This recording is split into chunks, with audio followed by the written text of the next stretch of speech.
Alright, welcome back, guys. We were at it. I kind of forget what we were up to, but we were right into it with the cheek clapper, the staining.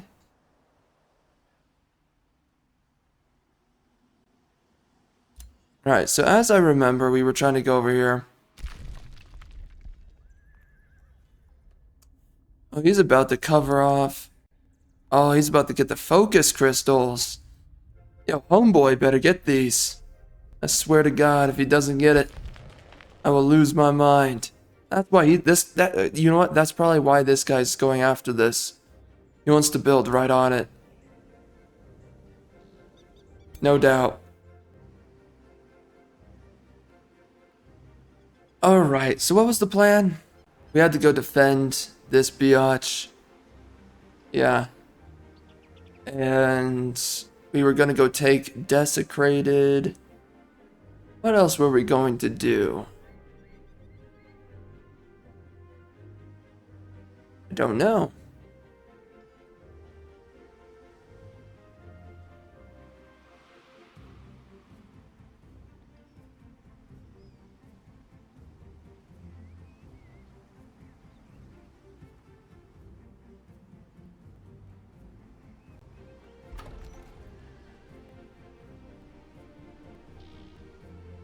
Helheim, okay.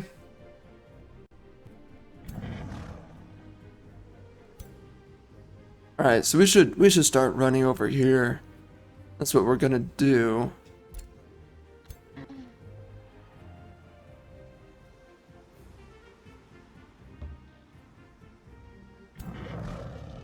Yeah.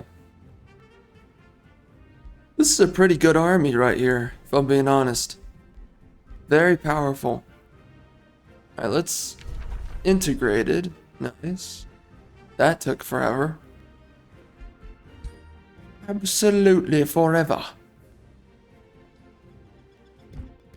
What about empire progression? What can we get around here? Oh, that's why, bro. This helps you right here.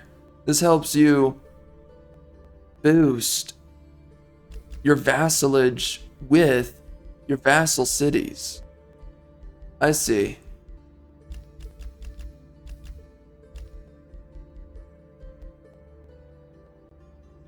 Yeah, let's make sure we're healing as much as possible right now.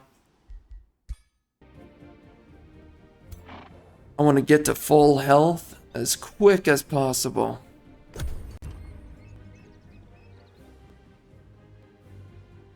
Are there any units that I wanted? The Glade Runner, Spring Fairy. I think them being in that one army, that's pretty fine with me. I don't really see an issue with it. You got the Kirug. Might take a while for these guys to rank up. Killing momentum.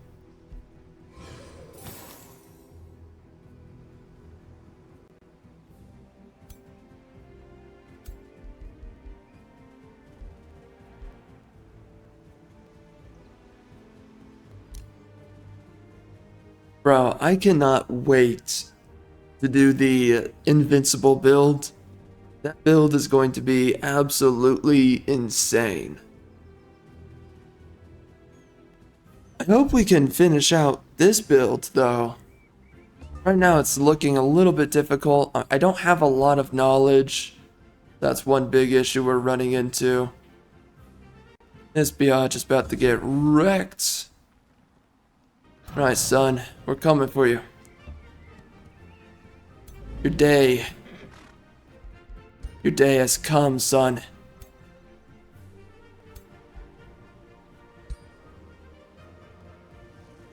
How difficult is this guy? Not very difficult. It's a fire giant. What the heck is he actually gonna do to me? Nothing. That's the point. Fire giants suck. Alright, let's quick save. I want to see the Glade Runners in action. They're pretty good units.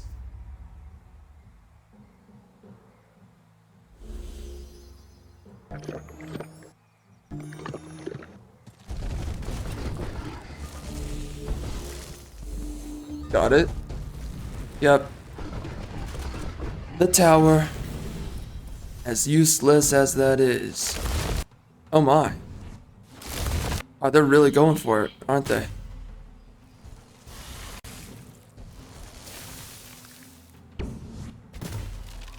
Okay. Weird. Yeah, again, we need way better weapons if we want to get one-shots going. We gotta start building lances, bro. I just can't believe I haven't found any lances, you know? How the heck have we just not found any? Oh, wow, he got killed. Wow, what an idiot. What a freaking nerd. Holy. Well, now we're getting damage here, man. Jeez.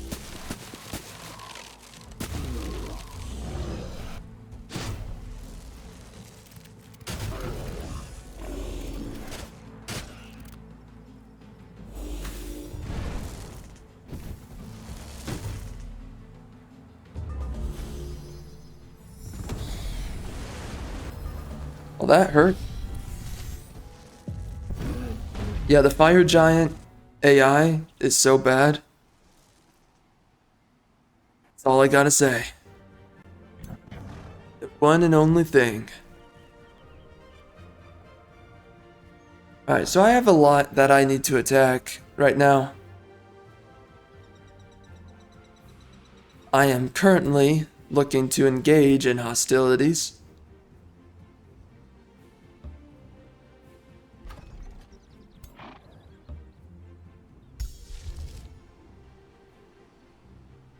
Do we have aspect of the root? Oh, we do. Oh, nice. Right. We're good. Let's keep going. Man, we gotta take out these infestations. It's getting out of control. Alright, is that it? There's nothing I wanted. Yeah, that's it. Yeah, I think in the future, I want to make cities and research develop quicker.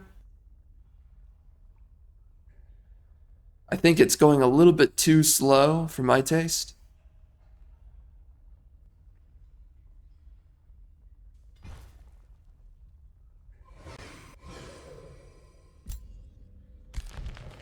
Okay, you know what? Building right here would actually probably be pretty good. Honestly, though, the AI is really good at just building a bunch of cities, so I think early game, as I said, you want to get yourself into a position that you at least have 2 cities. I would say preferably. Oh wow, you can dig that? Oh, look at that. Ah. He has extra territory he can grab here. Okay. I cannot dig yet.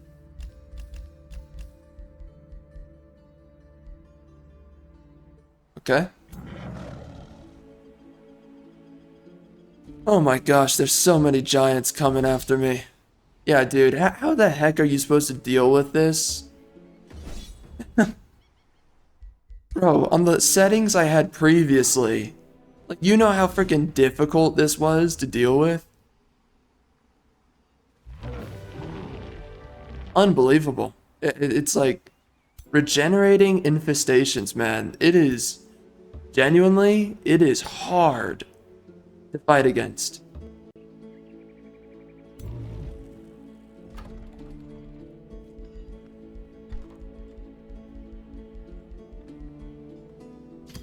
Oh, they're not happy. Uh-oh.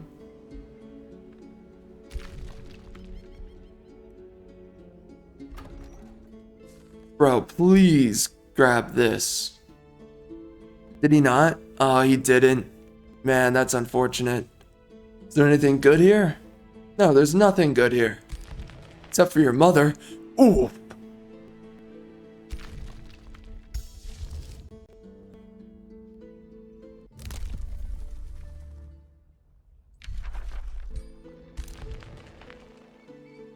You know what? I think I need teleporters pretty soon here. It's not looking good. We're getting attacked all the way over here now. Oh, yeah, yeah. Oh, brother. Is it good?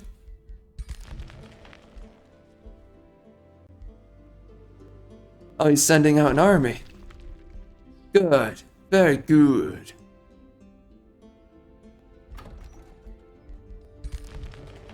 Oh, he's gonna attack this guy? Alright. Have fun, son. Tell me if you're winning. This isn't a bad location here. Yeah, I could have come down here and put something. I need to get Skorheim so bad, bro. It's so hard to get to, though. It's sincerely, it is so out of the way. I just don't know how I would do it. If I could do it, I would. But it's so difficult to get to. What? We're okay, so we are right up here. There's a bunch of dirt that we can just push out of the way. What is this? 1, 2, 3, 4. I think he can flesh out this whole area down here. I think. I hope he can. Uh-oh. Pinocchio. Let's do it, biatch. You and me. Your days are numbered. Your women are mine. Oh, well, that's great. Alright, let's retry this. They are pretty low health, so I get it. Probably really difficult. Why is it saving? Oh dear God.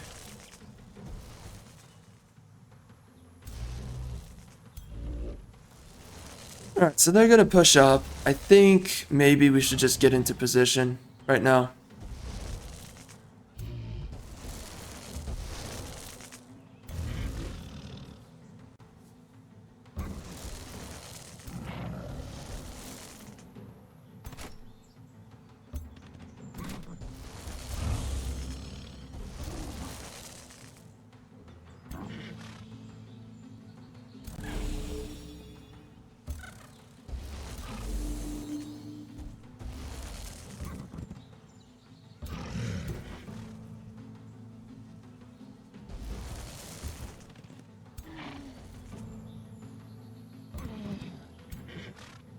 Alright, here we go. Move in, dog. Okay, what? You're gonna be like that? You're just gonna wait? You're not actually gonna attack me? What the heck is wrong with you, son? What's your deal? I don't understand.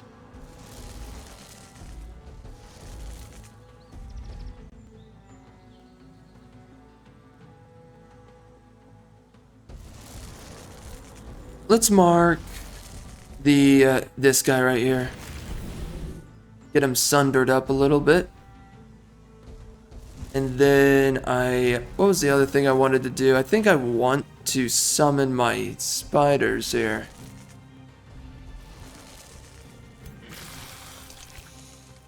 We can do it. There's no issue in doing it.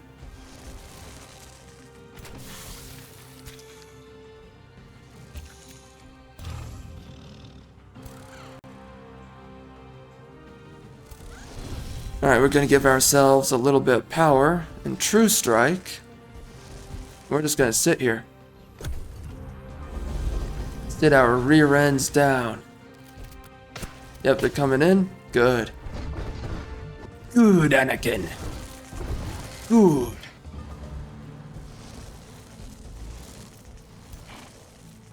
Alright, biatch of the 9 realms. Getting in there. Flapping the cheeks.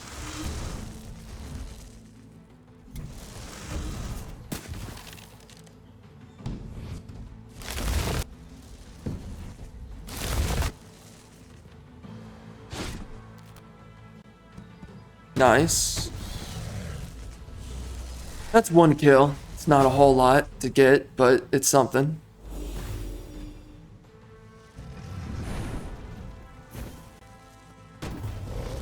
That's pretty good.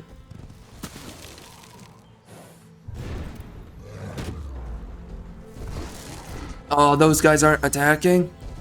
Oh no. Oh, please. Oh my gosh, bro.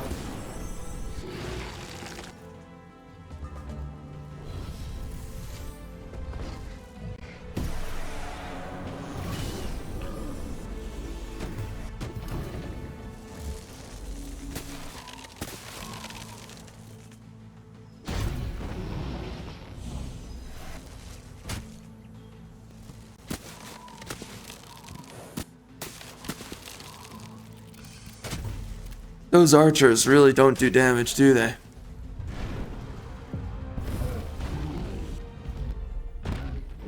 Man, that's not what I wanted. I just didn't want to lose the Sunderer. Instead, I traded for my frickin' hero instead. The frick?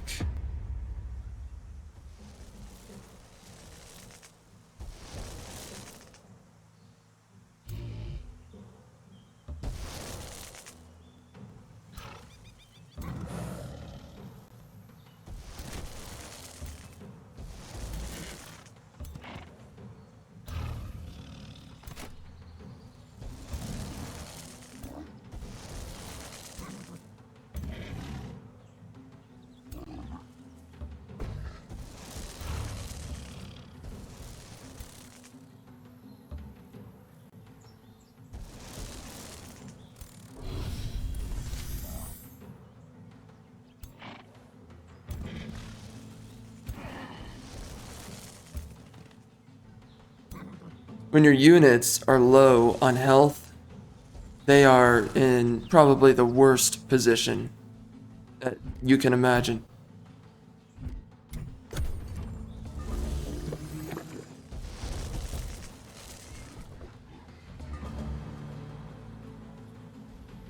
Right, not bad, not bad.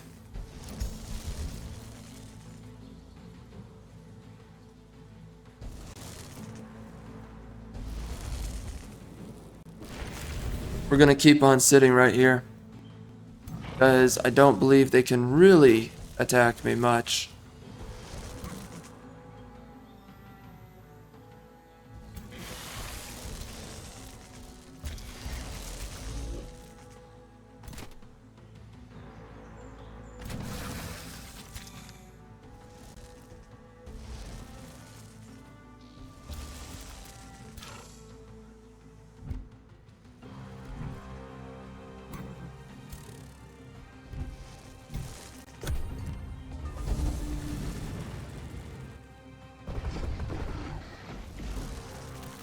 That hurts. Ow. That is no fun.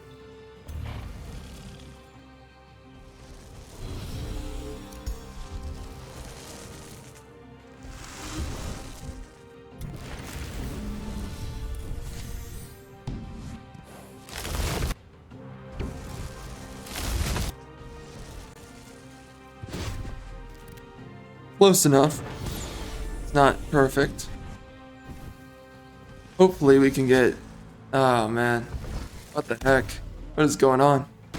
Okay, we got a kill. Good. That's all we needed, really. That's all I was hoping for. Oh good, he's gonna get attacked.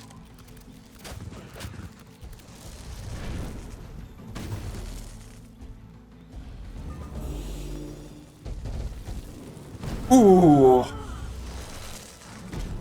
Oh, Lord have mercy, bro. Fine. The game did it better. I get it, bro. I get it. Blondes do it better. What the frick?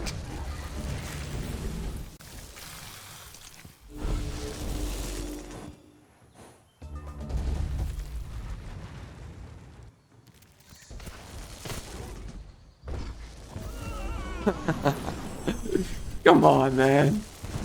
Really? It's that easy. I mean, they just gave it. And somehow, though, doing it the way I did it was the wrong way of doing it. Even though, I mean, really, it's the AI. The AI threw a lot of its attacks. You know, it could have gotten way more kills than it actually ended up getting, right? Like, I had one of my javelin throwers throw javelins at the fire giant when instead it could have just thrown the javelins at that one unit, the spider unit, that was pretty much near death. What? Oh, hold on a minute. What? Whoa, whoa, whoa, whoa. What's going on? Oh, this isn't what I signed up for.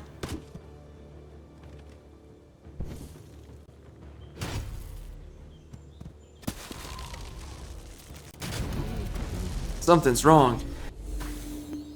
We had one more unit die than necessary here. Than originally.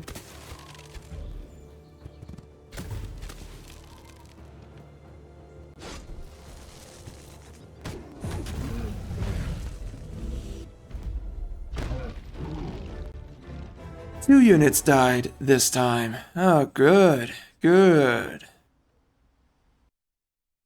Right, let's take a look. Right. So, auto combat. Yes.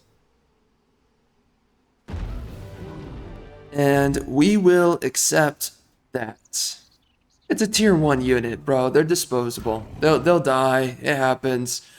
If it were a tier 3, we would actually have issues with that. But it isn't, so we're okay.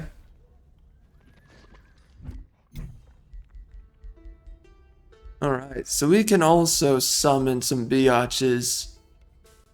You know, we don't really have a build for mages.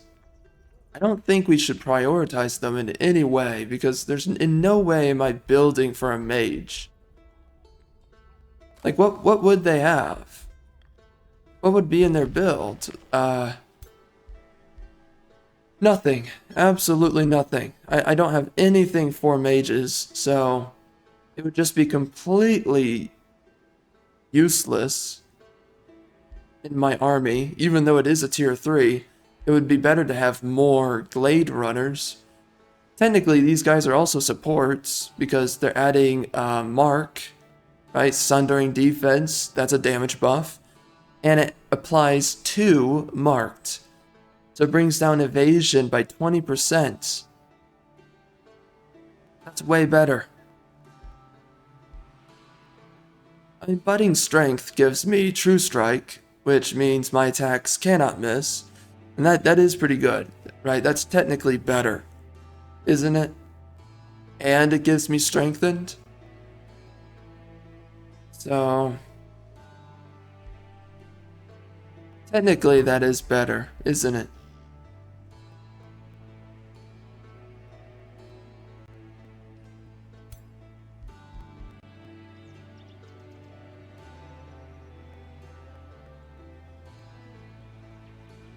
How does this guy have Frenzy? Where did he get that? Oh, you know what? It's probably the unit that has Frenzy. I'm noticing a lot of these units, actually. A lot of them have Frenzy. Is it all of them, though? No, it's not. It's just the Fury, and it's the Berserker. Understood.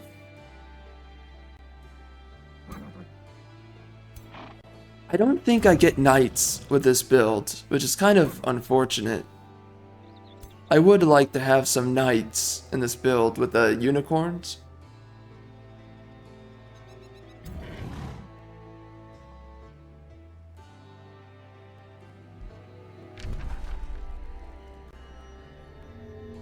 Oh, that's right, we have to run up here now. We gotta take out the derelict workshop. Unbelievable. Unbelievable, all the bullcrap they're pulling up there. Yeah, let's just try to get... We need to get more tier 3s. So we can recruit Corrupt Soul. Even though I don't like this unit that much. But, you know, it's a tier 3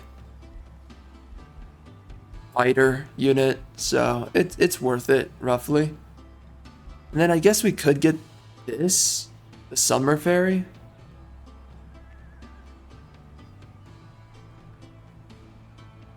Just to have one, I guess, in the army. But it's like, dude, they take up so much upkeep. That's the main issue. It's kind of difficult to justify it, but here we are. Oh, I don't have gold.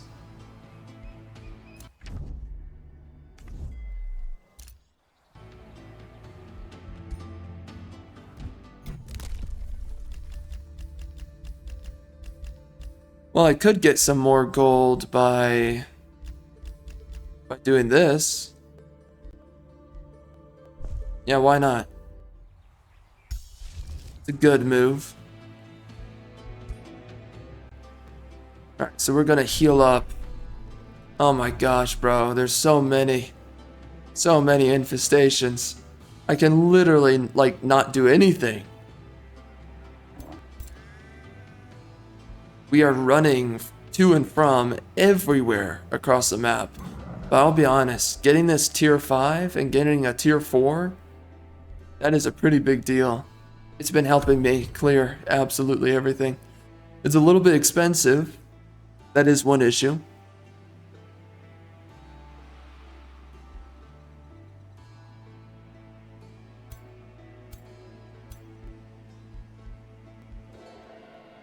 The Fury unit got Eagle Eye. What does that do? Oh, +1 range. Okay, well, that's not really that impressive, is it? But it's something.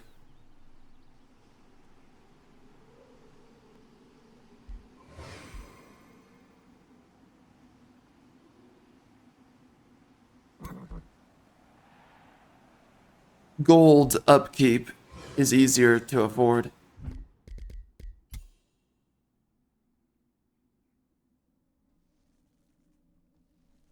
Although, when you are low on gold, it is not a good time.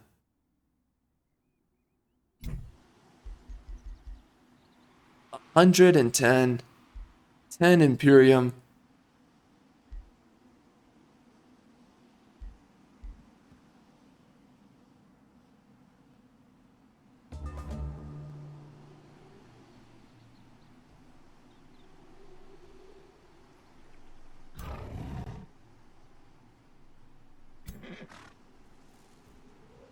Yo, there's another one. What the heck? They just keep coming out. Oh my gosh. Alright, so we got Leaf Skin. Summoning a wild animal, that can be good.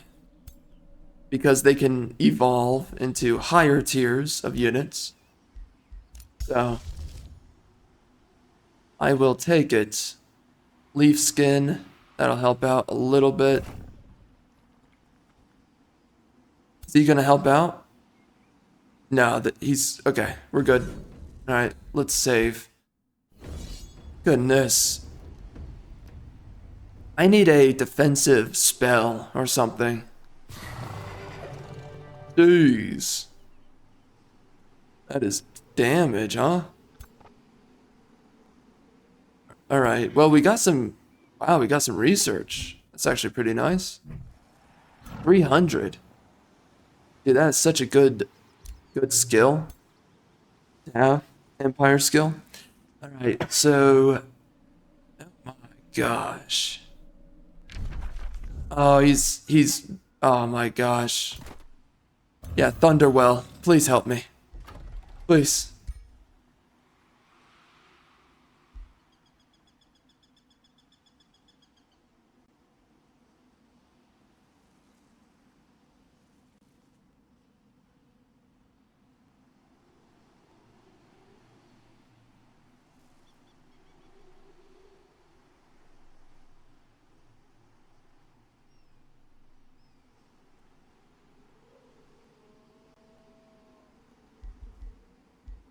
So I wonder where this guy's going.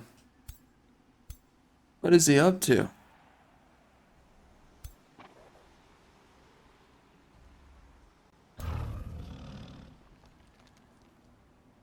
I could attack these guys, but I don't really want to... I don't want to expend myself at the moment.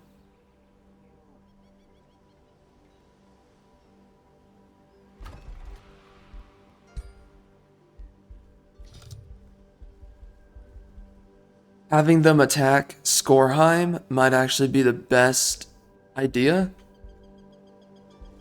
But right now, I think we need to clear out a lot of these infestations. I don't know though.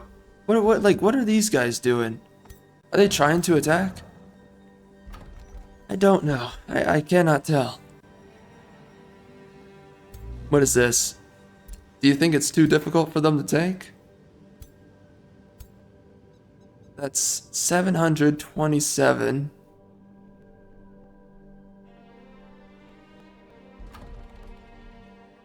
Yeah, I think I want them to take out the Great Bird Nest first and foremost. So we're going to do that. It's just way too annoying. I have to go to and from it all the time. So right now I'm getting attacked down south. And I really don't know if I want to go down there. We've got a bunch of units over here. Absolutely everywhere.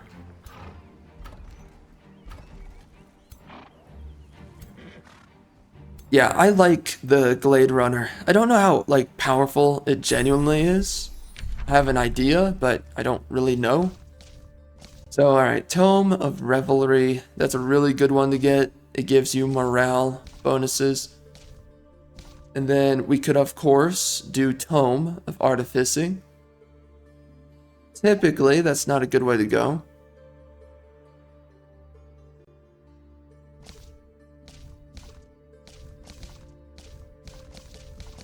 Oh, hold on a minute. What is that about?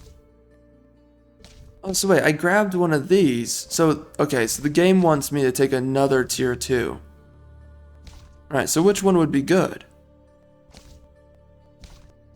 Like, really good for my build.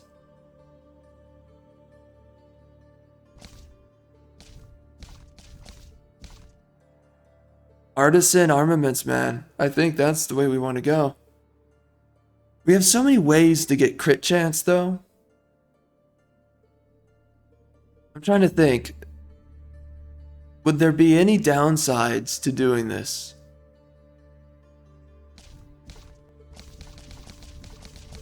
I mean, it's more crit chance. Right now we have 60% crit chance. There's so many ways that we can get more.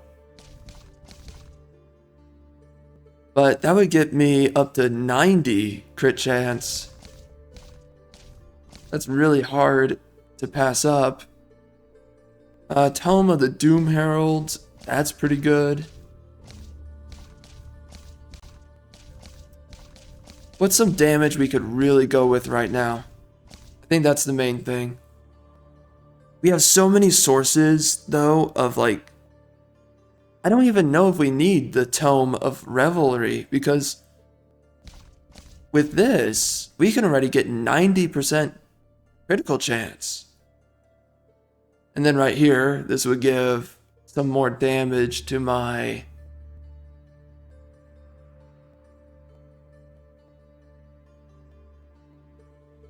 Oh, that's interesting. Oh, Siege Magic gives fortification damage to your support units and battle mages. I did not think about that. Oh, that's not too bad. The Iron Golem is good. I mean, all of this is pretty good. So, Golem Mine, that would be really good to grab. Especially since I am under constant attack. It would be really good for that reason. I guess we'll do it. I want to get the other ones really bad. I want to get Tome of the Doom Herald, but this'll work. is the ultimate expression of genius made physical. Alright. Sprint. I think we want sprint. And then we're gonna have to hold off. So, the mace of smiting.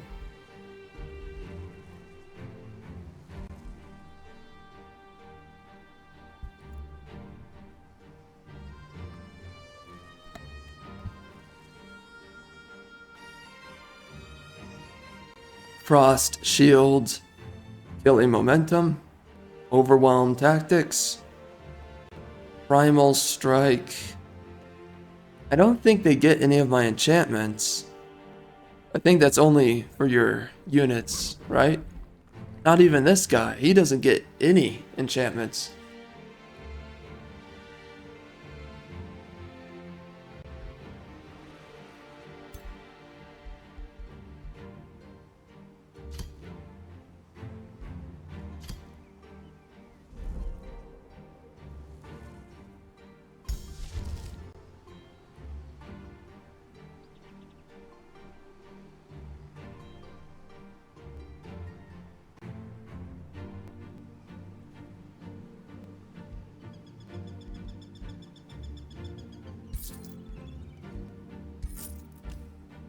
Alright, that's pretty nice. Oh, sweet. Well, it doesn't matter for these guys, but it would be nice if I didn't have a unicorn.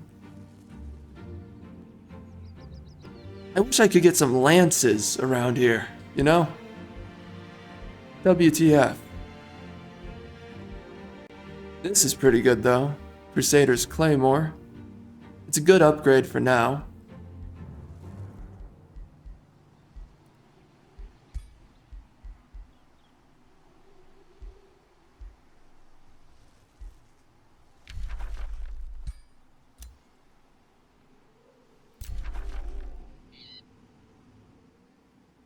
I also got gold. What was it I wanted to get with gold?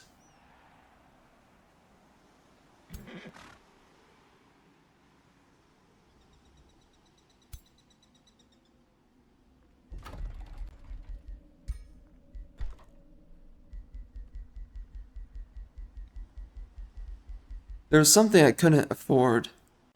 I think getting the item forge though. I think we should do that.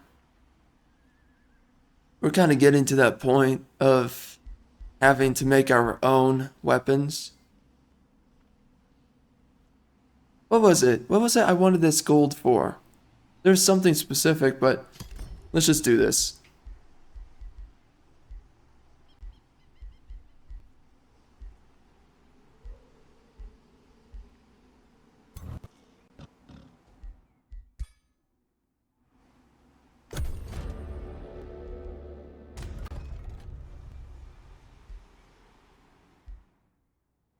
I'm just gonna go to war with the entire map.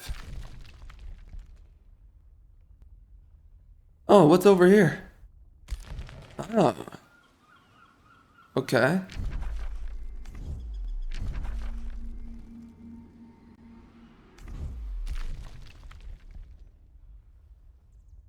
So this is another area that we could settle down into.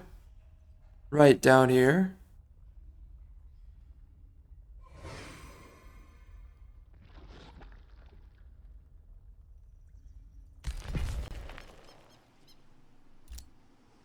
Oh, he's building a work camp. Bro, this guy he better freaking grab this right here. This, province. If he doesn't take the province, well, I'm gonna have to lose my mind then.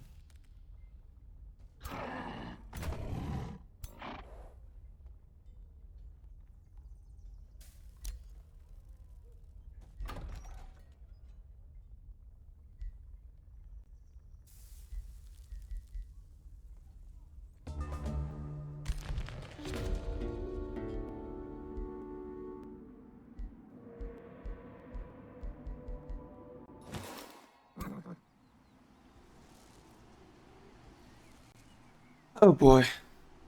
Is nobody attacking this guy? I don't think so.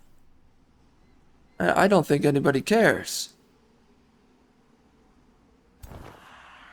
Well, we just got some units. That's pretty nice.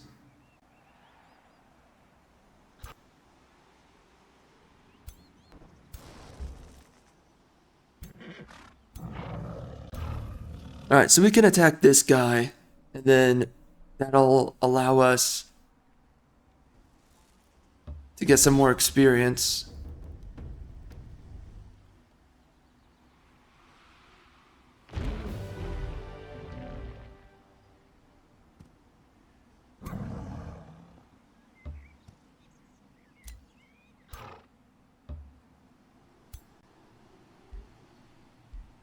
It's not a huge amount of XP out here.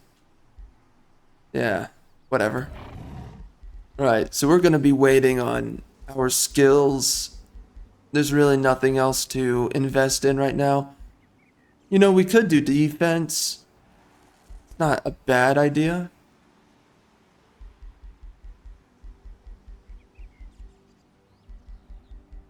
How many levels can I get? Pack leader, what's this?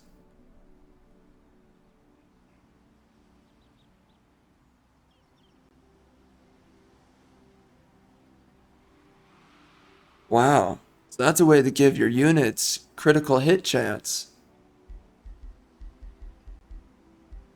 That's actually kind of nice.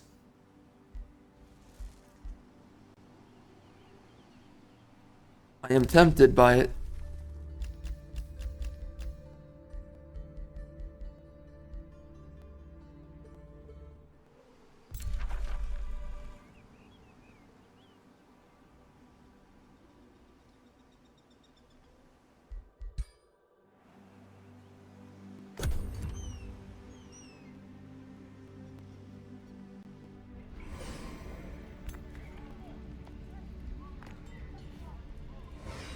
They have a frost axe.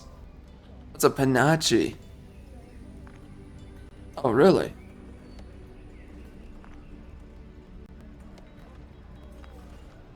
Okay.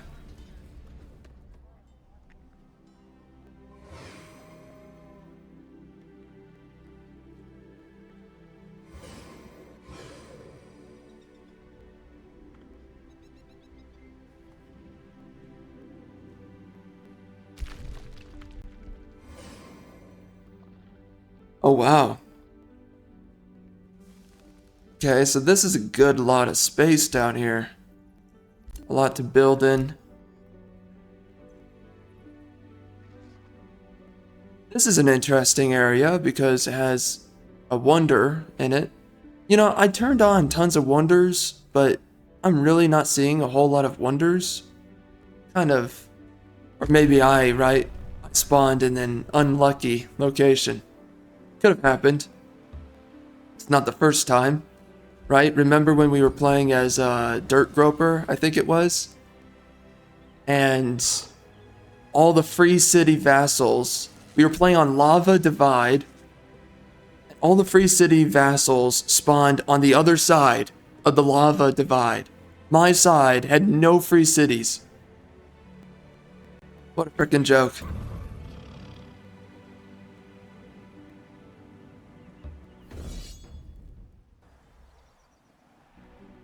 Bro, are they letting him just go through?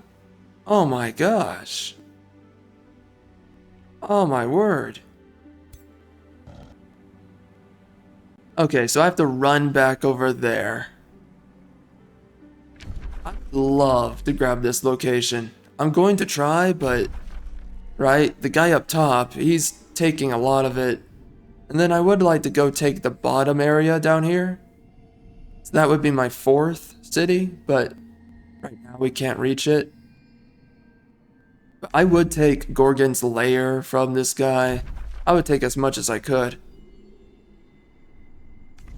But honestly, I need to raise absolutely everything. Just decimate this biatch.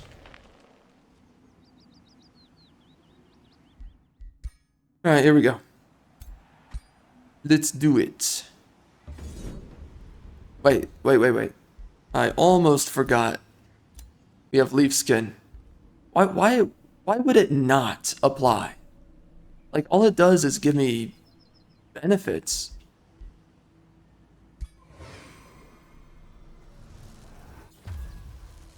Nice. We are tree people now. We live in the tree. We are molded by it.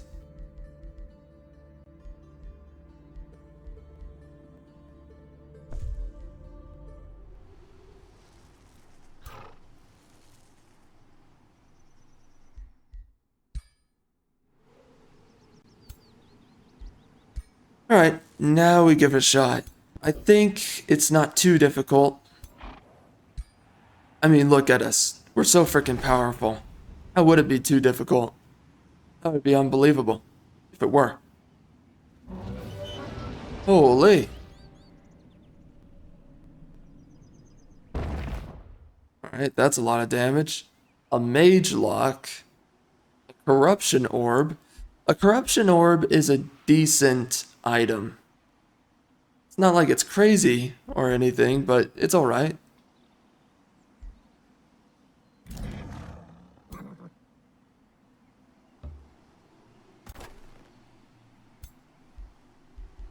Obviously, it's not good for my build whatsoever.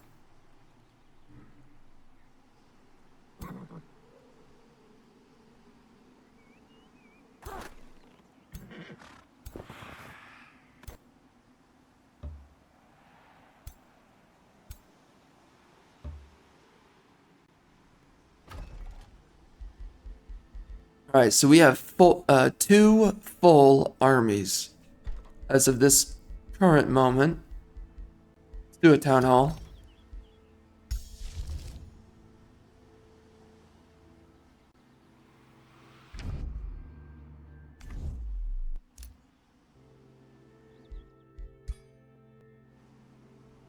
Alright, I think that is it. We have to take out these guys down here. We've been thrown every single direction that I can imagine. So annoying.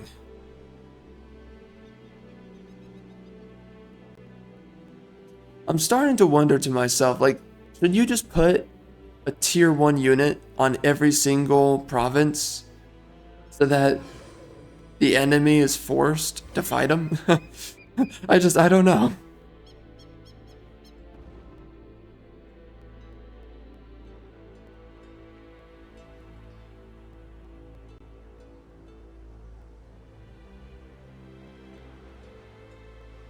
I do need to go get... Oh, wait, I forgot to expand. Can I... Oh, where did I expand? I thought I had a... Where did I do it?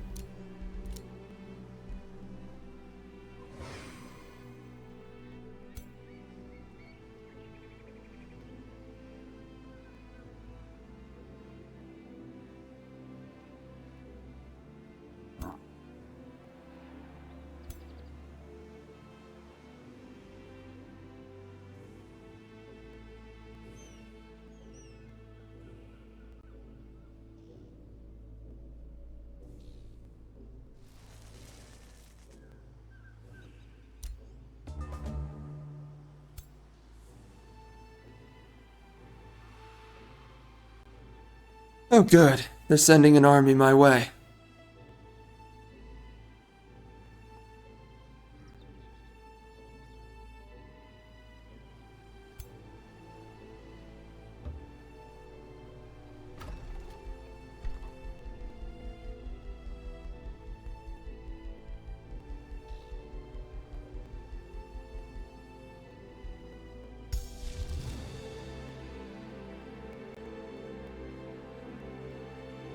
Bro, this guy is tearing apart my frickin' city out here. Oh, wow. That's another one right there. Alright, I'm praying that they have success.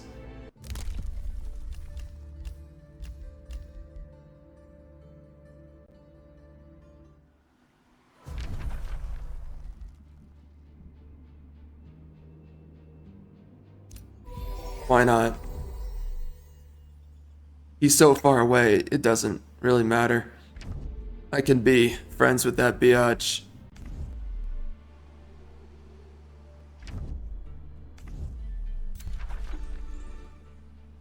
Dude, it sucks having only 2 cities. Only 2. Man, this blows.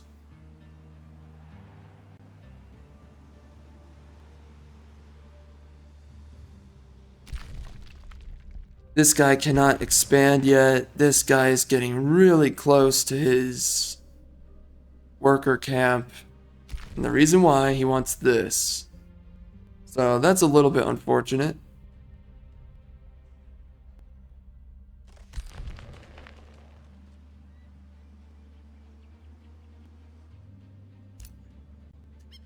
I think we might go to war in the south. But I would have to secure up here first.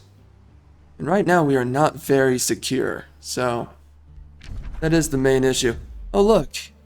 He's rebuilding it. So I can go take it back at some point in the future. Not now at all. But we could go try to get Archon blood. We could go get the desecrated temple. My goodness. This is rough. By the way, that's why you get so many of these scouts, because every once in a while you get a little bit of a care package here and there, you know, for mana or for gold. It's worth it. It pays off in the long run. Obviously, up front, you're losing money. Right there, that pays off the unit, like that alone. And I made 19 in profit. If you only count that one pickup. Obviously, they've done many pickups, so overall, they've really paid themselves off.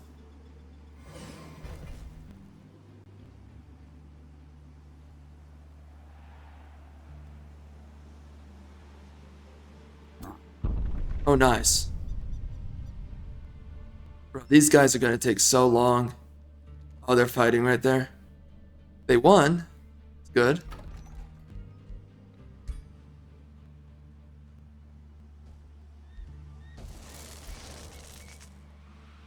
Okay.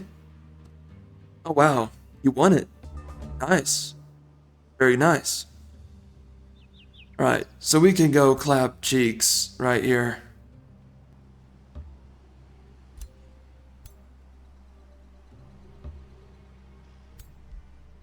Alright, good sir. Your days are numbered. I hope you've been counting, because I can't. I don't know how to count. Alright, should be easy. Yeah, that was pretty easy.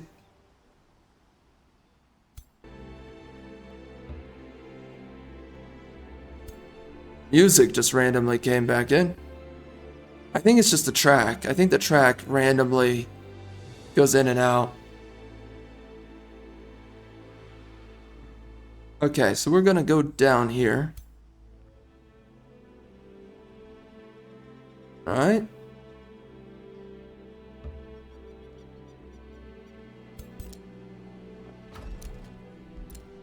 Oh, nice.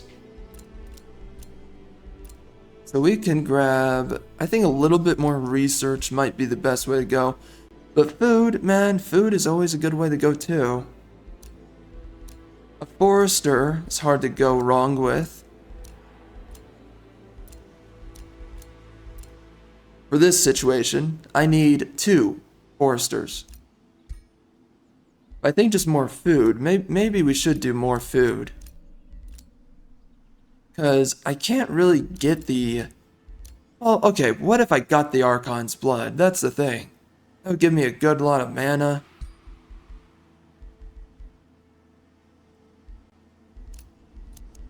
It's so tough because I really want to go get that wonder, but... making a decision is like picking out your shoes. It's too easy.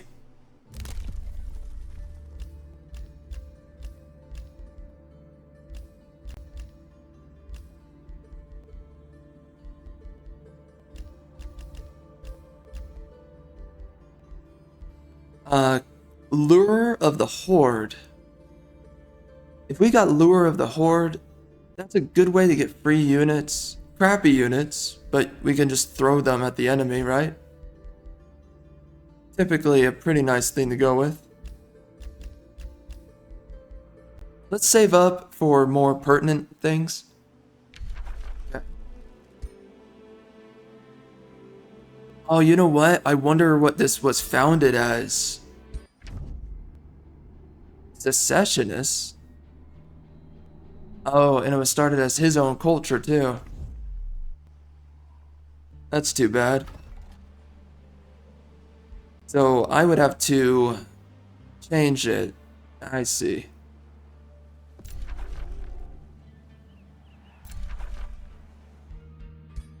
Alright. Let's rebuild all this crap. It's freaking ruined.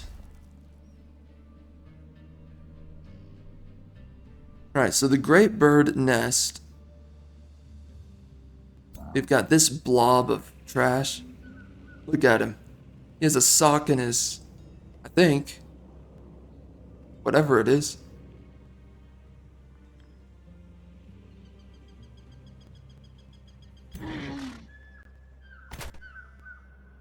That's kind of rough. They're a little bit damaged. They're not really gonna...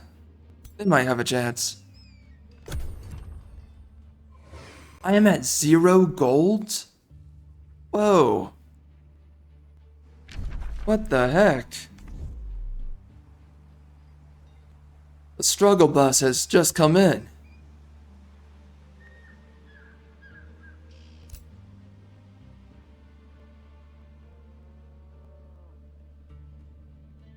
We're gonna get artisan armaments right after this.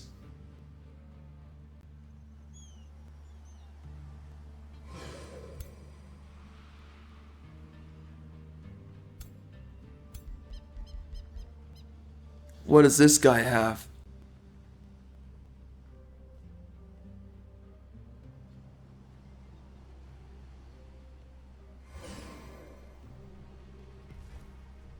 Poison arrows. Where did he get that? Oh, dwarven... No, yeah, where did he get that? That's weird. Okay.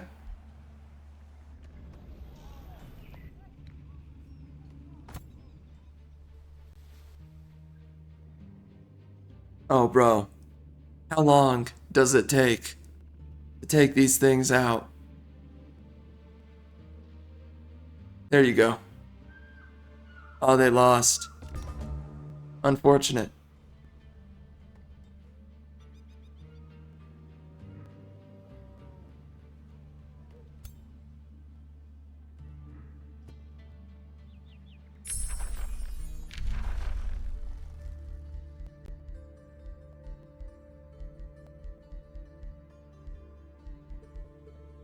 Entwined Protector. This is a good unit, so we can go grab him. Save, and let's get in there.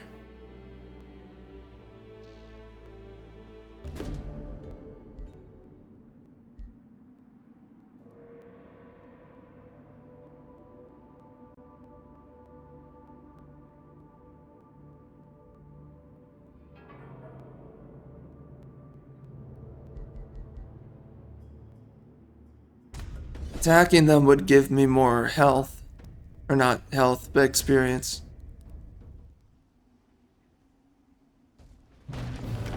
Yeah, there you go.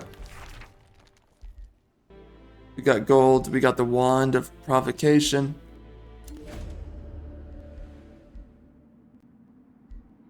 A Fury unit. Fury's not really that good.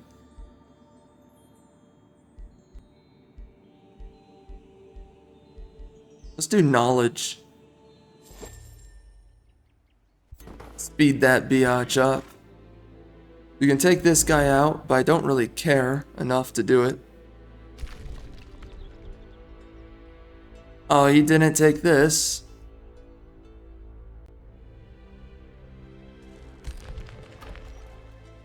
Alright. That sucks. Shrine of the War God.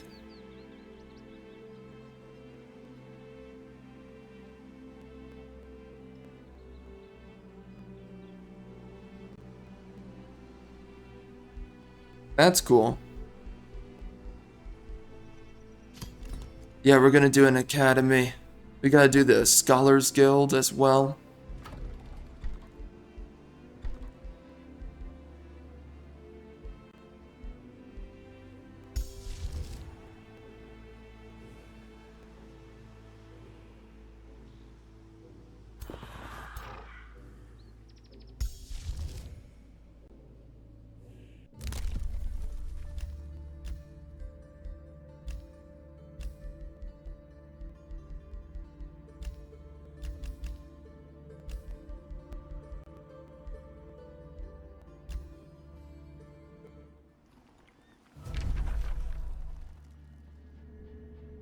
Province claiming pact.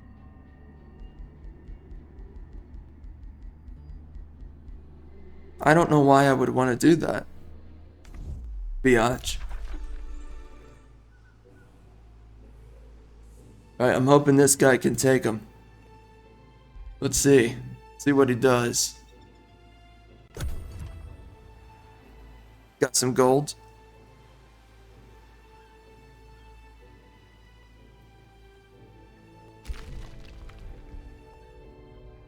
Oh my gosh. Look at those guys.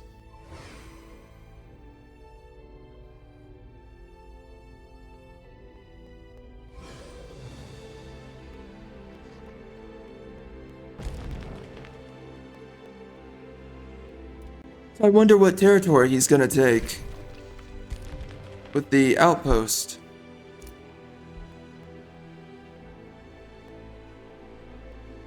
I don't know.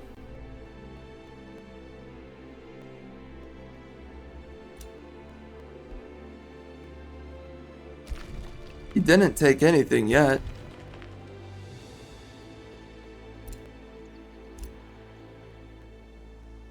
Honestly, I could go take this outpost for myself.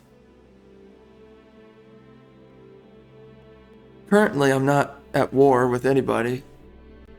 That can change.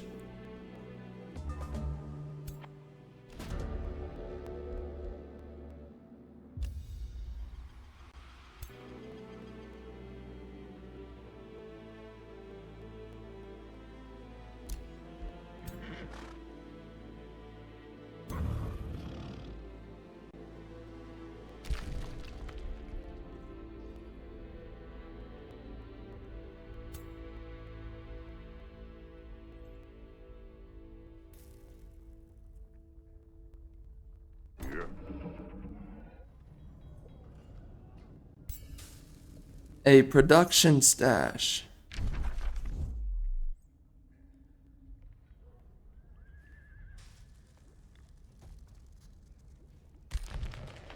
Oh, how did this guy do? Did he lose? Oh, he lost. That is not good.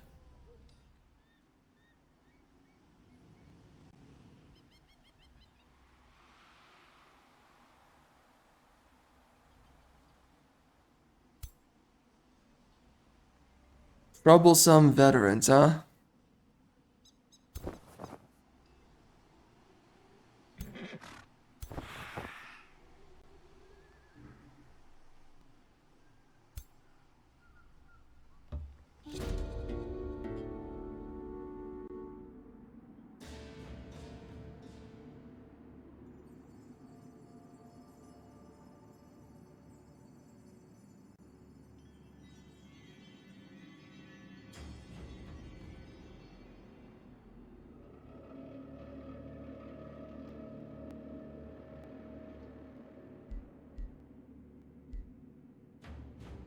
For 4 turns?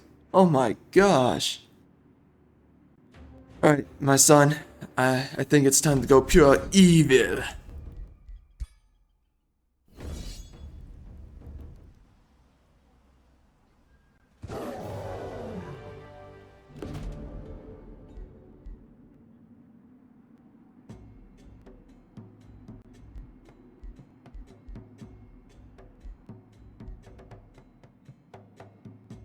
Stability or gold. For 6 turns, we could get some gold.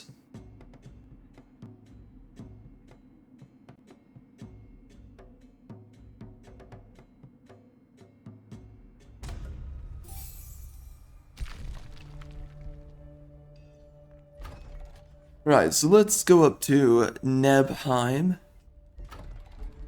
Let's give him a Whispering Stone, I think.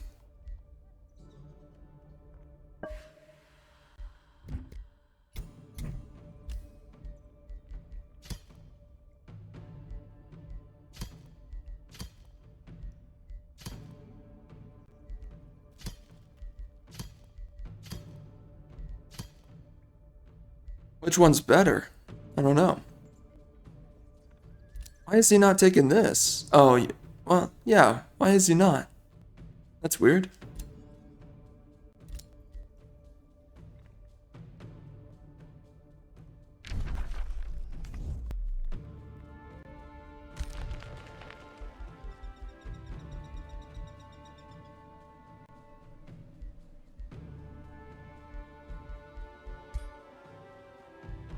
Yeah, we got the wand. Corruption orb. The item forge is coming next turn. And we can get the town hall.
Bro, these guys are absolutely everywhere.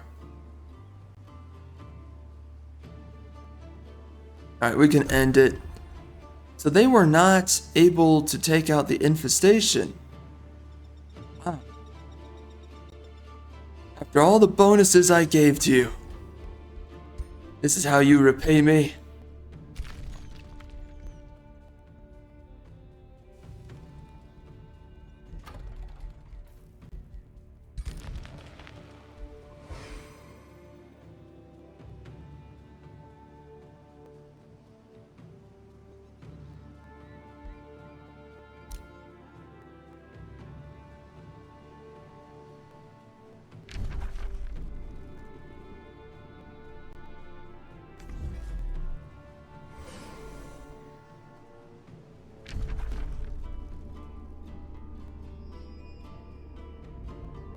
Yo, this guy is in the epicenter of 3 wonders. That's pretty nice.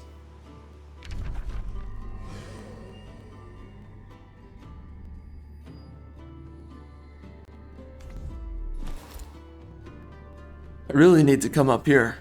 It's been a long time waiting. I'm being honest about that. What a freaking tragedy. Oh my gosh, we're getting moved in upon by... Wow. Tons of biatches everywhere.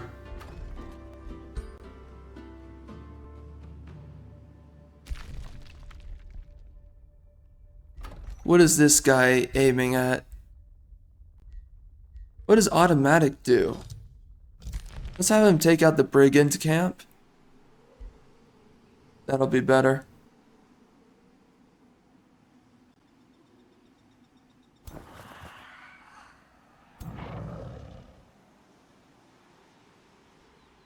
Oh dear God.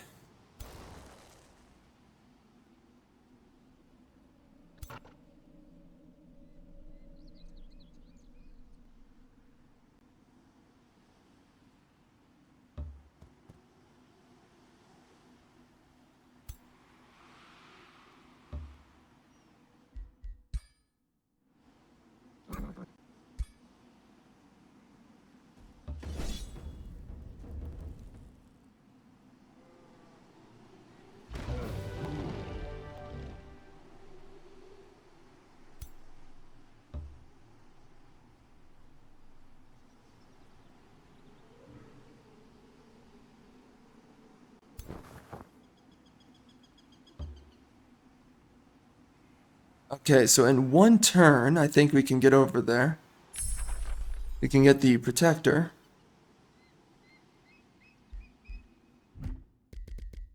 The research takes way too long.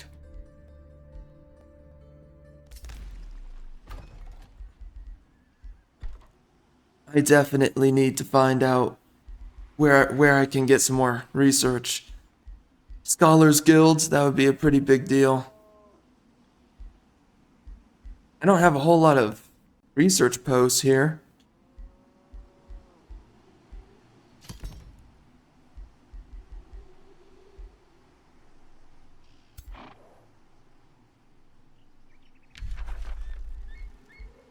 Alright, so Reckless Rage.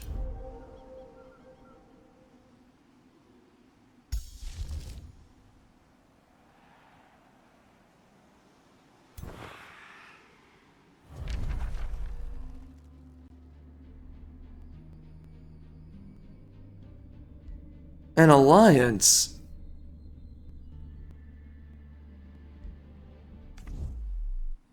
Hold on a minute.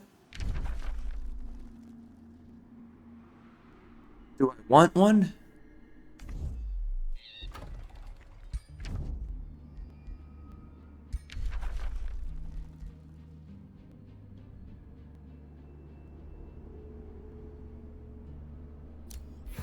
Why not?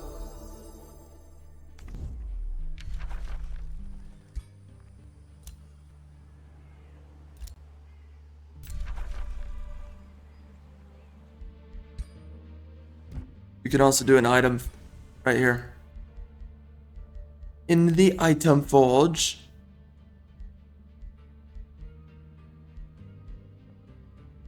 Oh, so it's just cosmetically different? Is that it? Okay.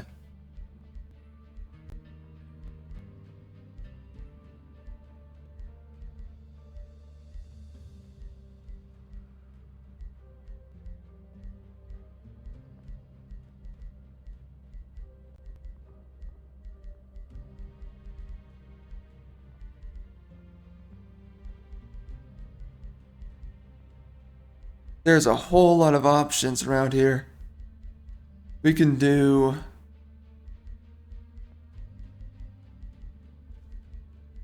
Oh wait, I wanted to see this. Does this make any effect? No, it does not. So just purely cosmetic, I see. That is a little bit unfortunate. Gives you more options at least. That's kind of nice. Alright. So we're gonna do... We could do fire. I think spirit damage maybe. Oh, we don't have condemned.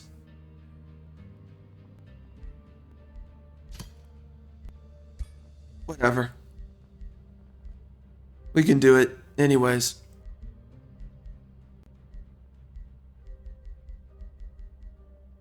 We're gonna be getting Frenzy down the road, so it doesn't really matter. Crit chance. Wait. Crit chance?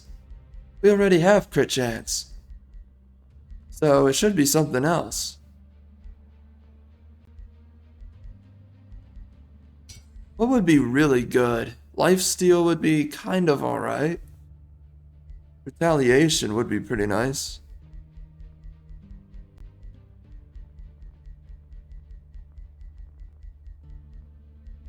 Yeah, there's so many options I don't have.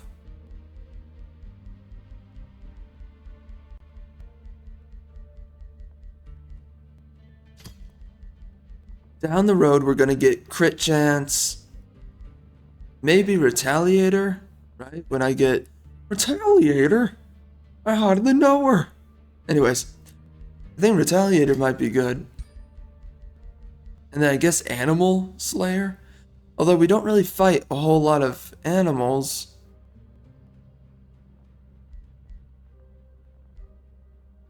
Maybe just distracted, bleeding, and burning.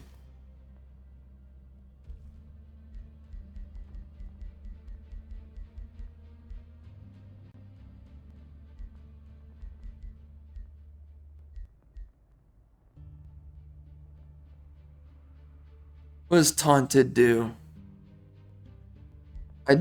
I don't really like that too much.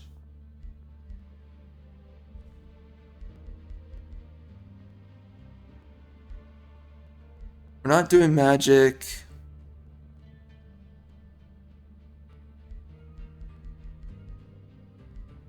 We are replacing these axes here. Alright, that should be good. Alright, so that's kind of expensive, but we will make it work.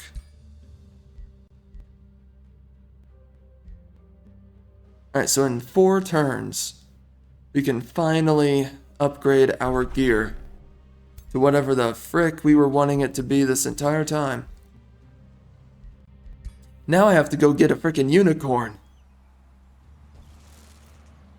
That's gonna be a little bit difficult.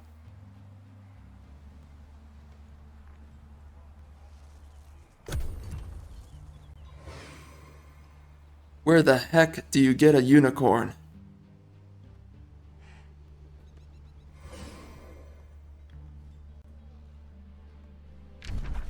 Oh, yo, this guy's taking a whole lot of territory. I need to start blocking him off. Specifically, I wanted to get these two right here. So I need to cock block on that one.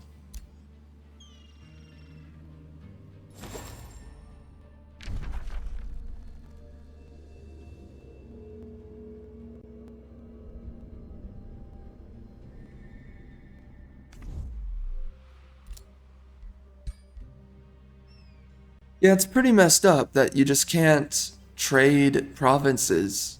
I don't really understand why they don't allow you to do that.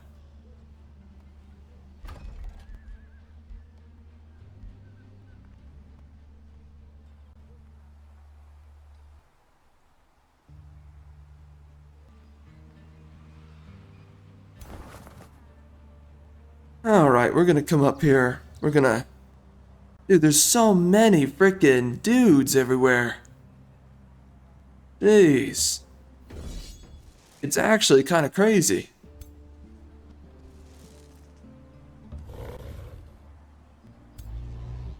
There's frickin' brothers everywhere, brother.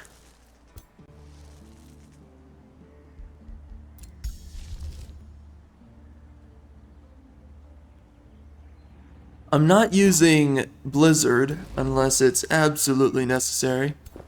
So far, it isn't, for some reason. I thought it would be, but it's not. We are cleaning right through.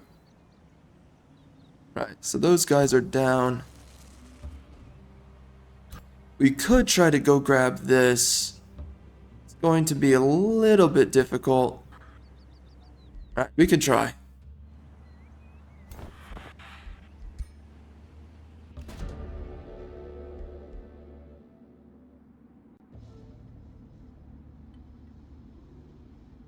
Oh. Conscripting them, that's actually not too bad, because I'm not using my draft. That would be for production. I like it.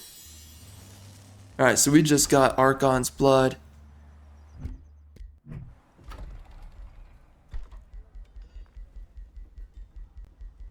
We're gonna get mint right after that.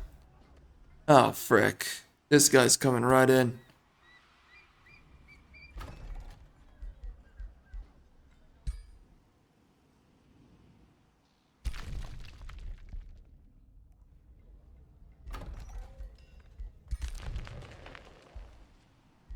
Attack active against Great Bird Nest.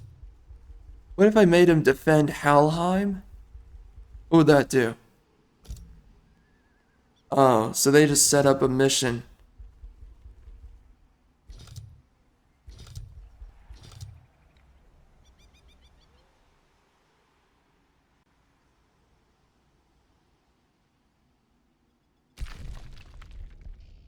Okay, we'll make him defensive for somebody else.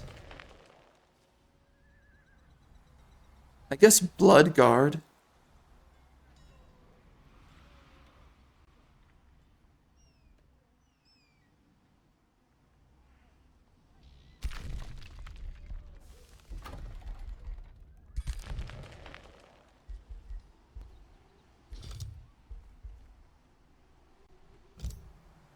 Alright, so he's going...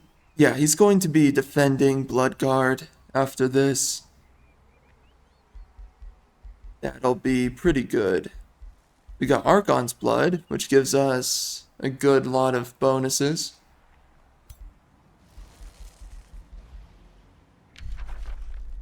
Reckless Rage, that's always a good one.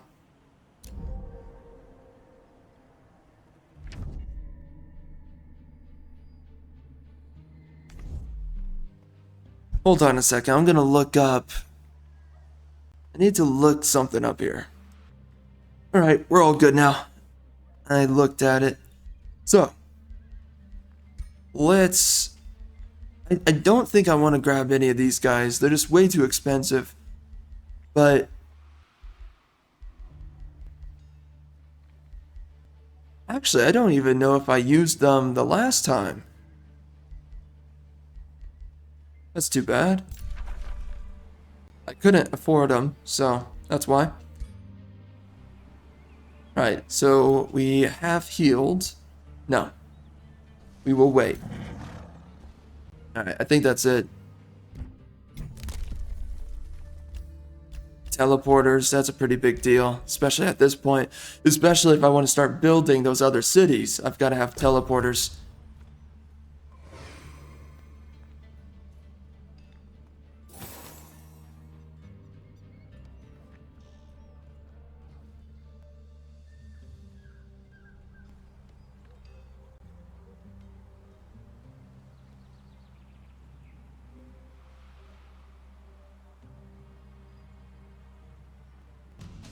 Alright, we took a little break. We are back. Let's freaking do this. What the heck was going on? Okay, so this is the new turn. Alright. We can get another province. Provinces in your area. Yeah, okay. So, I think we'll do another farm. Pretty tough not to do one. I don't know though. Where should we place it? This could be nice. Gives me a straight beeline to the capital. Maybe do a farm right here. Let's do that.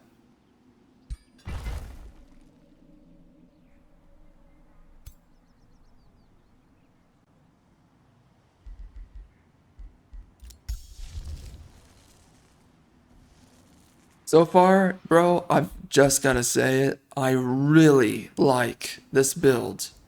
This is actually a pretty nice build. And getting critical chance to this point, it's been pretty easy. You know, it really didn't take long for us to get critical chance. Because it's practically 100% at this point. I did not know that we could just get that spell, right? That gives us 30%. It's an early game, bro. We just have so much that we can use. We got a river troll. Okay, that's a free tier 3. I'll take it. It's always good to get another tier 3 unit. He can replace... I don't think the mage lock. He's not from my race, so let's do that. We do need to go down here. We got the clap cheeks as usual. Why would we not? Bro, when you play though, I don't know if this is a problem, but when you play on regenerating infestations, I do get this feeling like you're spending so much time running around everywhere. You know, you're in such a hassle trying to keep your empire from getting torched up by all these independent armies. I'm starting to think there's a little bit of a problem here.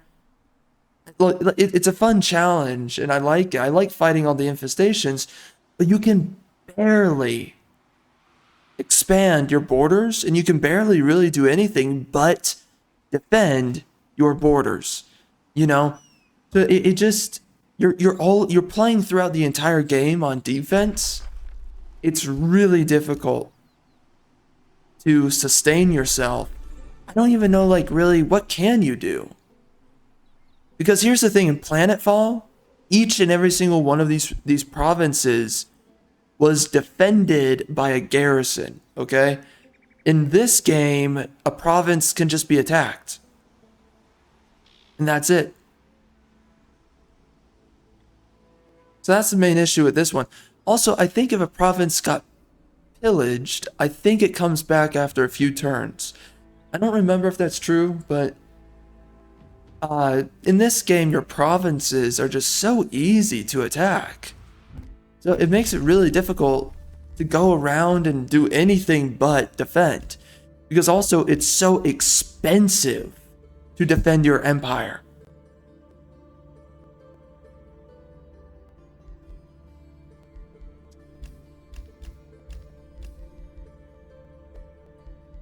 And it's just because of how much units cost. Like, they seriously cost a freaking buttload. Alright, let's take the teleporters. You never think that teleporters are important until you're running across your entire area. What is it? Your entire, like, each and every single city, right? And all of your cities are in different locations, and once you're strapped like that, where you just have to be everywhere at all times, you just never realize how important it is. Alright, so what are we gonna get here? We could use it to replace one of my... I think a forester. If we're going to replace anything, it should be a forester. And honestly, we could just replace this one here. I don't see a reason to keep it. It's a forester, for crying out loud. Doesn't really do much. But where would I want to put another teleporter? I would imagine put a teleporter right here. That's a pretty good spot. That could get me from point A to point B pretty quick. Maybe somewhere a little bit further up over here. That might be better. Yeah, we might do that. Alright, we will see. We do need to get around a lot faster.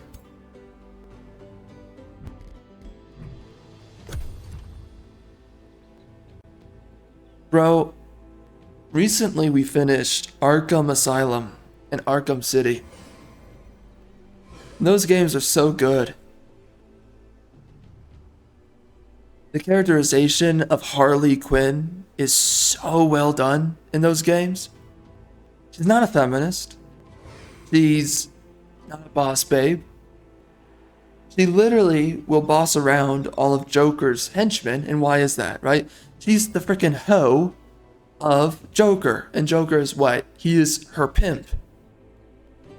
It's so good because the dynamic is she's girly, she's silly, she makes these stupid jokes, or, you know, she says stupid things that are kind of, you know, it's so silly, it's kind of like a joke, right?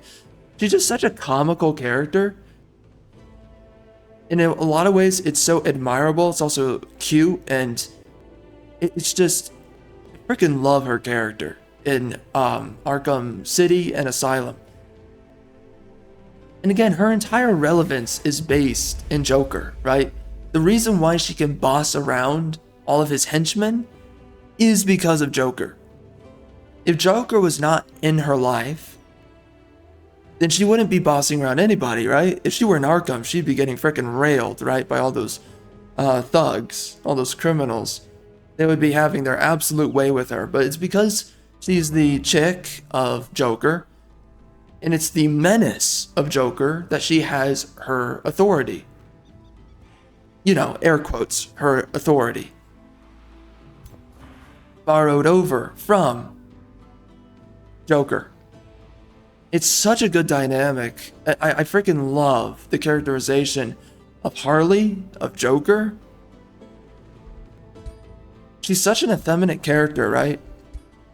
And one of the best things with a female character is the fact that their entire world revolves around a man. And of course, it's true in real life. Not like it's too important to make that point, but you know, it just has that other layer of importance. But you know, their relationship is so good. We need to go get that conduit if we can. We have to go to war if we want to get it, but you know, I'm not against it. I can't really go get Skorheim, so I could go get Dream Vault. I need a lot more vassals. But anyways, you know, it's so well done, bro. And I love her character. She's so silly and fun. She's maniacal, of course. But I freaking love her character. And we don't get characters like that anymore. You look at what they've done now with Harley's character, right? She's a freaking feminist. And now, you look at Suicide Squad, which is coming out very soon. I've seen a little bit of it. Bro, she acts like an autistic, schizo, like ADHD Zoomer. Oh my gosh. You know, slash kind of like a millennial, like an autistic millennial as well. She's a mixture of millennial and Zoomer. And Zoomers are a little bit more autistic than millennials, but it's just horrible. You know, it's so modern day. She's a freaking feminist by and large, right? She's capable of doing man things in man ways. The entire way that they've set up her character, she's just a feminist icon now. And Suicide Squad has, you know, race swapped a ton of characters. And what? The character is Deadshot. They race swapped him. Like, come on, dude. Like, the race swapping was never okay. But they got away with it, and for a time, people just were not aware, to some extent, of the race swapping. But the race swapping is disgusting. You know, you're transforming a character from what it is. They race swapped freaking Green Lantern. And they love to do this freaking crap where it's like, well, anybody can see, right? Anybody can see themselves in that character. No. Batman is a white guy. Superman is a white guy. Green Lantern is a freaking white guy. This whole everybody is the hero crap. It's such an excuse just to turn a freaking hero into a diversity brigade character. Nobody gives a crap about Green Lantern unless he's a white guy, because that's who the character is. It's a white dude. That's where the character started from. That's where he's going to continue. And he will die as a character when he is no longer white. As it's happened with many other characters. But you know, they think like, oh, you know, we're just gonna race swap all these characters, man, and it's acceptable. Right? You're just gonna take it. There's nothing wrong with it. Ay. I mean, screw these freaking losers, man. How they hijack these franchises, they hijack these characters. It's so horrible. Alright, that's it. We can go into next. We can finally get a lance. It's taken this long. But it's horrible, man. It's horrible that they swap out these characters and they change who they fundamentally are, right? It's not the same person anymore. It's not Deadshot anymore if you race swap them, because it's not the same person. People loved the character for who the character is, right?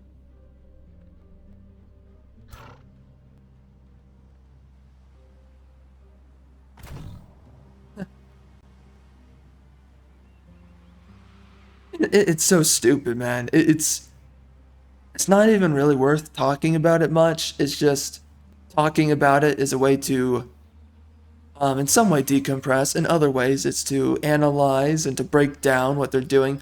But you know, all they keep doing, man, they keep on deconstructing characters as well. And by the way, the writing in Suicide Squad. Here's the issue. We are inundated with so much nowadays. Dog water woke crap. that has no quality behind itself, that, and they've pushed out all the conservatives now, right, in the gaming industry. Games like Arkham Asylum, Arkham City, it was made by both a couple of leftist lunatics and also, and there's little elements of wokeness, but again, the wokeness was held back because gamers were not freaking homosexual back then, right? They're not really homosexual now, but we've pussified men so extensively now. It's insane. I don't really want to get an autumn fairy, but I guess we can, just for the sake of it. But we've effeminized men so immensely that now, yeah, fine. I guess we'll do the unit. We've effeminized men though so extensively that now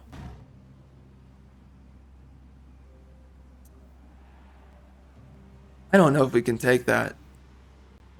Oh, jeez. You know what? We should attack this guy first. Yeah. And then we can take up the nest.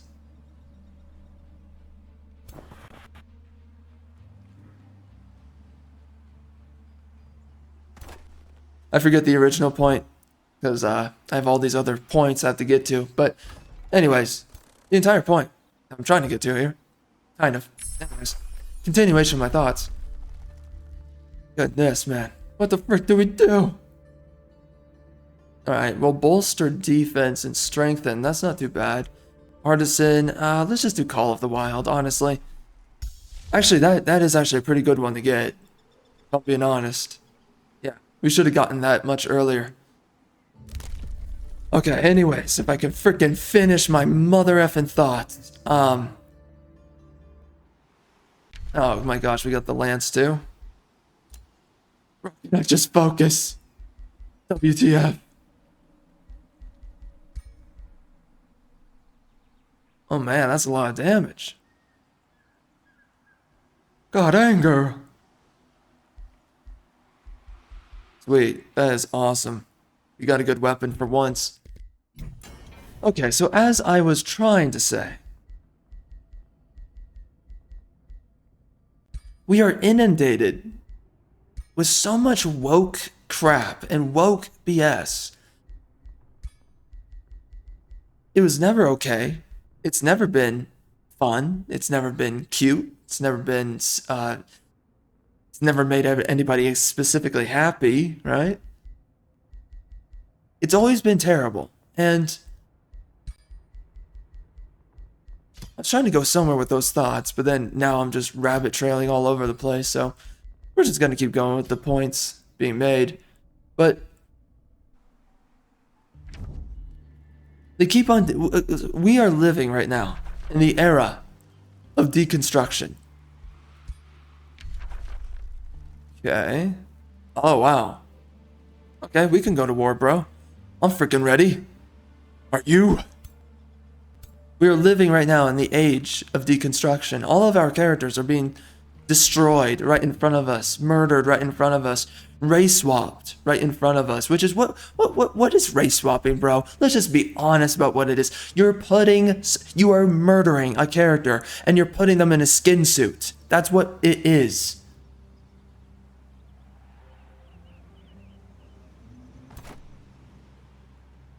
Oh my gosh. Oh wow, he's going for it with that army stack. Oh my gosh, that is pathetic. Dude, from everything I've seen so far out of Suicide Squad though, the writing is so freaking bad. Because it's so painfully generic. It's so painfully meaningless. It's so there's no substance to the characters in anything they say. One of the other issues too is, oh my gosh, my mind's going in so many directions. The way they wrote Superman. Superman doesn't have a character. It's so bad the way that they wrote Superman. It's almost comical how Superman is written. You know, like Superman, you don't write the character as the symbol the character is, right? Superman is super. So you don't make him constantly express how he's a super whatever, right? You don't make him say super this, super that. You define the characteristics and features of super. You don't say the word in the words or the the words or the the words are just the direct meanings of super. You don't make him be self-aware of his own qualities. And right now we don't have the context for me to point it out to you, but I mean, still, the point makes sense on its own. It's so terrible, the way that they write it all. Like, these characters are not themselves. They don't mean anything. And the whole thing is freaking woke, Again, they race swap all these characters. Amanda Waller, she's just a freaking woke character. I don't give two freaking craps about who she is. Freaking woke character. It's an excuse to have a freaking black woman as a freaking character. It's annoying as all get out. And one of the other issues, there's so many issues, let's be honest. They put up a freaking homosexual flag. The frick is wrong with you guys? Again, promoting their degeneracy and acting like they're the normal ones, right? You, the paying customer, you're not normal. And what does it say, by the way? On the little flag, on the little banner in the hub area of the game, it says all heroes are welcome. What the frick does that mean, bro? I mean, this is the issue. This is the issue with the idea that anyone is the hero. No, not everyone is a hero. Heroes are the pinnacle. They are the exception of everyone outside of themselves. They represent normal people at the most exceptional level. That's what a hero is. You don't overwrite a hero with mundanity. That means that the hero is no longer a hero. They're an average, normal person, and what defines them as special is no longer special, and you no longer believe that they're a hero either. It's deconstruction. A hero is only a hero. They're only special because of how exclusionary their character is of all else. Superman is the one man that you depend upon to save the world. Not the military, which is a bunch of other men. Used to be a bunch of other men. It's not the government. It's nobody. It's literally Superman. Superman is the pinnacle of all men, and he is the exception of all normal men, not degenerates, normal men. And he is the pinnacle of normal men. That's the ideal that possesses the character of Superman. That's why we love Superman. That's why so many generations of men have loved Superman. He's the pinnacle ideal of an Anglo-Saxon Western man. He is the American man at its ideal. And he is white. Anglo-Saxon, white, but again, gotta be very clear nowadays, because the peanut gallery, they don't freaking get it. And they will destroy your beloved characters just so that they can feel like their insignificant selves have relevance. They hijack everything.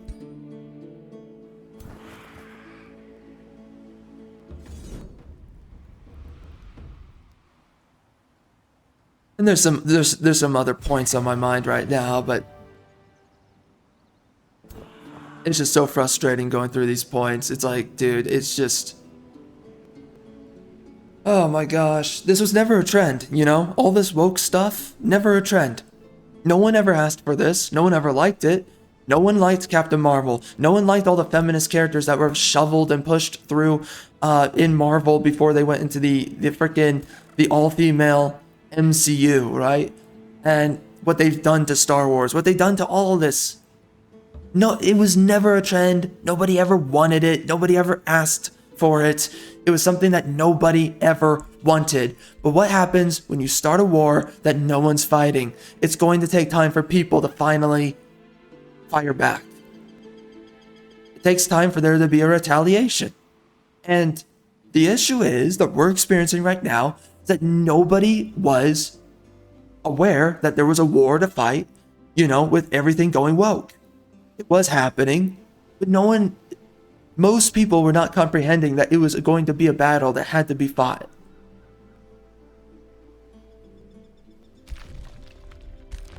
Okay, let's get you out of here, biatch. Nobody comprehended that it was going to be a problem that had to be fought, though. Nobody comprehended that. And so they were able to just have, on block, they were able to go all out with their wokeness and force it everywhere, into everything. Again, dude, like, storytelling is based in reality. It is not based within your emotions. It's not based within your dogma, your ideology, your propaganda. It's based within the truth. Who are the heroes all throughout history, right? Super easy. We all know who the heroes are all throughout history. Men. Why do we give a crap that men are the heroes in a story? Because I've spoken about this before. Stories pass down generational values that are worth and worthy of preserving and maintaining. So it's reminding us, generation after generation, of past men, right? And what they've done, who they were, and the best characteristics of who they were that ought to be continuated in the next generation. That's the entire point. It's very simple. What do these freaking losers, what do they do? They've never been relevant all throughout history. Gays, women, whatever. Go down the freaking diversity brigade list. These people they were never indicative or the composite of heroes throughout history. That is the number one reason why they seethe. It does not matter. Does not matter. You are irrelevant. You have done nothing. And you do not deserve what you demand. What's animal handler? Okay. Cool. Whatever. Yeah, we're gonna get this. The unbridled power of the herd thundering over the plain. The sheer strength of the mighty bear as it closes in upon its prey. Hear the primal music that beats in the sinews and bones of beasts. Then you will be able to harness it and strengthen your pack with the force of nature itself. This is the issue with deconstruction, is that it disrespects all the men who defined heroic qualities throughout history. That's why Superman exists. That's why James Bond exists. That's why any of these characters exist. It's because past men throughout history defined these characteristics. They're the ones who earned these personas, these archetypes. They defined all of this. They earned it. They proved it. And what is one of the number one things about wokeness? Unproven ideology. That is what wokeness, fundamentally wokeness is egalitarianism, but wokeness fundamentally is unproven. Okay, let's sell these guys. Is unproven ideology. And that's why we are so repulsed by these woke characters. That is why no one is inspired by a Captain Marvel who was sex swapped, gender swapped.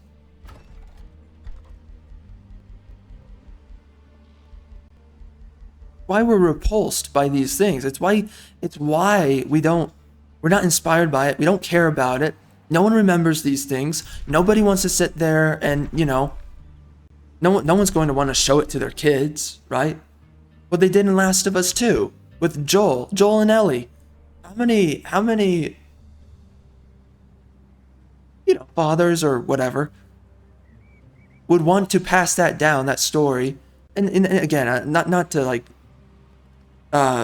blow up the relevance of it all, but that was a story that was worth, though, preserving in a lot of ways. The first Last of Us game, because it was just such a down-to-earth story. It had a little wokeness thrown in the under the hood, right? But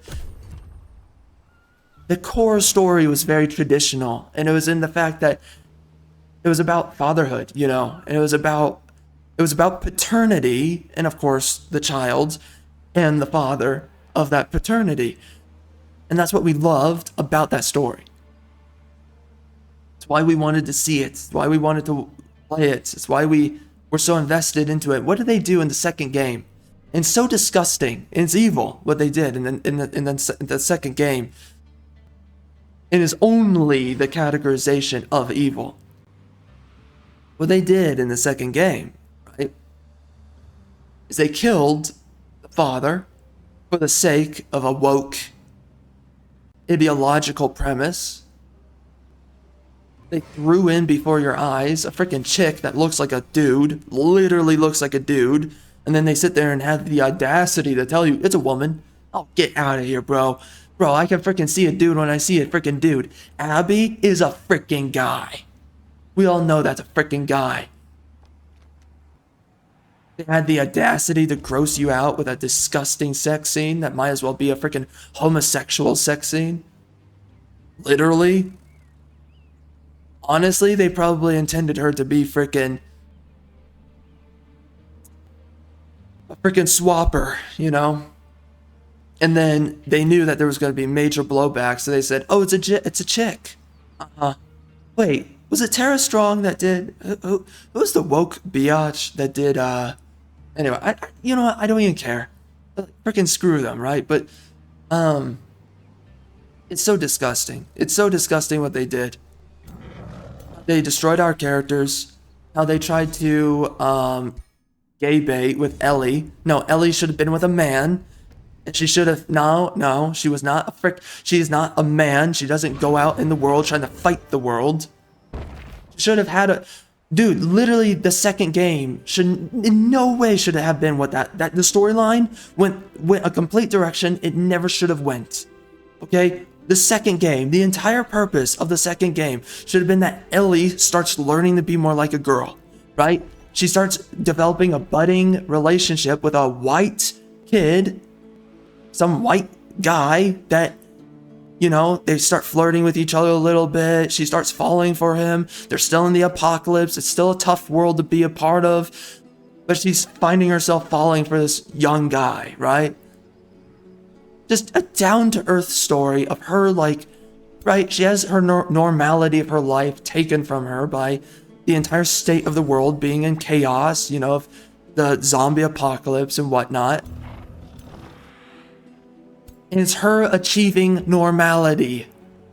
What was the next game, and what did they make the sequel be? They made it degenerate, woke bullcrap. Instead of it being this girl coming back to a normal life and trying to just find romance and become more girly and all this stuff, more feminine. No, what did they have to do? They made her more masculine. They made the world degenerate. Oh, feel sorry for these freaking the spectrum retards. Feel sorry for them, right? You gotta feel sorry for these people. Let's do the estate hall. No, let's do the guild hall, because that'll give me a bunch of knowledge. But you gotta feel sorry for these people, right? You gotta feel sorry for people that are not even worth considering. They are a disgust on humanity. They are disgust to the human conscience. It is woke, modernism, ideological bullcrap that they're forcing down your throat. And they're acting like you just have to accept it. You have to bend the knee. Very interesting how they don't like authoritarianism, but they're very quick to enact their fascism. Don't you love that?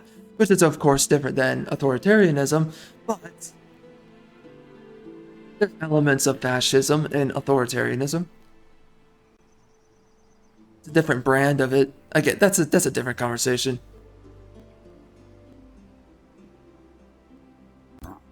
It's disgusting what they did.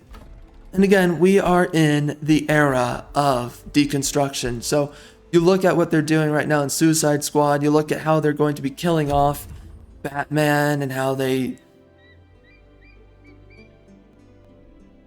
Why isn't this guy moving?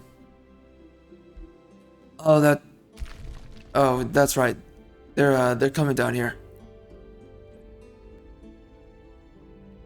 Women cannot be women anymore. They cannot be effeminate anymore. Women have to be masculine now. They have to be ugly now. We have to characterize women by manly, masculine, in the worst ways, masculine traits. That's the only way we can define them now, right? Instead of a character like Catwoman being sexy, having appealing clothing that she's wearing, that you know, gets you very distracted as you're looking at her. No, how dare you? You know, let's come up with some shaming language for you. How dare you find that attractive woman sexy, desirable? What's wrong with you, you straight white man? In general, straight man, but specifically, they don't like straight white men, right? What's wrong with you, though? You know, what's wrong with you for having a sex drive? Don't you know that the proper way to go through life is to have zero sex drive? To just be androgynous, right? Only have emotional love, which doesn't even exist, by the way, but right, the made-up idea of emotional love. Why don't you just operate off of that fake premise?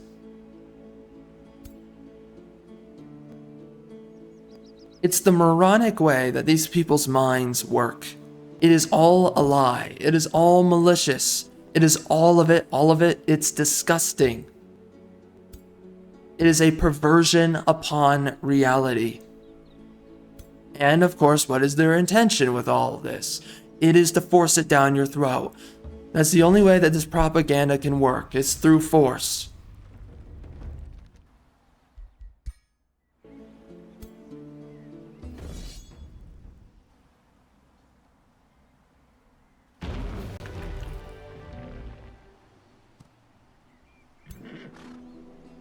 These are people who never grew up. And they have to push their childish, destructive fantasies onto you in order for them to feel, not to know, but in order for them to feel like they live within a grounded reality, right? In order for them to feel like that their delusions and their fantasies is finally the grounded reality that they deserve.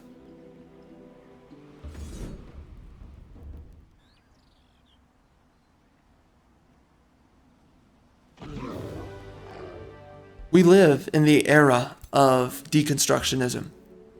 So you see what they're doing to these characters, and it is nothing short of disgusting what they're doing to these characters. Many of the things that they will do to these characters, right? A lot of these more masculine characters, like Batman. None of it is excusable. None of it is acceptable.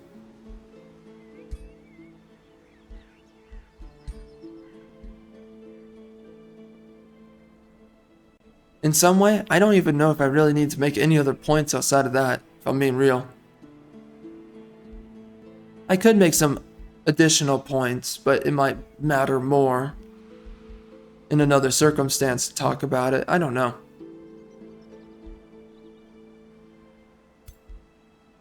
Let's put it like this. There's certain things that you could do in storytelling that's completely fine, right? Joel should not have died in Last of Us 2. Last of Us 2 should have been a very different game. That's number one. But outside of that, of course, there could have been a point in time where you do kill Joel's character. But when you live in the era of deconstruction, it is never being done with any respect to the character and never being done for the sake of the story. And for a purpose within the story that you ever kill off these characters, it's only being done to offend and harass the observer, right? The audience. It's the only reason. That's why they do these things. It's so that they can piss you off because there's something that must be replaced. We must take what you love and put it in a skin suit of something that you never loved and something that you never signed up to love. That's the reason they do it. It's also hijacking. It's symbol hijacking, right?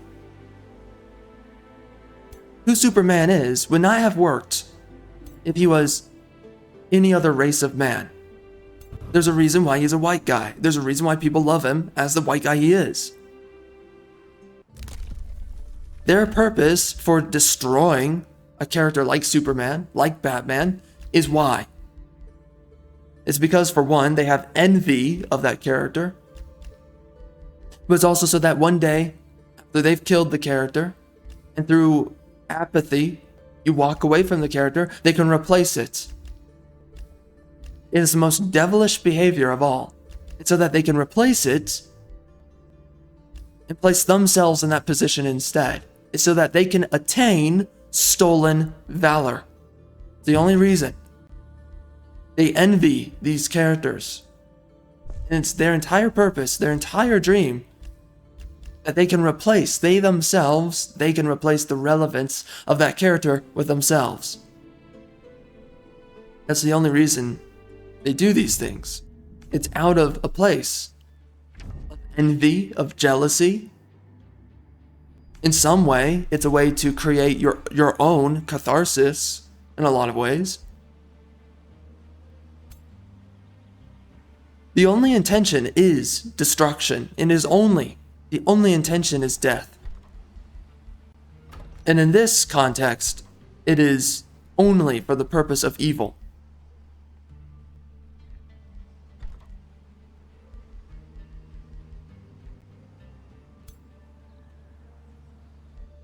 So I've been looking at what they've been doing to these characters, man. I've seen a little bit of Suicide Squad. I still don't know. We might pick it up when it comes out. We'll see. Just to see how far Rocksteady have completely fallen, but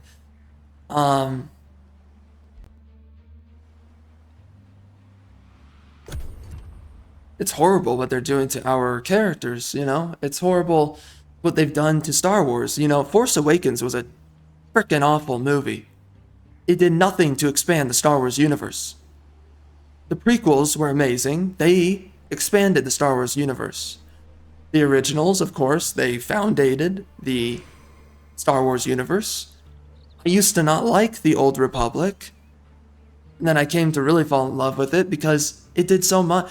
It was unique. All of it was unique. The prequels are unique from the originals. The originals, in their own way, the originals are much more boring. Let's face it. They're much more boring. And the entire Star Wars universe is boring when you look at it from the lens of the originals. The originals really, Star Wars would have died if Lucas kept it at the originals. It would have never captured multiple generations. The only way that he captured multiple generations was by building it.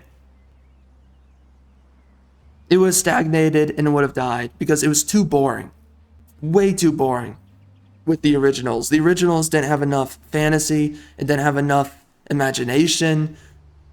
Everything about the Clone Wars, everything about the droids, all the technology that was introduced through the prequels, everything that was grown upon, what the Force was, what the Jedis and the Sith were. And then that was only expanded through the uniquity of the Old Republic. And the Old Republic, again, I used to not like it. There were things I didn't like about the Old Republic. But then I later came to have appreciation for all of Star Wars. I used to really not like the originals, but I came to really appreciate it later on. And everything that was underneath Lucas was just so well made. Everyone he hired did a great job. All of it expanded the Star Wars universe. There's always lore that was being added to Star Wars. It was amazing. That's why we fell in love with Star Wars, was because it was always growing. It was always changing for a productive means to an end. It wasn't staying the same and stale. Of course, nowadays, what's the issue? Of course, not like I really have to make this point. The point makes itself, but let's just say it. What do we see now, right? What do we see now with Star Wars? It's deconstructed. Everything's been torn apart and ruined. Everything that was beautiful about Star Wars has been destroyed. Everything that you loved about Star Wars is gone. The characters you loved are gone. The storylines that were worth observing are gone. Again, and so this is the issue, right? The sequels were terrible. One of the biggest crimes that they committed was that there was no expansion of the Star Wars universe in the sequels. Also, they pulled a lot of woke stuff. Also, making a woman have a man's journey, a man's adventure. Okay, listen, no one was going to give a crap ever about Rey. And there's no reason to give a crap about a character like Rey. Rey does not matter. Rey is insignificant. She should have never been a character.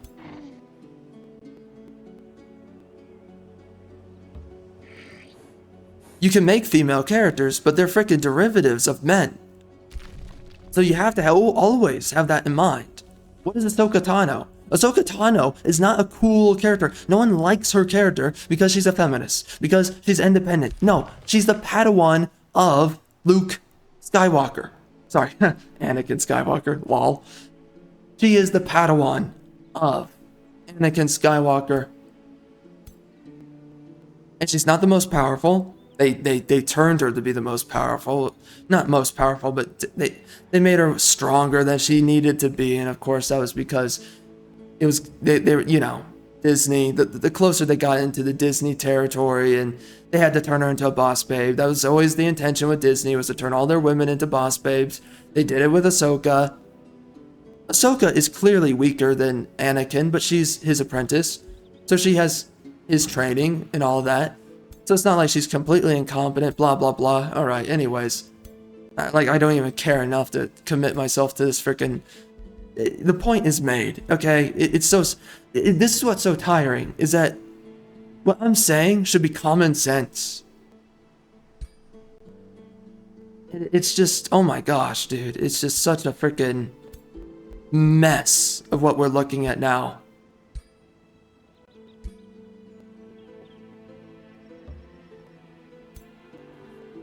The point's been made, okay? The point's made on its own.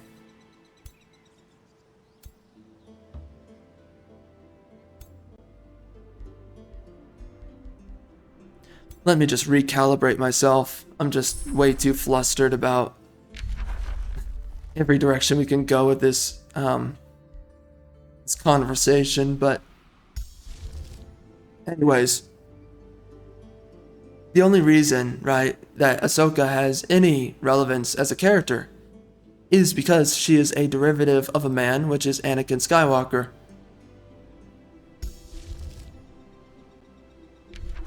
And we will leave it there. Same point for Rey. Screw Rey's character, just so, again, no one cares about Rey.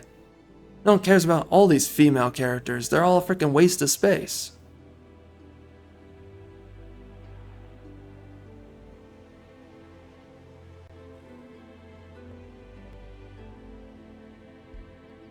People only fall in love with whatever has relevance, inherent value.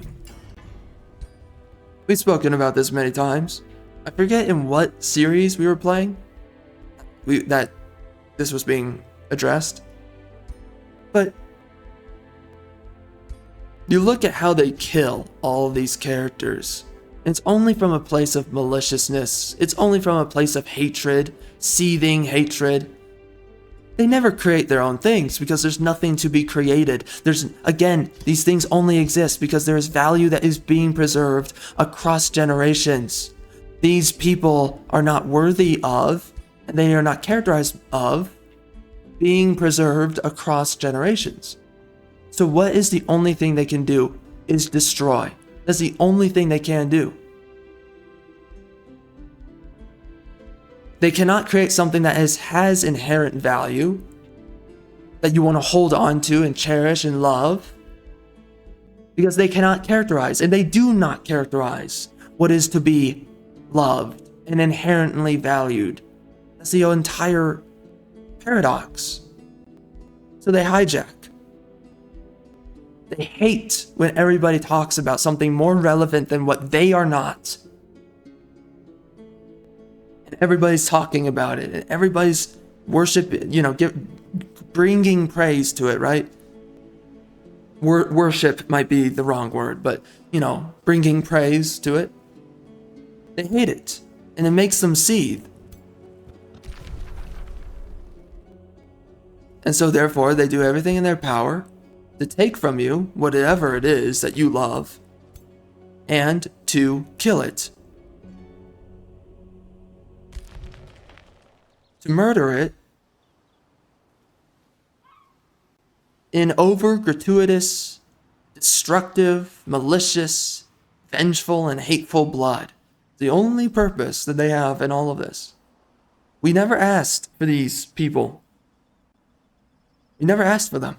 We never asked for them to hijack our beloved properties. All of these franchises, we never asked for this. We never asked to be a part of their little circles, their little homosensual circles. We never asked for it. We never wanted to be a part of it.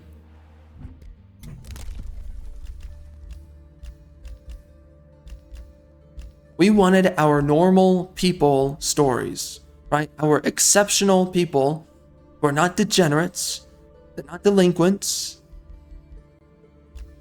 they're not these little recluses of civilization. Normal people stories. And these stories were not perfect either, by the way. But there was a lot that was redeeming about them and good, right? Their fundamental character and their fundamental value was good. And that's why we loved it. And now, of course, they've done everything in their power to take that away. Out of their vengeful envy and their lustful jealousy. So, I look at what they've done with Suicide Squad. They've deconstructed Harley's character. She is now just a raging feminist. That is never what her character was. It's never what her character should have been. It's always like so crazy to hear these people cope, right? Like, people will act like these characters are living people, right? And so they'll sit there and they'll be like, well, you see, like, this thing happened to Harley, like, after Joker died, she was really having a hard time with that. So she changed herself to be more masculine to fill in the void of Joker. They'll sit there and just come up with these random rationalizations. And it's like, dude, she's not a real person.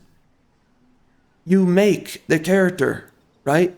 You can write the character in whatever direction that you can come up with. And of course, these woke tards, what do? They write it in the most woke tarded way possible. That's what they do.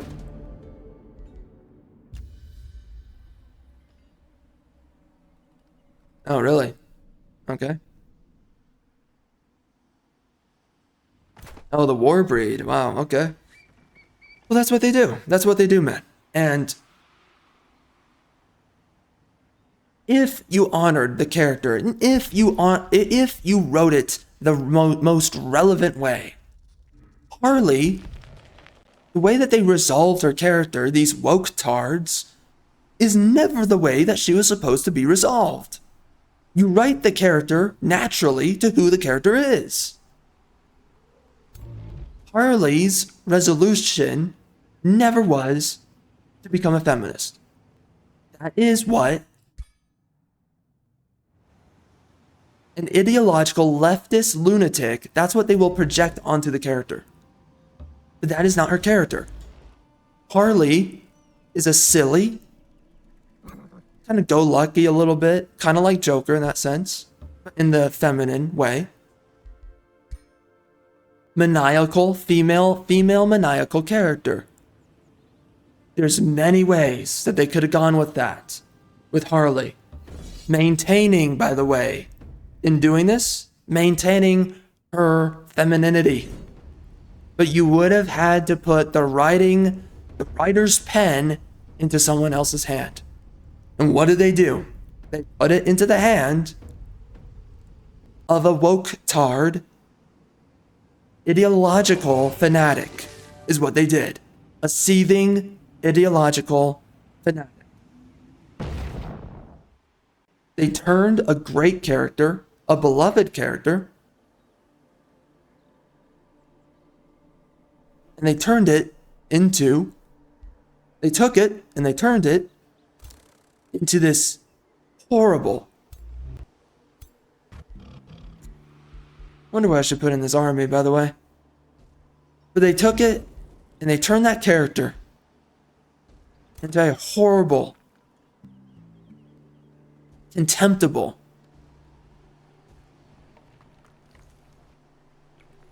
I want to say persona, but this awful archetype, though, of defective femininity. It's not even femininity. It's a woman wanting to be like a man. That's literally all her character is now. She wants to be like a man.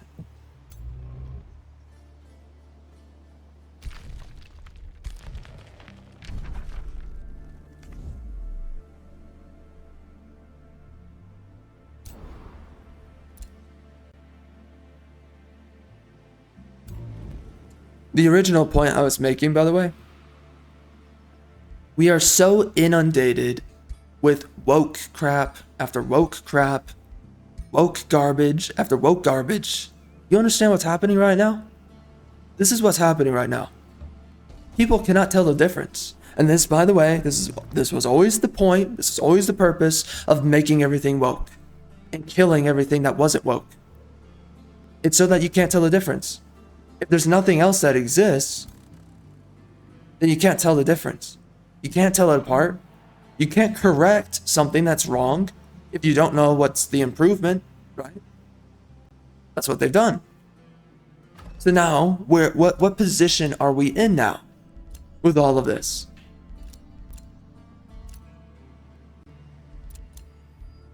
Hold on, let me check this out. Okay. So what position are we in now with all of this? It's become increasingly difficult for some people to discern. No, that's not the right way to put it, actually. I know the core point I want to make here, right? Where should we place this, by the way?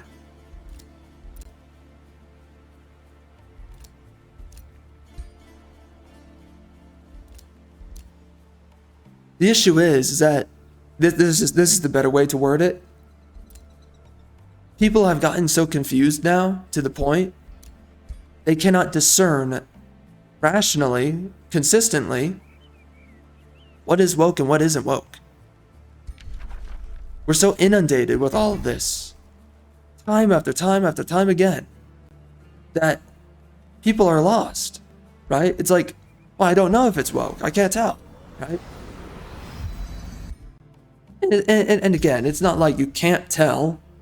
That's the issue with their position, is that you can tell. You can tell if something's woke. It's very easy. But we're so inundated with wokeness, with garbage too. You know, woke garbage. We're so inundated with this that people they've lost their ability to even spot it, right? Because when that's all you know, well then it's very difficult to know anything different.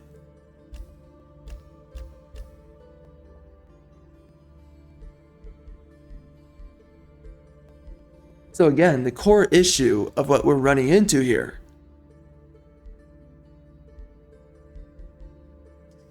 what should I do here? You know what? We're gonna want to make some outposts. Yeah. Alright. The issue with all of this right now is that, by the way, we're gonna build this, I think. Yeah, let's do this. Build outpost. We're gonna go to war with Dream Vaults. I don't want to win him over. I don't care. We're gonna take these guys out too. But the issue is that for other people, they're starting to lose their discernment with this, because it's like, well, like, you know, like what's woke, what's not woke. And again, it's not like it's that difficult, but it's like the problem that certain people can start having is like,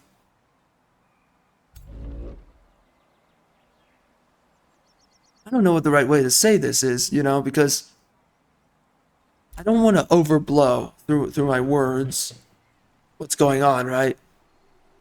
But okay, for lack of better words here,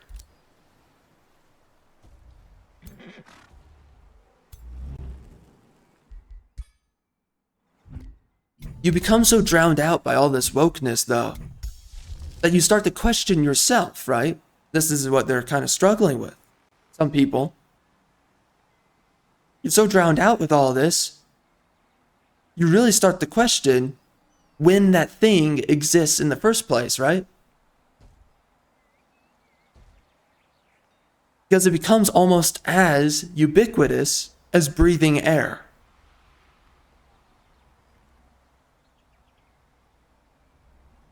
And so when this kind of dog water horse crap becomes so almost like omnipresent, right?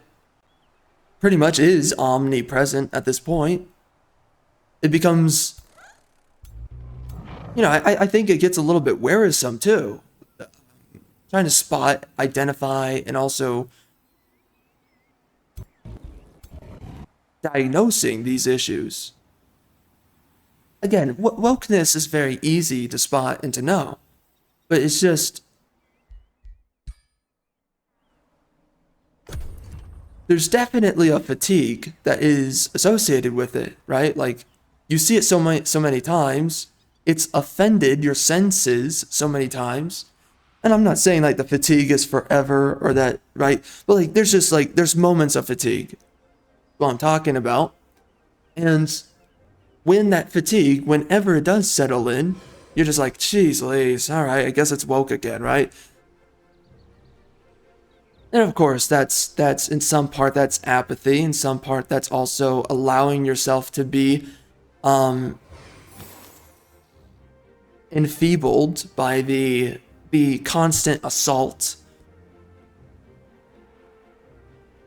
But that's one of the things you got to really look out for. So I don't want to pull this too far away from the core point being made. But so that's one of the issues though that you're starting to see though, right? Is like, goodness, right? It's like one thing after another is woke. And one of the issues is, right, once everything is woke, everything's dog water horse crap, guess what starts happening? This is the entire point of doing this. The basis for how things are judged is based within wokeness. So now it's like, well, okay, you know, yeah, it's dog water horse crap, but it's not like the dog water horse crap that the last woke product was. So I can sort of accept what it is now. Or like this most recent product. I can accept it. Why? Well, because it's just not as dog water horse crap as the other dog water horse crap. Okay, but it's all dog water horse crap. And you know it's dog water horse crap. So why are you not acting like it's a problem? It's just because, you know, some people get apathetic, some people get a little bit enfeebled by the entire interaction. But again, the core issue that's going on here is that you start to lose sense of discernment, right? You start sitting there and you're like, people start to question themselves in some way. And if they're not questioning themselves, wait, what's going on over here? Oh my gosh. Okay.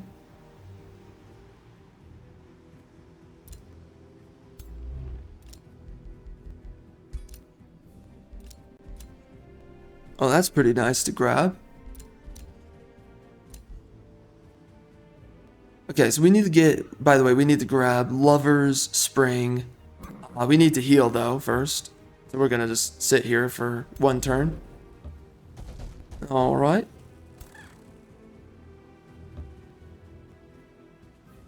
One of the things that starts to happen is that people start to lose sense of right and wrong. Right? When everything becomes evil, and what is good and what is characterized by good becomes less and less observable, you start to forget. That's the main thing that happens. You start to forget. And it starts to become very difficult to remind yourself of what is good, what isn't evil, right? And again, by the way, that's why we have stories. That's why we have storytelling. Because if you allow yourself to be drowned out by the lack of an ideal, then you forget about the ideal. And therefore, continual generations are no longer maintaining or upholding that value, which was once so dear and served so greatly in past generations. That's the entire issue. That's the entire point and reason why you have to maintain these things. If you allow it to fall by the wayside, you lose what was valuable to begin with. And that very thing is therefore killed. You know, typically murdered in cold blood.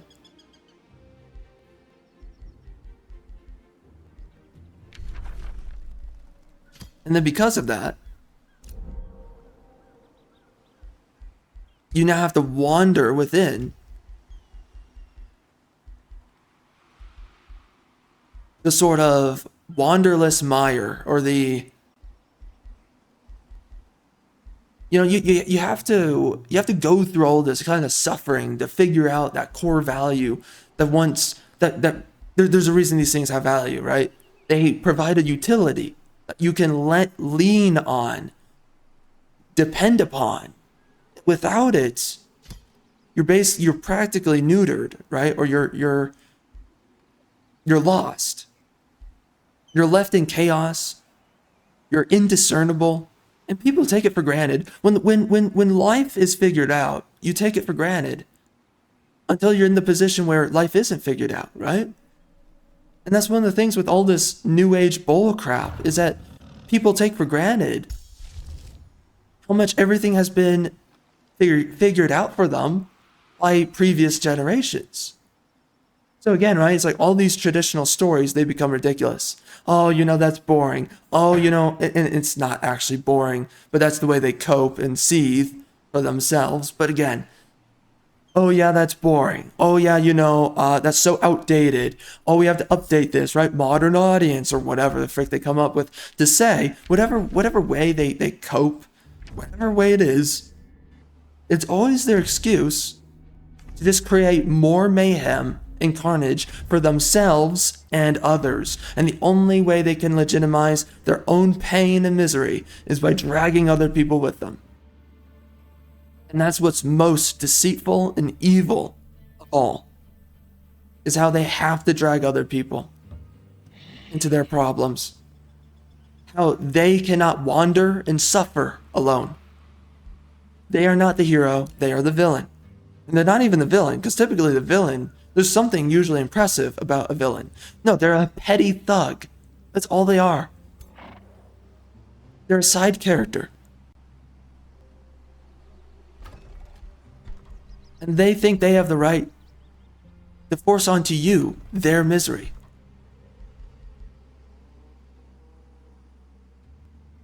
Okay, so we kind of bunny trailed a little bit, but kind of back to a little bit my prior point.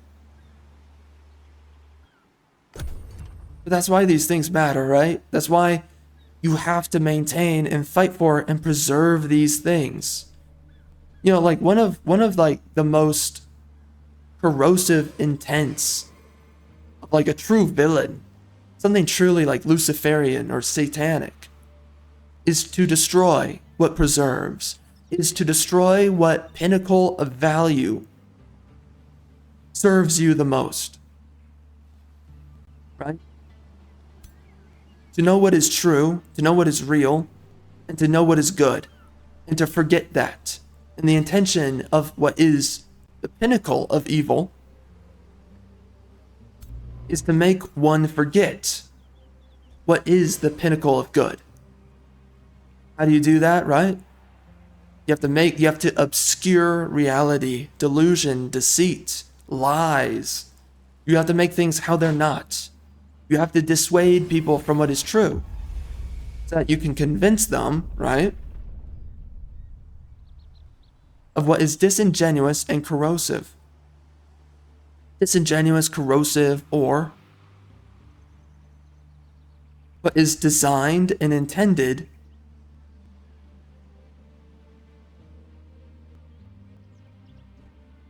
to replace. Or, okay, if it's not to replace,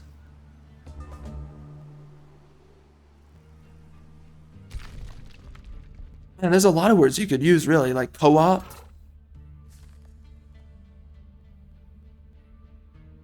What is this?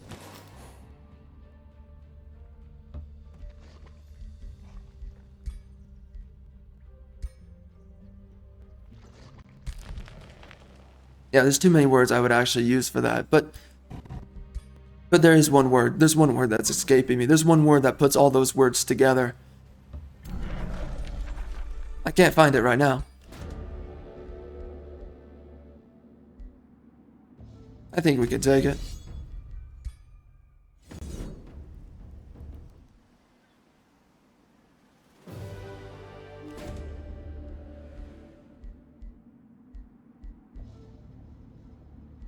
Food would be pretty decent. You know, their entire purpose, right? Who's this guy, by the way? Tuskheim? What are you doing here? WTF? Why is this guy not taking this tile? That is so unfortunate.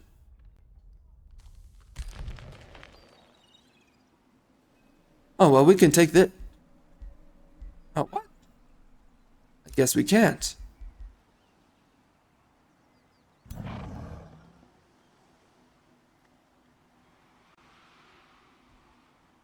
Yeah, the proper word kind of escaped me, but because there's just too many words I could use. But there's one word that would put them all together, so we'll find the word at a later time. But that's the entire point of all of this, right? It's taking what's good. It's taking what's worthwhile of preserving. It's taking what provides generational utility and ridding people in the world of it. And what does that do, by the way? That will throw your life into chaos. It will throw you into a world of disrepair. That is the very tangible results. And again, we take normality for granted. When the world is no longer normal and you can no longer make reason of yourself or others, things become very chaotic and very unstable. And therefore, not only do you start to fall apart, but others will fall apart. And when everything falls apart, you don't know what to lean on. You don't know what to fight for. When you argue with somebody else, you don't know what to say is true. You don't know what to say is good. You cannot discern any longer. That is what is so corrosive about all this. I think this is the dumbest thing to acknowledge right now. But it's become this thing that so many people are obsessed with, right? But it's this whole stupid conversation and kind of suffrage that's going on right now for people surrounding mental health and all these issues with mental illness and, oh, you know, people don't have it all together anymore and, oh my gosh, it's so horrible. It's like, yes, that is what happens when you sign up to live in a world with values that are unproven. And that is what happens when you disregard tradition, which is what? Generationally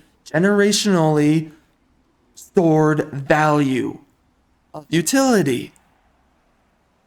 When you say that the prior wisdom of previous generations is no more, no longer, it's outdated, and then you pursue your unproven ideals and concepts, you're only leaving yourself. This is kind of outside the main point I was making, actually. I'm now making a kind of a side point, kind of rabbit trailing a little bit because there's another point I could make in saying all this. But you are throwing away all of your stability in your life when you give yourself to a life of lies, deceit, malice, delusion, all these things. And when you try to live in a world that isn't real, then you will be punished by the world which is real. Right? You fool yourself believing that drinking bleach is healthy. Alright? Don't be surprised when you're showing up in the ER. That is the same thing as these beliefs. These beliefs are synonymous with drinking bleach. And then you're wondering why you have mental illness. You're wondering why you're unstable. Understand this, right?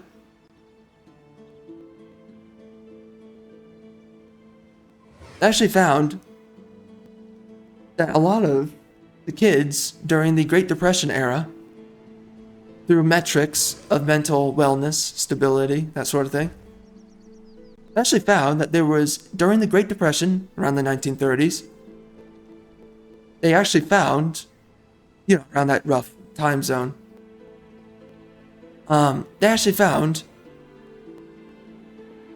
I forget what the exact number was. I think it was somewhere between, I think it was 72%, but I might be wrong on the exact number. Somewhere between, I think, 70 to 80%. The kids during that time had higher mental wellness during that time period, by somewhere around 70 to 80% than we do now.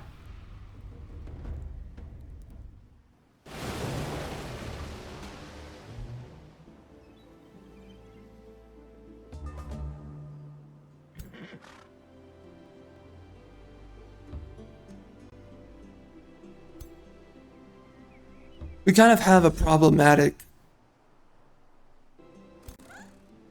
situation right now for civilization, where many people would rather their fantasies, which, for many people that equals delusions, they would rather live in their fantasies rather than their realities.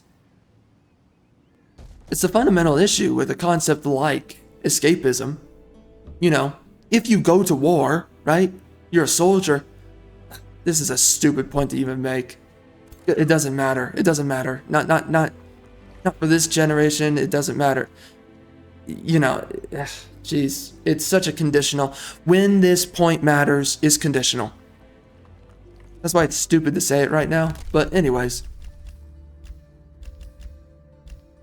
What are we looking at, by the way? I see.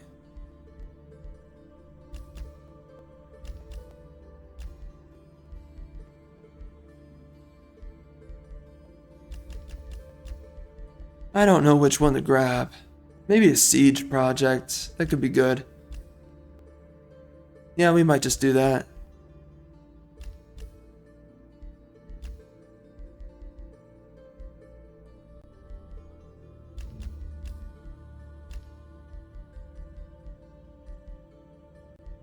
Maybe I should actually grab some of these. Oh, the mana one? That's not too bad. Oh, we can do that. Expansive reach. Why not?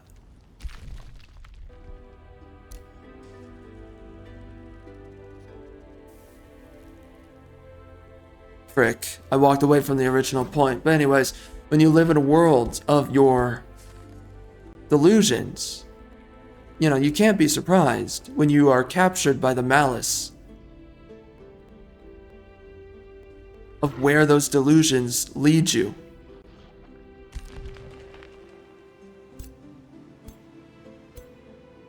And that's the fundamental issue with escapism, is because if you have a situation so bad as to escape from it through sedation, is what it is.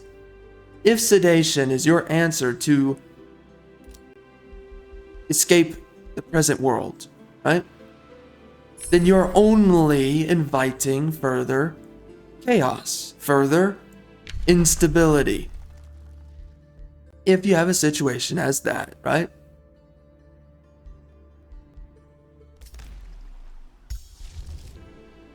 It is important to note, right, that if you have a bad situation, the only way, escapism will never solve your problems.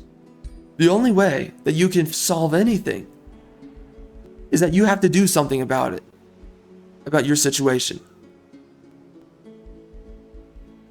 Reality is the only answer.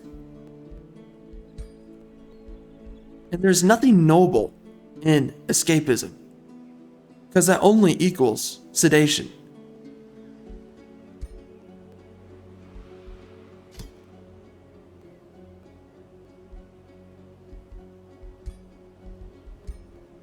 And that's what the greatest, by the way, like all the greatest stories are always about. Overcoming the odds of your life, which means overcoming your sedation, right?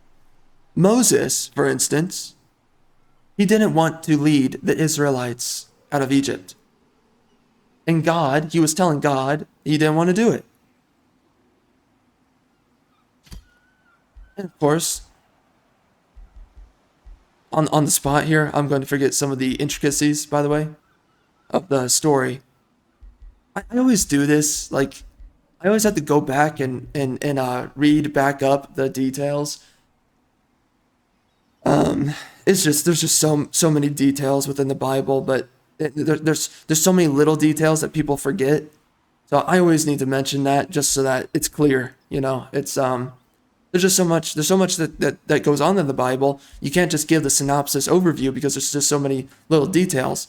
And I could give an example right now, but that would extend way too long over what we're already talking about. But God had to force Moses. And he really had to coerce Moses to lead the Israelites out of Egypt. Moses was willing to be complacent about his situation. And the only reason that we know about the story of Moses is because of the fact that he did go out of his way to lead the Israelites. But he could have chosen sedation or complacency and done nothing. But the only way they were ever going to actually go, even through God, the only way they were going to get over their problems was overcoming their own sedation or, complacency, one or the other. And that's every great story. It's a hero, right? The hero is the man that chooses to act. Your problems will only go away if you choose to do something about it. Your problem never goes away if you do nothing about it. It's the core issue with sedation. It's the core issue with the idea of escapism. And, it's one of the funniest things because you will hear a lot of people, they'll talk all day about escapism. Oh, it's so important, escapism. And it's like, you are literally, it's so funny because, these people are typically the ones most obsessed with these great stories. And it's like, you didn't learn a single lesson from these stories. You love the story of Superman or Batman or whatever. Arthur Morgan from Red Dead Redemption, or I don't know, go down the list. You can think of any character. Well, guess what these guys didn't do? They don't have escapism. They pick up their sword and their shield and they do something about their position in their life. Your only escapism is death. That is the truth.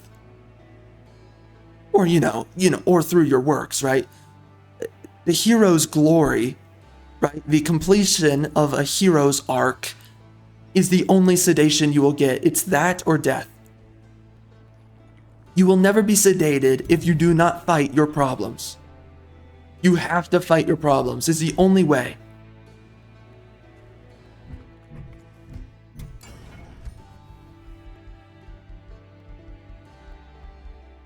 But that's and it's that's the thing though. That shows you so, man, dude, at this point might as well make this another video, right? I keep saying I might need to just make these, I don't know. Maybe I will make this just a whole video at this point.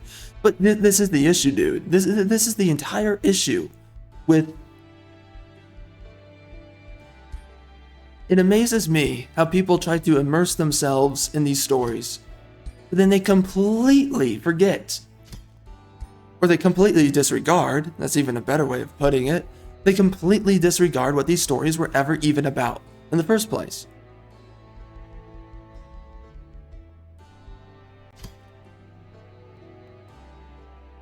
There's no excuse. For the hero, there is never an excuse. Oh, you know, I had a really bad week. Oh, you know, I have a really bruised up knee. Oh, you know what? You know, this little thing, that little thing. No one cares. No one cares. No one cares about your excuses. No one cares about your made up ideas of why you're being limited. No, you get the job done. And that is why, by the way, that is why these stories, that is why they're masculine. Cutting out all the bullcrap is a masculine action. No woman is capable of doing it. No woman can even fathom of doing it. That's why these stories are masculine. And again, man, this is about to rabbit trail into another conversation. I have to pull myself back here. But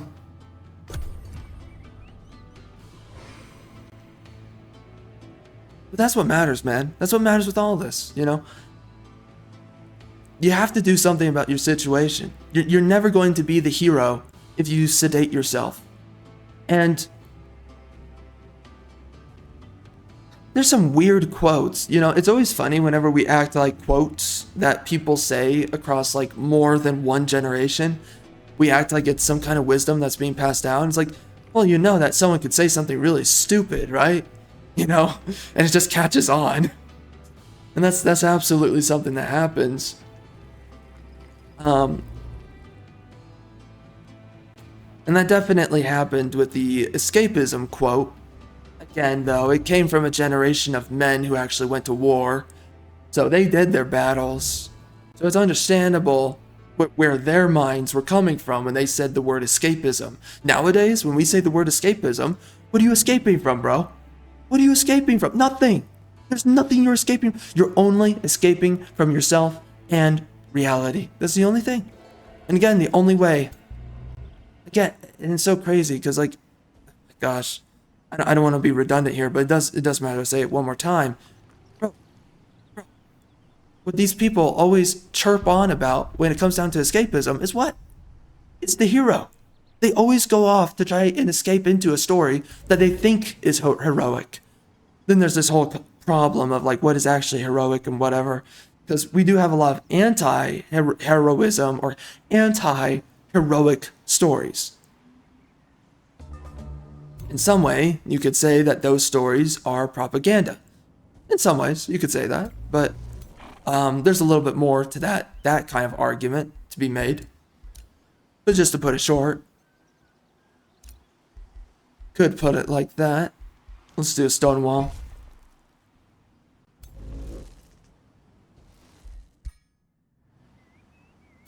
Anyways, escapism is such a stupid position, and there's more points to be made on that, but let's just leave it there for right now, right? This is always what happens, right? I get talking about this stuff, and what we're doing is that we're creating this little web of ideas. And once the web just starts to expand way too far out, like, I do not have enough words in the dictionary to cover every single thing that I'm thinking or that needs to be said or spoken. So we're kind of at the point where we need to tether things back because we're all over the place at the moment. So many side positions, arguments, whatever, being made here. All right, good. So we just cleared this up, by the way. Because like now I'm kind of forgetting. Like, what was the original point I was making, right? What was it I was originally trying to go at? There's a reason for bringing all of that up. I mean, the reason was within itself to bring it up, but there was another reason after I made all those points.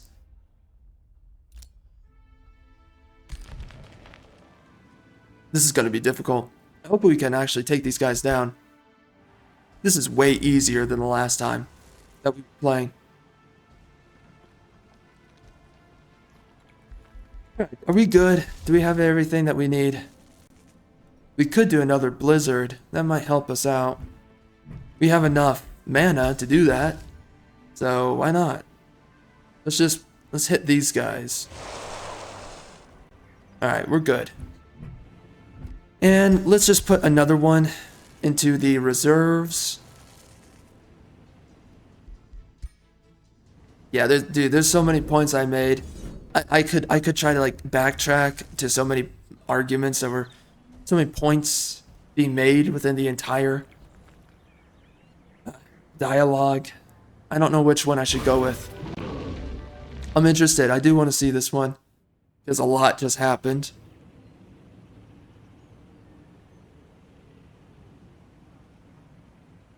Alright, let's see it. I hope it doesn't. Okay, we're good. I hope we're okay. It could crash at any second. Jeez.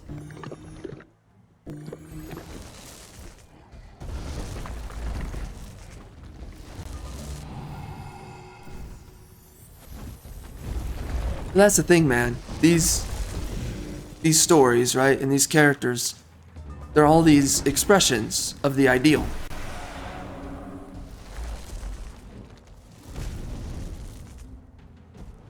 There's too many points to make in all this. I just need to recalibrate, honestly. Too many points to make. Way too many points. No. Why would you throw that stone at me, man? That's so silly, man. My gosh, this guy's getting destroyed.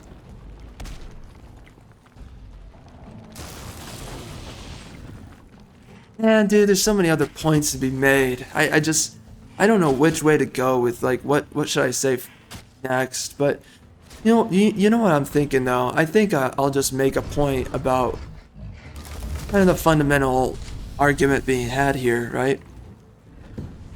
The main thing that matters, right? Oh, that is good. Wow, that was cool. That's a lot of damage.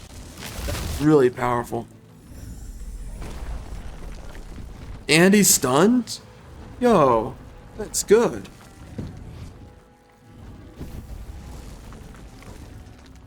Okay. It's okay damage. It's not... Oh, wow.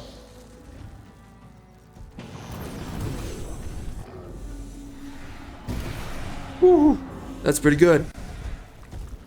Oh, of course. Yeah, thank God you threw up that pillar, bro. In case anyone was going to forget that you had that ability in your toolset. If only it would actually do something.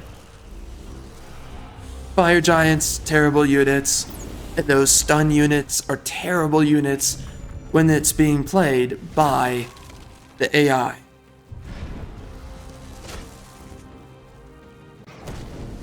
Which, for the most part, you are playing the game mostly with the AI.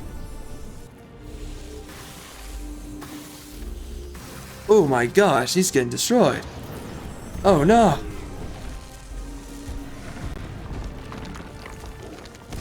Oh my gosh. They're getting freaking destroyed.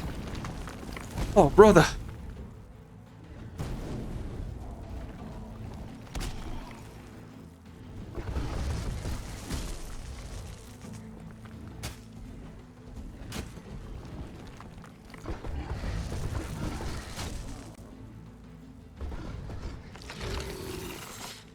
You know, as an offside point to make though, man, things have been woke for a little while though.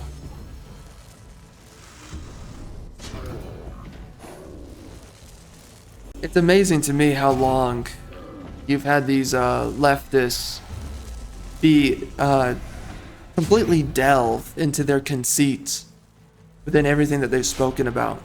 Or, sorry, within everything that they've ever worked on. There's a bunch of other points to make within that. There's a bunch of stipulations as well, but it just amazes me. Like, there's so many games that came out even before things got super woke. You would still get these developers who are super conceited, and they would make caricatures of right-wing people, right? to make right-wing people come across as, or to present them as like these uncivilized mongrels. It's just amazing to me for how long in like gaming and different media that they've made fun of right-wing people. When it's like, bro, right-wing people have been correct about everything. That's the amazing part. And of course, a leftist can never admit defeat. It's like, it's pretty much ingrained within their politics. Again, they're not a politics based in truth, based in reality. They're a political spectrum based within delusion, deceit, and malice. If Satan were a political party, it would be left.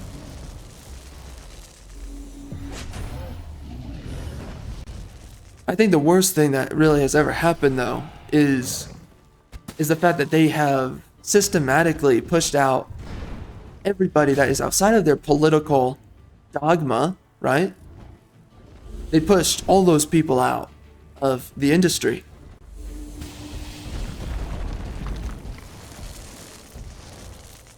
Again, the best games and the best products in general have the least amount of traces of modernism and liberalism. The best stories, the best games have always had the most traditional elements. And there is this interesting kind of dichotomy, by the way, of traditionalism. A part of traditionalism is what? Attractive women. Attractive women are a part of traditionalism. Now, what's funny is that you have to tamper down, to some extent, the, man, we got a swamp troll, dang. You know, you have to tamper down a little bit of sexualization because you don't want to promote degeneracy, right? So there is that interesting, kind of weird mixture of like traditionalism is both seeing women for how desirable they are, right? For their attractiveness,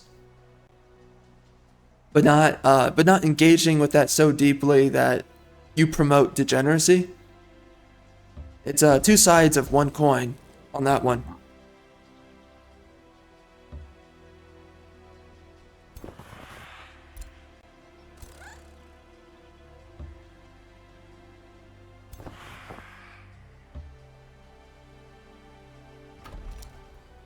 Right, because like, in the thing is that if you try to,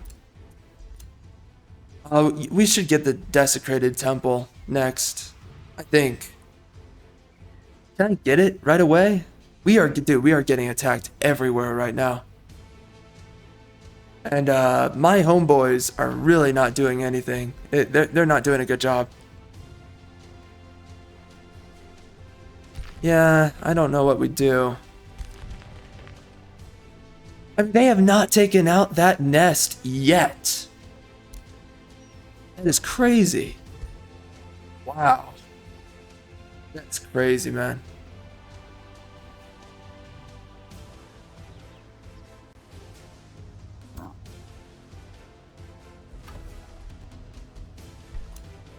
Jeez. We are getting freaking overrun. Like crazy. I did want to do a teleporter.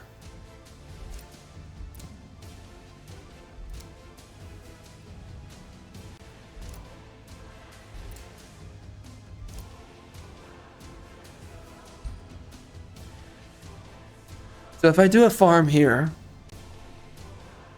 we could build some roads. Yeah, I think that's the best way to do it. It just connects everything a little bit more, just a tad bit, not too much, just a little bit.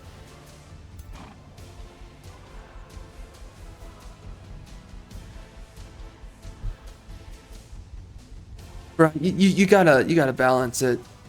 You know what? That's a different conversation for a different moment in time. What is this? I see.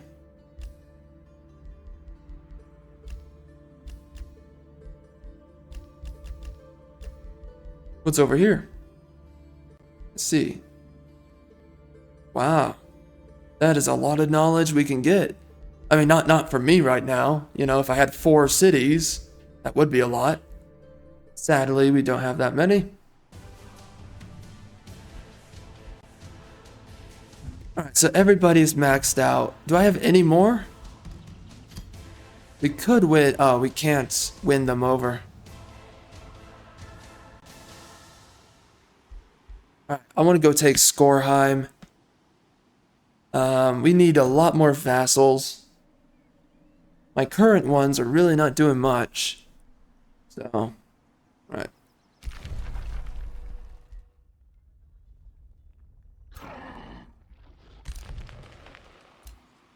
Yeah, man, I've been looking at the Suicide Squad. Kills me, man. It kills me. There's so many more points I want to make, but it's just we've gone so deep into all the other points already made.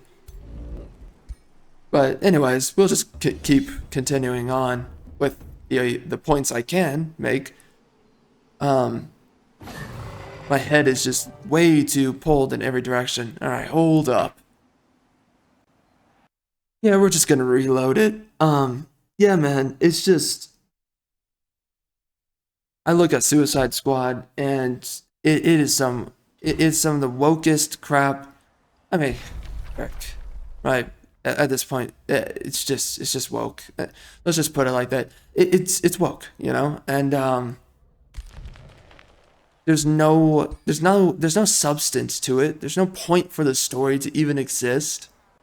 There's no value that it provides.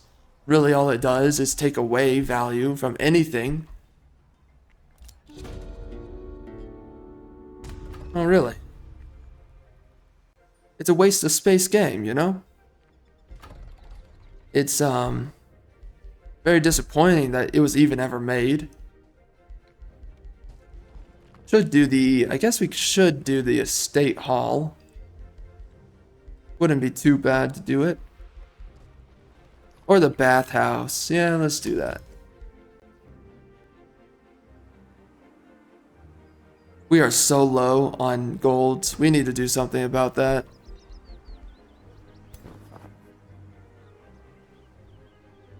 But this is the thing I was talking about, is that we get so washed over by all this woke crap that people oh, what is this called? Isn't this like a oh, what is it called, man? It's something about gradual. It's something about gradual effects. I'm forgetting what it's called right now, but this is what happens, right? When you gradually inundate people with something, right? Is that it's not that it becomes more acceptable, but it just becomes, in some ways, it becomes more fatiguing to fight it to some regard, right? But at some point, it just gets, I already made some points on this, but some words to put it a different way.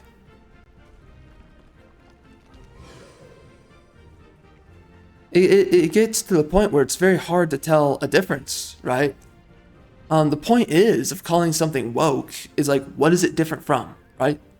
Something that isn't woke. Well, everything is woke now. So when you call something woke, it's just calling something the new normal, right?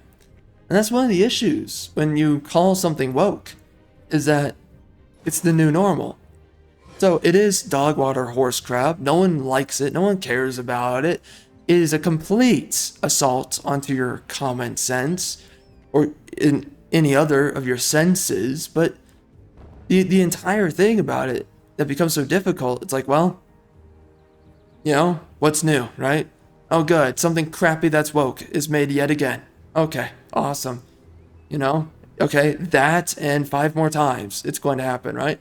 That's kind of like that's complacency. You don't allow yourself to be taken by complacency or sedate yourself within this kind of irrational. Wait, what is this guy set on?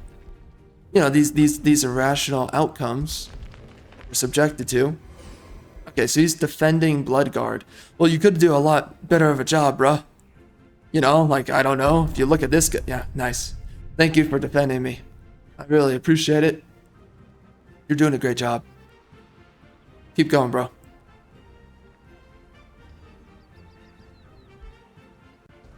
Should I just leave them on automatic? If I left them on automatic, what would that do? I don't know. I really can't tell. 50% chance.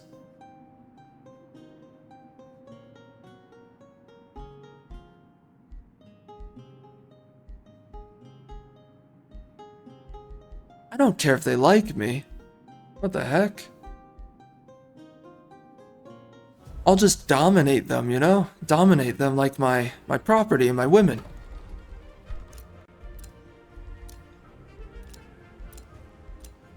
Yeah, I don't know what we do. I would like to make a teleporter, I just don't know where it should go.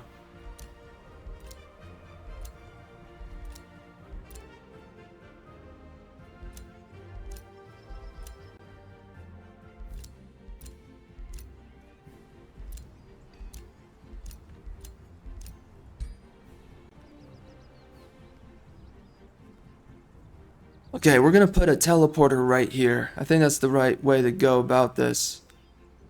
Wait, where was it over here that I wanted to build the teleporter? It was right here, right? Yeah. Yeah, it was. Oh, look at that. What do we have? A pickup.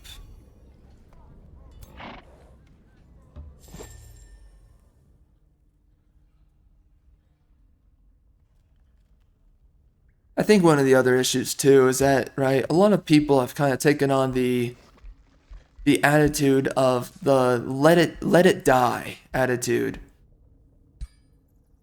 In some way, that's what they've done, and some people have made that decision, and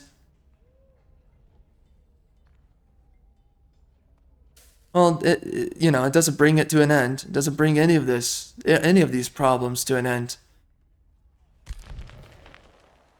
This is something that has to be fought for, right? And okay. I have so many tier 4s from clearing these infestations. It's crazy. Oh wow, we got research. That's pretty nice. That's actually really nice to get. Oh, is he going to defend me? You know what? I'm going to let him do that. I think he's going to do that. He better do it. You know, otherwise he's just not defending me. He's just like, ah, good luck, bro.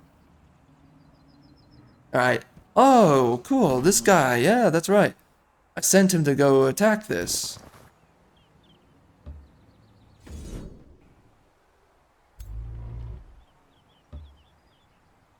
Dang it, man. Yeah, like, I have to swear to you right now. Oh my gosh. We are at the point where I've just made way too many points. My head is going in so many directions. I can't choose anything.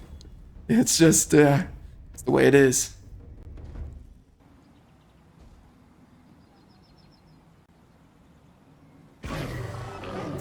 Sweet. Another swamp troll? Holy crap. How many of these guys are we gonna get? Oh, look at that. Yeah, we can take another plot somewhere.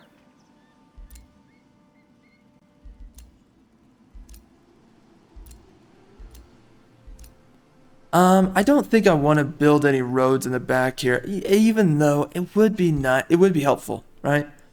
Especially since we need to get to that great bird nest, let's be honest. Would be pretty nice. We need a quarry as well. I don't know. There's way too many places to build roads at the moment. That's really what I'm trying to think about. It's like, where should I build a road? Oh, we could take this pasture. That would be pretty nice. I do want it. Alright. We could do a quarry, I guess. Yeah, let's do that. Alright, so we're gonna try to... Oh man, there's so much to do. I need a third city. I do not have enough gold. We have to do something about that.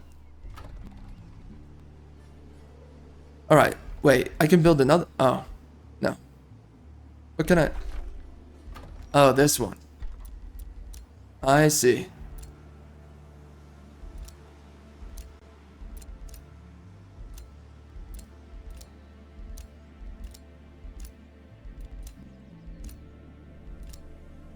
Yeah, we could build this so that we can start doing the teleporter.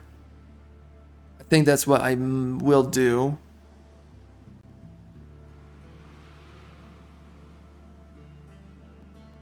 Alright, it doesn't hurt to do it. It's pretty necessary too.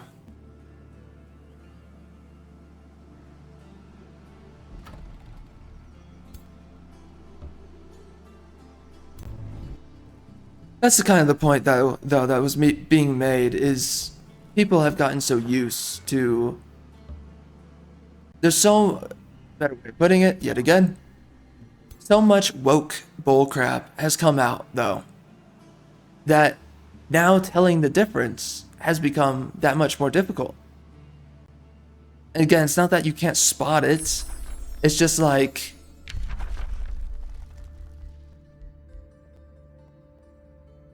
yes. Okay, yeah.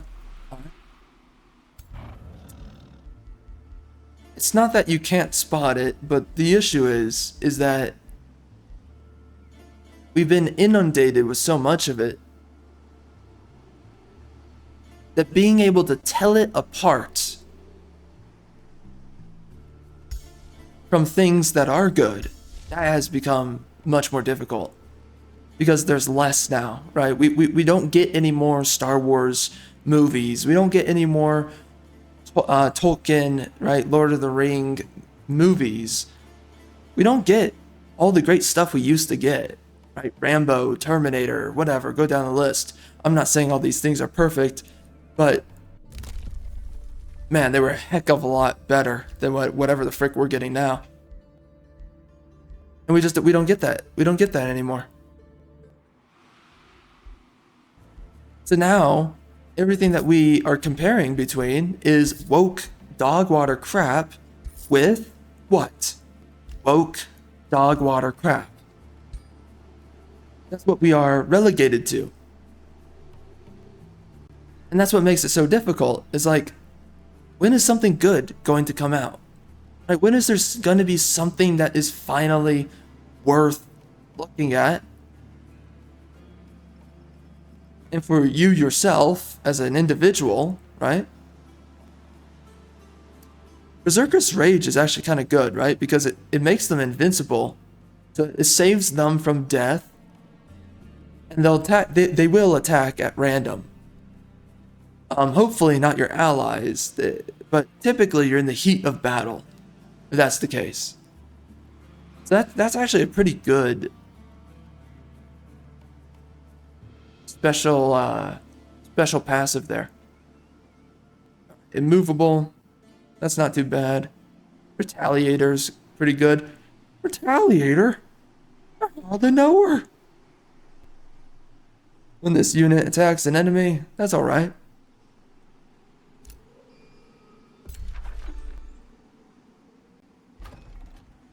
And that really is the core point though being made, is that there just comes a point where you don't know what to compare things to, right? When woke bullcrap comes out, you're like, well, what do I have to compare it to, right? And I'm not saying that determines the entire conversation or the issue, whatever whatever, however to look at it, but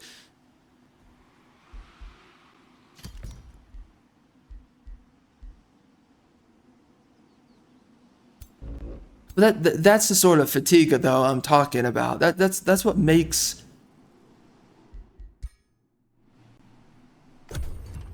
criticizing these things, that's what starts to make it so difficult. And again, you can criticize it. There's many things to criticize. But again, you're inundated with all this freaking horse water, dog water crap that you just kind of get to a point where you're like, geez, man. What do I have to judge this based on anymore? If you look at it through a modern lens. And that was the entire point, though. That's always been the entire point of doing all this, making everything as we now see it today. It's to make it all incomprehensible.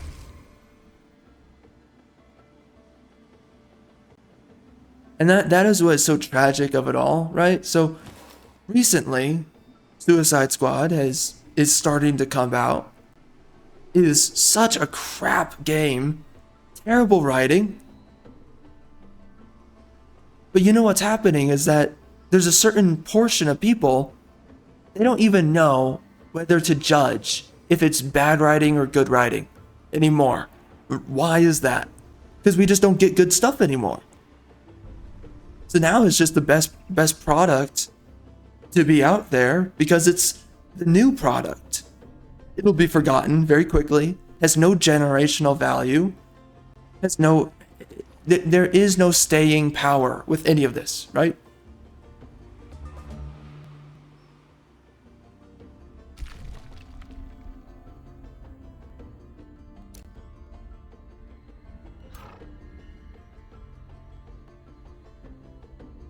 But that's the point. It makes it more difficult for certain people to spot out why it's so bad, right? Or why it's so irrelevant, or why it's so insignificant.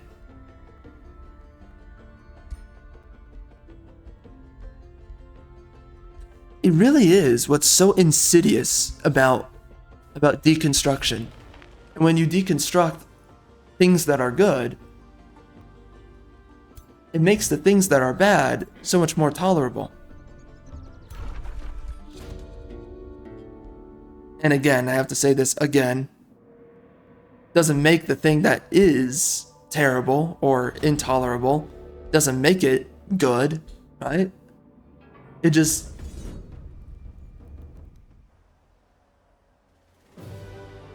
You just end up getting numbed out by all of it.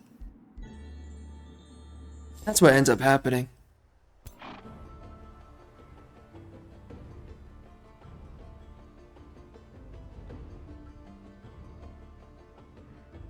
I think it's going to be weird, right? I think getting to a place where normality is once again achieved.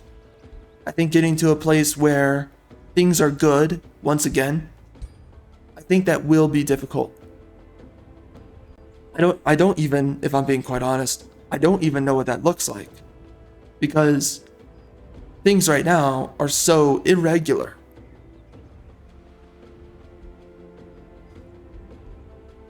And things are so out of balance, so out of whack.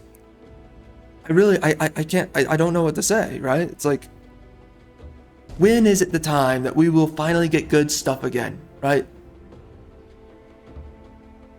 There was a time where we, as the customer,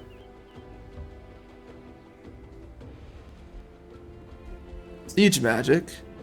Oh, okay, let's do that.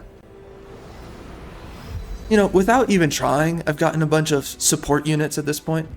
Wait, oh man, we have one more turn? Alright, we need to make, you know what? I should probably put a defensive army on Thunderwell, because we're going to get into a war pretty soon here. So let's get on top of that. We are on turn 63, or no, 65, okay? I don't care what units I get, by the way. Just like, whatever works. So we're gonna get a couple of scouts. It's, you know what? Screw it. I see it right now. We're fixing it. Yeah, there you go. Give them good units. Thunderwell.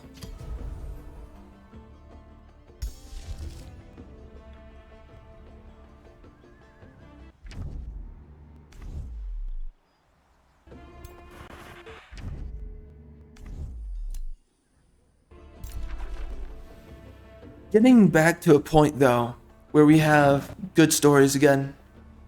Good things are coming out. It's gonna take a lot of work to do it.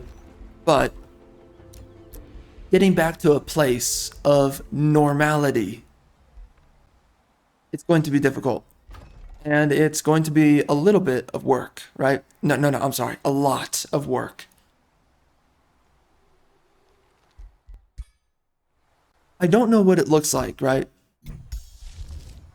And right now we are in the middle of all this woke dog water horse crap that it's so difficult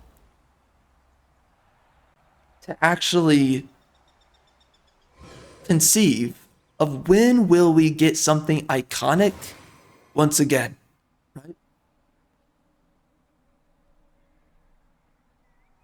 Right now, a lot of the main exposure, right, is given to everything that is hijacked.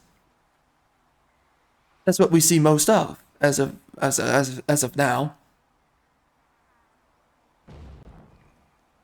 It will be weird if we get to a point though where we finally have an iconic story that can be loved and praised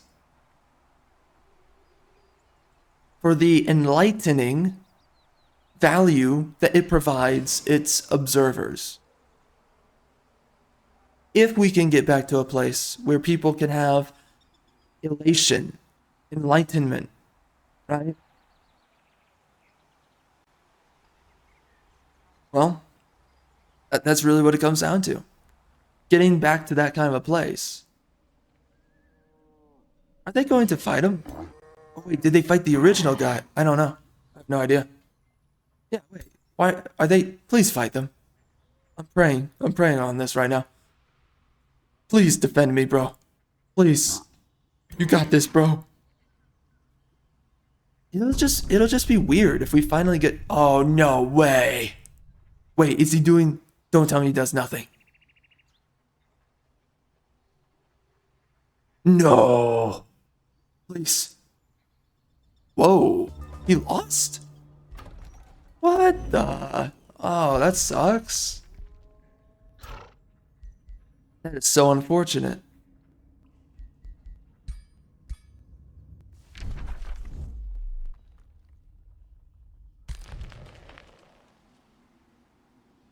Okay, so this is going to be a little bit difficult. I think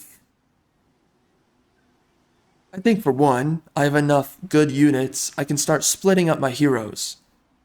So what I think I should do at this point. Oh wait, can we grab? Again, I think it'll just be a very weird time when we can finally have things that we can look at and love once again. Right now, we are in the age of all we're getting right now are things that are only worthy of contempt, right?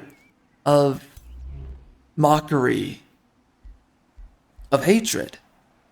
That's all we're getting right now, and that's the only thing that any of this is.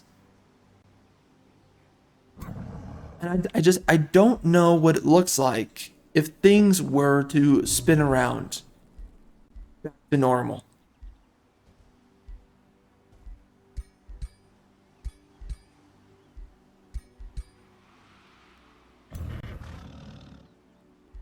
But that's the difficult part too. It's what is normal? What is normal going to look like?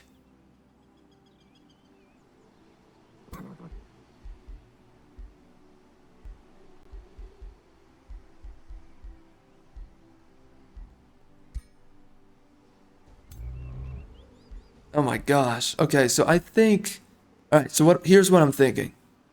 I think that my armies can deal with these multiple fronts right now. So here's what I'm going to do. I'm going to split up this guy right into this. We're going to remove these guys because I think it's overkill at this point. Whoops, let's not do that.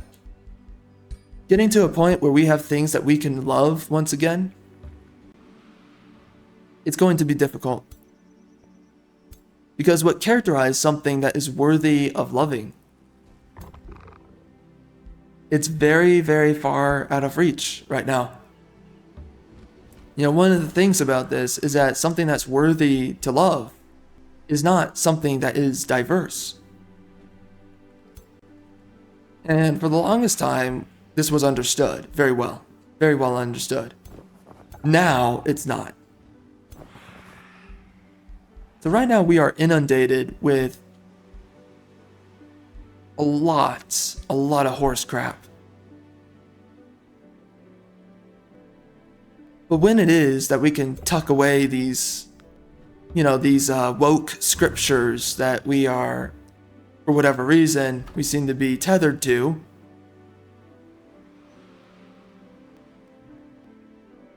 and we can finally experience, right, the authentic desires of the human psyche, right? It's only by that time that we can ever really be restored to what we want, or restored to a place of normality,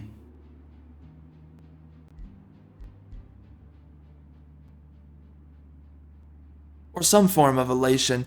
You know what? Maybe a better word. Man, by the way, there's no good way around this. I'm just gonna lose my standing. Because I want that thing. Give it to me.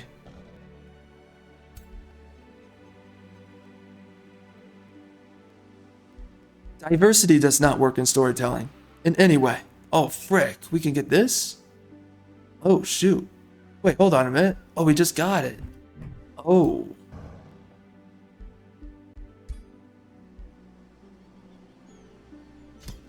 Okay. Okay, so we can give it to that guy. We have this other guy.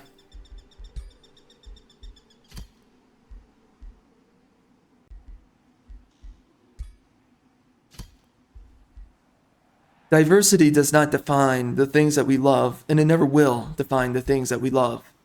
To get back to a place, right, where we have something that is not only worthy of loving, but is the object, right, of love. I don't know what it looks like. Getting to that place, I don't know what it looks like.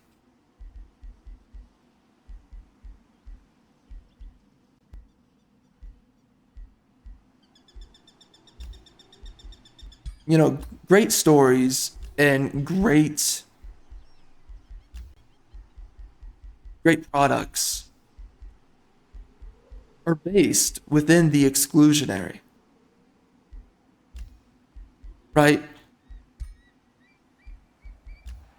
The best stories are about men doing things that no one else will do, doing something that excludes the actions of others. And it's gosh, bro, we've kind of spoken about this in other series, but we're talking about it here right now. But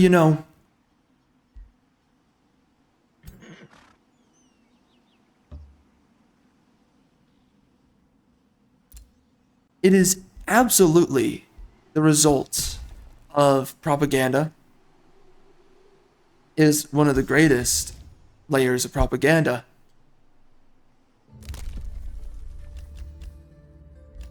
That a story is shared by all, right? That a story is shared by all, or that it is universal in its value. That's the biggest propaganda of all, is to ever say that a story has universal values. Because there is no such thing as universal values. If you saw a story that has universal values, you would see it everywhere. That's what universal means. It's not. It's never been universal. It never will be universal. Story is always exclusionary of everyone that is on the periphery of the story. And it's the story's merits that's what convinces any observer of the story's value, right? And everything that characterizes the story's value, the way that the people speak, the way that those people talk, right? The way that they think, the way that they communicate, the way that they resolve anything. All of that is characterized All of that is characterized by something that excludes everyone else. Stories are a recipe. It's like creating, a dish, or it's like creating, it's like creating a recipe for some sort of dish of food, right? There's very intricate flavors, very intricate spices and flavorings that you can coalesce together, where some of it's too much, some of it's too little. And there's always going to be certain demographics, or let's say audience groups, that certain dish is going to be too much for and others too little, right? There is no such thing as the universal value. There's only such a thing as the persuaded or the convinced value. The only reason people fell in love with Star Wars was because the core audience fell in love with Star Wars, and then that convinced everybody on the periphery to look at Star Wars, give it a shot, and say, well, everybody else loves it, and I guess I kind of see what they love. Typically, the people that sit there and they see what other people love, and then they kind of jump on the bandwagon, they don't really have any views or beliefs of their own. They follow the herd. They are herd animals. They are not strictly individuals most of the time. So first and foremost, that has to be understood. And then second most, it has to be understood that that will never characterize everybody, right? You're never going to, and that's one of the things, is that you're never going to make what is so perfect that everyone is convinced of its value.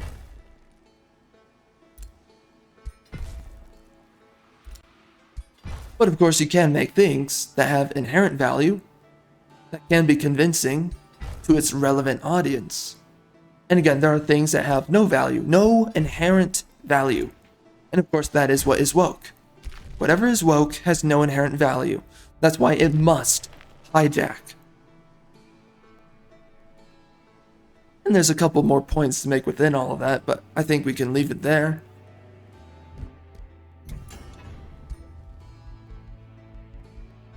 Alright, let's make another ring.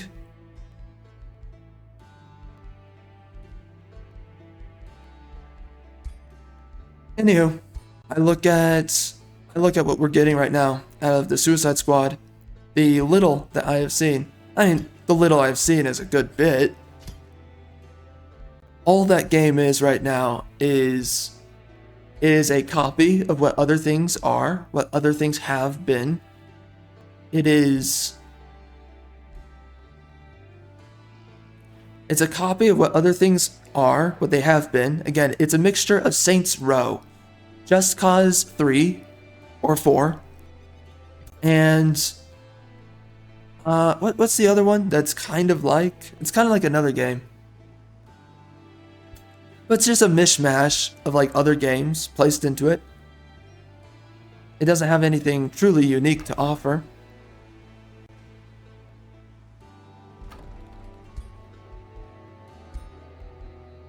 It has the polish of modern gaming, you can give it that, but that's just because of the budget of... At this point, I'm pretty decisive in saying this ESG. ESG is just supporting so many projects. At this point, it's making things way more polished than they need to be through real estate money and also tax dollar money, a mixture of the two.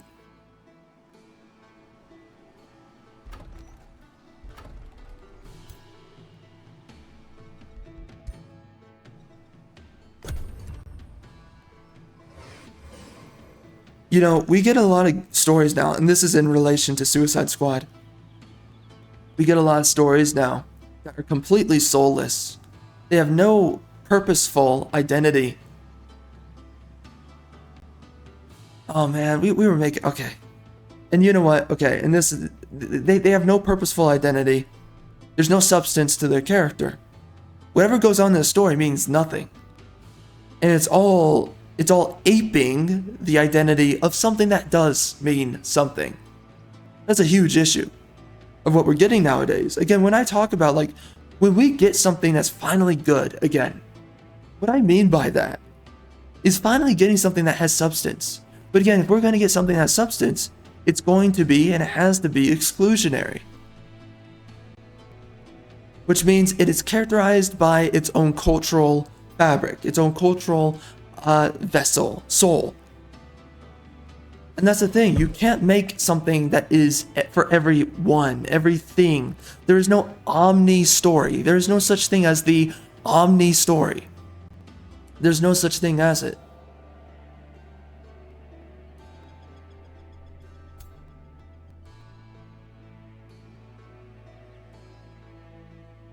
The greatest stories, right, they have a little bit of a nationalistic flavor to themselves.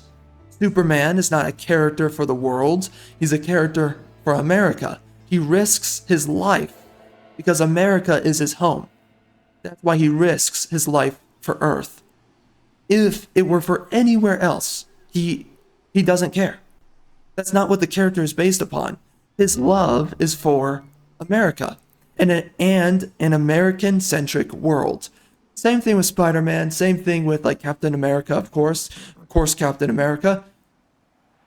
That's the same thing for all these characters, you know, like they fight for what they love, which is the identity and the values of America.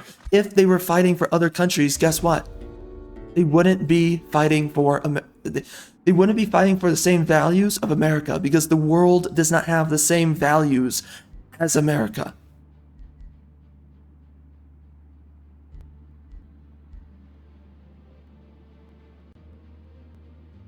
Ooh.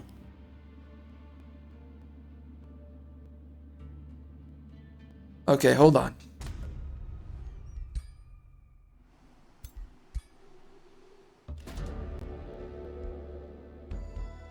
Do I get lucky?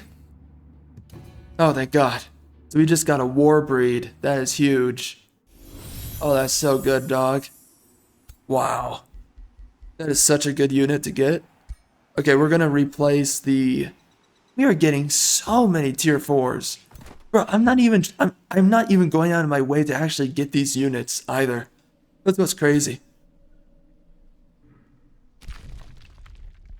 This is why I'm losing so much money right now.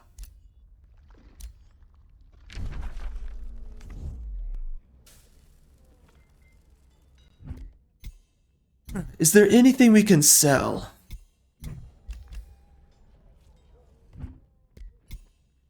And again, that's why I say I don't know what it's going to look like in the future, because if we're going to get a story that we actually love, a story that we actually want, it means that we have to get a story that's going to be in the exclusion of something.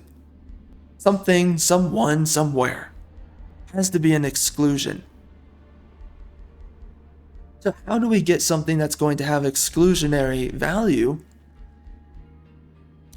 And it's characterized by its inspirations from whatever that one singular thing is.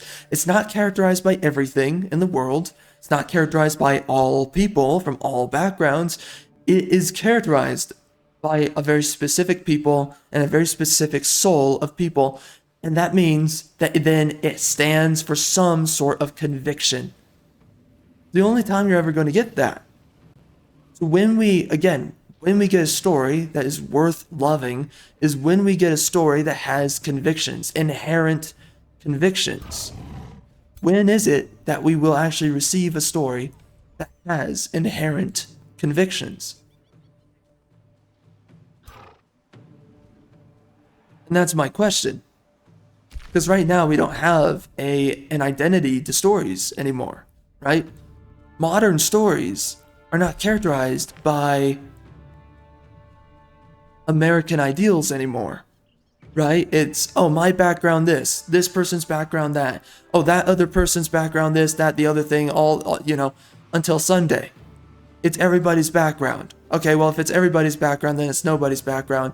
And by the way, everybody's background is not worth fighting for. And by the way, how do you know that's true, by the way? How do you know that's true? How do we know without without a doubt, how do we know this is true? There are societies that people would rather live in than other societies, right? There are civilizations that they emigrate from, and there are civilizations that people immigrate to. That's just one example. It's not like the one example, but it's one example that you can think of, that you can use.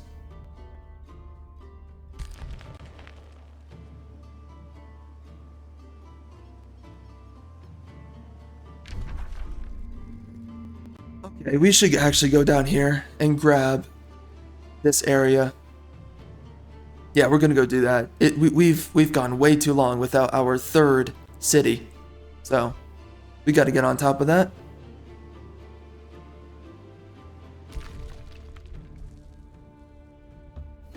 That's the point. That's the point to make, though. People do not want to live in every civilization equally, right? There's specific places that people want to go. There's specific places that are the home and the vessel of value.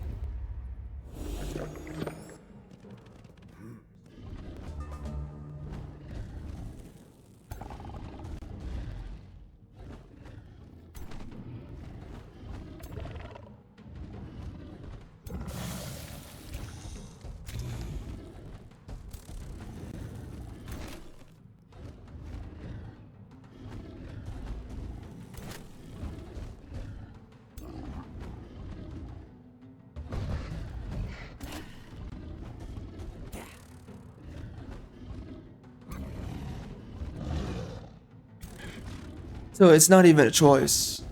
If you want to have good stories, it has to exclude somebody somewhere. It has to exclude what it is not, right? And a good story is always going to be characterized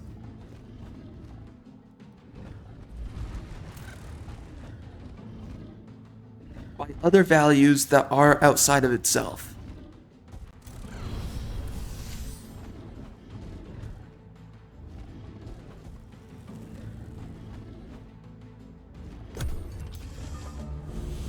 And ultimately, that is also one of the other things, is that when you look at the first movie, which was a great movie, Iron Man, the first Iron Man movie, you know, what was that all about, right?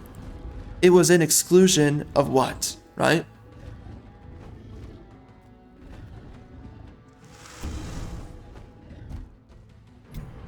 Even though they kind of tried to spin back on this position, a part of the core premise was that the story was, in some essence, it was in the exclusion of Islamic territories, right? Of Islamic regions.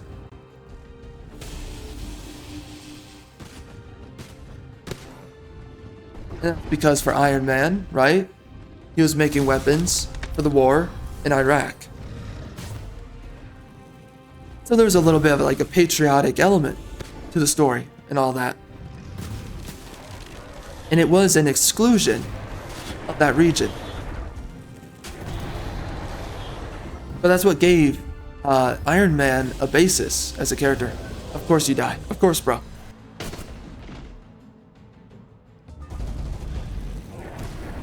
And that's the other thing, by the way, of course, too, is that convictions will ultimately, every story, if it's going to mean something, must have convictions. If a story has convictions, it's going to offend somebody. Because again, it's in the exclusion of others.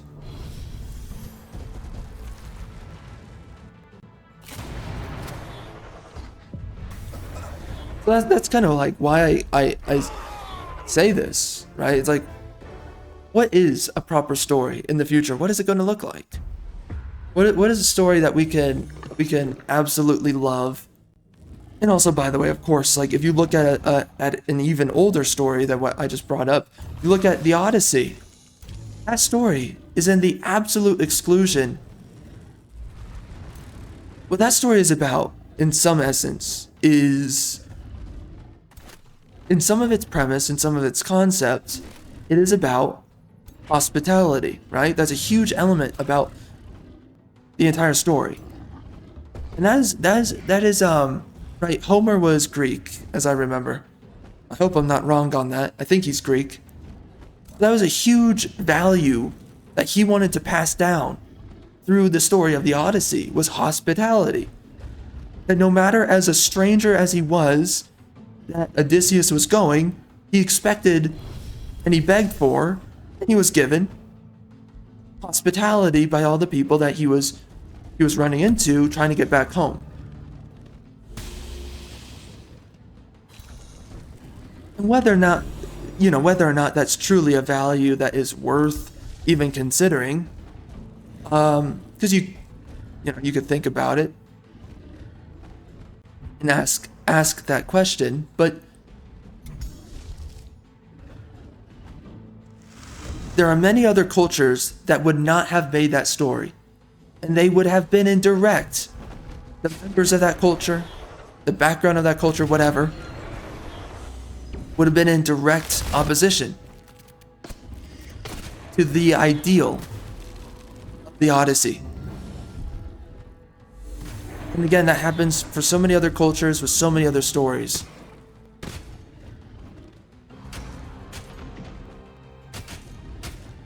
If you make a story that is characterized by other cultures' values or their characteristics, then you are going to be placing values within a story that is in direct conflict with those other cultures' values. You have it's not whenever you believe that you are going to accommodate, right? This premise of like another culture and whatever.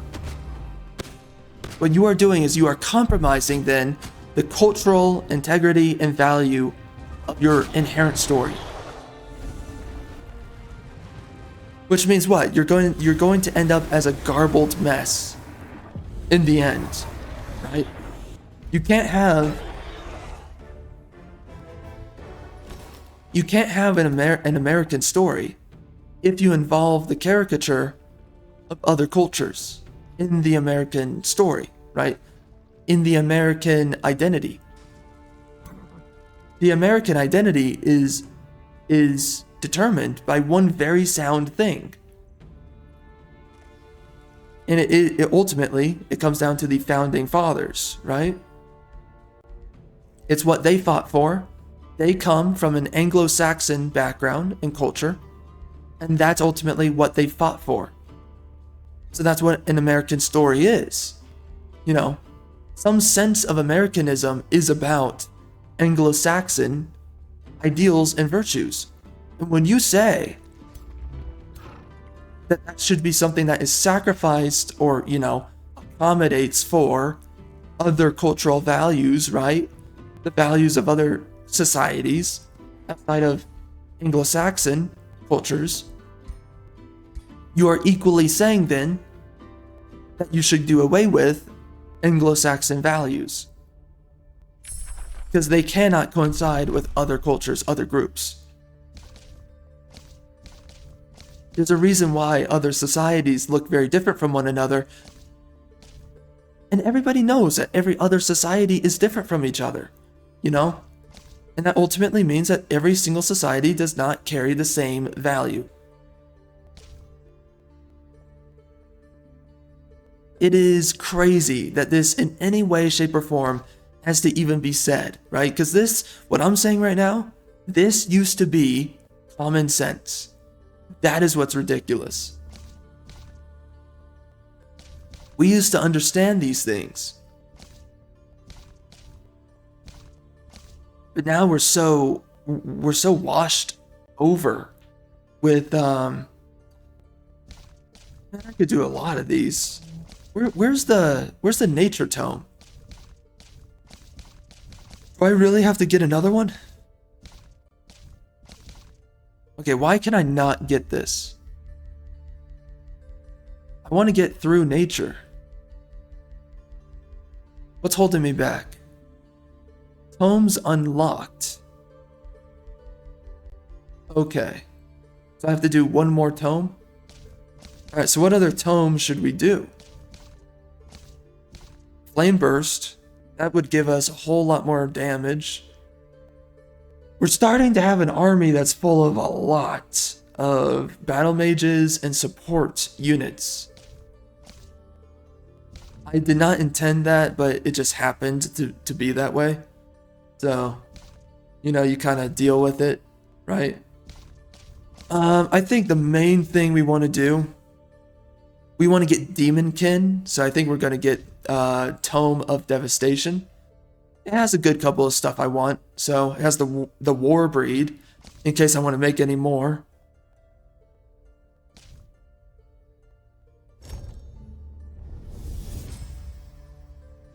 Above all, the fray.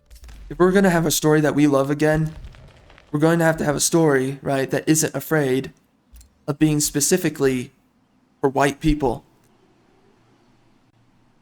And that could mean any other culture, right? It's for a specific group. But of course, like, the greatest stories as we know them to be, right, they were from white backgrounds. And so that's one of the things, is that for specifically a white culture, if we're going to have good stories again, we need to have stories that are not afraid to just be characterized by white people. That is something that has been so extensively demonized at this point. It's hard to even fathom of, like, when will that happen again? You know, because all the other cultures, right, they're allowed to make their own stories. But for some reason, and this is the funny and, you know, problematic and annoying thing, is that for some reason, they just don't want to have their own stories. For some reason, they need to invade everyone else's stories. That's the thing that's so weird about all of it. That's also the thing that is, in a lot of ways, very corrosive about all of it. Is that for some reason, they cannot exist in their own exclusion. They have to involve themselves with another race's identity.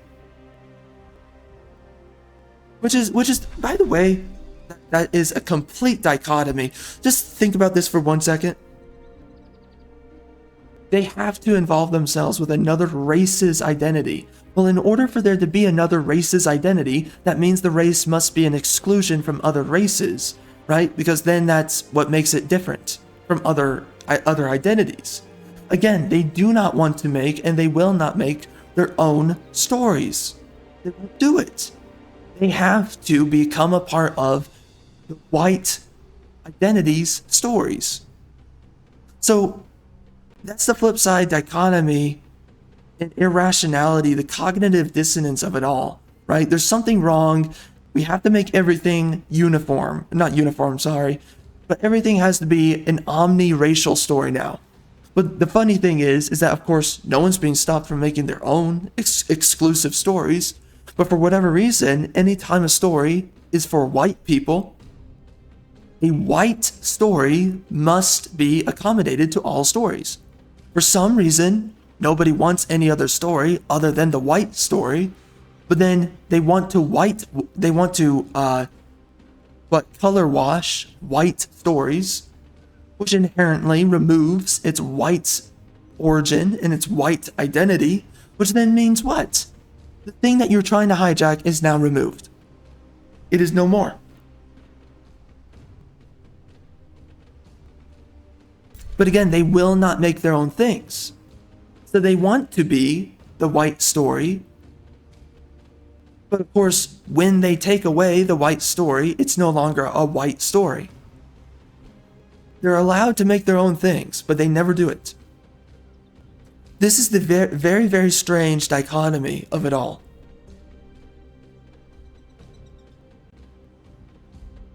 You are allowed to have your own stories, but then once, again, but if that were the case, they never make their own stories. These other groups, the other cultures, they never make their own stories.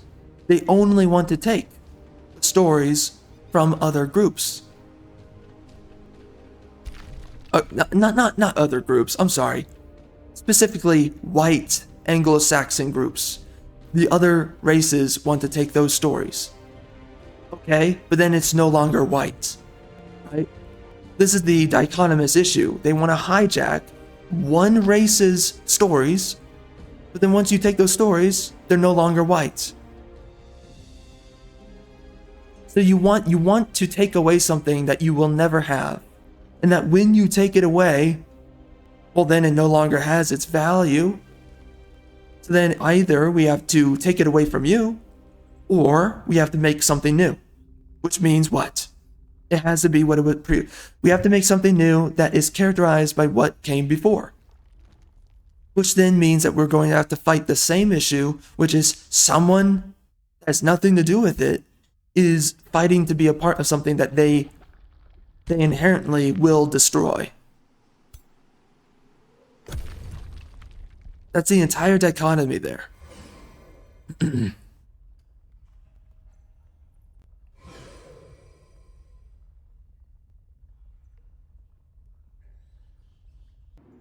So, you know, that's kind of my thing, is that once we can or could get to the point where we do get a white story again that is characterized by an Anglo-Saxon identity, an Anglo-Saxon ideal, one of the core issues with this, and this is why I have a hard time, like, in any way visualizing what is that going to look like? What is that going to be? I don't know, because the second it exists once again, and it will exist because that is what has irresistible value. That's what has existed for the longest time. That's what's being hijacked the most. That's what everyone is trying to take right now.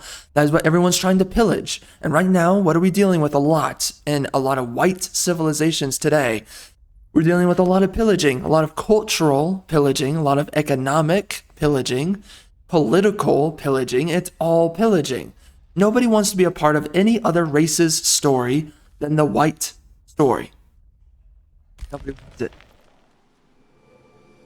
And that's the funniest thing is all this gaslighting, right? And it's not even like it really matters that much, but it, you know, it's ridiculous enough to point it out. It is so ridiculous, all of the gaslighting that has gone on, right? From all of these other groups onto the white race, is telling white people you are not owed, right? You do not belong to your own people's stories. You are not owed your own people's stories.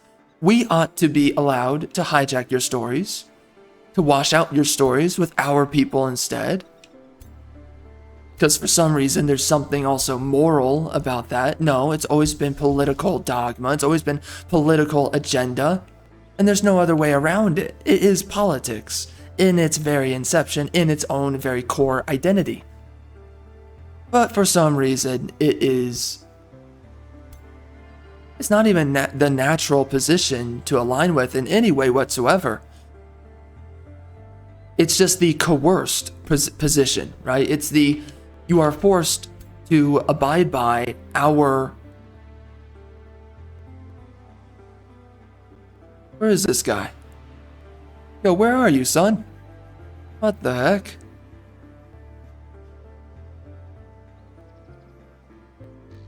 But you know, we are entitled, right, to you and your culture, your people. And it is our turn now to have your story.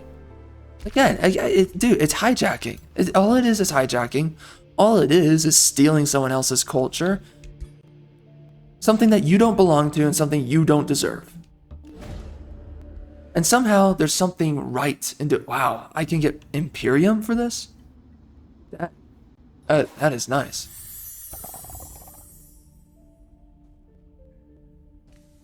There is nothing acceptable in doing this. This is cultural pillaging. And again, my issue is, if we get to a point where we finally have a white story once again, how long until the other races say, well, you have to include us. We have to be in this. There's something wrong with it being only about you. Well, no one's stopping you from making your own story. And again, whenever you guys do, you know, your guys' stuff is different. Your guys' stuff is not us. We want to have our own things, and you're allowed to have your own things too. But for some reason, that's disallowed. Some reason, you have to take from everybody else. As an off note, it is kind of funny when you look at Japanese culture, because Japanese culture really is, they're sharing white culture, right? A lot of their stories and a lot of their values in their stories really does come from Anglo-Saxon culture, which I don't see anything really wrong with that. It is kind of funny though. They're like one of the only races that are just like, well, we'll make our own stuff, but we just want to share it. You know, we want to share your values. So we're going to take your stuff, but you know, we're going to make it our own. We're going to make it maybe unique, or we're just going to straight up just take from whatever you've made. Right, we're going to rebrand it in our own image, or in our own way. If it's not in our own image, we're going to just do it our own way. And you know, there's some Japanese stuff that is authentic to its own absolute culture. And again, I don't see any issue with like Japanese culture taking a lot of things from white culture and being like, you know, we like these things, those things, we're going to, you know, and we're going to throw that into our all these random ingredients. We're going to throw it into our own story, right? I don't see much issue with that, but really the biggest issue is just taking another person's culture and then acting like it belongs to you somehow. Acting like it somehow belongs to you. It's the strangest thing.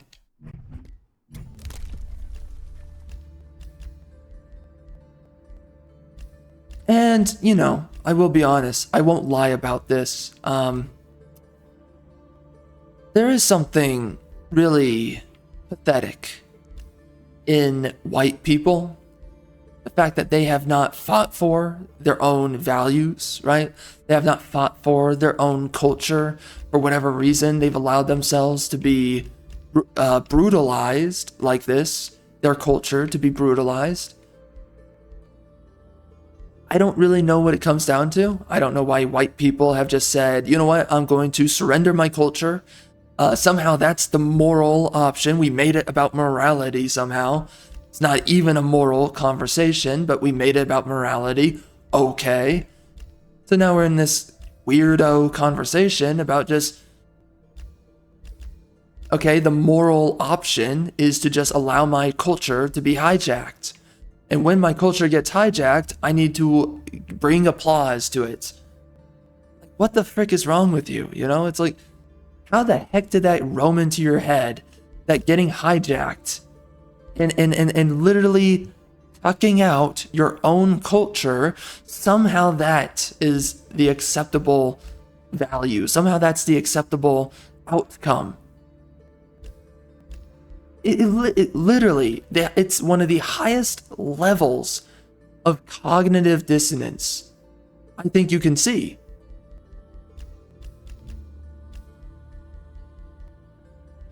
Right now, we are effectively removing white culture, right? With a lot of these stories, with a lot of these woke stories, that's the entire point. You know, and that is weird, because it's like, it doesn't have to be woke in a sense to erase white people, but like for whatever, but okay, that's a whole other conversation. Listen, let's keep this simple. But ultimately, that is what it comes down to, right? Everything that is woke, the entire purpose is to remove white people. That is like a core characteristic of wokeness, is despise and hatred and contempt for what is white, what is Anglo-Saxon. Everything at this point in human history that has defined what is white, the absolute and utter contempt of that. That is one prevailing definition of what is woke.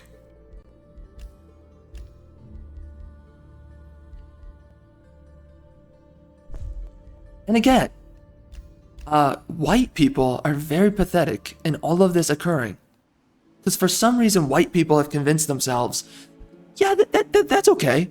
Yeah, you want to take away my culture. That's okay. Oh, you think, like, we don't, you think that we shouldn't have a culture anymore, and you think that you should become our culture now. Okay, that's okay. Yeah, why not?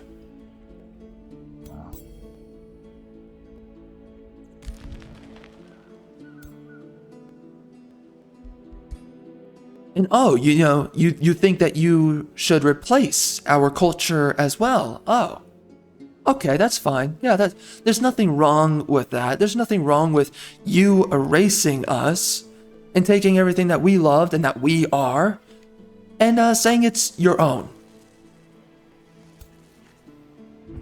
Bro, it's like it's some of the most blatant, insidious tactics, deceptive tactics that is being played out in real time. What's really amazing is how no one can really just spot it out and call it out. It's like, oh, I notice, oddly enough, I continuously notice that you want to erase white people and you want to take everything that they value, that they love, and that defines them, and you want to make it your own. For some reason, you don't want to make your own thing. Interesting. And again, at this point, if they do make anything of their own, guess what it is? It's all in spite of white culture, white people.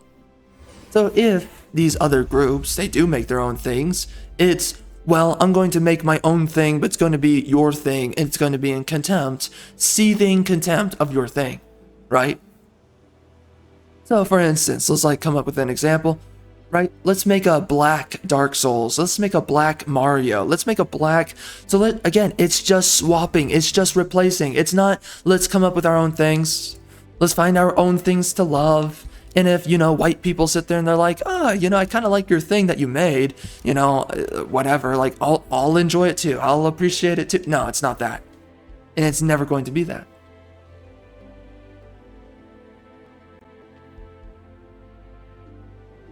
All right, we can do research post. That'll be fine. And let's just found the city, honestly. I don't like spending the Imperium for this, but it is a way to get more Imperium, of course. Because what we've got 1, 2, and then 3 different wonders that we can take. That's really what I have to say though, man. Like, it really is so pathetic how white people, they have not stood up for and defended their own culture, and for whatever reason, they said, no, you know what, you're right. We should be erased. You're totally correct. We're so sorry that we decided to have our own things that we love, and now you are going to be allowed to remove us. Dude. This is where I have to start asking the question, how stupid are white people? What the... Sorry. I'm sorry. How stupid have white people become? That they get to the point where they justify their own removal. And they say, that's normal. It's normal. It's normal that we're going to be removed. It's totally normal, bro. There's no reason to defend it. There's no reason to stop it. It's that is the rational change, right? This is the new age, bro. Get with it, right? This is the new generation. This is whatever. Oh, what? Right? It's so current year, bro. You got to get with the current times. Erasing white people. Where the frick do you come up with this literally cognitively dissonant, retarded bullcrap? Where do you come up with this?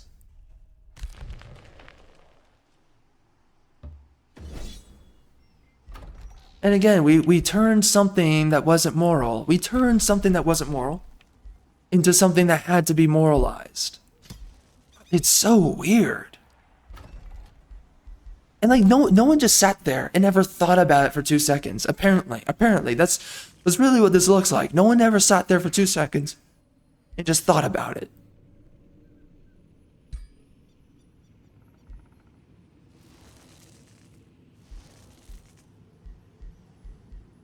All right, what should we get, by the way? Man, my freaking voice. I think I might need to take a break here.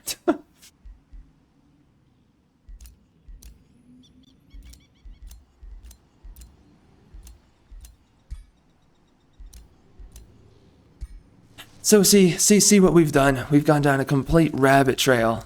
Because there's a core point to all of this. Now we're just down a complete rabbit trail yet again. By the way, I think right here I'm going to make a teleporter. That's what I think we're going to do. It seems most logical to do it. You know, everything is being done in contempt of white people right now. And this is something so strange for me because it's like just thinking about it. It's like, how the frick did we get here? That we moralize. How is it that specifically, let's be honest, how did white people get to the point where they moralized? I mean, it is moralizing, but it's also, they rationalize to themselves their own removal. How the frick did that happen? And how is it that they just didn't think for 2 seconds and say, oh, we're totally being removed. Oh, we're totally being replaced. Oh, they want to take everything that we are, pillage us. And that's it. That's the end of the story. They just don't want us to be around anymore. There's more to it than all of that, you know, but that is the crux of the issue. I can't make sense of it, bro. Yeah, you know, like figuratively, I can't make sense of it. It's so stupid. It is some of the most retarded nonsense I think I have ever seen or considered.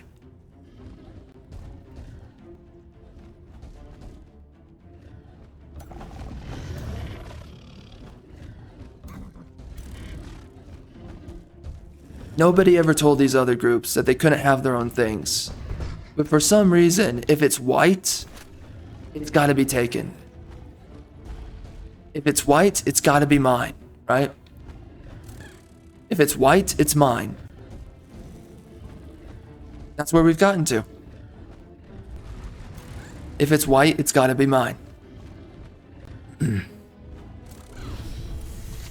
freaking voice is getting butchered at this point. Talking enough.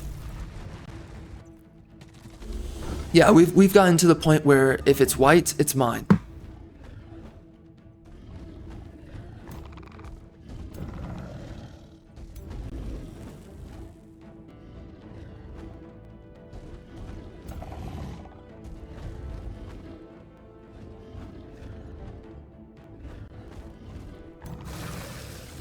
Oh boy, you know, there's so many more points to make out of that. I'm gonna be honest. There are so many more points to make in all this. But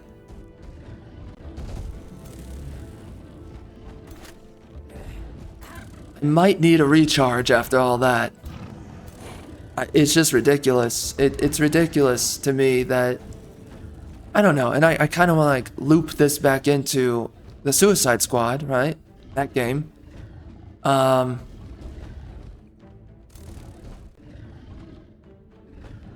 It's amazing to me that we've gotten to this place, you know?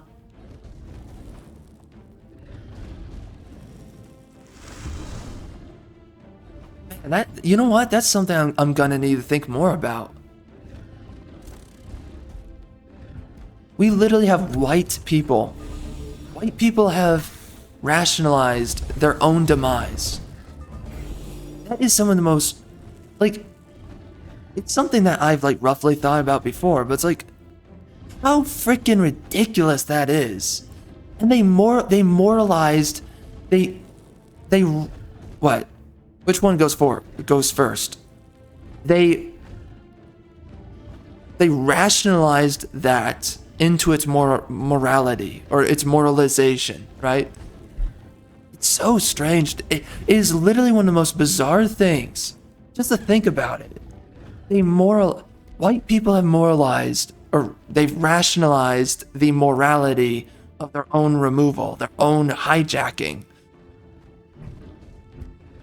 And of course, by the way, let's not forget this. This needs to be spoken and said. I don't even know if it needs to be said, actually, because I think it speaks for itself.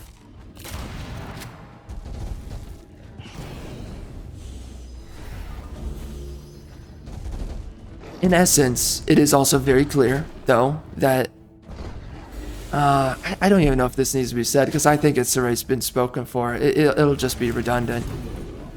I don't know, man. Anyways, I am beside myself. I am amazed by just what modern rationalizations have been, right? And what everything has come to. You know, when people say it's clown world,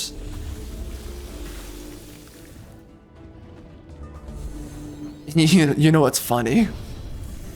It's like clown world is a very like natural term to use, because I remember using the term clown world before hearing other people use it.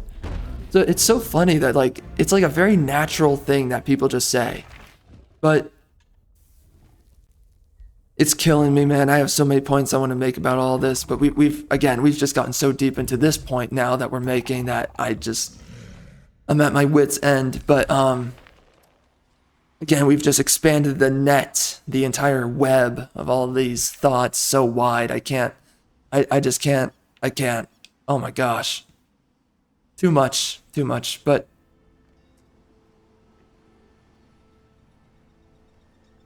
you know, it really is clown world, man.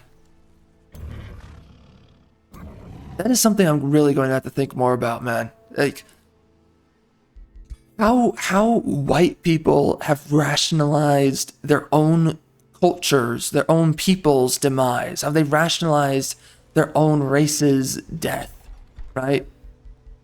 And just saying, you know what, all these other groups, you can take all of our stuff. We don't care anymore, right? You know what, you're right. There needs to be a black Superman. Screw white Superman. There no more. That character, he doesn't need to exist anymore. He doesn't exist. You have him, right? How we got to that point?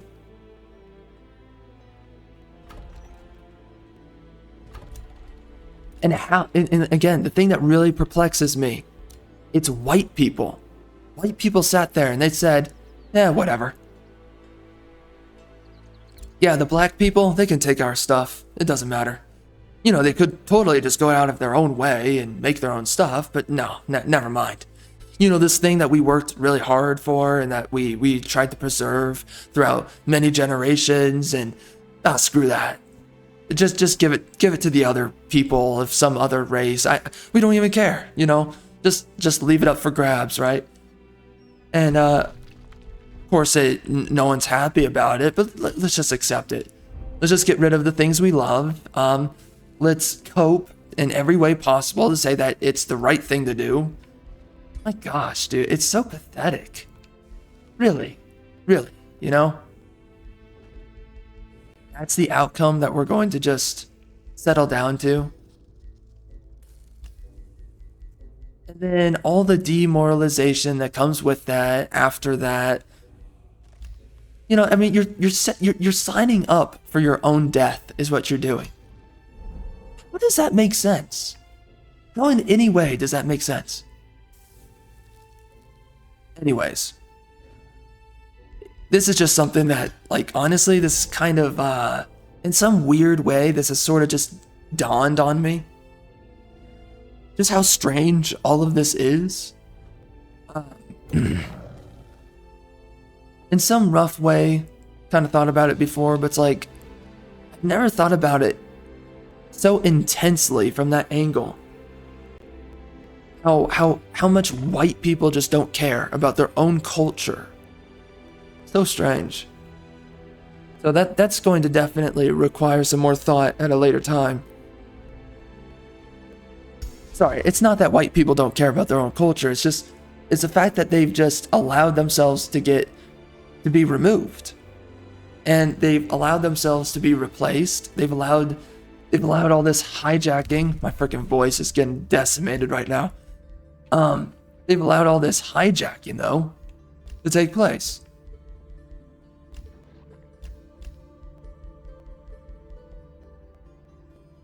It's very strange.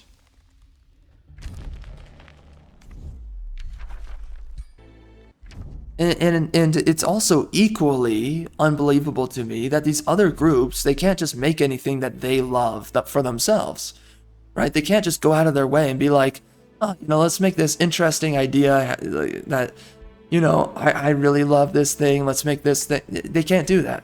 They won't do it. And for whatever reason it is, they look at white culture and they say, give it to me. Huh? And they just say, give it to me. It's mine now. You're gonna give it to me and you're not gonna fight it. What? How does this make sense?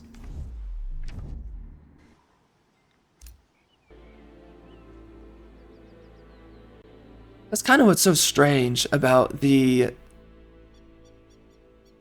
cultural war, right, that's being had right now on these things in all these different ways, all these different manners.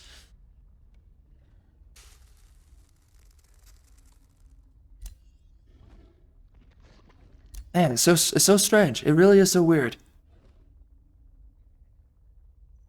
It's not even the fact that it's weird, it's bizarre.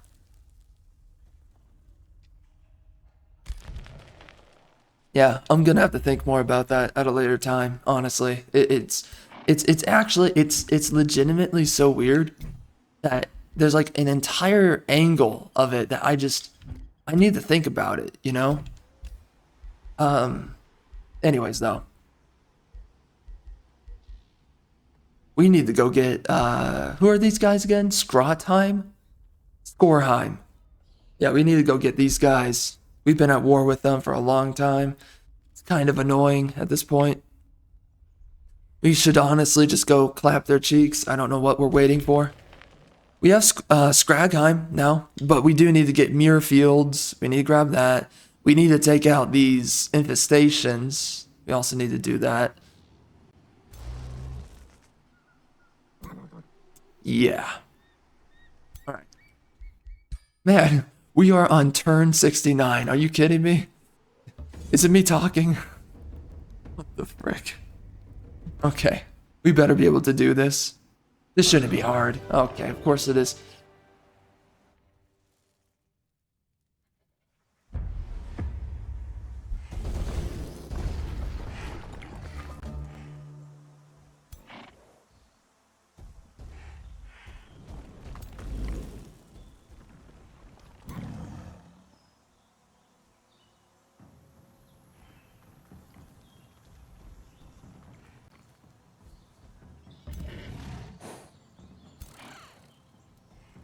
So I guess we could bring this conversation a little bit back down to earth.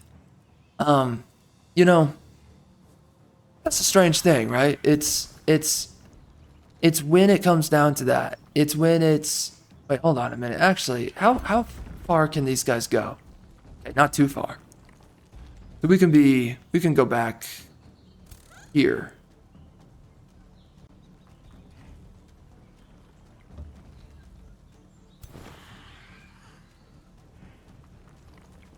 I think we're good to go back this far, right here.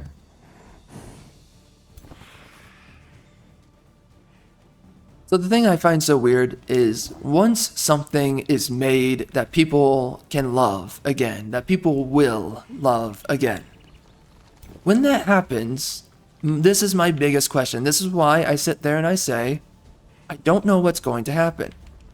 Because this is the biggest thing I think about in that regard is, okay, who's going to try to hijack it? Who's going to do it?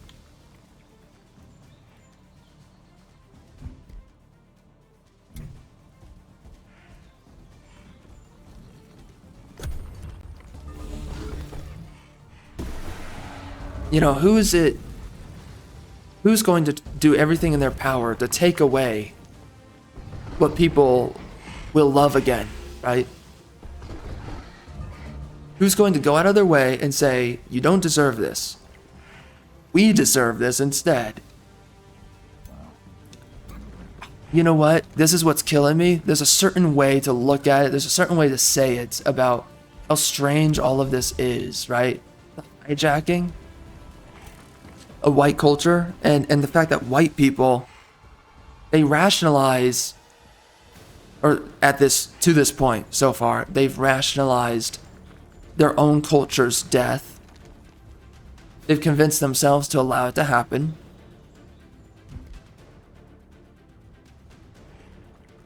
Okay, we're just gonna let them do it. It's very strange, man. Wait, what? Wait, they're not even using... No way. Really? Oh, bro. No way. Oh, dude, this is such a freaking fail. Are you kidding me? Oh my gosh, that's so bad. Okay, okay. What the frick? That is really strange. How willing white people are to destroy their own culture. That is definitely something that gives a lot of reason for thought.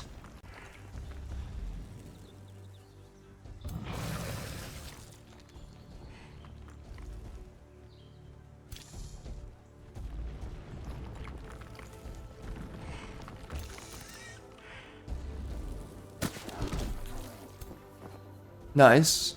Let's wonder if I can do this.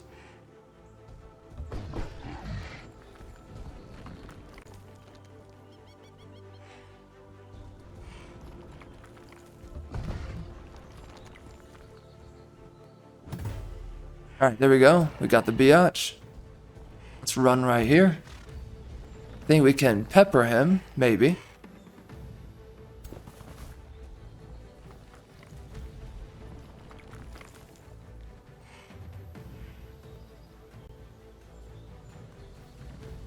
So that's the strangest thing.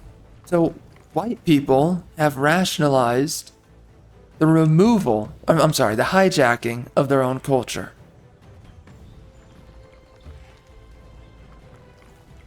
Without a doubt, that is one of the strangest things.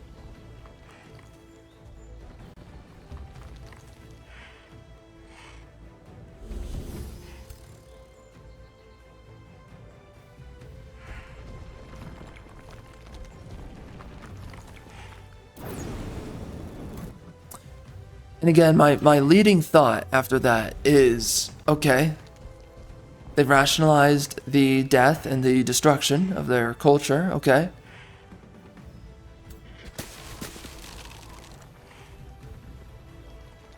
If you get to a point, or when you get to a point where they have something to beloved again,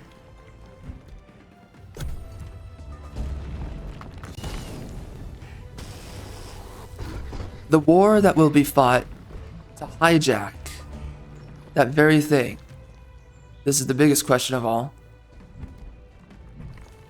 What will that look like, right?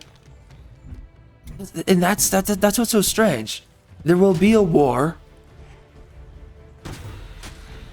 for the hijackers to take whatever that beloved thing is. Whatever it is that white culture can come up with again, right?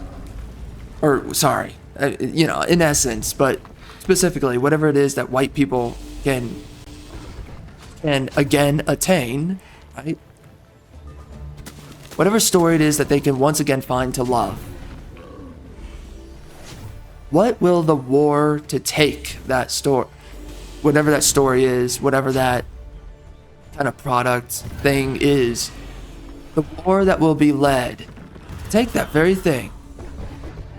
What is that going to look like, right? And how much will it be tolerated, right? By that point in time, how much will it be tolerated yet again?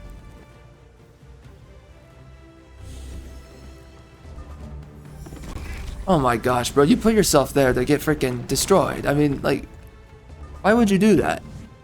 It literally makes zero sense.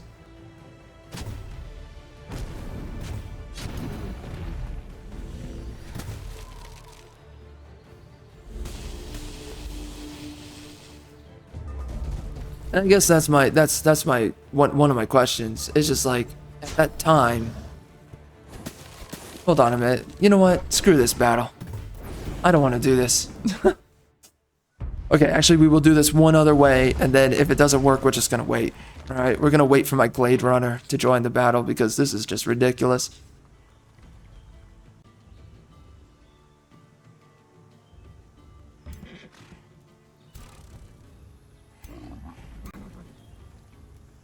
Oh, frick. Did I really just do that? Ay, ay, ay. Of course I did.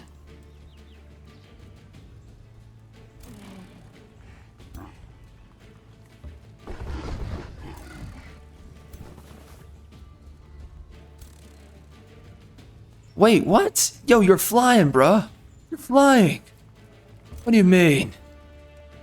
What do you mean? This is ridiculous. This is freaking ridiculous.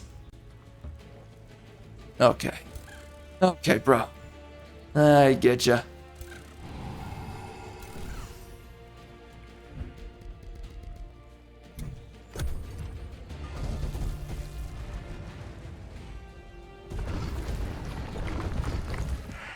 Yeah, that's my main question is when it is that white people find something to love once again, right? From that resembles their culture.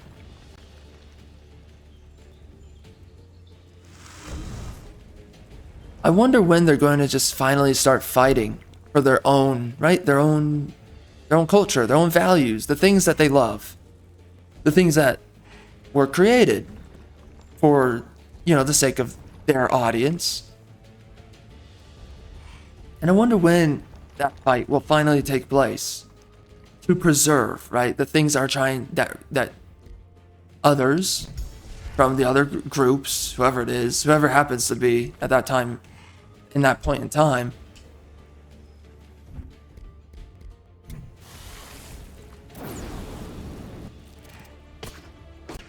I wonder what it is that would make them finally just wake up and say, like, yo, man, like, this is ridiculous. It's enough.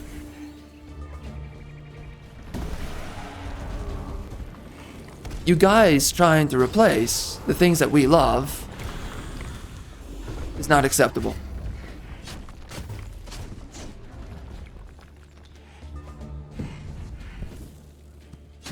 Something of that essence, something of that form. The pillaging, I think one of the most confusing things, genuinely, is truly the pillaging of white culture. And again, it's the fact that white people are so complacent about the removal and about the replacement of white culture. And here's one of the reasons why this confuses me so much, is because you never seen this before in history. You've never seen this before. Typically, there's a great upset and retaliation, right? When you try to pillage a culture's value, right? When a culture that has value is pillaged, there's typically a deep upset about that. By the way, okay, screw this, by the way. So anyways, those are my thoughts, man. Yeah, so by the way, we're just going to, we're going to skip this. Screw this freaking crap. This is ridiculous. For whatever reason, this is not a very strong army. I don't know what it is about them, but they suck. Okay?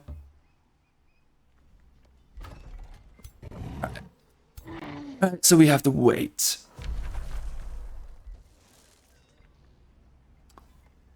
Well, man, that was definitely... There's so many more thoughts I have around that entire topic. It's just... I think that's just one of the weirdest things for me to think about.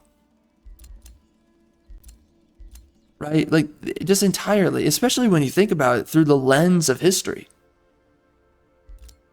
Something as insidious as what's going on now has never been tolerated this extensively before. You know?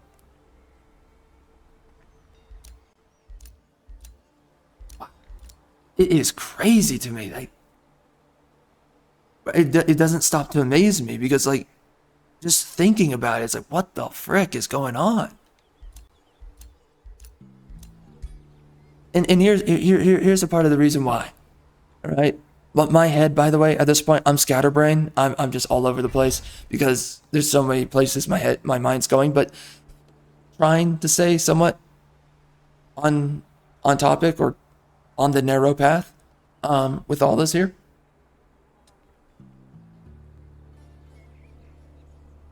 It's even people who are conservative, right?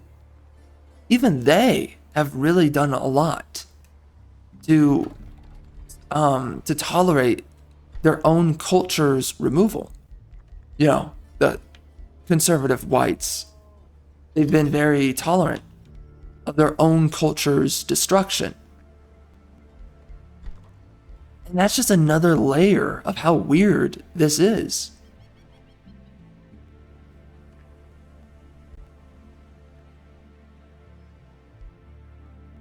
I've never considered before just how strange all of this is, you know? We look at something like Suicide Squad, we look at everything that they're doing, we look at all the ways that they're destroying beloved characters. And it's more layers than one that signifies how strange all of this is.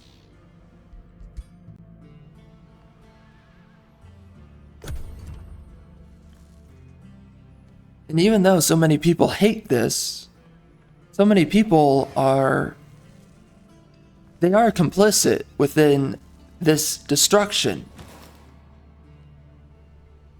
It's so weird, you know? So anyways, and again, no one has ever told the other groups that you're just not allowed to make your own stories. It's one of the strangest things, a part of all of it. Their entire intention, like you have to read them by their actions, their entire intention is to take away from white culture. For whatever specific purpose they have in doing that. You know, because like it could be multiple reasons, it could be one reason, one core reason, who knows. But they specifically want to exploit white culture. They refuse to make their own things.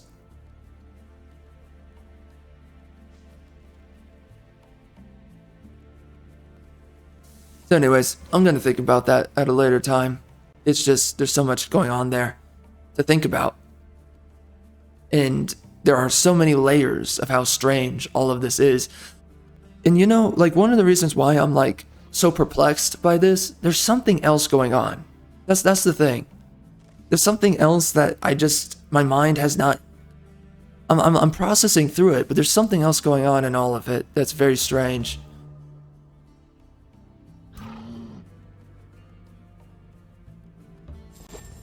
Without a doubt, though, without any doubt, it is incredibly insidious. And the only purpose of it is evil.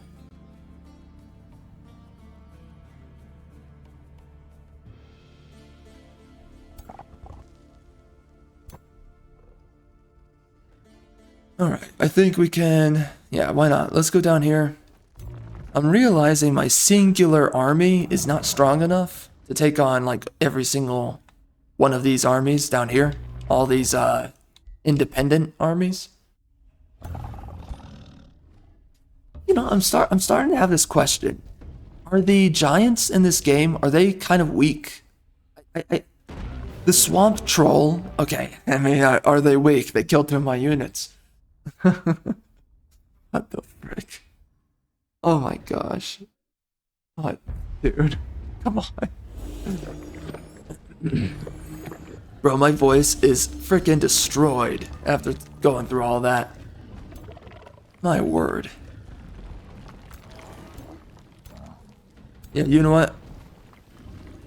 We might have to take a break soon. My freaking voice is KO'd. At least I'm feeling it being KO'd at the moment, but maybe it can survive, like, for 2 more seconds. 2 more seconds, okay.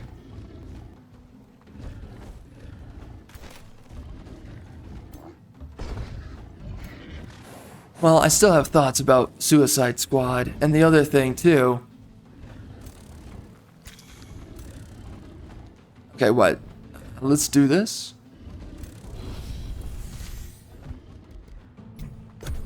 Yeah, I still have thoughts about Suicide Squad, and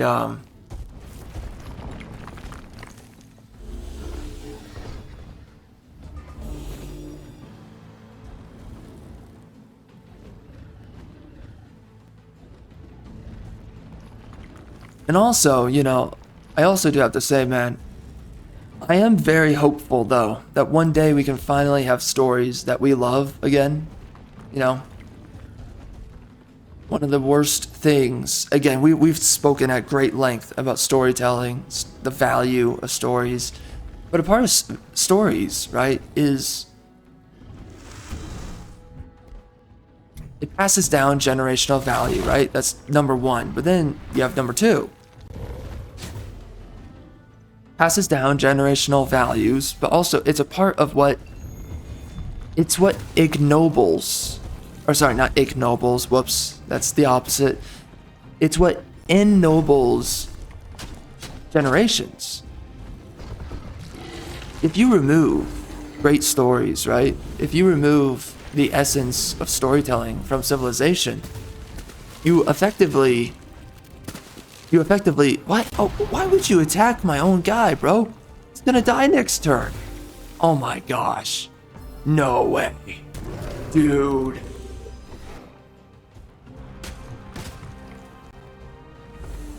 What the frick? Really? You did that? Why would you do that? How is that rational?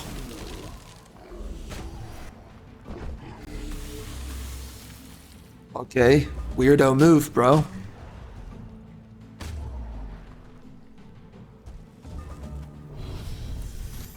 I really do, though. I want to say I believe in this. I don't really know how I should put this, but I really do. At the very least, I have hope for the fact that we will have stories yet again that ennobles, right, our culture. Stories which renew the spirit, the human spirit, right? Or, you know, and the Holy Spirit.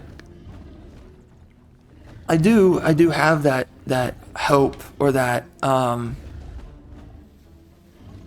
maybe in some sense that kind of belief that it is something that we will hopefully reinvigorate, right?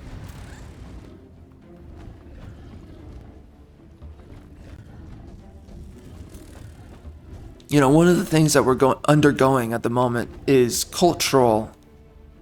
We're undergoing cultural necrophilia. And I look at what is going on in our culture today, right? Oh my gosh, dude, there's too many things on my mind. I have a bunch of other points to make.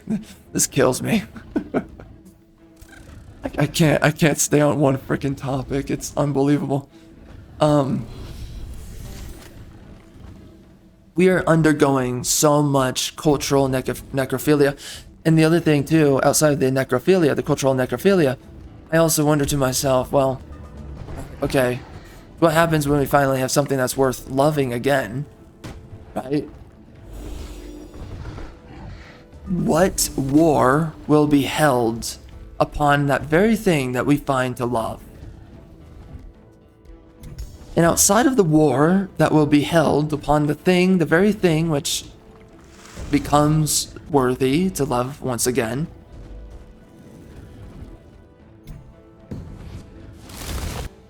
well, you know what? I will say this too. I really do hope for this, right? Because this is what not only inspires civilization, but this is what fills the spirit of civilization. If you do not have something worthy of loving, and you only have what is worthy to hate, right? you will have a dying civilization.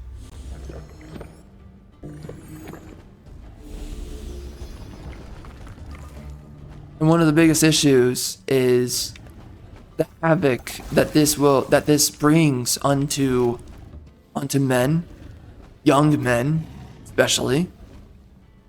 The next generations are going to be, as our culture is pillaged like this will only rain incredible havoc onto the future generations of men.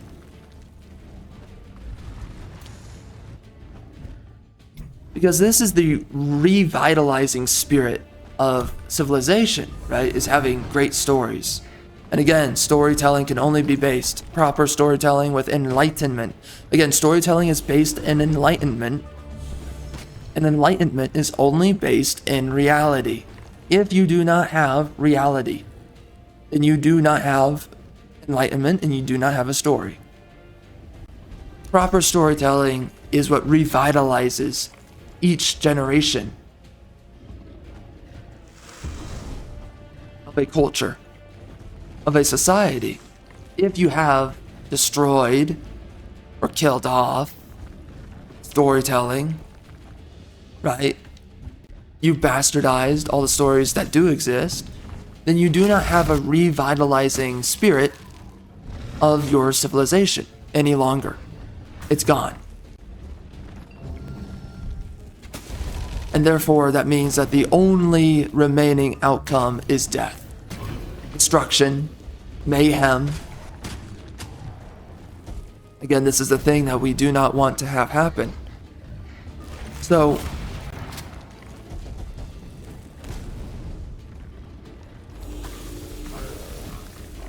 there is a lot that needs to happen to revitalize civilization.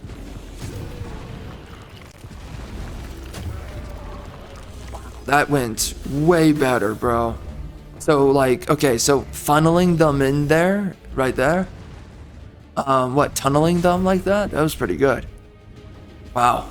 I did not expect that to work out as well as it did.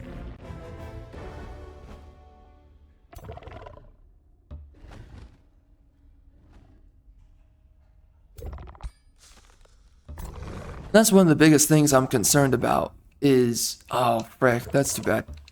One of the biggest things I'm concerned about is just how do we revitalize, well, specifically, how do we sustain the revitalizing spirit and nature of civilization, right? Because here's the thing too, to revitalize, because what you're doing is that you're building on the shoulders of giants, right? That's the biggest thing right there. And if you do not have stories that revitalize young men throughout the generations, then all the lessons must be relearned by future generations of men, for one. For two, all the growth and all the edification that comes from generational storytelling, right? Okay, that's what storytelling is. It's generational. I have to say that though.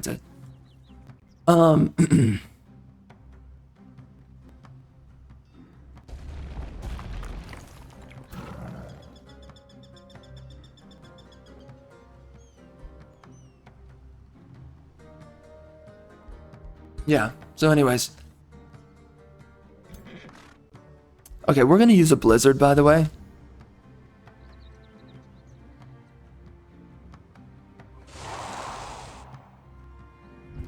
If future generations, though, they do not have this, if we do not maintain for the future generations this revitalizing spirit, we will have a very weak society, weaker than we have now.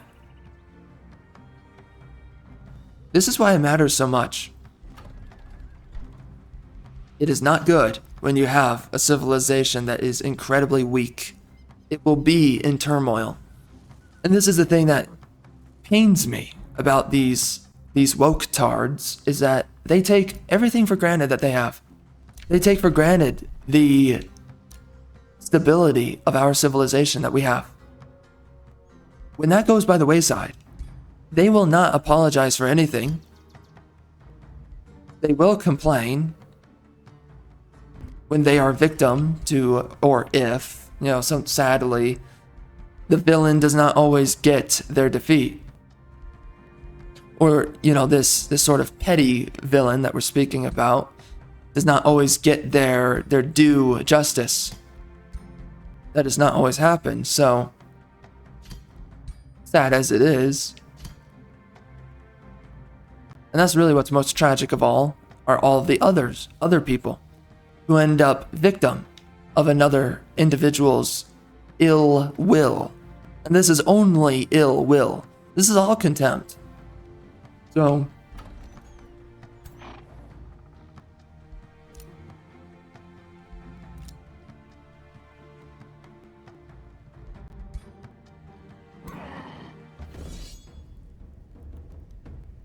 yeah, it's the travesty that's on the horizon of civilization. That's why this matters so much. A good civilization is characterized by strong men. And strong men are characterized by their character, right? Their sense of philosophy. And this is what older generations used to be, but that has since just been absolutely eradicated without even a shadow of doubt.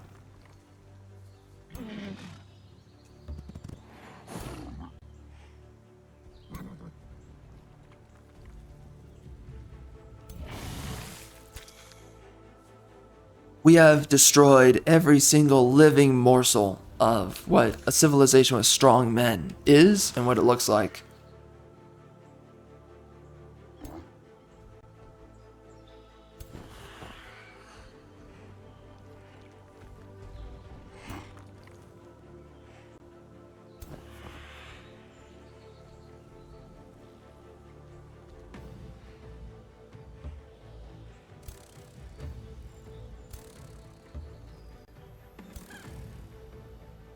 I think that's good. I think we can...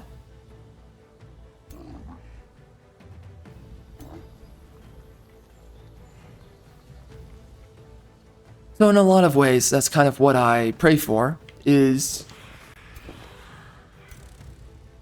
the fact that we revitalize our civilization, right? Our culture, the spirit.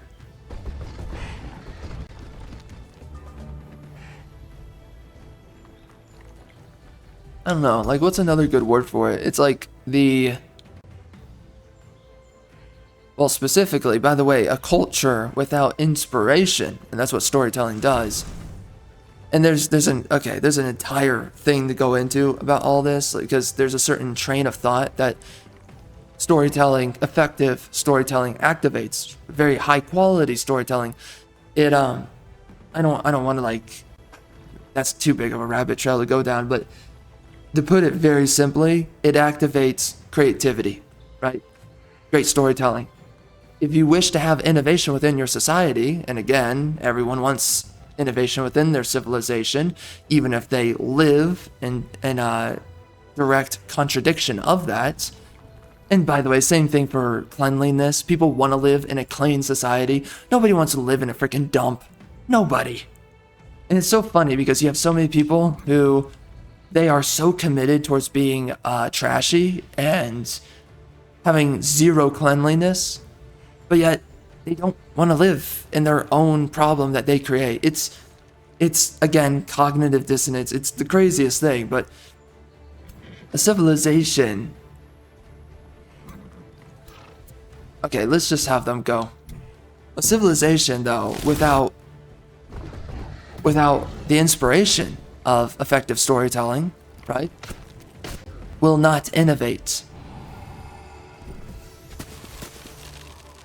And if it does innovate, it will not innovate with as much vigor as for when it does have great storytelling. Great storytelling, what it does, though, again, it creates a civilization in which there will be innovation, okay?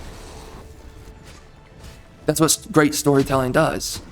When you destroy the essence, and This is one of the weirdest things and also one of the worst things about modernity is that liberalism and liberals are terrible storytellers. They don't make good stories. Their ethics do not make great stories. And it's so weird because, like, if you ever think of a liberal, if you ever think of a liberal that's made any kind of passable, decent stories, one of the weirdest things that you'll notice is that it's always because, it's not because of their politics, but it's because they're aping or they're imitating traditionalist ethics. It's always the strangest thing. Because it's like, again, it's just, there's so many layers. Okay, this is where we really have to start, like, asking a question about humanity, mankind, the human condition. Why are there individuals who are prone, right? Why is there this heavy disposition? Oh my gosh. Oh, that dude is dead, bro. He is done. Oh, frick. Why is there, though, such a heavy disposition for cognitive dissonance, right? And I'm not saying there's a good reason for it. In no way am I saying there's a good reason for it. Wait, we couldn't. Oh, whatever, bro. Fine, they're dead. Whatever. That sucks. That really sucks. I'm not saying there's a good reason for it, but it is something to ponder with. It's like, okay, you have so many layers of cognitive dissonance. And there's a lot to think about through that, right? The essence of cognitive dissonance is one of the strangest things that exists. Alright, by the way, we're gonna make a teleporter. We definitely need one at this point. Right, so we're gonna put it right there. I think. I mean, yeah, like, where else am I gonna do it? Let's do it right there. And then we're gonna put one right up here. And we just need to get this stuff going ASAP. Because, it is getting way too difficult to move around.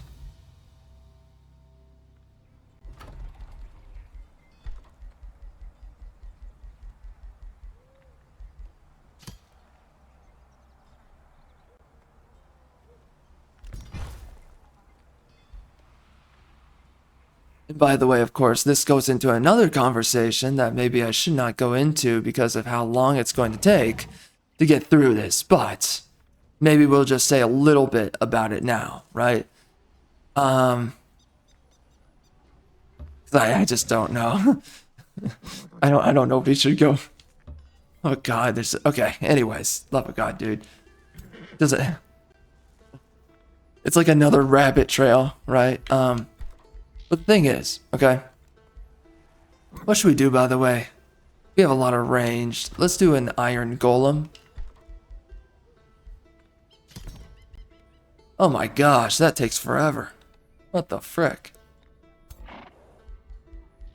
I think these guys do need a little bit of defense. I think we can... Oh my gosh, wow, that's a lot. Holy. Well, that's a lot. That's a lot of defense. Maybe we should also give them pack leader. I could see it.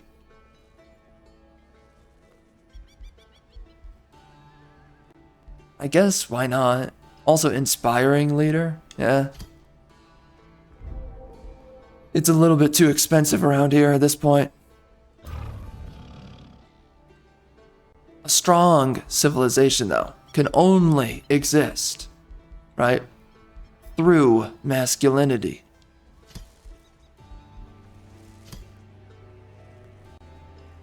Okay, I think that's good.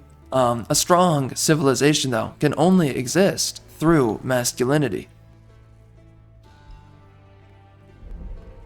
If you characterize it by anything else, you will create a weak civilization.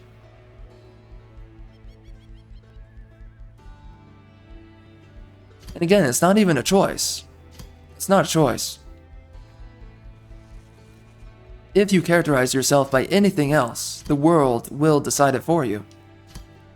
Anything outside of masculinity will enfeeble civilization.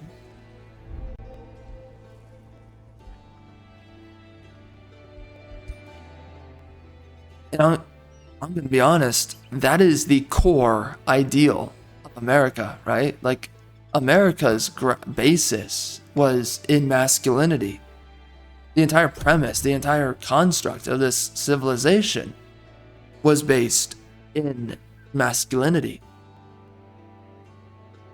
It was then when we fell away from masculinity, as it happened slowly but surely, that everything started to corrode, and corrode very quickly, right? When we started to doubt the pillars of civilization that held up America, and we eroded all of them and we threw them away, well, that is also too how quickly we then eroded thereafter. And that's where we are now, right? We've killed everything that defines a masculine culture.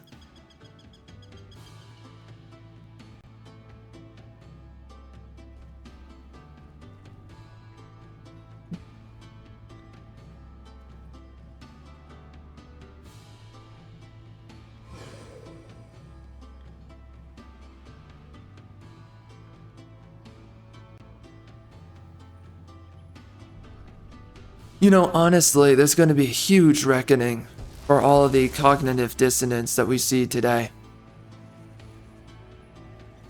And I don't want these outcomes. These outcomes that are so... we are inviting chaos, absolute, unmitigated chaos and destruction. And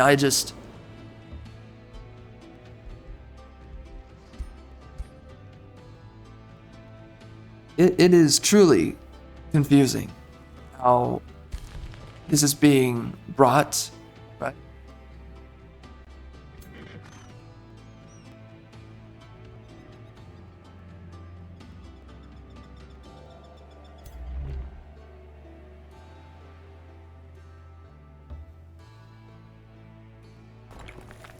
It's really crazy because we used to have generations of men that thought like men. It's very interesting that how quickly that all fell away.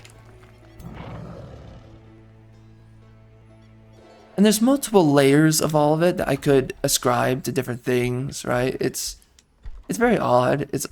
I mean, all of it's strange, but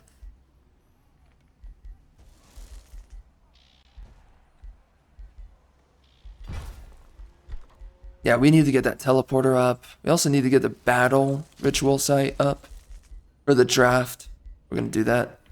Okay. Let's do this first, actually. Alright, we're gonna wait. We need to heal up. Wait, actually, we can do Ritual of Alacrity, something I'd never do. I don't know, man. Maybe we should do an entwined protector. Oh, frick. Well, okay.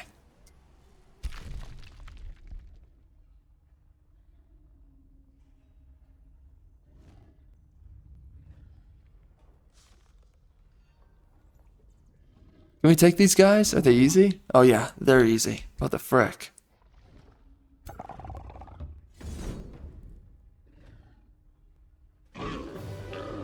Well, not easy enough for a freaking fire giant. That guy sucks.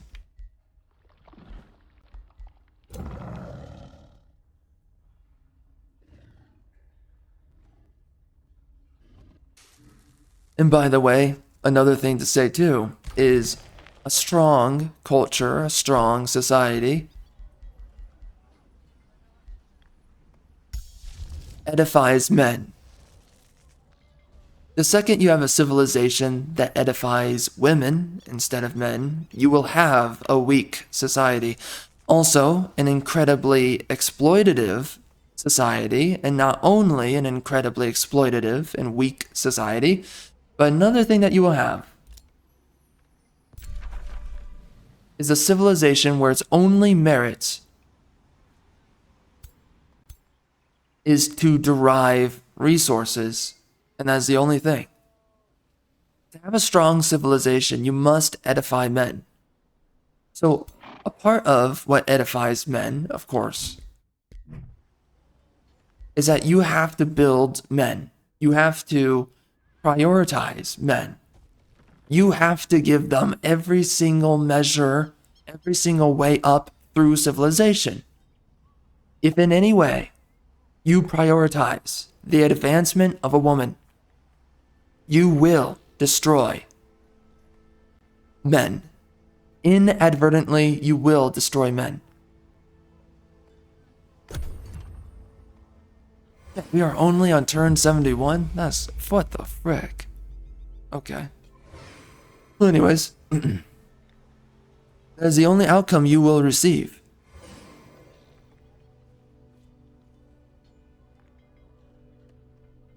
Again, it's so funny because it's like, right, like we've made women the freest they've ever been.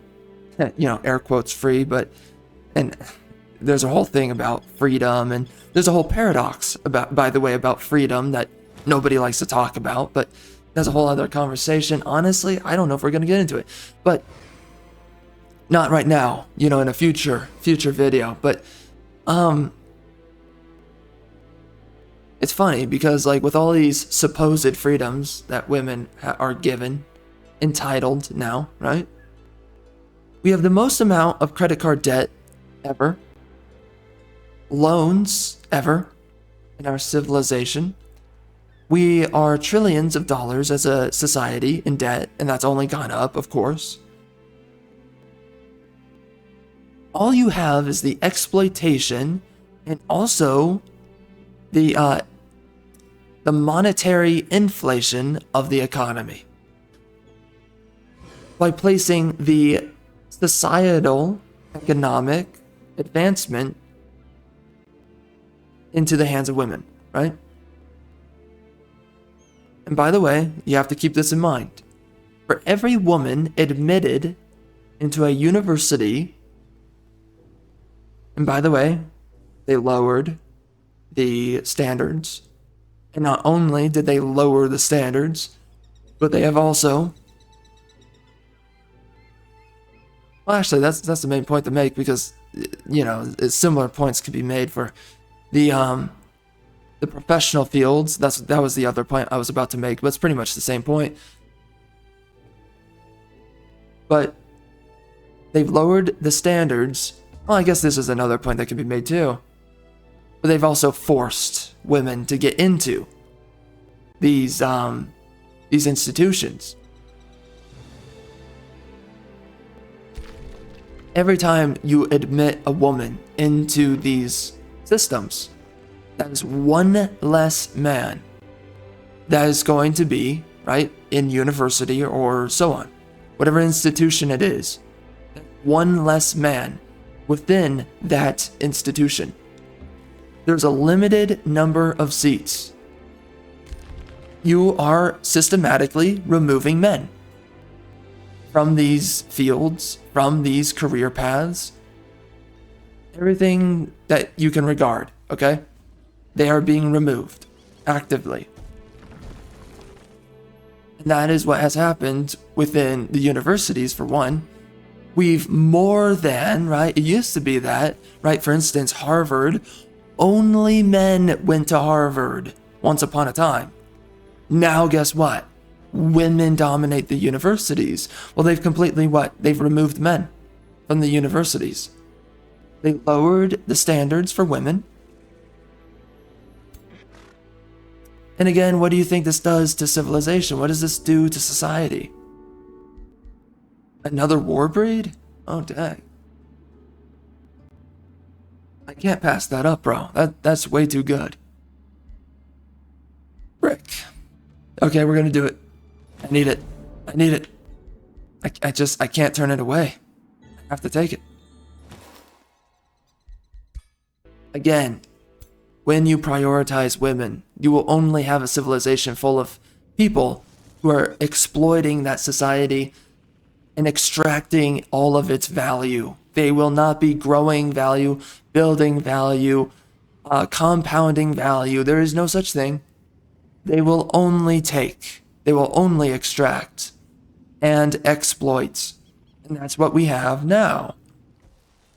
Bro, I mean, look at everything. Look at everything when we talk about all these different things. That's what's happened. You look at professional fields, all there is now is exploitation.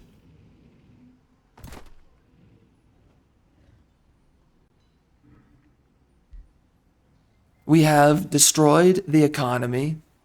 Oh, deep dwellers. Okay, I see. We have destroyed the economy. We've destroyed the spiritual core of our civilization as well, of its people.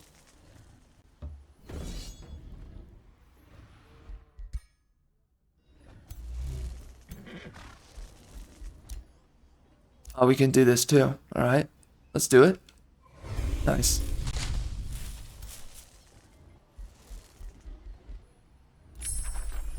We have destroyed the stability of our civilization as well. And wait, this guy is what is this? A young dragon. Okay, got it. We've destroyed the economy. We've destroyed our stability. We've destroyed our serenity as well. Everything that binds you together has been brought, it's been brought to ruin. And it's kind of, again, another layer of cognitive dissonance that I'll just brush up on a little bit, but you know, we're just going to drive past this one, but we'll still mention this here. But it is one of the strangest forms of cognitive dissonance to necessitate any concept of chaos. When you necessitate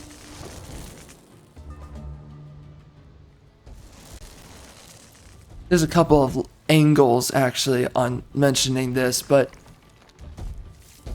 especially when you come at it from a leftist perspective, when you necessitate chaos, what you are fundamentally doing is necessitating destruction. And fundamentally what is evil as well. Typically.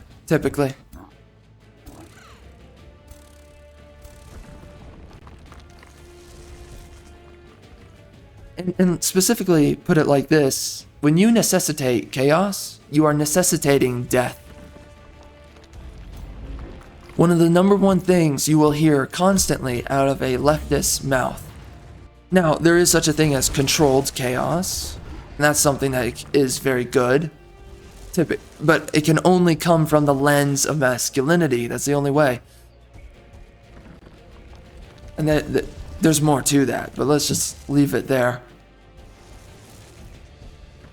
But to necessitate chaos is to necessitate death. It is so funny that these are the people who believe that they are in the position to moralize others, to tell other people what is right, to tell other people what is wrong.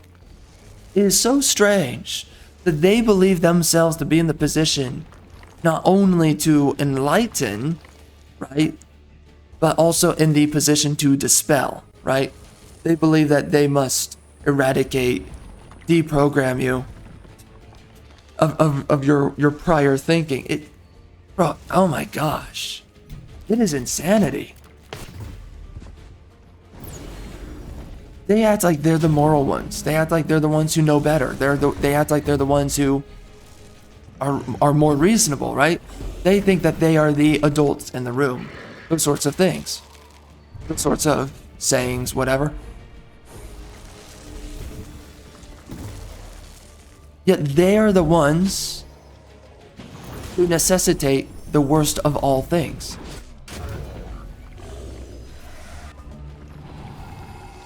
The most destructive elements of all things.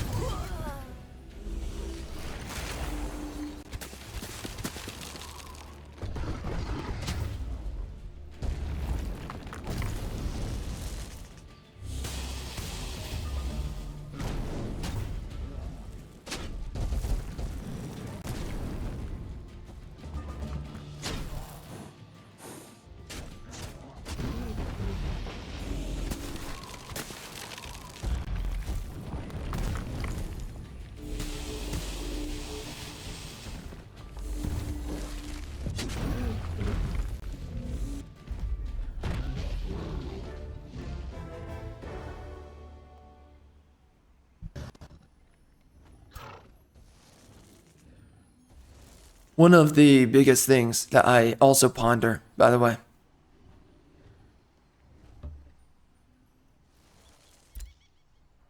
Oh, frick. Are you kidding me? Oh no. You know what? What is this guy doing down here? I totally forgot about him. Oh no. Right. He should take out somebody.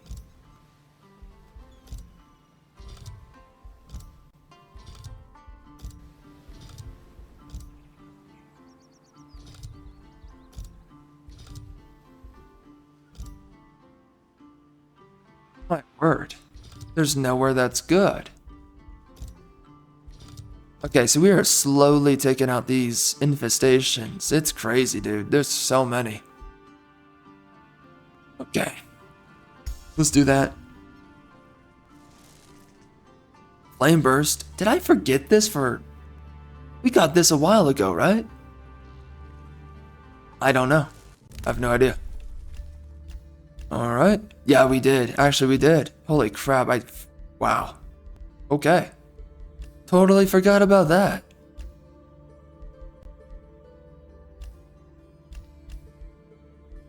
I want to start pillaging, man. I want to freaking do it.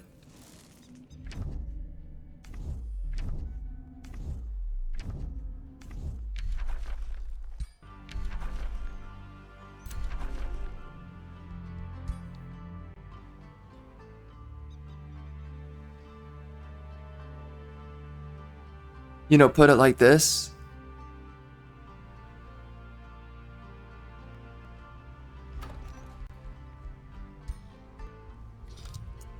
Oh, I see. Let's have him attack... not Skorheim, I don't think. Where should he go?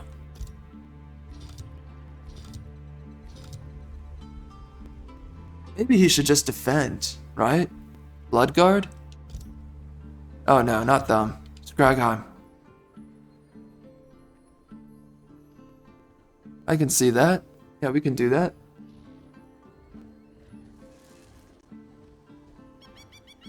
I don't know. Okay, you know what? I am actually interested. What happens if we leave them on automatic? Do they just do stupid stuff? Or maybe they don't do anything at all. I have no idea.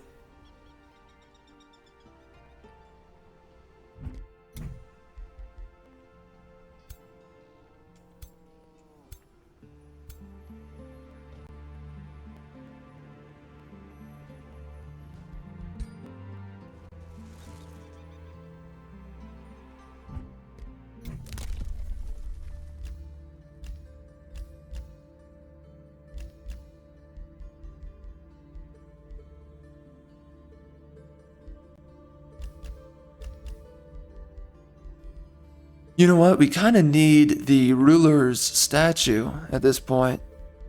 We really don't have enough Imperium for anything. Road building would be nice. If I could do it. Let's get pillaging. Freaking do it, man.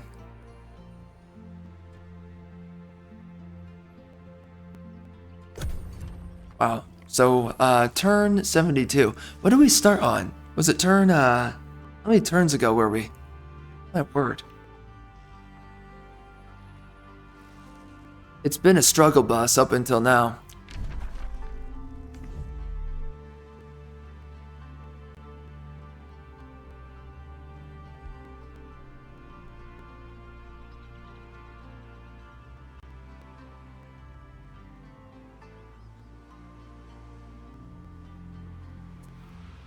And how's the population on this? Oh, 2 more turns. Okay.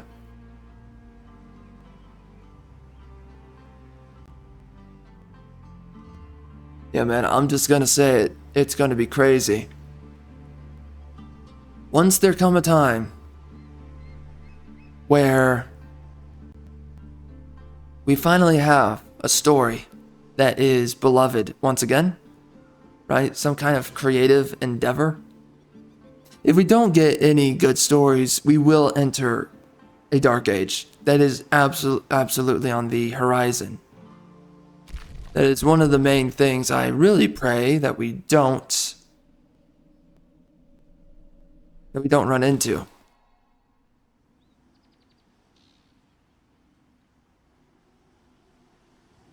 And it's some sense of wishful optimism that we don't run into that, but I do believe in the fact that when there comes a time where we have a regenerative story once again, which means just a good story,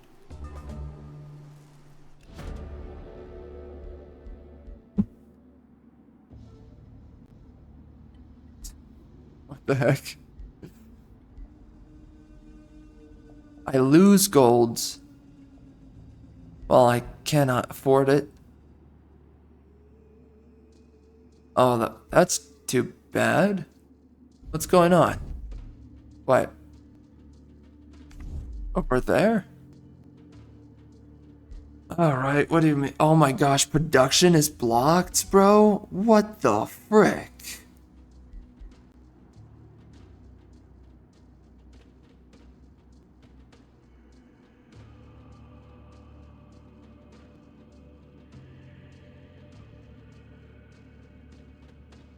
Huh? That's so weird. What? Replace the current improvement near with bountiful fields of grass. What? Bountiful fields? Huh? Okay, that's weird. I have no idea what just happened.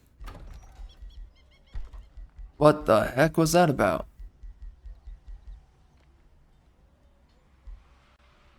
Okay. Well then. What? So this is... What, this is paused? Oh my gosh. Bro, that's freaking toxic. That's toxic, dog.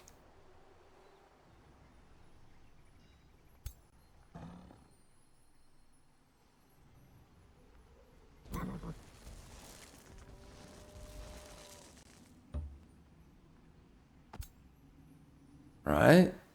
I think these guys are in range right here. And then let's throw this guy. Oh, frick. Fine. Fine. Fine. You have your way, game. You have your way.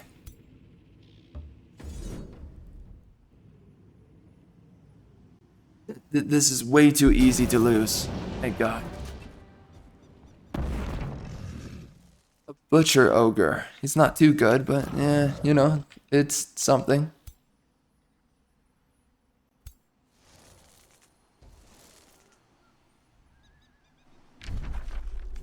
Oh, we should go over here. We are going to replace Summer Fairy. The Summer Fairy is not very good. I don't even care for it. Also, the entwined Protector, he already has a healing ability. So we can already use that if we want.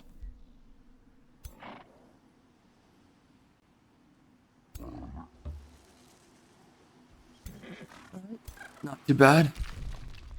Tier 2 units, not very good.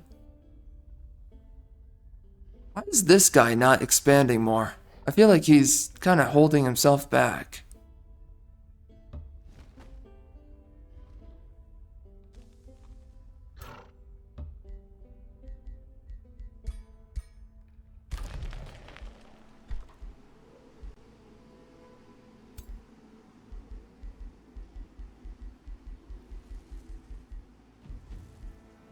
Oh wow, this is a lot of stuff. We could do Golem Assistant. We could do Defense. That's pretty important. That's typically a good one to grab.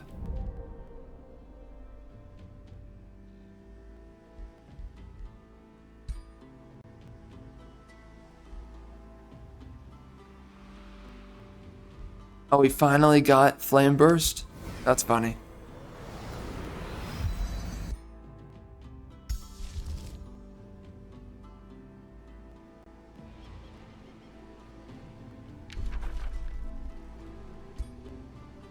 Oh, dude, I have not attacked Dream Vault yet. Wow. Man, I've been working behind schedule over here. What the heck?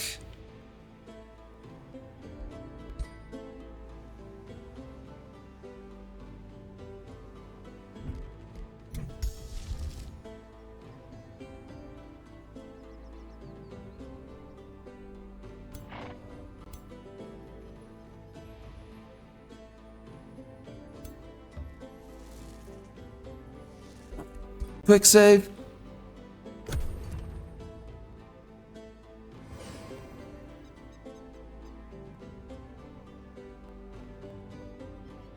Man, this guy has a lot of farms. He can't even afford though.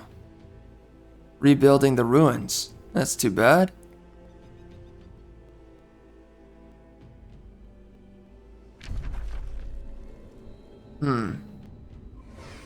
I really want to build down here. You know, screw this guy. Whoever this frickin' dude is. Who cares? Who cares that you're right there? I will clap your mother effing cheeks. It will happen.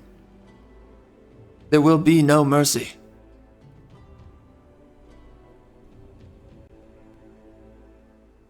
He has a living fog? Oh, Lord. I mean, that's not too difficult, is it? Defeated Legion. Why does that apply to him? He's a tier 4. Most tier 4s don't receive enchantments. That's weird.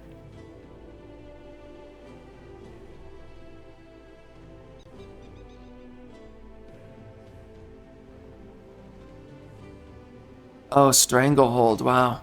It's all the way down there. Oh, jeez.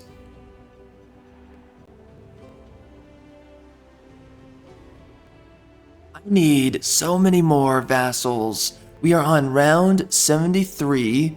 We barely have any vassals. Oh, dear. Alright, hold on. I need to look something up.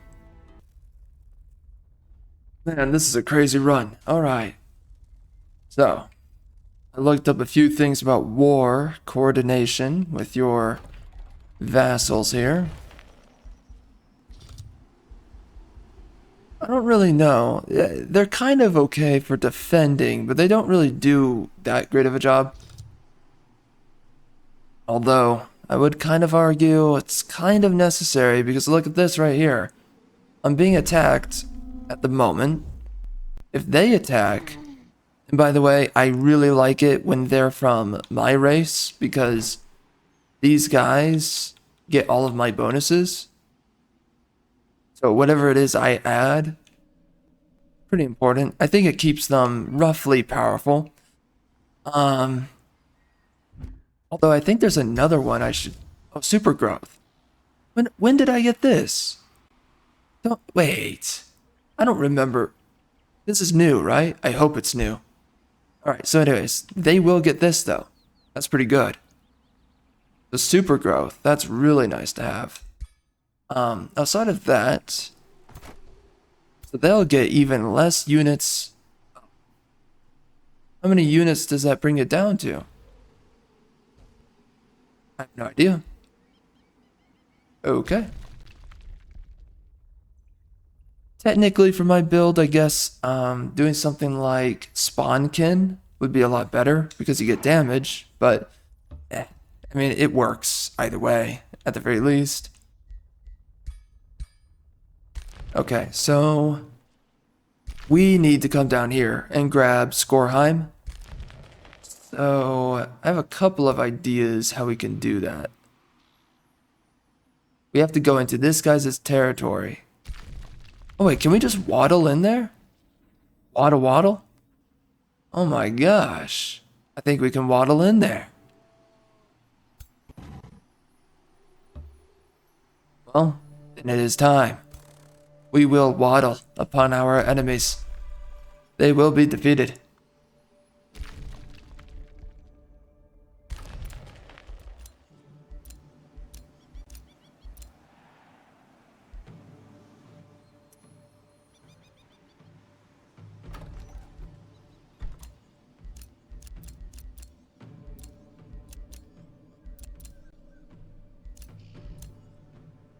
We could build right here. We have a lot of things to grab. Maybe we don't have to grab anything behind me because my AI will take it, right? That's my assumption. Well, whatever. Anyway, let's look at this. Alright, so we finally got the extra ring. Now these guys are just freaking overpowered already. They got flanker, right? So now I'm glad I didn't grab flanker because I was able to just put it onto a ring. And I'm glad I didn't get zeal because I put that onto a ring as well.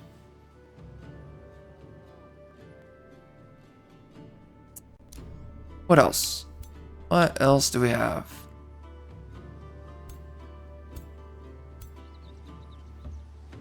Can we just take it with these guys? It's a pretty good army, so I think we can take it. Let's see. Let's see my chances.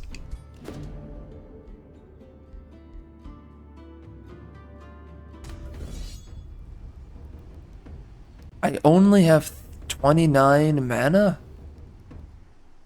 This should be easy. Yeah. Receive Imperium or Knowledge. Well, Imperium can get me knowledge, so Imperium.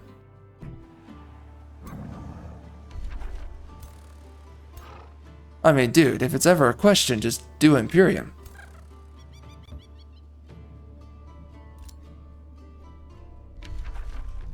Yeah, I think you need at least one. Is it this guy is still tier? How? Why is he still? That's weird. Why is he still tier 1?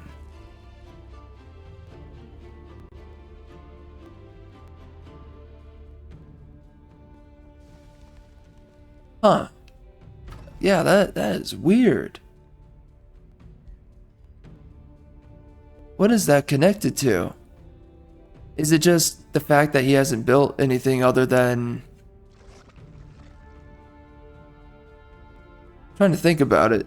Maybe it's the fact that he hasn't built up. Does he have to build the town hall, or does he have to build more like fortification upgrades? I wonder which one it is.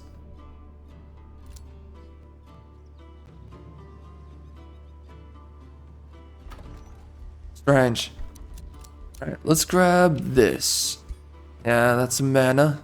A lot of mana. It's pretty good. Alright. Bro, I'm so excited to get super growth. I don't know why. I think... Oh, you know what? I've never gotten super growth before. That's the entire reason why.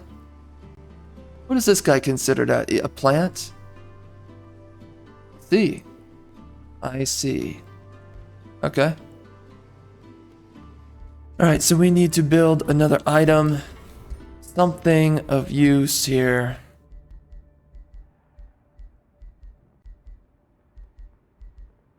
I don't really know. What would be good? You need a lot of special materials if you want to build some good stuff. What about this?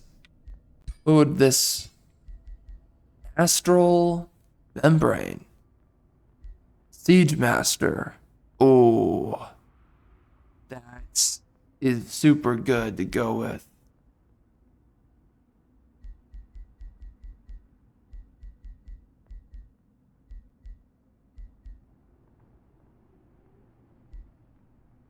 Okay. Yeah, there's a couple of these. Siege Master's really good. Okay. Army recuperation, I think that's also pretty important. Army maintenance, that's also pretty important. Alright, we will see. But it doesn't look like I can really make anything of much value. What about a wand? What can I do with a wand? A mass heal, a resurrection. Conjure an animal. Okay. Animate flora. Dude, the issue... Okay, these wands would be way better if they were free actions. They are so bad, and it's only because they're not free actions. Yo, Lightning Strike is technically the best. What the heck? Yeah, okay, well. Anyways, let's just... I'm gonna be honest, this is pissing me off, alright? So we're gonna move on from that. So we want to get attunement. We want to get... I don't think we need fortune, because I think I'm gonna get astral blood. Maybe I should get it. I don't know. Bolstering defense, maybe? Oh my gosh. How do I get this stuff, dude? Like, where do I find these resources? Attunement is Starblades. Starblades. How do I get Starblades? Oh, wait. Ignore status resistance? Oh, that's good. That's pretty good, too. Alright, so we need 1 tranquility pool. And then we need 2 fire forge stones. Alright, so you know what? I'm going to be getting a 4th hero in sometime soon. So let's just build another ring. It's pretty much all that really matters at the moment. Okay. Let us build that. Good. Alright, not too bad.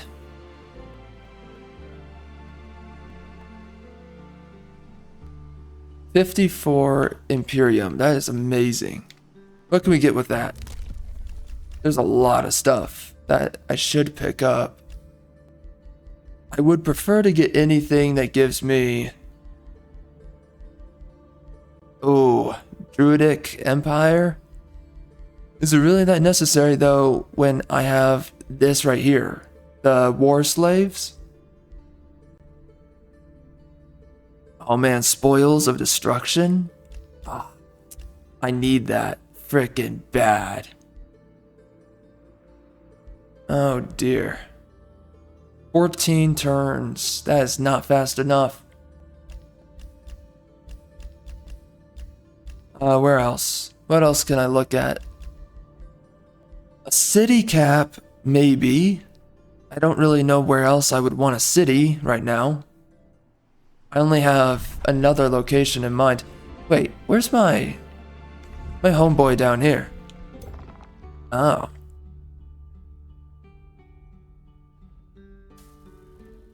Wait, what is this? Knowledge? Oh, that's pretty nice. I'm not gonna get it right now. I can get it later. Alright, so that homeboy, he should be defending me. He better. Or else I will clap cheeks. Alright, we're gonna finally come up here. The time has come.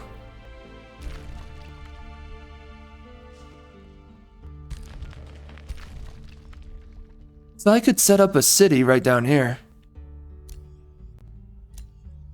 Wow, this would be a really weird location to place a city on. It would be so strange. I've never seen a city placed on this small of a land tile. Yeah, if a city were placed here, it would not have a lot of room to do much.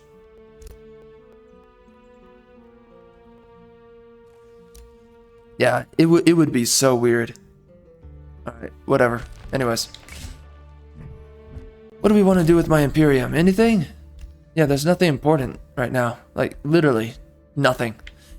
How many magic origin units do I have? Should I just grab that? Oh, wait. My vassal's giving me golds. Because I am so low on that.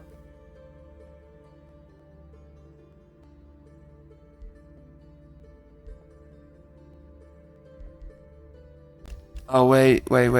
I could get more research right here. Oh. That's too good, bro. I got to get that.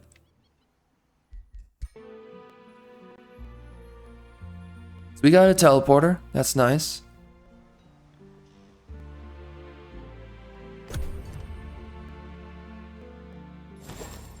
Teleporter? I hardly know her.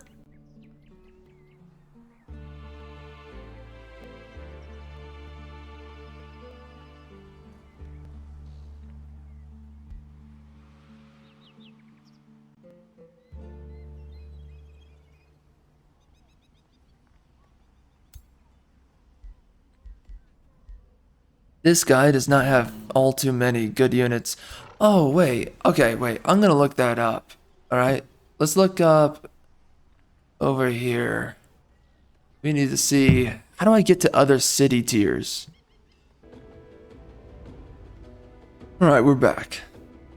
So, I learned something here. We... Where are you, bro? Okay. So right here, we... Apparently, vassals are not allowed, I guess, of your own race. Vassals are the ones that you found. They are not allowed to build cities. This is so freaking stupid, honestly. They're not allowed to build city structures that increase the city tier. I'm the one that has to do that. So,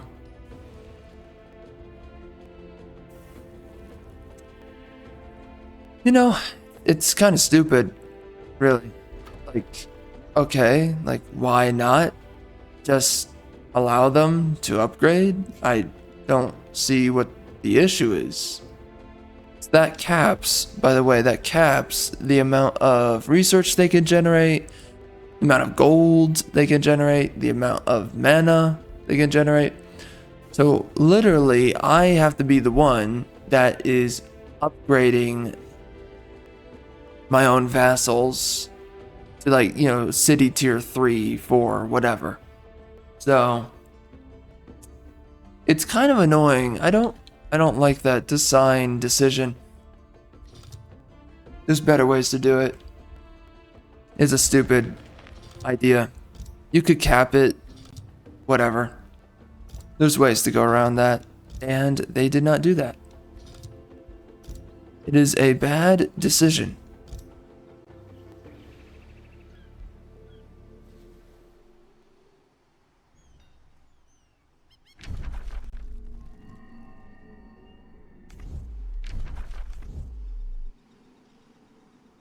Alright, so is he going to defend me? It looked like he didn't defend. Why is this guy getting away with this? Holy crap. Yeah, I need to check that out. Is he not getting in the way?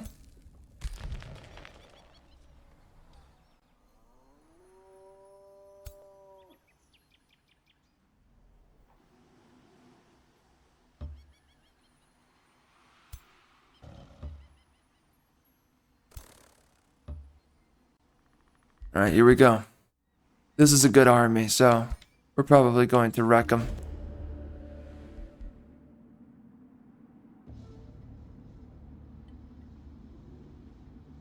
Oh.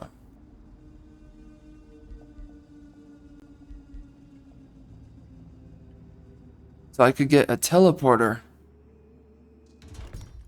immediately.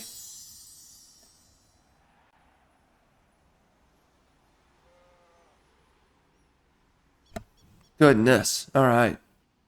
Freaking had to sneeze like a mother effer.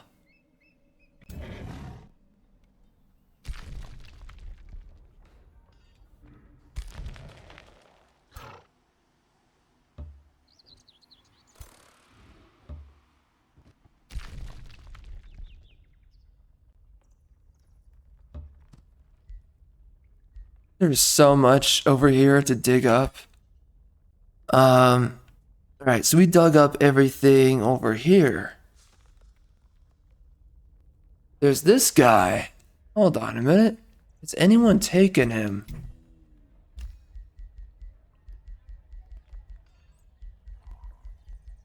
Oh, wow. Interesting. So I should go down there. Oh, yeah. I should. I could grab him. That would be pretty nice. So then that means that these guys forever have... Huh. Well, then that means it's super expensive. If I want to have tier 4 free city vassals, it's going to be really expensive. And I have no idea if leaving them on auto is a better idea or not. Okay, you know what? We're gonna see if this guy defends me for freaking crap, because right now it looks like he's not. He was right there, and he just didn't do anything. So we'll see. You know, I'm judging you, bro. I'm judging you. You better do a good job, or else I will destroy you.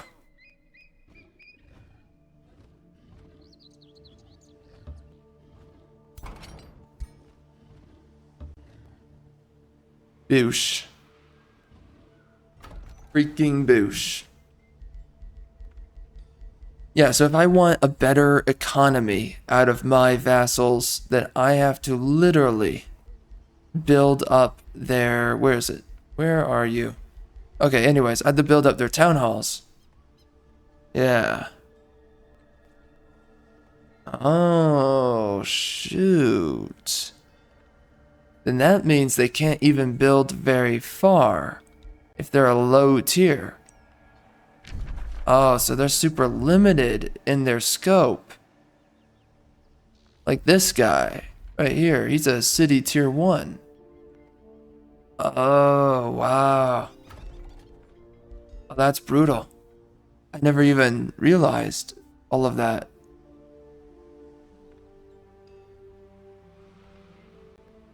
So expensive then to get good vassals.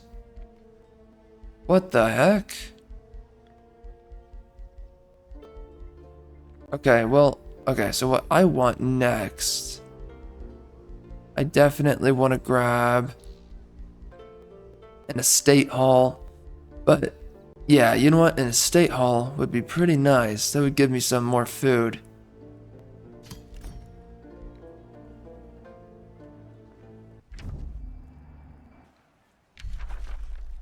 Well, that's kind of annoying, isn't it?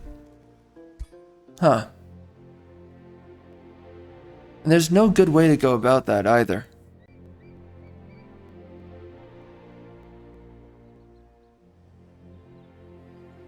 Huh. Yeah, wow. Okay. I have no idea how, like, what to do about that. Is that just supposed to be really expensive then on Imperium? Oh, look at this guy. You got Father Oak. Nice job, biatch. Strange. Strange, strange, strange. Well, I guess there's nothing too wrong with early game, you take these guys, right, and you build them up. No, that's wrong. Early game, running around, settling these guys down, and then releasing them immediately as a vassal. Nothing too wrong with doing that. The biggest issue with all of this, so this guy cannot take much territory beyond his immediate vicinity.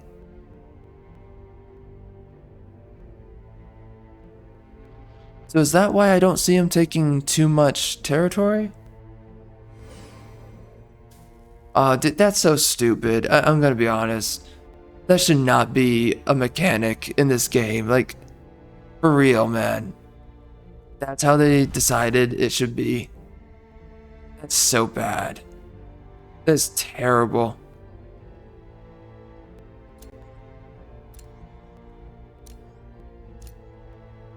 We should be clearing this up. We could cut through to this guy.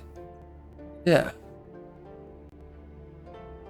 And we need to clear up some more room for him. Because what? He filled out 1, 2, 3, 4,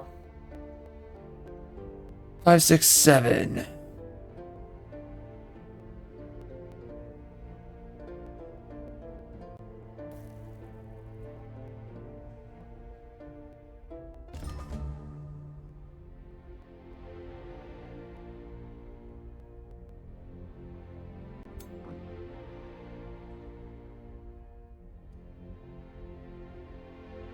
There's some decent room down here. Doesn't really matter though. We're actually gonna head right on back.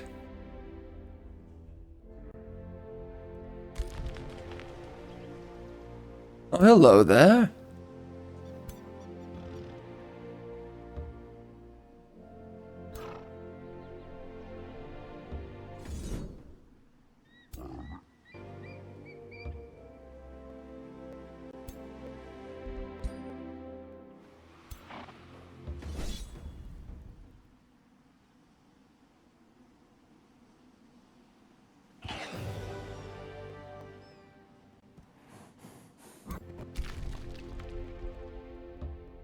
Oh my gosh.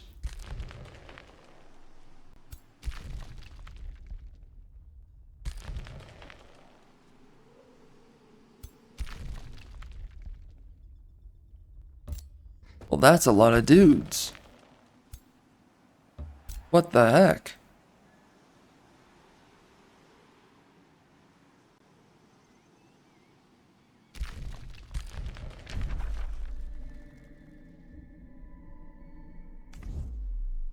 What? It was right here, correct? Or was it right here? Where was it? Where did I want to place myself? I think it was right here. Right, so we're gonna go right there with you. Right? Good. We are going to be taking back Bendleton. That is definitely happening.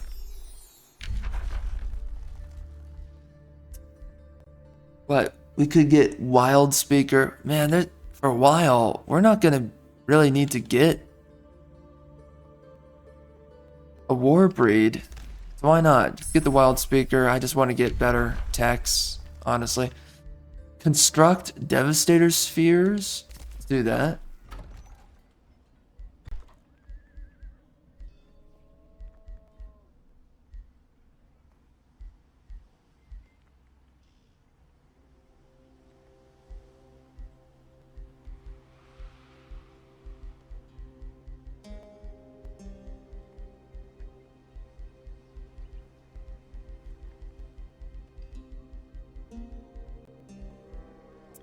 Archer, Arcane, Mana.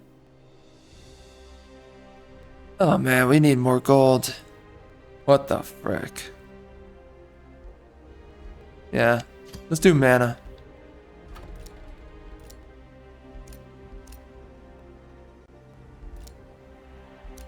Oh, we can get some mana down here and research. Ah. Not too bad. Yeah, and research. That's pretty nice. And then we can get gold right after that.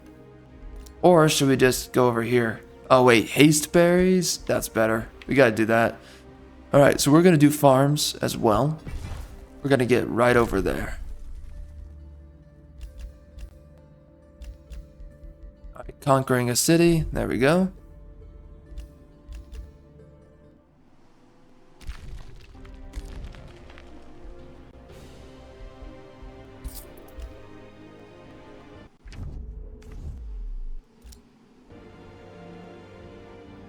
Uh-oh. Oh my god. This guy's supposed to be defending me. What the heck? Yo!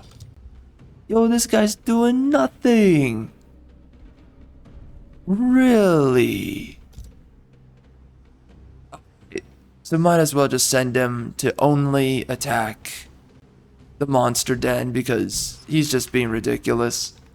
He just does not care. Seriously? Like, you're not defending me, bro? You don't care? The heck is going on?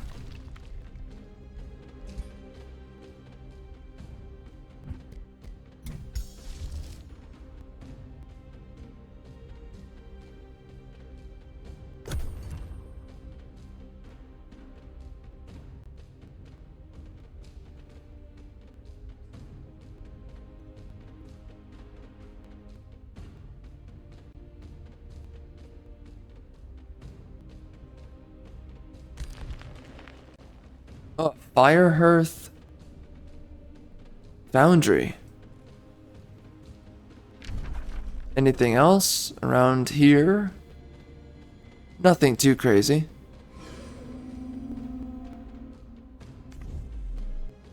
What is this? 1, 2, 3, 4, 5, 6. Oh my gosh. I can reach that. Oh my god, I can reach that, bro. What the heck? Is that even legal? Oh my gosh. Not in this economy. So I can go get the fire hearth foundry.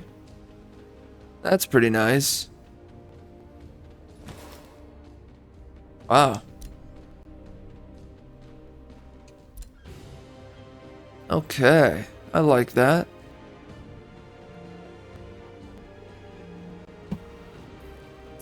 Oh, dude, I've never used the Ritual of Alacrity. Even still. I never use it. I don't know why. I just never do.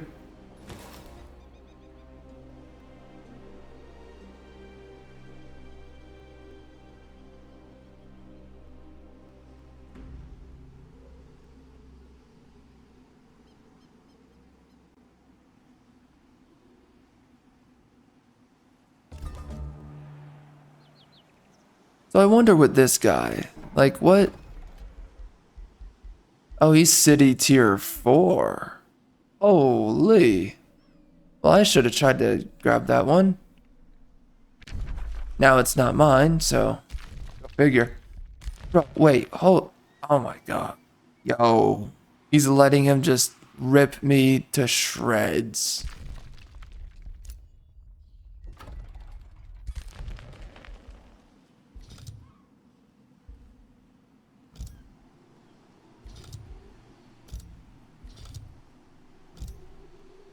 Yeah, you know what? They can just cross-country it. I don't really care. They just need to take out the infestations for me because those are a freaking mess. What? Pirate Cove? The Great Bird Nest? Yeah, why not? Take it out, biatch. It's on you.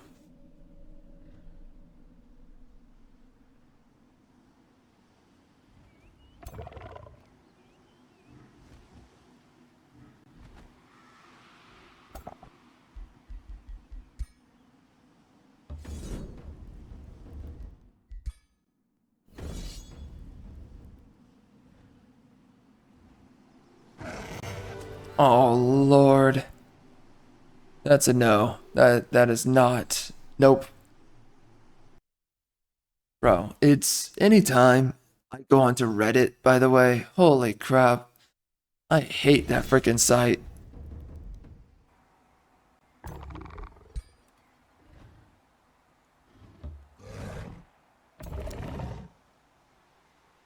Like, if you wanted a good definition of what is a loser incarnate, you go to Reddit.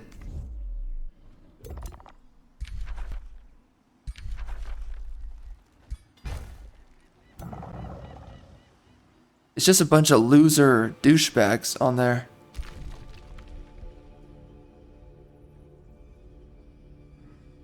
The only nice thing about it is that it's an open forum for people just to share their any information they know. That's it. That's it. That's all it is.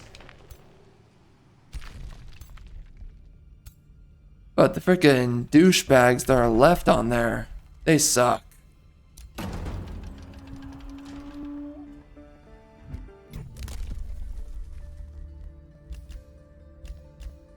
Like, you will be looking through some of the most basic stuff, right?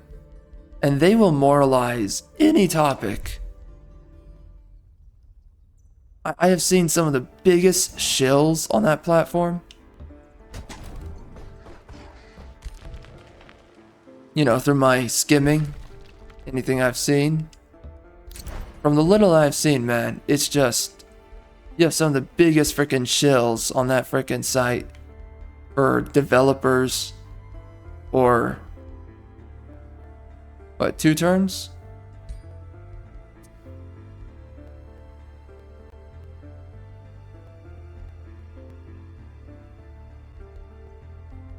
That would give me 5, 24. We can wait 2 turns, whatever. It's such a freaking it's a liberal bathwash on that freaking platform. It's so freaking pathetic. I mean, they have all chopped off the freaking nuts, without a doubt.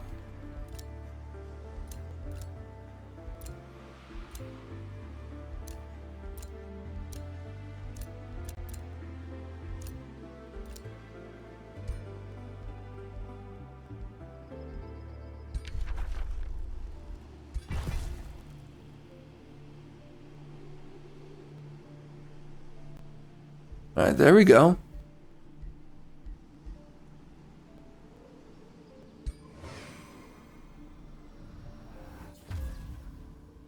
Oh, dang.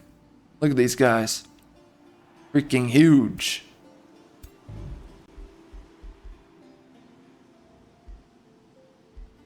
Alright, so this guy is... Wow, that is a big cat. What the frick?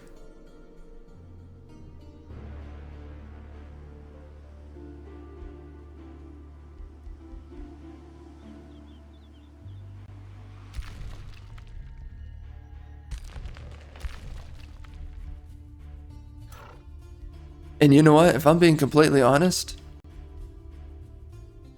you want to know who's become the new gaming journalists? Freaking Redditors, bro. Freaking Redditors. They are the new gaming journalists.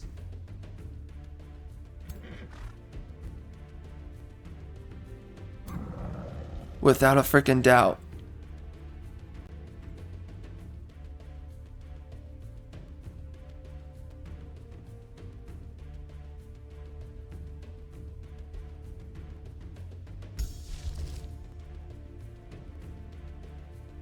Because you know what happens, right?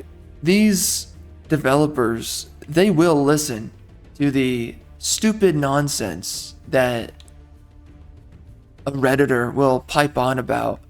You know, they'll whine and complain about something that isn't even an issue. If a Redditor believes something to be unfair, they believe something to be immoral, because everything has to be a moral issue, not only to a leftist, but to a freaking Redditor, Oh my gosh, like Redditors, they have no chill, man. Holy crap, the way that someone freaking if someone uses a butter knife, or sorry, if someone uses a kitchen knife instead of a butter knife to butter their bread, oh my gosh, colonialism, there's something going on there. It's over, bro. It's freaking over.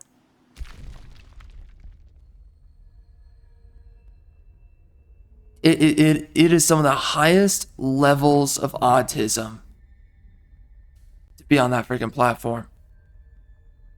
And of course, the reason why? Guess who they've kicked off of that platform en masse for quite some time now, right? You know, a lot of right-leaning people. There's once upon a time that, you know, platforms like Reddit, and same thing with Facebook, right? I mean, Facebook has done some of the most similar things to what I'm describing, but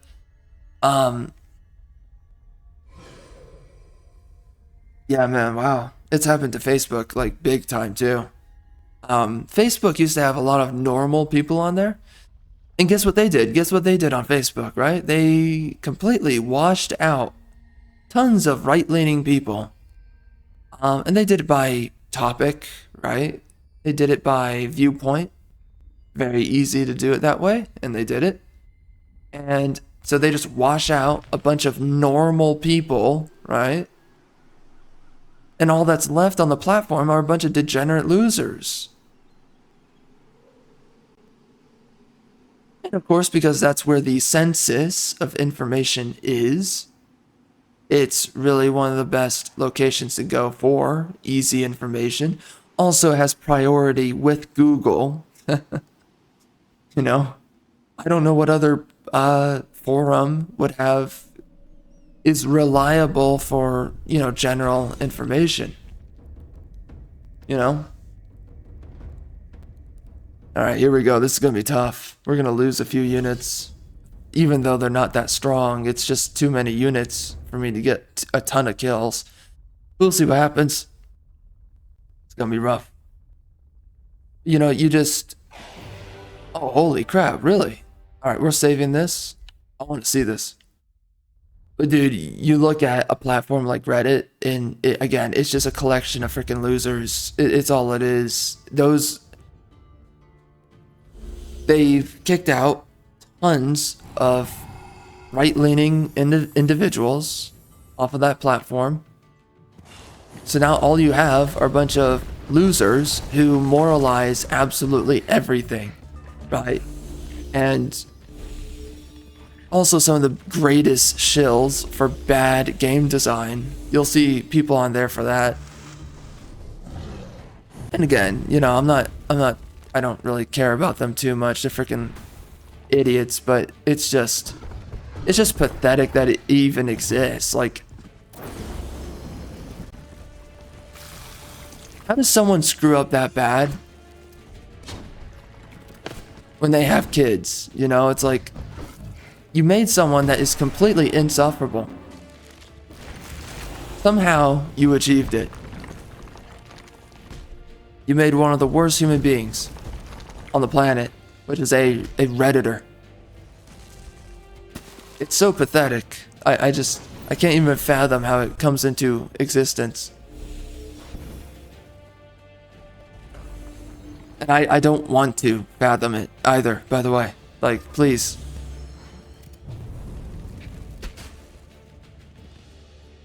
Do not inform me. Oh no, not his feet, bro. Go easy on his feet.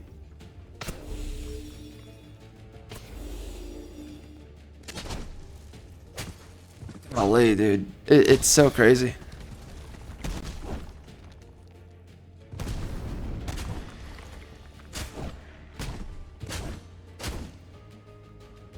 But again, you hear some of the dumbest crap on Reddit. But like, you know, same things happen to Facebook. And of course, it kills the site. Let's be honest. There's barely as many people on these sites as there used to be. I mean, you look at something like Facebook. Facebook is dead compared to what it used to be. I mean, I honestly, after 2020, The freaking kill blow was dealt on Facebook. It is not a freaking platform anymore. It is just freaking done. Now, nothing's really shown up to replace these websites. I mean, not even like Twitter. Right? Like, not even Twitter is really replacing Facebook. Facebook is dead though. But nobody's replaced it. That's what's weird. You know, it's like there's this weird thing with social media right now where it's like, even if a platform is terrible, nothing replaces it. Maybe some platforms have a chance, but like Twitter's very weird. I can see the fact that maybe Twitter's still growing. The jury's still kind of out on Twitter. It's just that, by the way, X is such a bad name. I just can't. I can't get used to saying it. Saying X. Whoever first said it, I agree. I think that probably well, these guys do not do damage. Whoever first said it, I pretty much agree with them. I think Thunderdome would have been a much better name.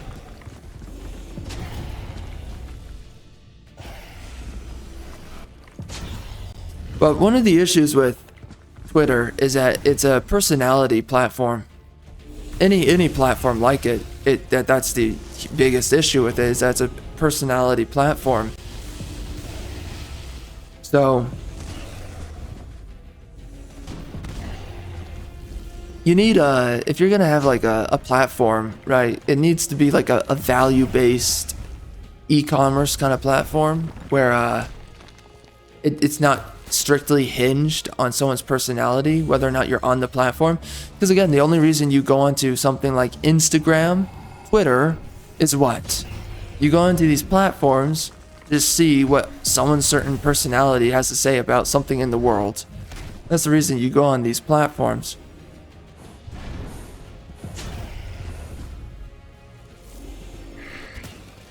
But when you go onto a platform and what it shows to you, or what it tells you, right, is how to fix a car, or how to, how to do something, or it shares you information. That's pretty important.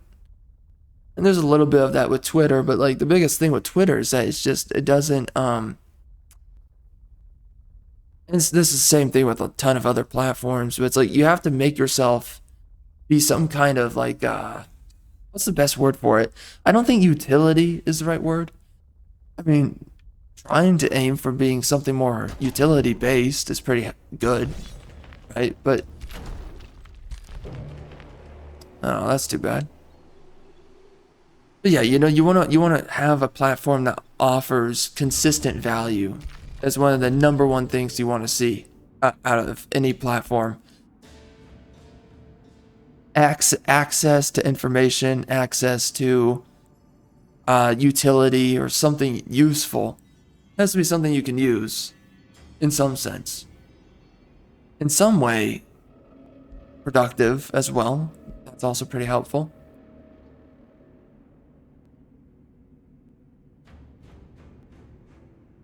I don't think this would help me, would it? Let's see. Did it do anything for me? What, 3 more? Oh my gosh, bro. Why would it even offer that to me if it doesn't just immediately finish it? That's so stupid.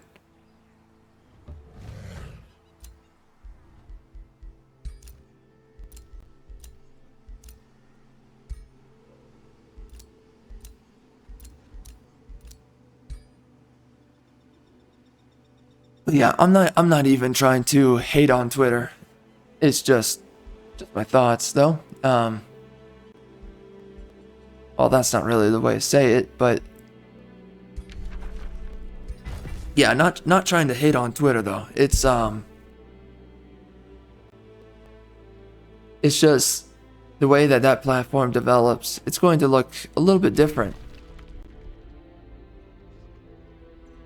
if it made specific improvements.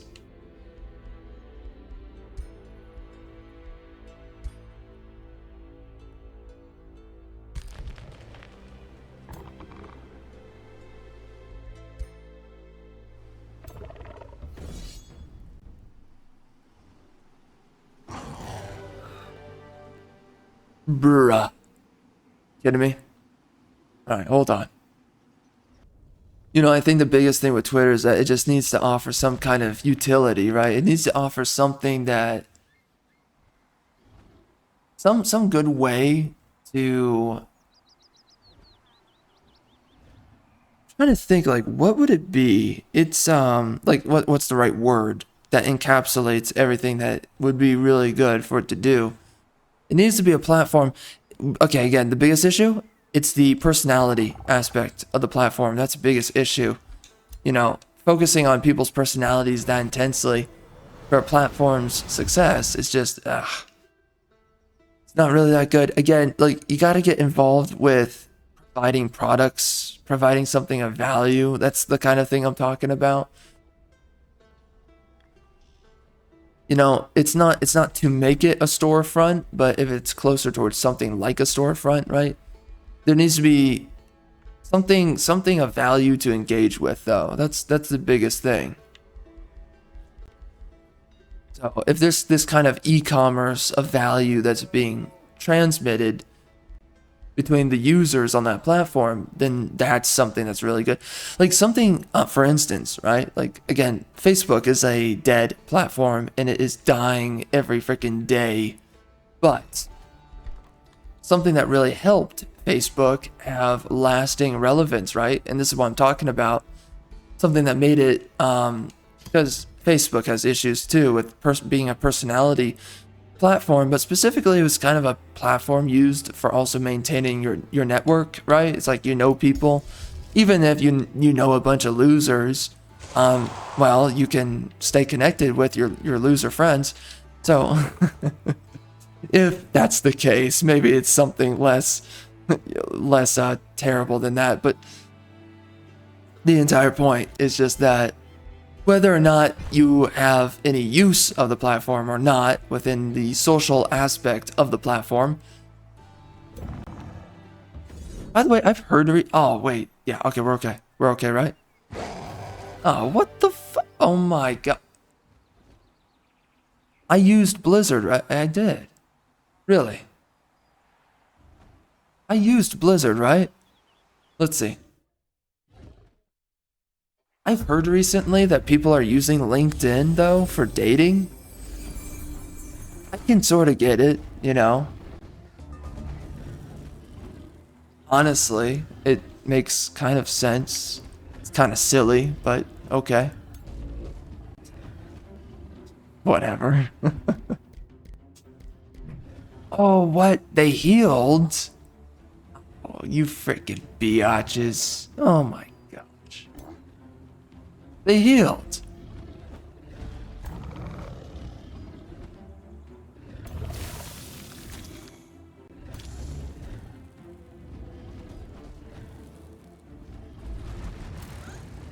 But that was the thing that really made Facebook a decent platform, despite how terrible it is overall, was the fact that you could use it for, again, like what was good at the start was the fact that you could stay in contact with people that you know, whether or not they're worthwhile to know for long, you know, that's up in the air, but you know, you get to know these people for a prolonged period of time, right?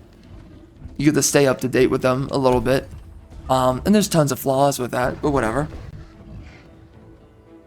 It was a way to centralize social circles. And then outside of that, the other thing that really kept Facebook relevant, you know, was not being woke. That was another thing for, well, not enforcing woke measures. That's a better way of putting it. But then outside of that, man, the other thing was Facebook Marketplace. And that's the thing I'm just talking about. It's like there needs to be, again, a utility that you are able to use by utilizing the platform, engaging with the platform. There just needs to be something that, something of use. Some kind of generalized use.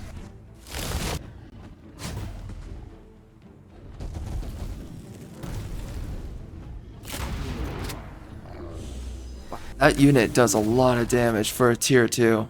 He might as well be a tier 3 with that kind of damage. He can do that kind of damage, bro. Whoa. But again, any platform you use has to provide value, and it has to be it has to centralize people based on value. So, and that's the thing. I don't hate Twitter, right? I don't hate it. I just see that Twitter needs something to further adapt its usage, right? For anyone on the platform, it needs. And again, I'm not hating on it. I'm not trying to say like it's not even worth using. I don't like social media really in general, right? Like Instagram is stupid. And again, and that's the thing with what the heck do you even, again, there's no reason to be on Instagram other than freaking boobs. That's the only reason. No one's on there for any other reason. It's just to look at hot chicks. That is the core reason. And the hot chicks also flexing off their lifestyle. That's the only reason. It's just not. It's just, yeah, there's really nothing going on that platform. I don't know why. And it's just. And people really have to do like insane things. Super insane things if they want any kind of viewership. What the heck is Instagram for, honestly? Even if you do like want some kind of traction on that platform.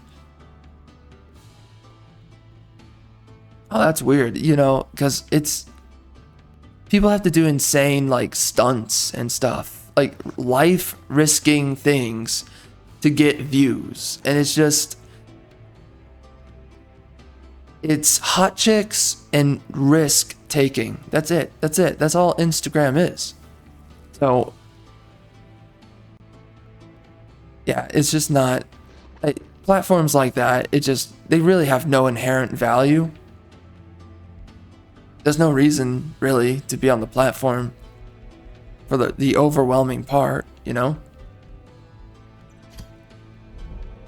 The only platform's really worth your time. It comes down to, it has to provide some kind of value, has to provide some kind of a personality platform. Like it just doesn't do anything, you know?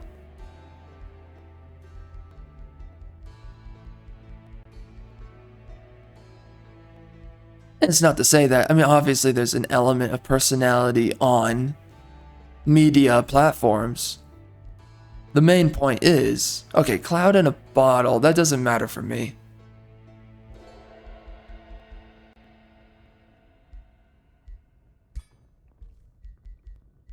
The main point is, though, is that,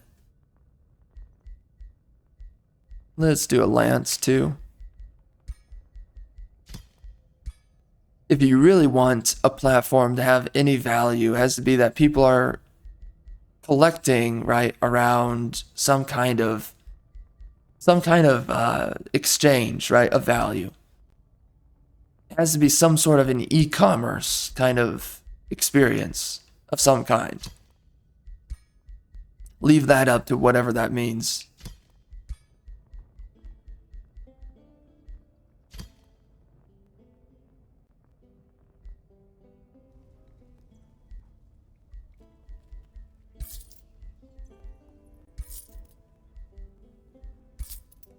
So really, what am I saying? Honestly, Twitter needs to replace Facebook Marketplace. If Twitter did that, that would add a lot of life to the platform. But here's the issue.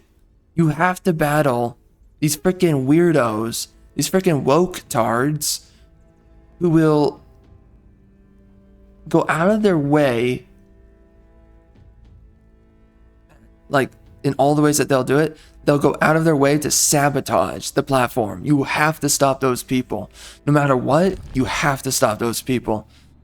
They're the ones that kill the platform. And the issue is that if you make yourself a useful enough platform, and again, I'm not saying that Twitter's a useless platform or whatever, but the more useful the platform gets, the more these people do everything in their power to invade it. Which is really weird, right? It's like the more people that end up finding use in something or value in something is the more that these people do everything in their power to take that thing away.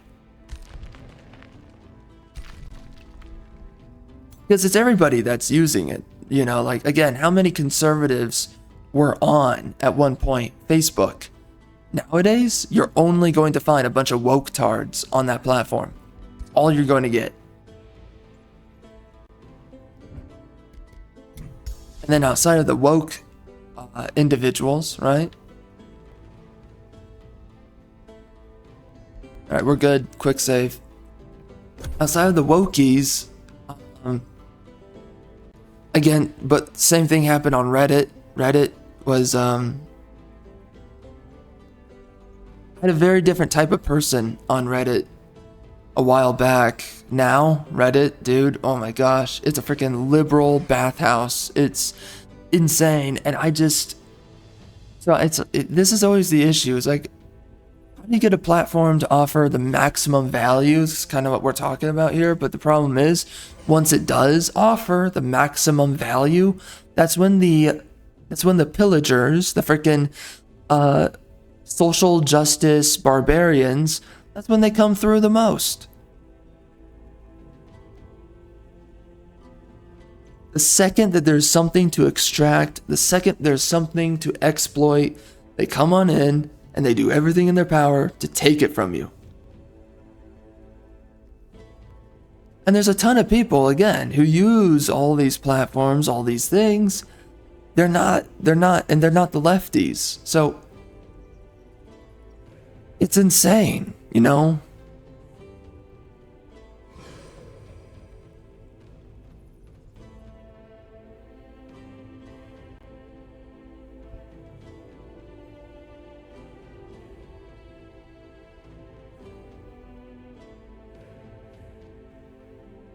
This is the issue with anything, though. How do you make things good?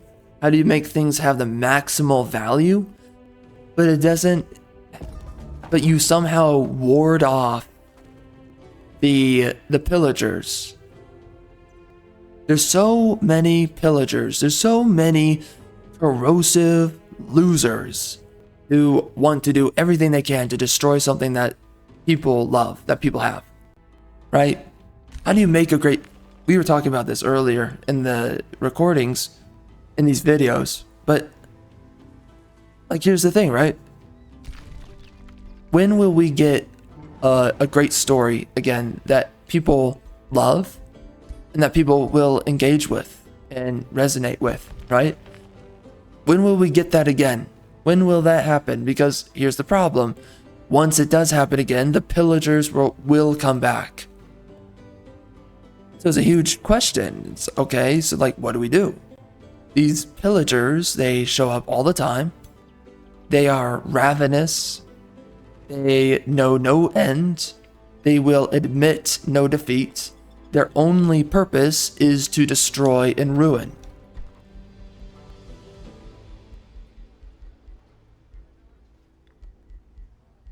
So like, the perpetual question for one type of person is, how do we make something have the maximal value? But then the other type of individual is, well, how do I take away that maximal value that was built up and created, right? Labored for.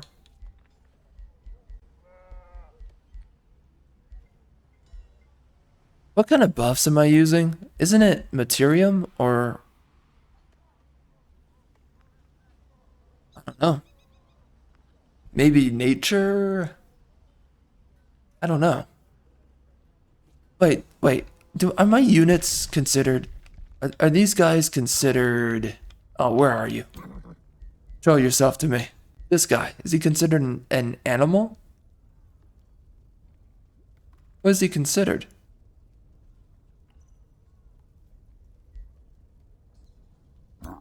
Oh wait, did I just realize that there's a huge downfall of this build? Are they not considered animals? I thought animal kinship considered you an animal. I mean, that's what it said.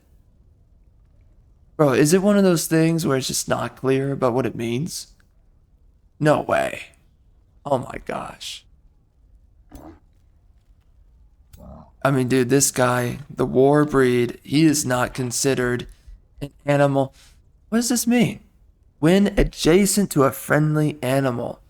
Oh my gosh, though. Dude, it says that you become more like an animal in the description. Bruh.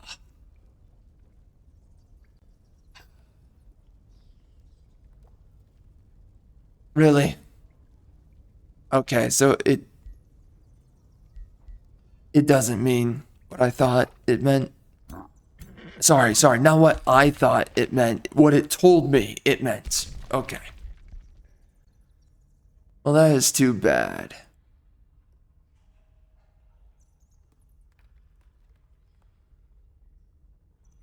That is so ridiculous, man. Wow. That is insane. It's unfortunate. That happens though, I guess. These games love to be incomprehensible. Right, let's do you.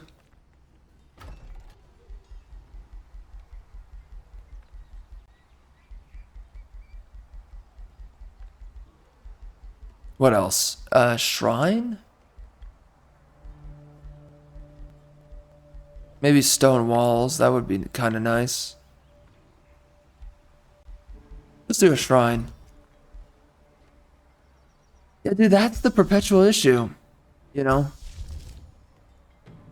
By the way, I've realized this too.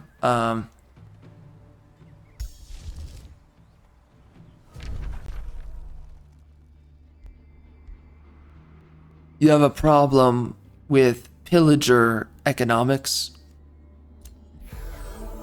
Whenever you look at the left, they are a political party of pillaging. And I guess we can raise. Speaking of pillaging, right? This is something I wanted to do, but should we do it? Or should we not? Because I can't really. I don't really know if we should pillage, you know, because not right now. I think I want to do that later. There's a specific buff that I need to have before I start pillaging, like crazy.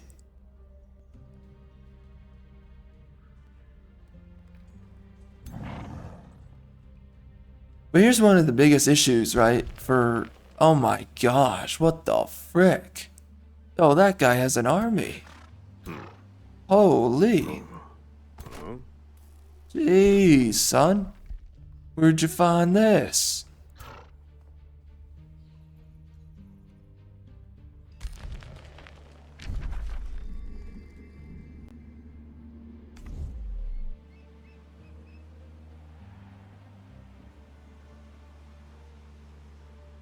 Alright, we're gonna go back up here. We're gonna grab the Temple of the Goat Ear. And also, yeah, we're gonna move these guys back up here. We're pretty safe now, for the most part.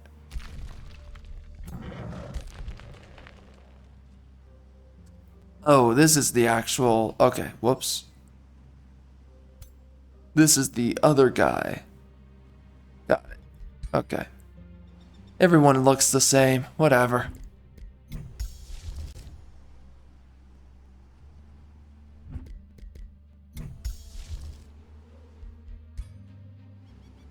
This is one of the things, though, that you realize is that when you look at leftist politics, it's all based in pillage economics. They go places where there's value, and then they do everything they can to exploit and extract that value to its utmost before it's completely destroyed. Great example. Think of California. Think of New York. You can think of any other kind of state, right? Like Detroit, Chicago, even. But you think of these places that were enterprised at one point, and then you have all these lefties. They just They will parade that location like mad, and then what they leave in their trample is a dead civilization with tons of degeneracy, tons of destruction, all the pillaging going on. Bro, it amazes me the people who are still sticking around in California. Tons of people have ran away, but there's tons of other people who just stick around. They're like, yeah, I don't see the issue, even though we know about all the problems going on there. It amazes me. Like, there are some people who, again, they will admit no defeat on their politics. It is insanity. But guess where all of them ran away, right? They ruined so many people's lives. These freaking Californians, New Yorkers as well. They ruined so many people's lives. They destroyed so much within the economy in those two states. But of course, the other states too that are leftist, and they've also been pillaged. So what do? Right? Their states are complete hellholes, and what do? Like you can't even make this stuff up. It's ridiculous, right? Like, you know how people say that life is stranger than fiction? I used to never understand that. In some way, I doubted it a lot. Well, now it's completely true. Yeah, life is stranger than fiction. One of the things that happens with fiction is that oftentimes a lot of people, certain types of people, especially nowadays, are very irrational. So this doesn't happen as often. But typically what you get when someone looks at fiction is that they look at it through a hyper rational lens. That's what they do with fiction. Well, something to realize, right, with fiction. All right, so Yarland Voss.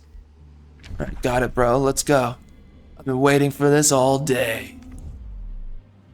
One of the things, though, that happens with fiction is that people are hyper rational about fiction. One of the things that you realize, though, through looking at life and then fiction is that, well, people are not hyper rational. So you can have ridiculous things happen that you would expect to have happen within fiction, right? And it happens within real life. And you're like, well, that doesn't make any sense. That's so stupid. How would that ever happen? How is that reasonable? It's like, well, that's the point. It's not reasonable. How would you expect people who vote for stupid policies and stupid decisions, and they're completely committed to those stupid decisions and policies, how would you expect them in any way whatsoever to stay committed to those policies and those stupid decisions when it destroys their immediate location and then they run away to someone else's ethics in that location? How do you do that, man? How do you do that?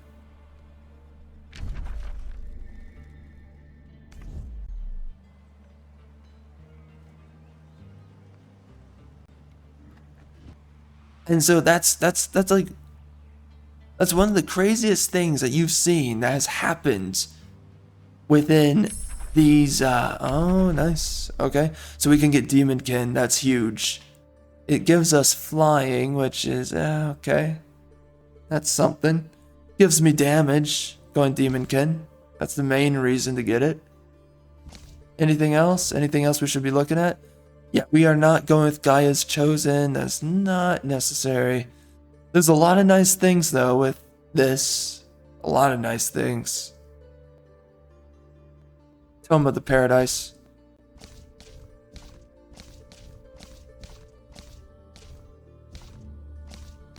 Again, it's stranger than fiction, though, man, because you don't expect it, but then it happens. Oh, wait. Yeah, let's do Demonkin. Even though I want to do...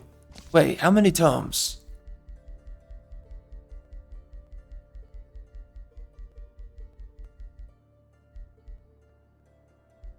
These people destroy their own home. They hate the home that you live in. They say it's wrong, it's bent backwards, there's nothing that's correct or right about it. But then guess what they do? After they destroy and pillage their own home, they run away to your home, is what they do. And they sit there and they tell you, yeah, you're still bent backwards, you're still doing everything the wrong way. It's like, what the... Those who master the art Like, of at that point, bro, it's just screw you, you know? Like, get the frick out of my face. You're gonna come over here, destroy my way of life. Not even the way of life, just, you know, the stability of my existence. You're going to destroy our economy after you destroy your economy, right? You're going to destroy our sanctity of life after you destroyed your own sanctity of life. And you have the gall to sit there and tell people how they should do things. It's unbelievable. And this is what we saw, right? They've destroyed New York. They've destroyed California. And a ton of lefties, what do? They run away from their screwed up states that they pillaged, that they maimed. And then they go to these states that are more right-leaning, and they go out of their way to push their stupid crap back onto these states. Bro, if you want your home so bad, go back, right? But that's the thing. Like, you realize that they are a political party of, for one, destitution, but also they are a political party of exploitation, and only that. And then the other political party you start to realize is a political party who kind of invite their own travesty. Weird, oddly enough, doesn't really make any sense, but okay. But they are a political party of what? They are a refugee political party.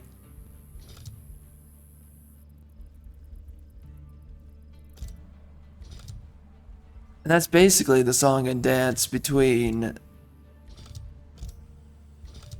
more conservative. When you look at conservative, when you look at conservative locations, right? Conservative provinces, and then you look at the leftist provinces. The leftists, they go wherever the conservatives ultimately are.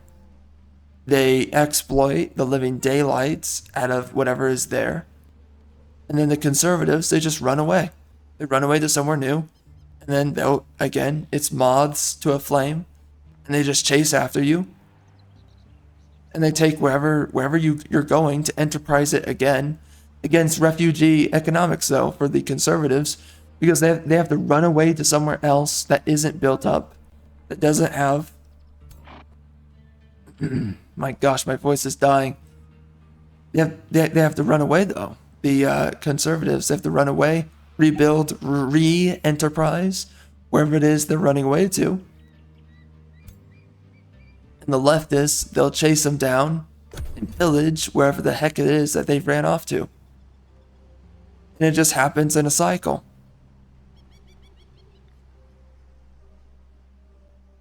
You have those who are minded for pillaging, barbarian economics. How did this turn into a volcano? I don't think it was that way beforehand. Anyways, you have... My word, my voice is freaking getting shot. Hold on. Goodness, that's way better. Kind of, a little bit. It's better, though. Truthfully. Anyways, you have those, however, who are built for pillaging and barbarian economics.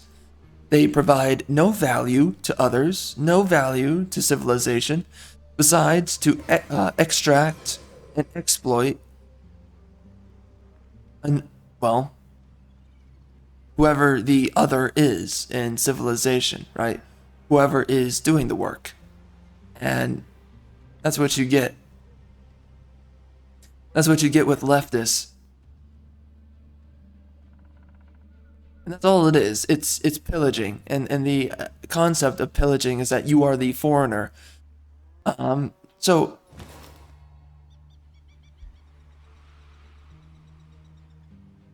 What the heck? Why is he here? What are you doing here, bro?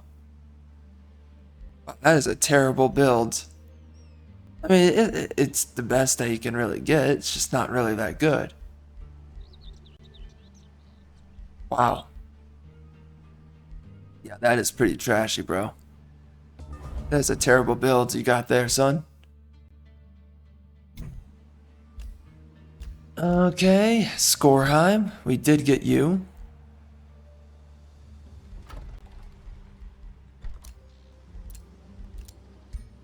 So anyways, you have that one political party that just, they have to perpetually run away. Because for whatever reason, they're not willing to just sit there and tell that ravaging political party no. For whatever reason, they're just not willing to do it.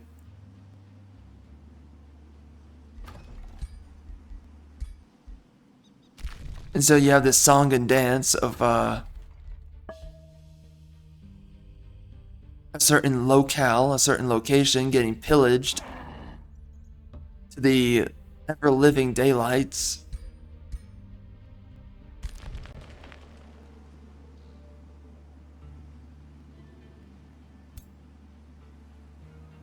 And you have those who are dealt with no other resolution than to run away. Hold on a minute. Are we at war with this guy or not? What's going on here? Are we at war? No, we're not. We're close. Okay.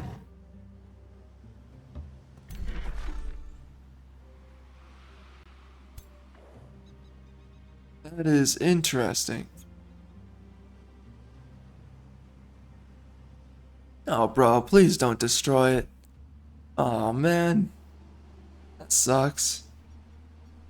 Well, honestly, we're just gonna go attack Dream Vault.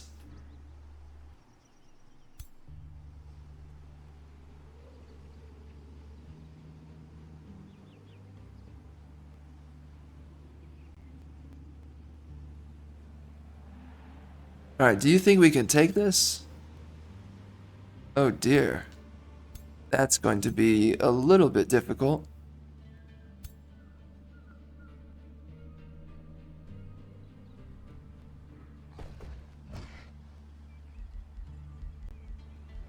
Man, we cannot get any synergy bonuses, by the way. Oh my gosh, that's so unfortunate.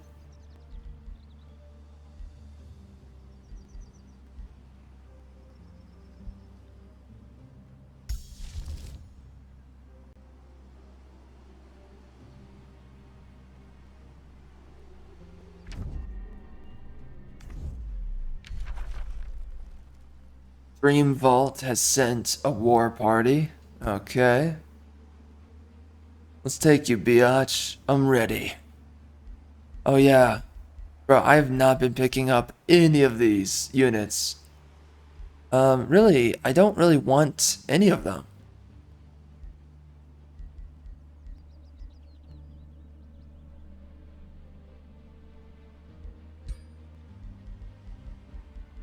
I guess I could pick them up at this point.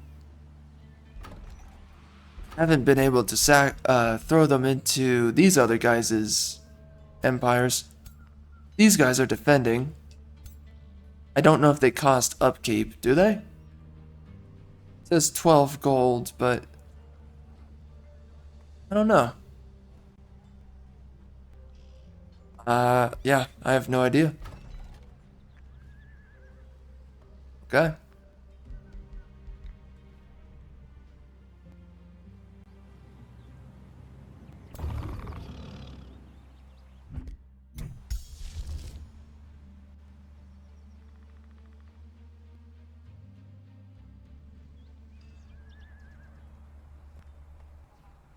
Yeah, again, you have one party that is based in pillaging economics, and the other is based in refugee economics.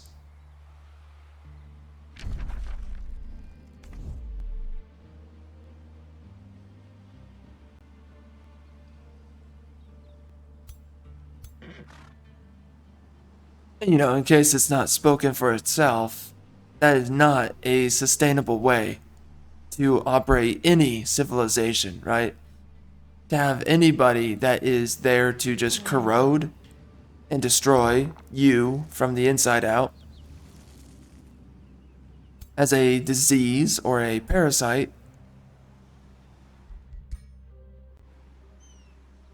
it is not a healthy civilization to live in when it functions like that. When it is built or tolerated to function like that. Huge issue. Okay, we can quick save. We're good.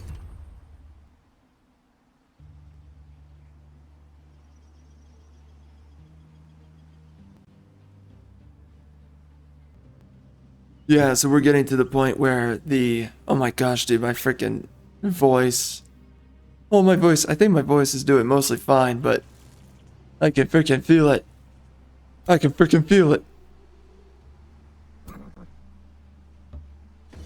Feel the suffrage. That's a lot of evokers, my son. The heck is going on there? Yeah, we're getting to the point where the turns are taking a good bit of time to pass. Hold on a minute. How are the objectives? Jeez. And the score? Oh gosh. How am I supposed to climb? Whoa. Okay, that is a little bit problematic.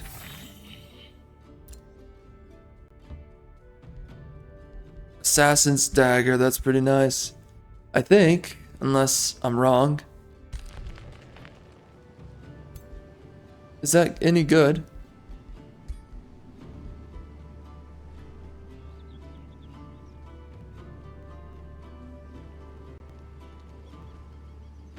Bro, that is terrible.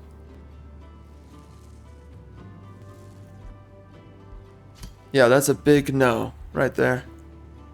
We are not doing that. Alright, can I look at this? A warg? Jeez. Stupid, son. Stupid.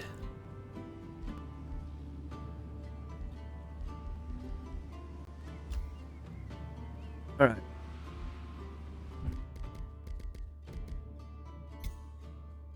Item forge. What can we build? Man, we just don't have enough magic materials. It's my biggest problem here.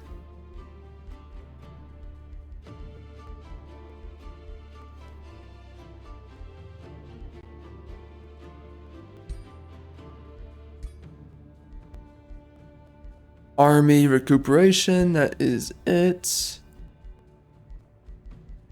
What is something that would give me good value?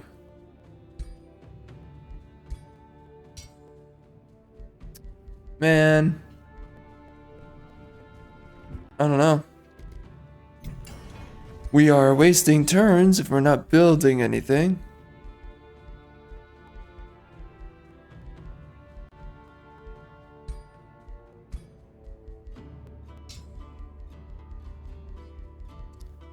Hyper awareness, that is difficult to get. Yep. Yeah, okay.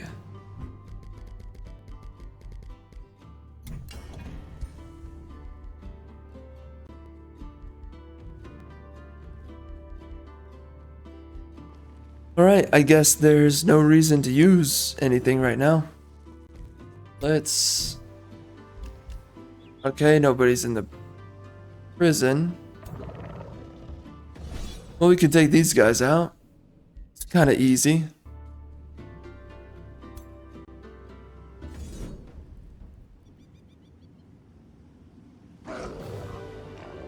Alright, there you've got it.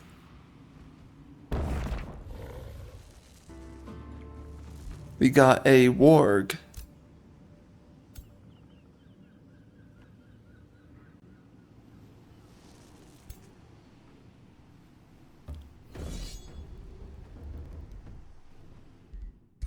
Is he warg out of fighting? Frick. I tried. I freaking tried.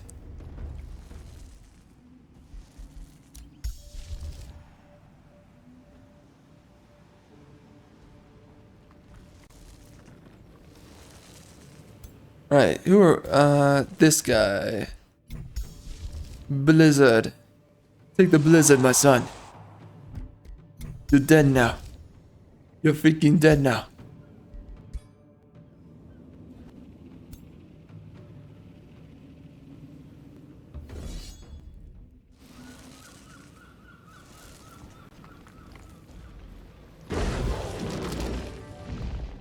Oh dear God. That dude is dead. Oh no. Well, it's just a warg, so whatever. Another swamp troll? Oh my gosh. We keep getting swamp trolls. And they're very expensive on my Imperium economy. So, kinda wrecking me. Oh dear. Alright, here we go. Let's do this, biatch. It's mine now.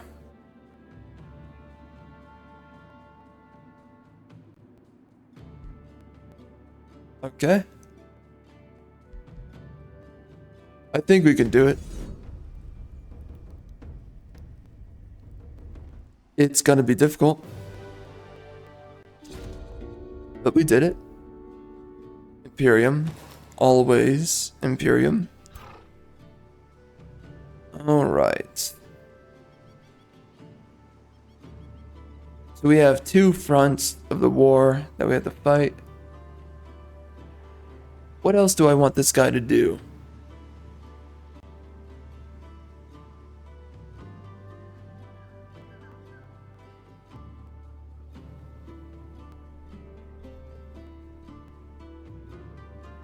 You know what? Let's have him take out these guys. For sure.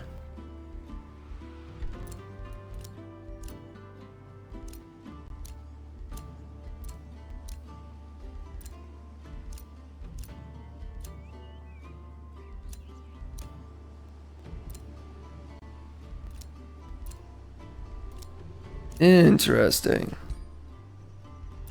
I need to build... Where is it? I think I need to do some quarries. Oh wow.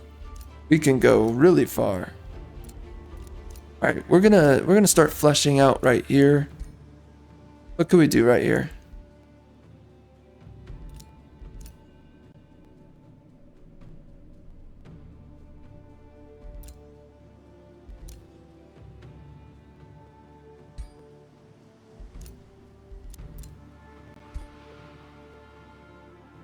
Yeah, let's do it right there. Claiming my territory here. What would be good, man? Like, what in the item forge should I make?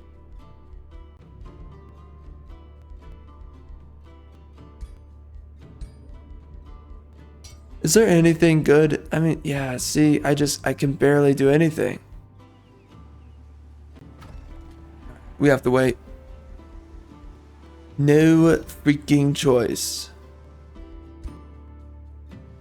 Right, so we got a farm right there. A hero leveled up. Oh, hello.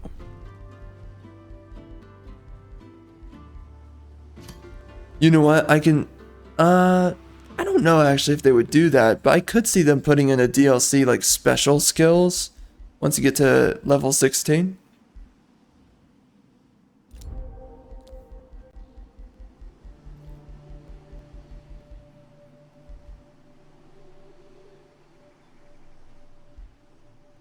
Golem assistant.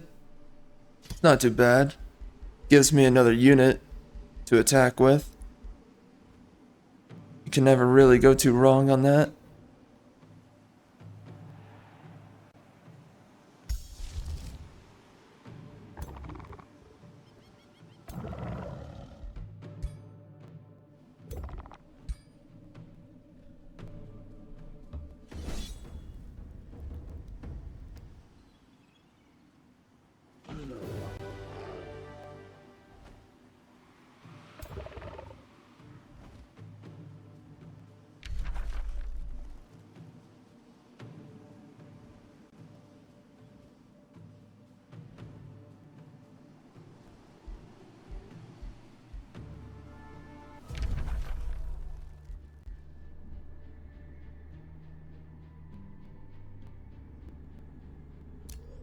Yeah, why not? He can barely see anything, can he? Uh-oh. Good luck with that. Wow, lost bin scraper's not making any friends. He's supposed to be a good alignment character to play with. But I assume, wow, dude. This guy gets around. Look at him. He is everywhere. My dwarf? Jeez.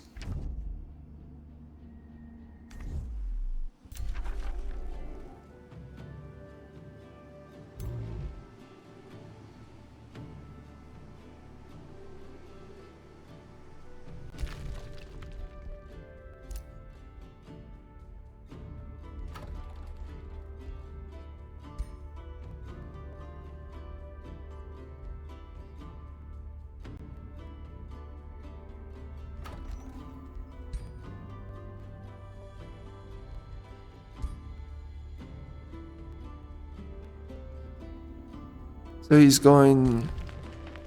Oh, this guy's still defending.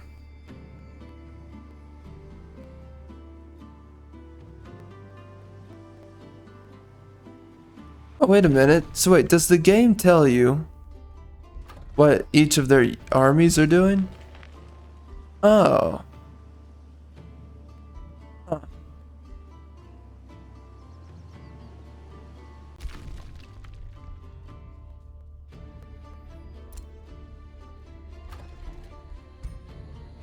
I do want them to take out the rest of these... The rest of these infestations. Where's that great bird? Yeah, we can do that.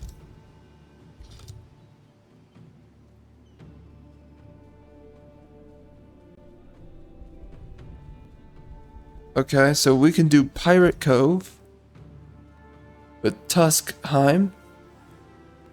And then homeboy down here, we're gonna task him with taking out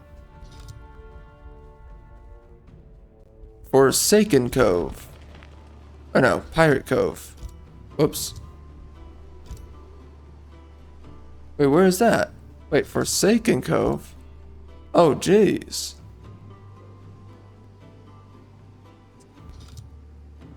Why not?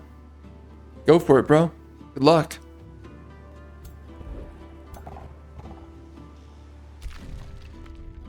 I do want to know. So he is a mole man. Wow, he is not very powerful. What about my own dudes? How powerful are they?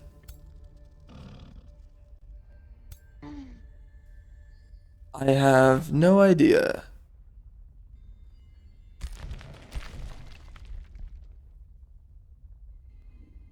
Well, once they get Demonkin, they're gonna be a lot stronger.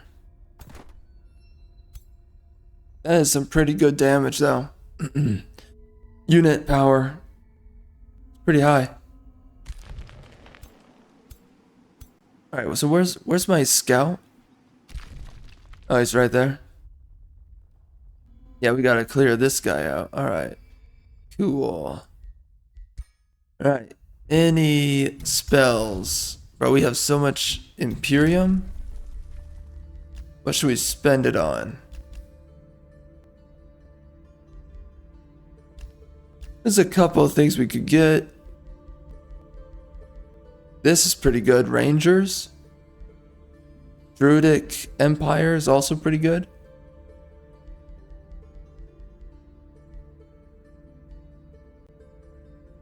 Oh, wow, getting more mana.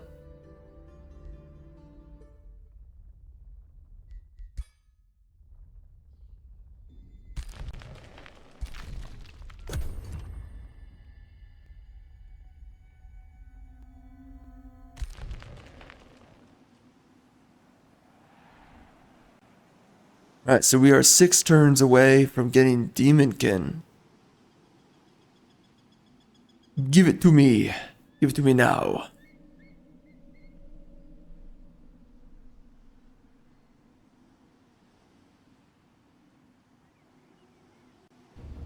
Dude, I totally forgot to attack this guy, but apparently he wants to attack me. So that's pretty nice of him. Thanks, bro. So that is 150 research. Pretty nice.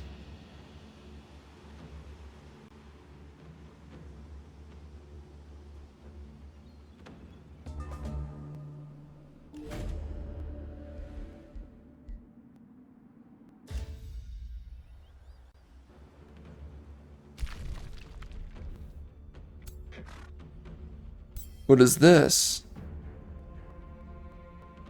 Okay, we are not grabbing that. Uh-oh. We cannot. Oh, shoot. Please.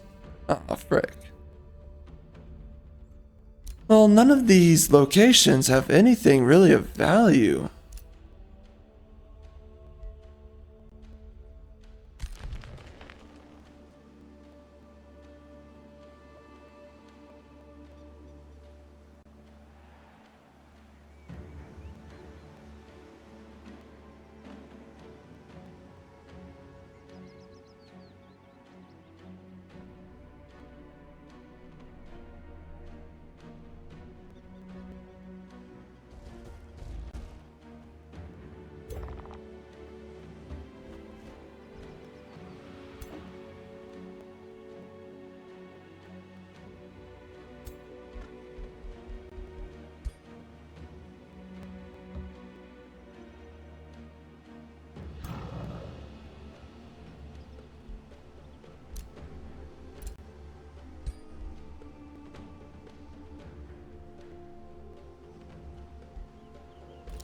So I would like to take this.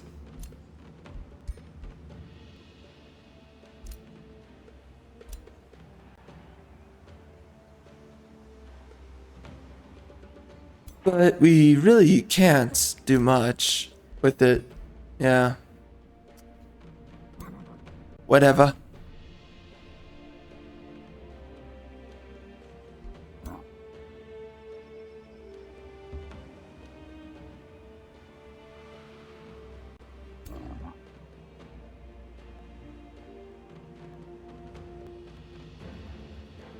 Right, homeboy, we're going all the way up here.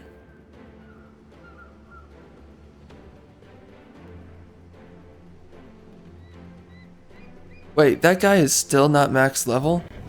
Jeez, that takes forever. Why does it take so long? What is the point?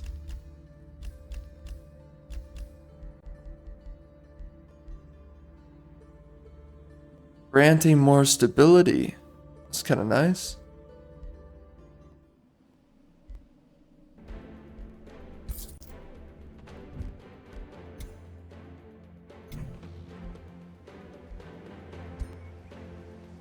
Dude, this guy is huge.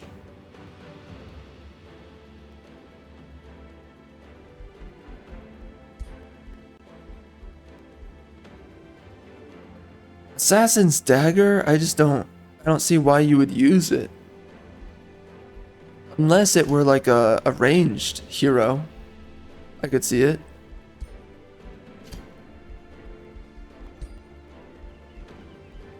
Ring of Endurance. No. Mask of Precision. That's also a no. Oh my gosh, we have so much in here. Alright, do we have Robe of Resistance? Yes.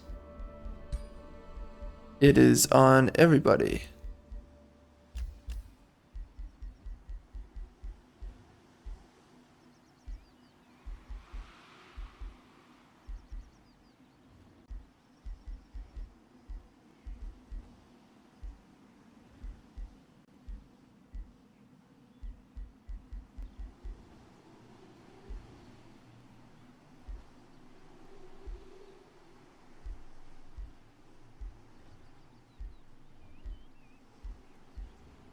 Alright, cool. We got rid of a good bit of stuff. I don't think the Assassin's Dagger is necessary. So I think I'm going to get rid of it. I can always make it myself too. Wand of Inversion, I don't see why I would waste a turn on that.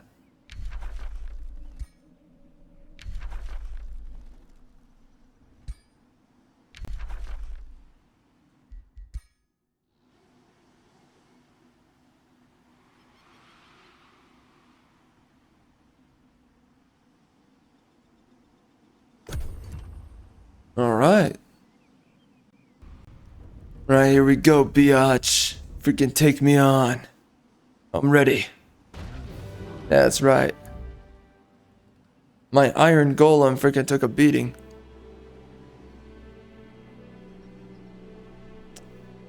Is that a euphemism? What the heck? What's that supposed to mean?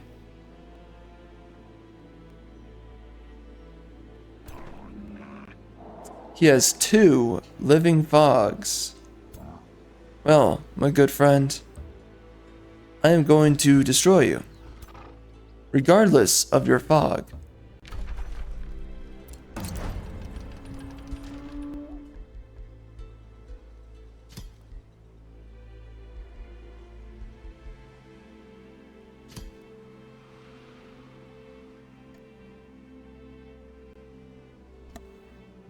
Bro, that freaking sneeze.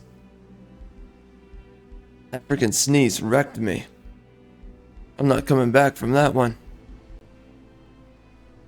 But it would be 3 turns if I did 30? Oh, no, it wouldn't be. Alright. We can just do break, sabotage, support. Why not?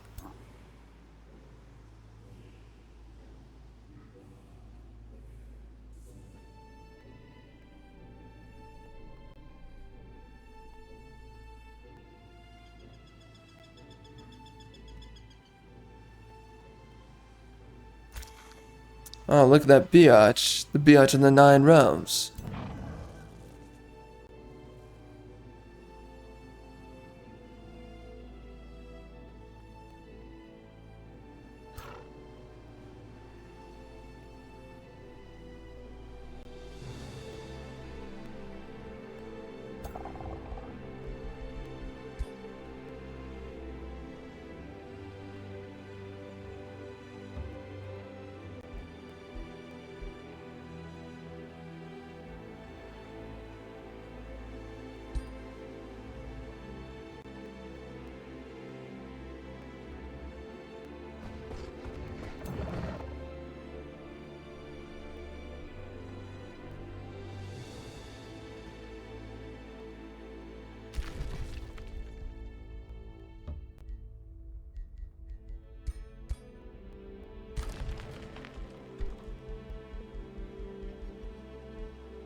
Yeah, Ancestral, Seer, Hall. We can do that, and then we can also do Academy. I think that's pretty good. Gotta get as much research as possible. Well, then there's also the Storehouse. That's pretty important too. You know what? That's better. Let's do Storehouse, and then we can get those guys. And then right here, Helheim. Oh my gosh, we're getting raided. Ah. Oh no. Oh frick.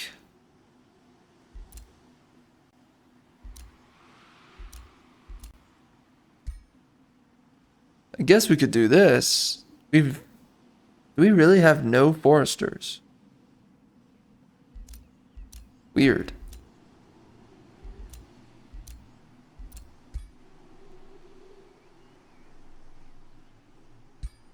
Okay. Well, those roads should be pretty helpful for getting around.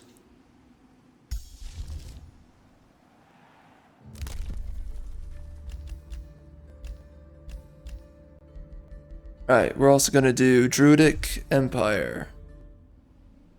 A war party. Good luck, biatch.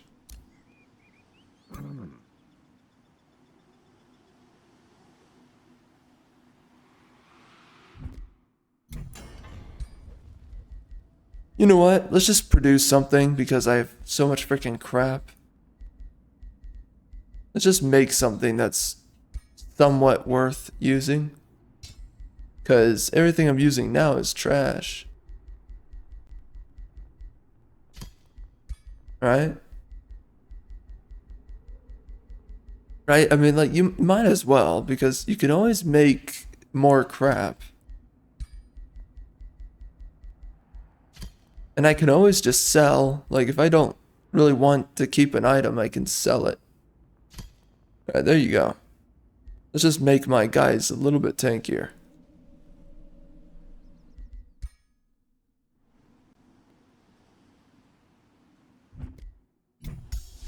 Anything else? No. We're good.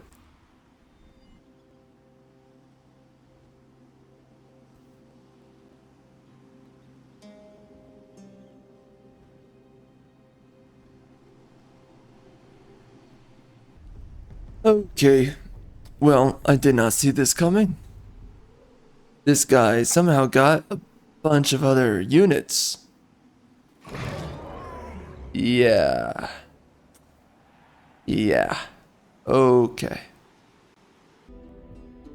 Alright, so we redid a few things. We also opened this up.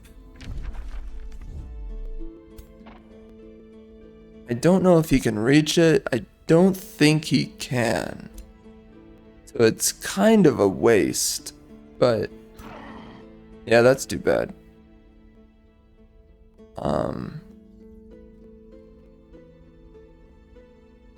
In some weird way, I would be willing to integrate them so that I can upgrade them, turn them into a tier 4. I would be willing to do that.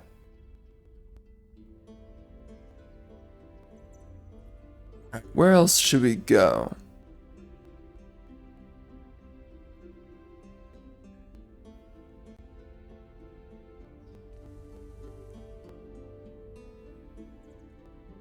Yeah, we can open...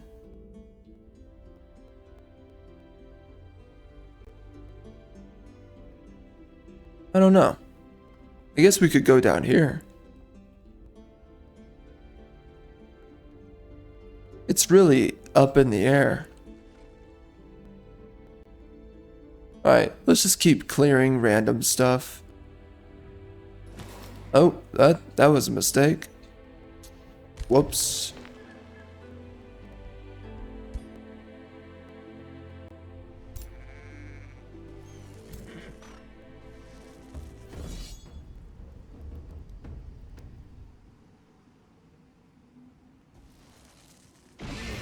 Oh, no way. They had a couple of tier 4s.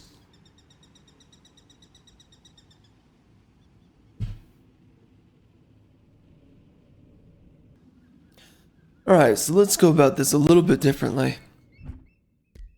So, Dirt Groper is at the top. Nice.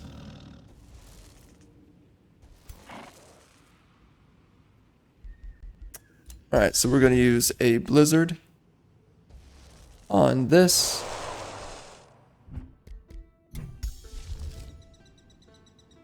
I don't think we need another one. Let's get right in there. Alright, biatch. Your days are over.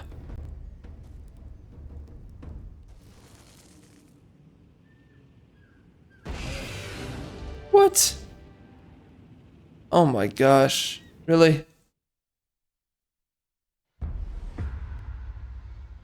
Yo, my units are better than yours.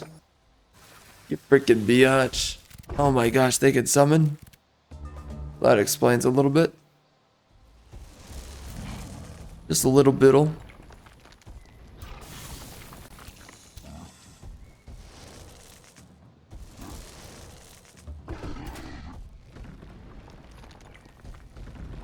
Yo, what the? This guy is small. I thought I super growthed him. Why is he so small? And why are all the rest of these guys so freaking big? Holy, yo, this guy is small. Jeez, man, this guy probably feels really bad about himself right now. He definitely wishes he was bigger.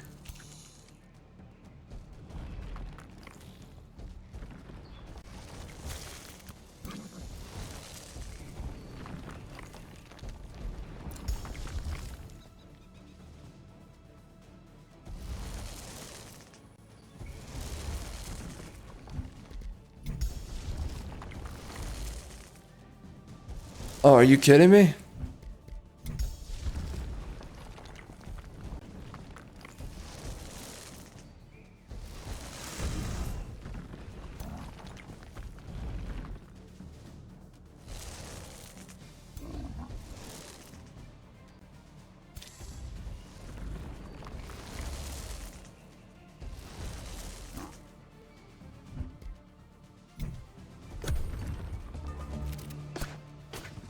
Ow.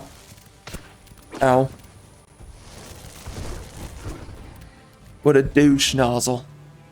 What a freaking douche nozzle. Alright. Let's go get him, bruh. It's not bad.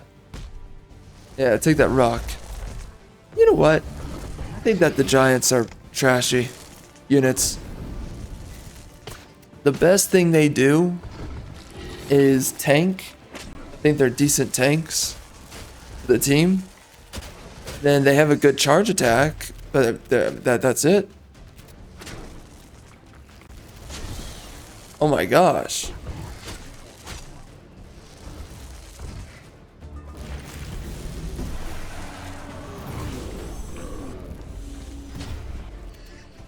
What the heck?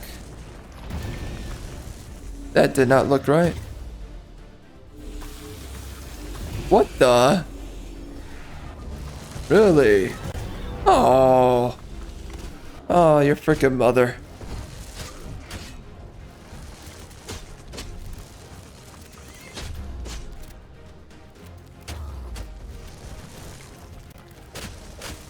Got it. Mistakes were made.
Yeah, okay.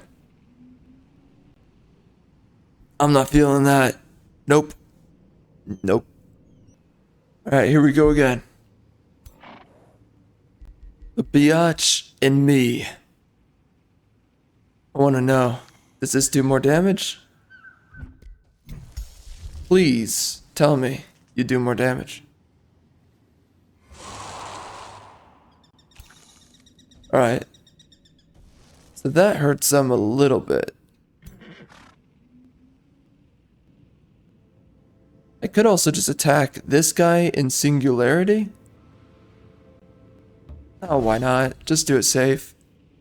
Doing it the safe way is really how I should have done it from the start.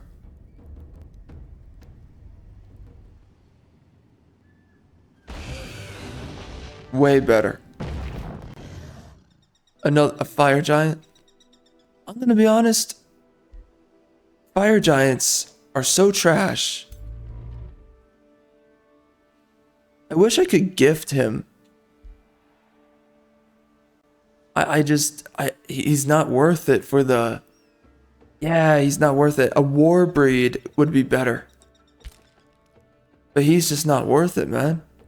He's not a good enough unit.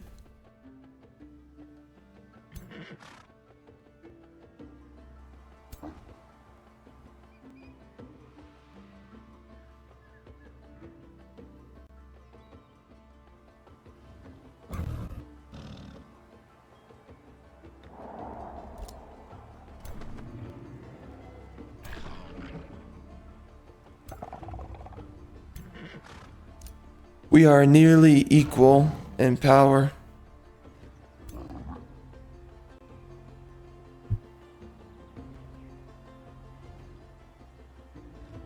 Okay, so... do I have any Glade runners? Only one.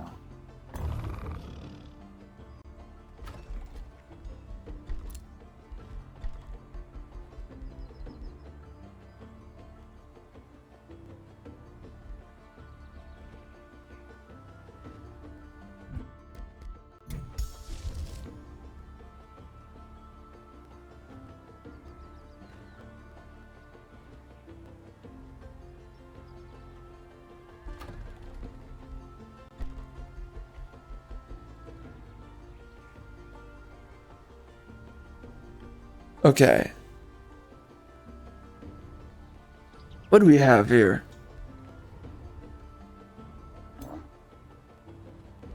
We have a couple of ranged units. A good healthy mixture, I would say.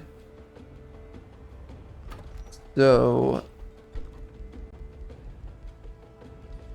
a Glade Runner or an Iron Golem. Alright, let's do Glade Runner and Iron Golem.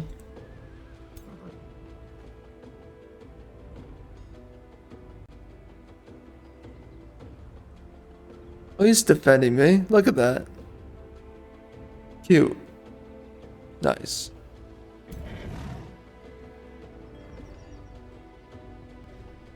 I can take the punishment, so I'm not a huge deal.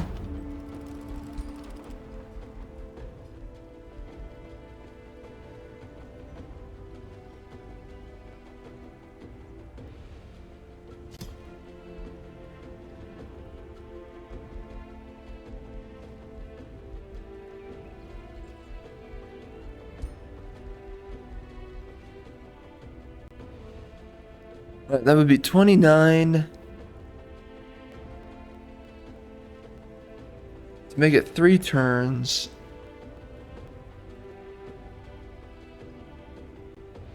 We would need 34.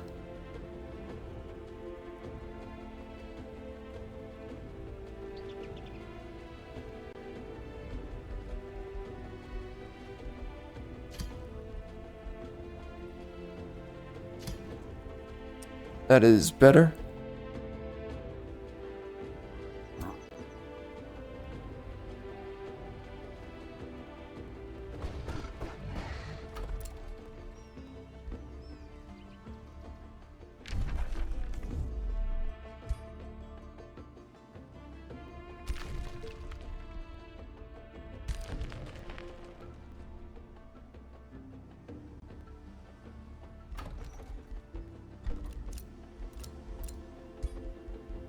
Alright, that is quite a bit of gold. And then we can get the Temple of the Goateer. Man, we only have 46 income on Imperium.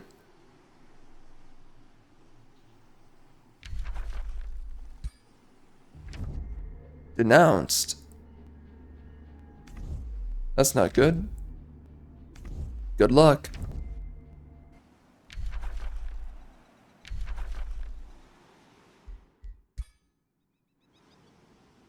I think that is all. Hold up. Blizzard. Alright, I think that's good. And then it's Demonkin not too long after.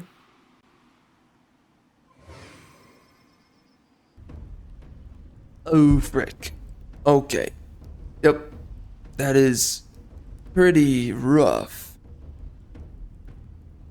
It's a pretty strong army. Yep. Alright. Here we go.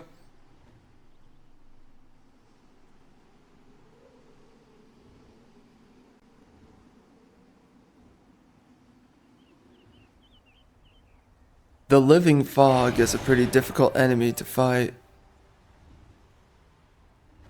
Ah, shoot. Ah, that's a lot of good units.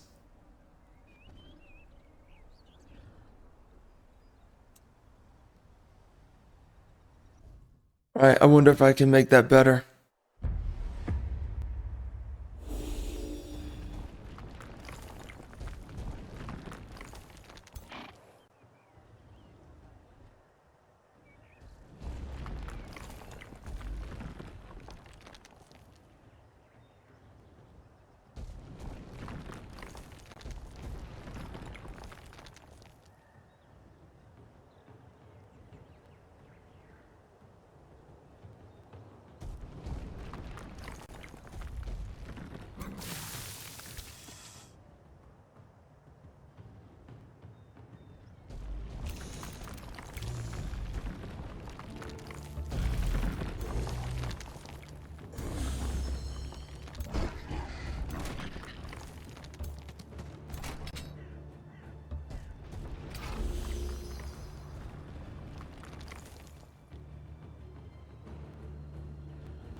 Whoops. Get frickin' wrecked, son. It's over for you. You're poisoned. Get wrecked, kid. Get frickin' wrecked.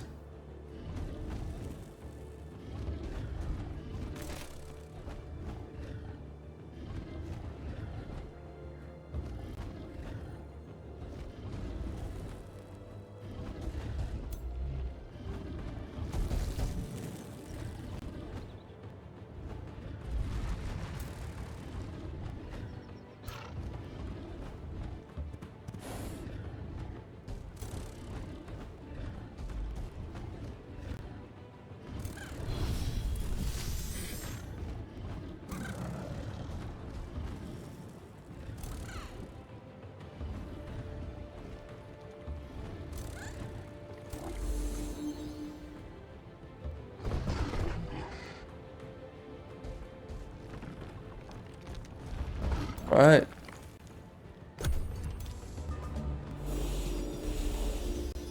Alright, a lot of interesting positioning. Not really that close up.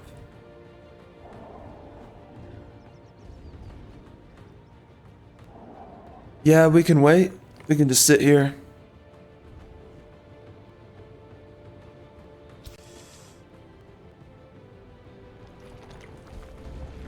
None of my units have a reason to push up.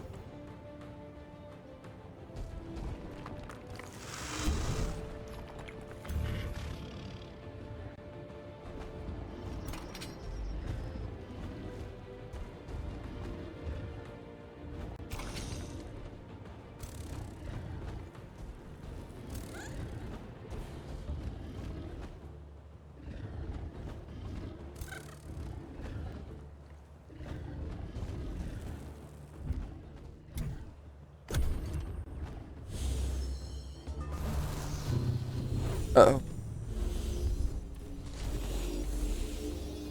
Yep, they're moving in.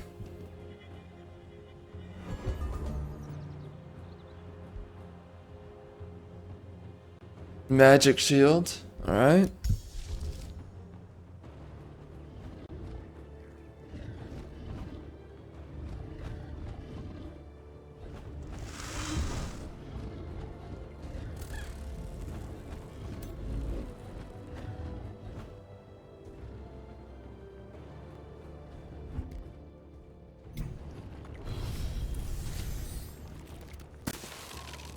Good. Yep, good. That was his main use, if I'm being honest.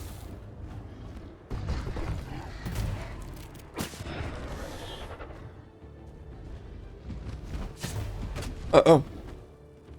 Scary.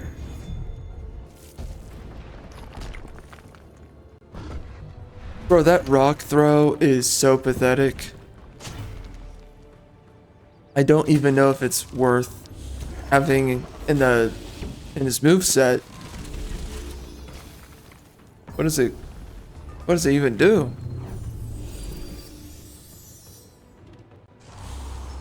Oh dear. Oh dear. Oh no. Mercy, man. Well, insanity? Oh, Whoa, wait. That's why that's a good unit. Is that seriously why it's a good unit? Because he induces insanity.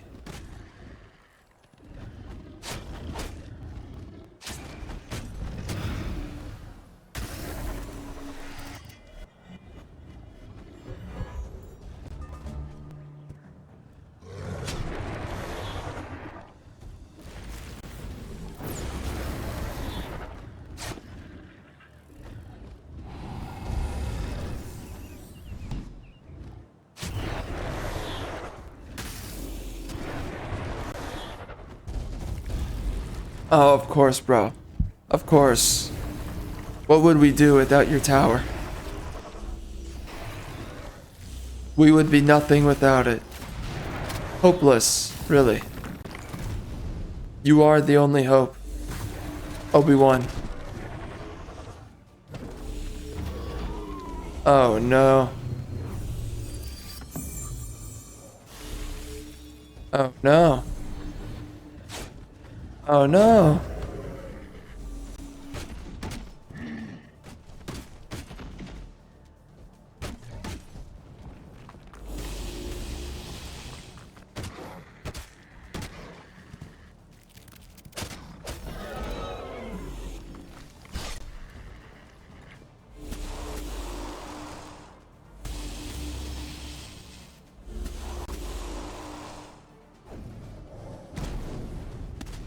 Wow.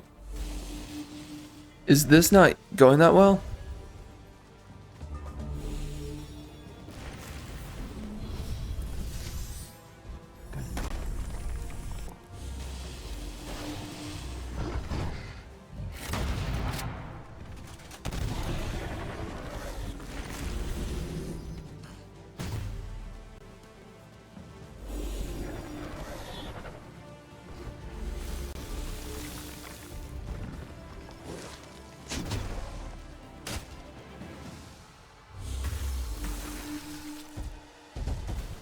I'm gonna be honest. It's not looking good. I think we're screwed.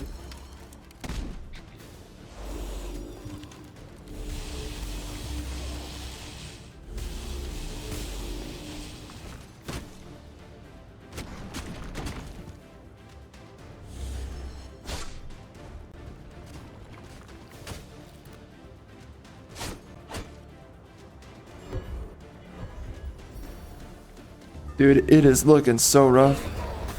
Oh, what? Oh no.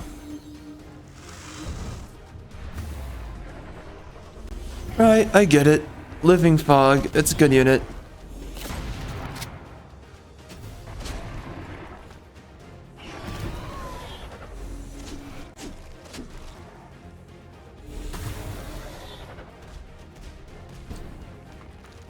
It's kind of a genuine question. Is it better to take down high tier units, or is it better to take down low tier units in a battle?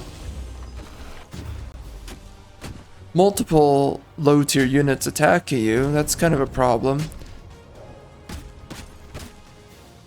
But having a high tier unit alive, that's also a problem.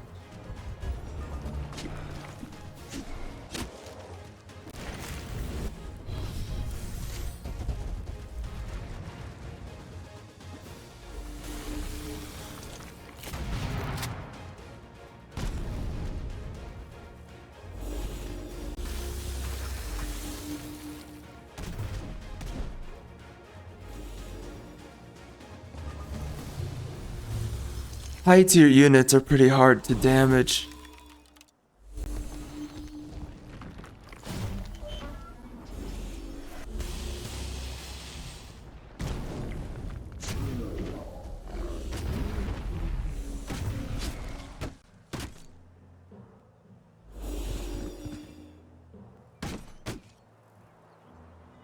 The insanity. Yeah, the insanity's a pretty big deal. It gets them to attack randomly. Whoever the unit is that's attacked. And that could end up in you having your own units attack yourself.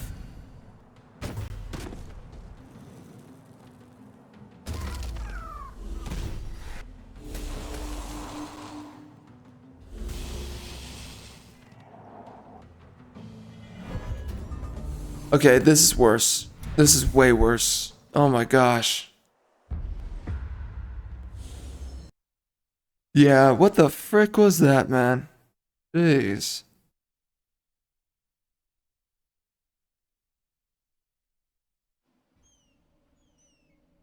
Okay. So, what were we doing? Yep. You know what? Oh frick. Okay, we can't do anything. I see. Well, well, well. Good luck.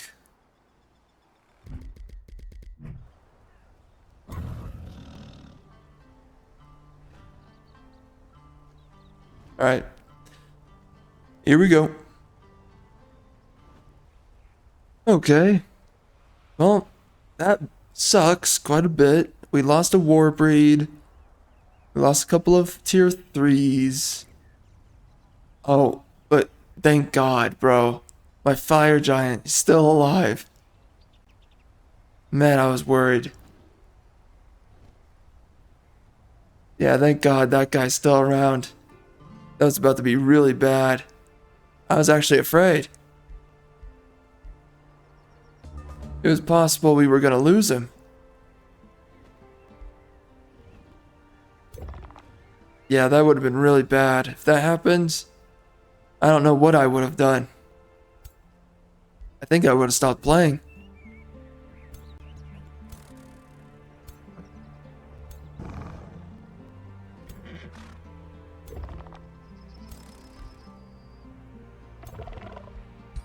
Bro. I want to do it so bad. I just want to get rid of it. Take it away from me. Oh, take it away. I don't want it, man. But I need it. Oh my gosh. The torture. Take it from me. Please. Take it. Take it, game. I don't want this. Take the freaking thing.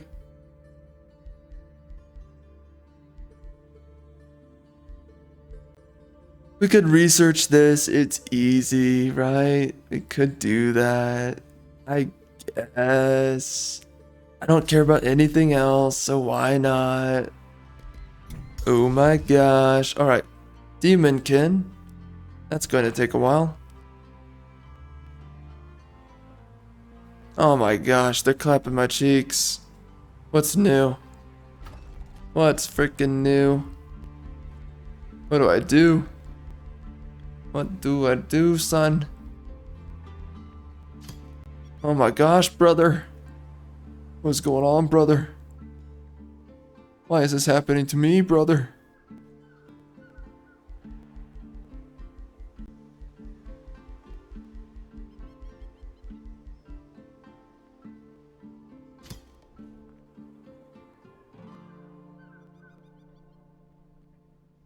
Freaking brother. Gosh dang it, brother. What a freaking wreck in the face, brother.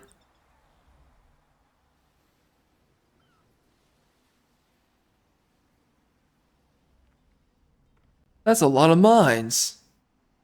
I could do something with that. Ah. Sí. Senorita.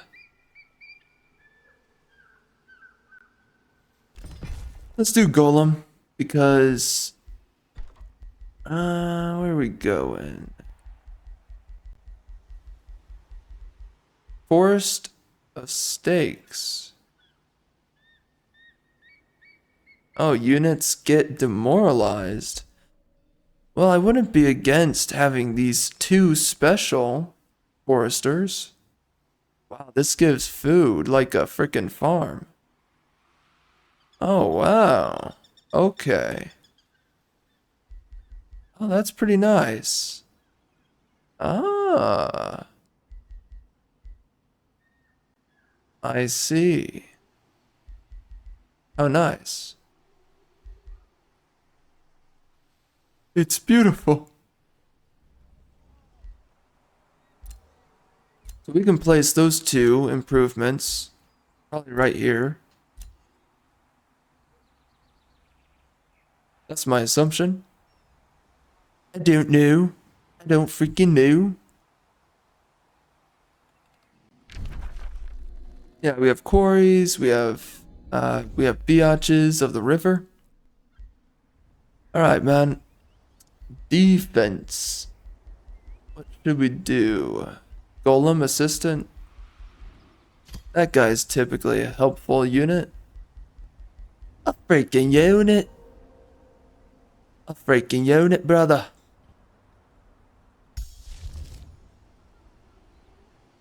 Yeah, okay. Well, we could build a couple more units around here. Let's do some Glade Runners, do some biatches. Let's go in here, do some Glade Runners. Oh, frick. My life. My freaking life incarnate right now. Alright. You win, game. You freaking win. Are you happy? You got what you wanted. I'm a defeated man. With no hope. Nor solace. For anything.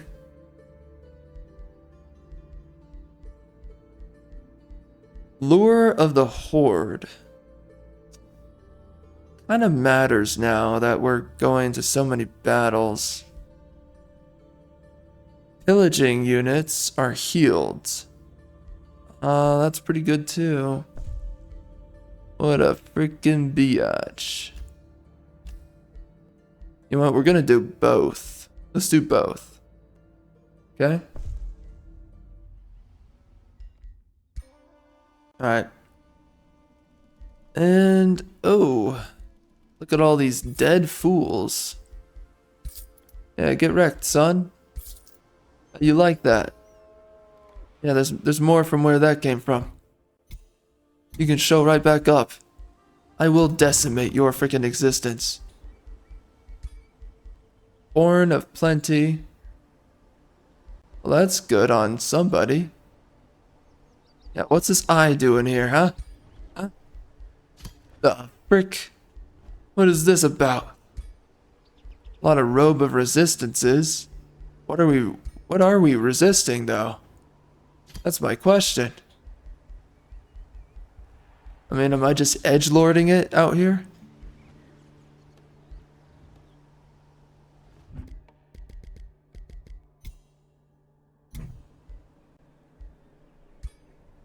These guys are pretty high level.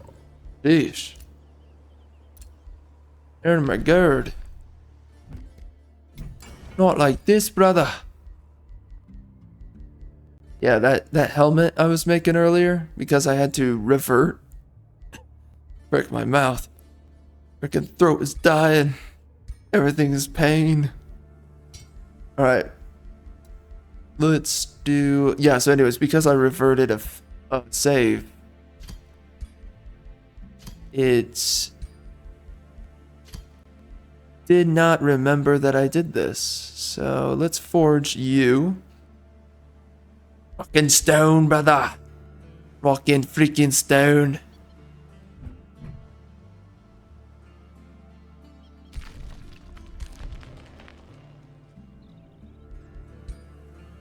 Alright, so 3 turns.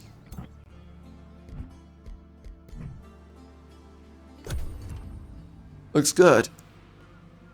Looks like my my ex-wife and my ex-girlfriend. Both of which were different people. Both of which happened at the same time.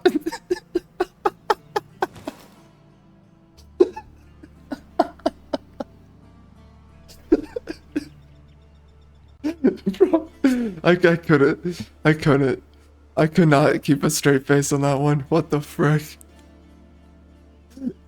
Both of which happened at the same time. Oh my gosh.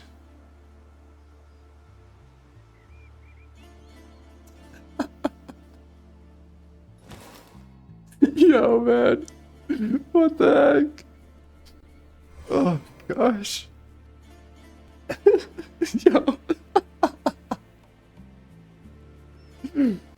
What the frick?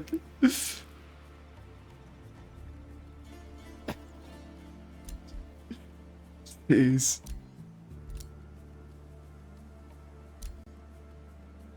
Yep. Happened just like that.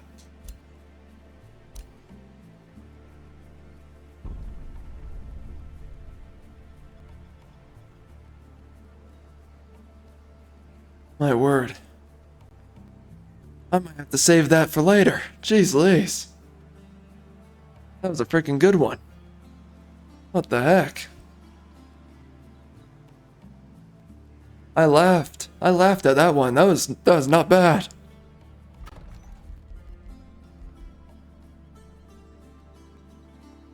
My word, bro. They're freaking raging through my freaking area. Giants in your area. Biatch is in your area too. Alright, Biatch. I'm about to freaking clap those freaking mother effing cheeks. Your cheeks will know pain. They will know. They will know of a life prior to this one. Your days are numbered.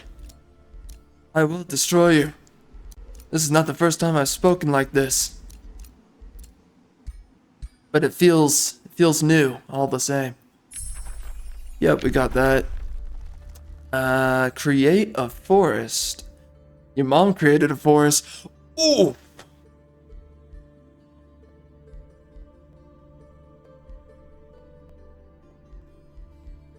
Wait, what does that even mean? What does that mean? That's a good question. If I think about it long and hard enough, I might figure it out. Alright, so I have a couple of dead units. Absolute units. Bro, all of these guys cost me freaking upkeep. Are you kidding my freaking nutsack and groin? Fine, bro, fine. I don't care anymore. You win, game. You're winning. In case you ever doubted yourself, you're winning. I'm breaking at the seams.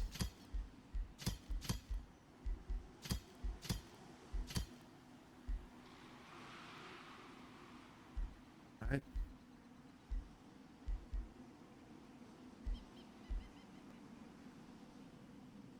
Reinforce a vassal.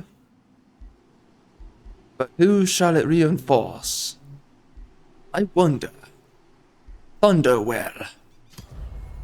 Very good. Indeed, sir. Oh, what? What did I do to you? Hey, man, back off. It was just a joke. Whatever it is I said, it was just a joke. Frick. Bro, this guy takes everything so serious. What's your deal, man?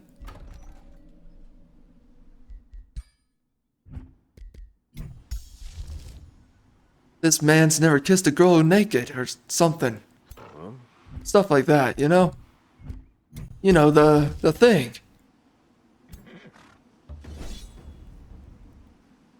Oh my gosh, dude. The freaking cheek clappers are coming. My word. It's not me. I'm not, I've lost my name. I'm not a cheek clapper anymore. My days are numbered.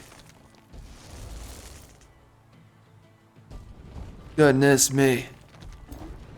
Alright, can I run up on a biatch? Oh, what? What? Wait, I'm not in range?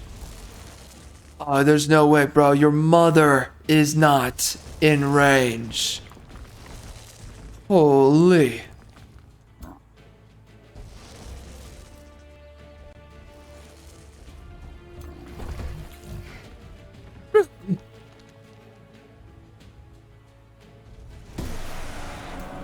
Right. What are you gonna do, huh?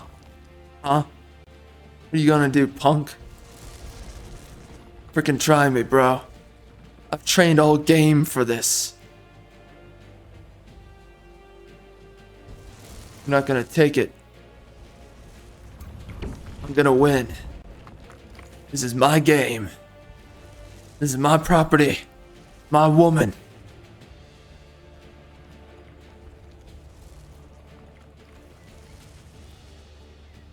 Wow, that is really unlikely. I should not give it a shot. Let's activate Slippery.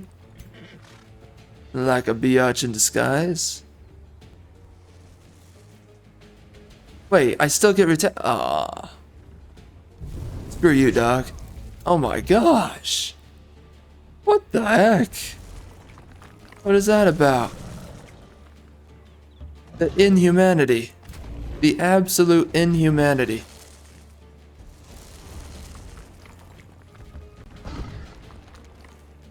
Alright. I'm going to nuke this area.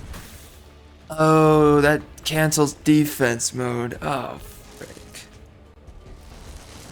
Oh, what a freaking biatch in disguise. I tell you, my friend. I tell you. Alright, Thor. Obese Thor.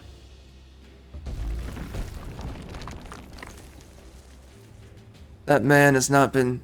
He's been eating his frickin' chicken nuggets all day.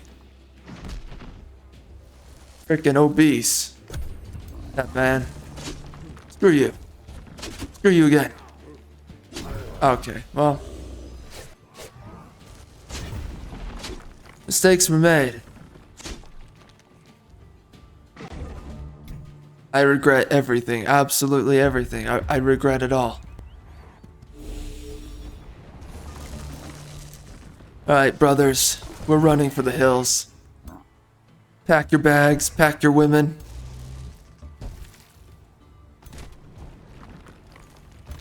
Pack your territory as well.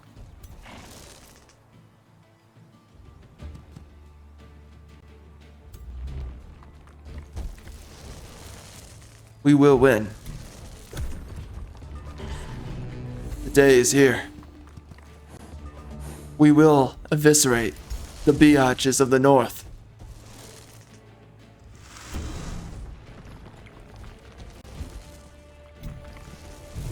Yeah, that's right. How you like that? Yeah, that's right again. How you like that again? Yeah, that's right. He's got a hammer, bro. You're not gonna win. You can't win. My homeboys are gonna... oh no.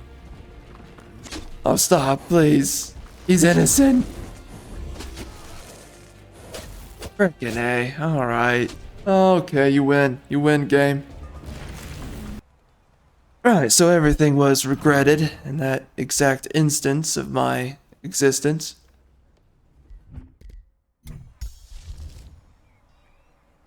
So here we are.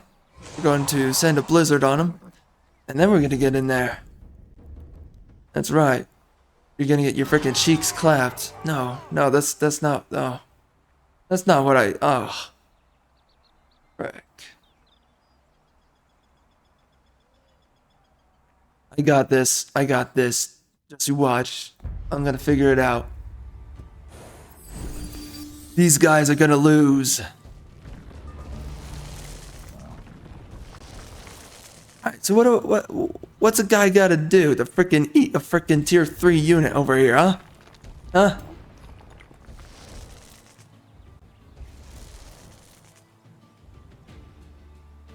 Alright, you know what? We're trying this. Like a biatch in disguise. Alright, now you guys get in there. Come on. Clap those cheeks. Clap those cheeks. Oh my gosh. Come on. Send them back to the biblical era. Throw those stones. Bro, your freaking mother. Your mother. Same thing as your mother.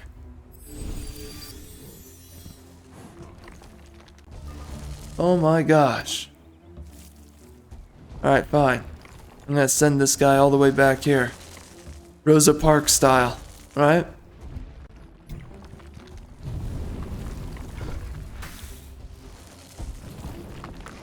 Why are these units doing so much damage?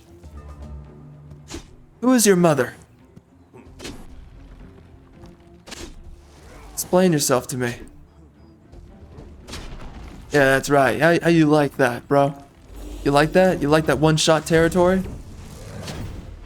Wait, what? Bro, you could have you could... Stupid.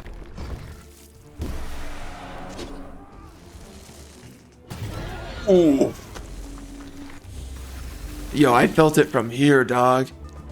That was intense. Please don't kill him. Oh. Oh. Come on, man. Come on. Have mercy. Have freaking mercy. No, I don't want to watch a freaking replay, dog. Oh my gosh, end it. End the suffering. Jeez.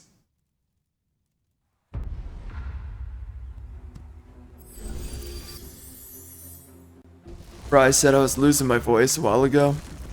We're still here. I guess guess we figured it out, huh? Everything worked out.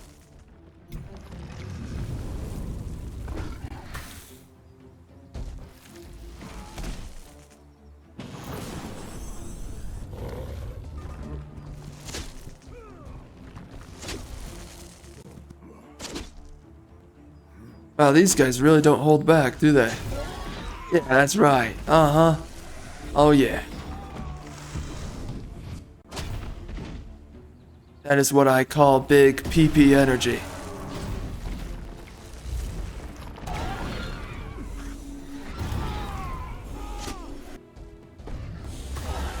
Yeah, that's right. That's right. Remember my name. In Valhalla. You know, where you're preferably dead.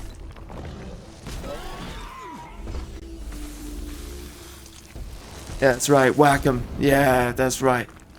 Good work. Good work, boys. That's right. What the frick is going on, man? We are getting eviscerated right now. I don't even know what to do. Alright, so we're gonna hide over here. My homeboy right here. My boy. My freaking boy. Alright, so we could do restoration. That would actually be pretty good. Healing a target. Or mana unchained.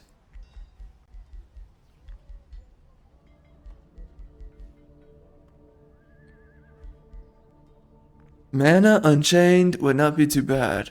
But restoration, that is a way to revive a unit. And that's pretty good. That is actually pretty... If I lose a tier 5 unit, I can just get them back?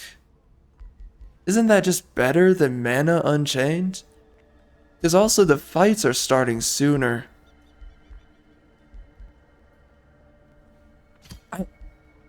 I have to say, that might be actually good.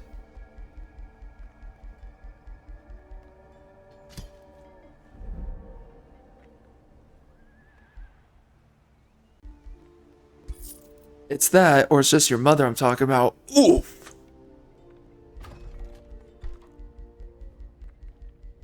Bro, I'm freaking shaking my head right now. What the frick? What's going on? What is this inhumanity? So order, nature, shadow,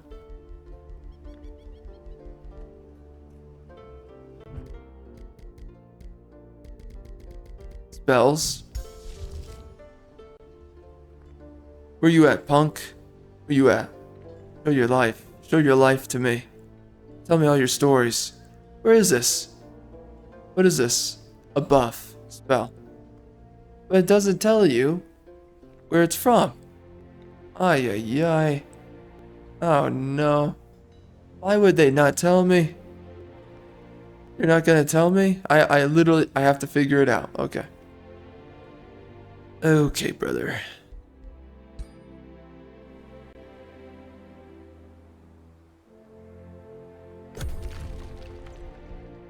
What are you doing down here? Checking out the area? Oh, he's stuck. Well, that wouldn't be a first time. Oh no! Oh, that's so rude. Oh, bro, you... That is so inhumane, man. What the heck?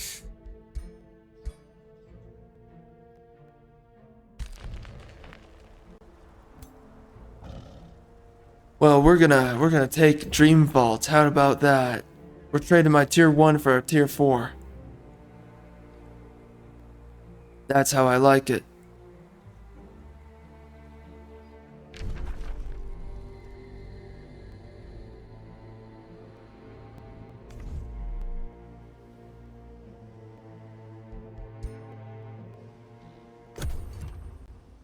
Yeah, this is gonna be rough. Yeah, okay, so it's not looking too good right now. Dream Vault is damaged, and I can become evil. Freaking evil. Wait, for 6 turns, what happens? Something happens for 6 turns. What? What, does he have his period? Is it his menstrual cycle for 6 turns?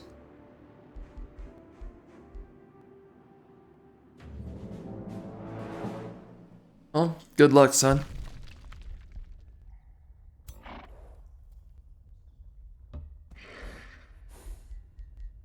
You're gonna need it.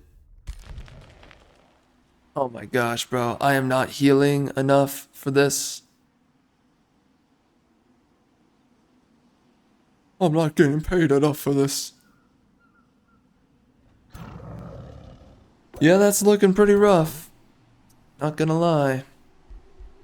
I think our cheeks are about to get eviscerated. If there's anything I could say, it's that. Unleash the beast. That's what she said last night.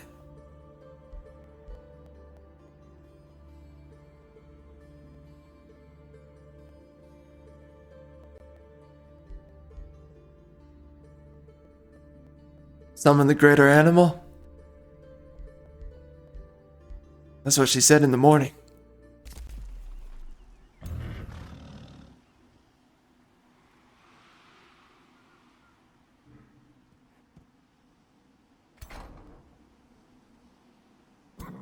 Okay.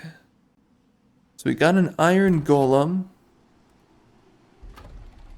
which is a little bit homosexual. Alright. What do we do? What do we do here? Oh yeah, we wanted to grab this. For the biatch by the place and the thing. Okay. That'll be pretty nice. Alright, biatch, what do we do with you? Show me your... Oh, what? Well, that's freaking gay. Alright. A sacred meadow. That would not be too bad. Especially right here or right here. Yeah, that would be... because it could play as a defensive tactic. I can use it for defensive tactics.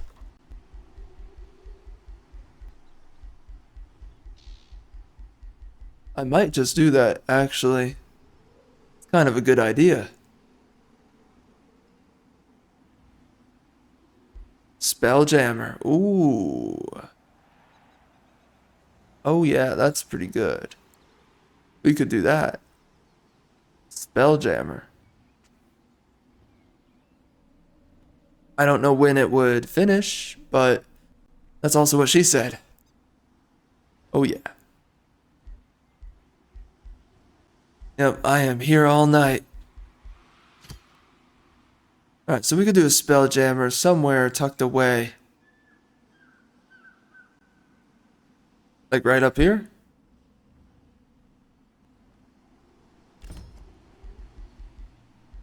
This is looking freaking rough.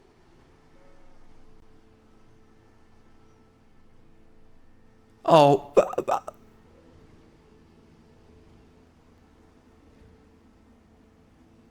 bro, one fortification? One? That's it? That's all that happened? Oh, you can't be serious. Oh, bro. So homosensual. Oh my gosh. That is so homosensual. Frick. Alright, quick save. Quick save. Collect a gallon of my freaking tears. Let's attack this guy just because I can. We can conscript them. Oh, frick, that's good. For this situation, that's freaking amazing. Yes. Very nice. Indeed, sir. Very nice, C-3PO. Very nice. Per adjacent conduit. Well, we're not getting that. That's a little bit extra, isn't it?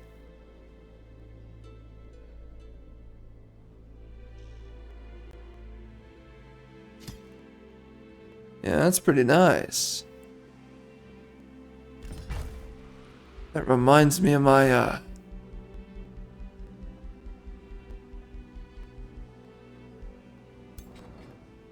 hold on a minute. Alright, so, oh, a banner. A banner?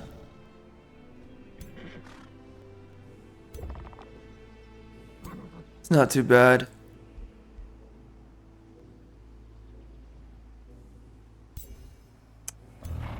Whatever. We'll just grab it. It really doesn't matter. My units die anyways. Everything's just suffering. Everything's just pain. There is no such thing as love.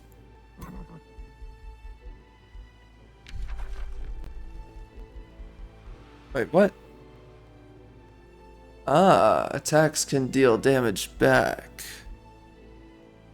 Well, that actually might be good.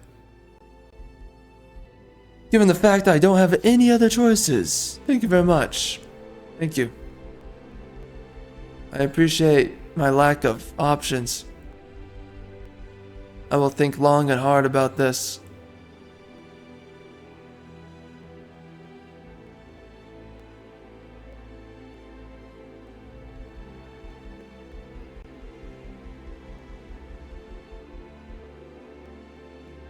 I could do some more defense. Could also do their mom. Oof. I think doing some more resistance might be actually pretty good. at the very least, necessary. I'm evil. Yes, indeed. There's more from where that came from, my friend. I have a whole jar of dirty insults that can definitely compound my evil.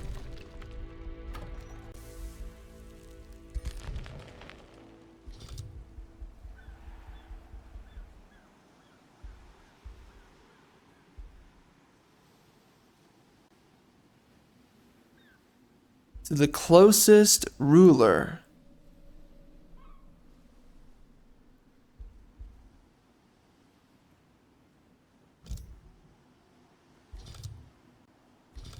I think I should just do automatic. I think we're going a little bit extra over here. And, should I trade my mana for knowledge? Yes. I think you should always do that. If you can afford it.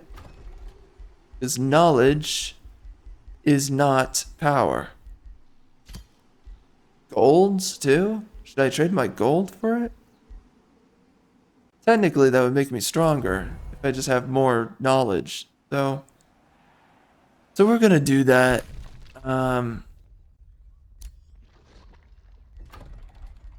What? Oh, that's right. Yep. We want to make these guys do automatic. You know, I just don't know, like, what's the best idea for my guys. Micromanaging them is just a tad bit annoying. Or you know what, screw it. Keep going, bro. Keep going at it. Someday you'll make it.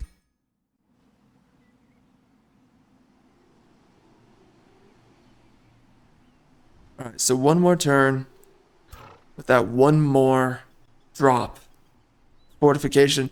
Bro, there's like a freaking steel pan hanging in front of a gaping hole in their walls. And they're acting like I need to breach through. That's what that is.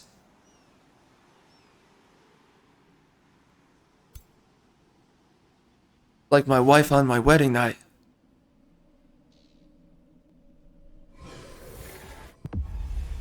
Just quit resisting. What the heck? I paid for this. I spent 8 goats. 8. For this.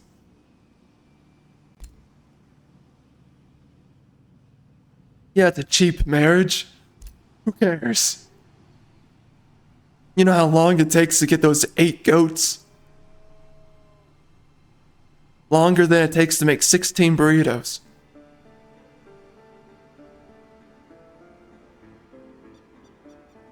I deserve my property.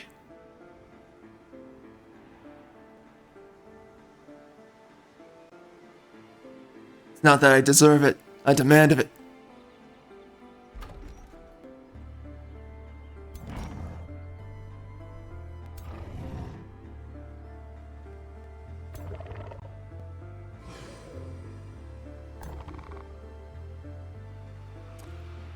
Right, well, looks like these guys are gonna take frickin' forever.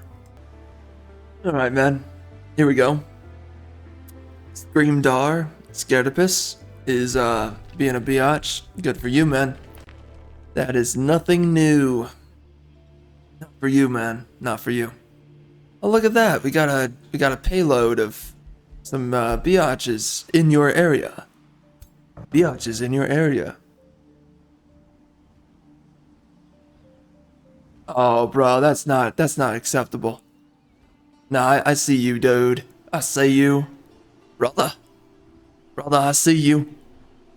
Oh my gosh, bro, they're so close to max rank. And I'm not gonna be able to do anything. Ay, ay, ay. Oh, bro, suffering intensifies. I feel it right now. Gosh. It's like staring my wife in her face. The feeling of emptiness. So who do I attack? This guy. Or this guy. Because the pain is is the same either way. It's...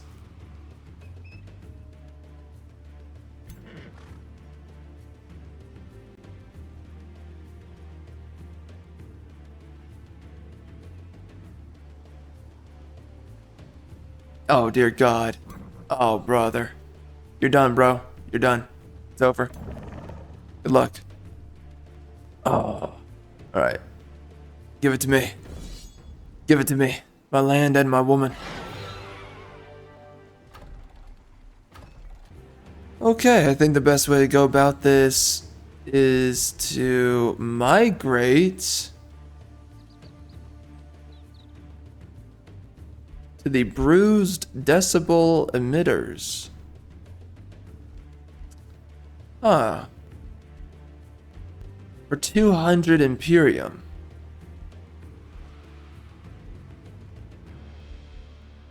Man, that's kind of like making love in a bathhouse.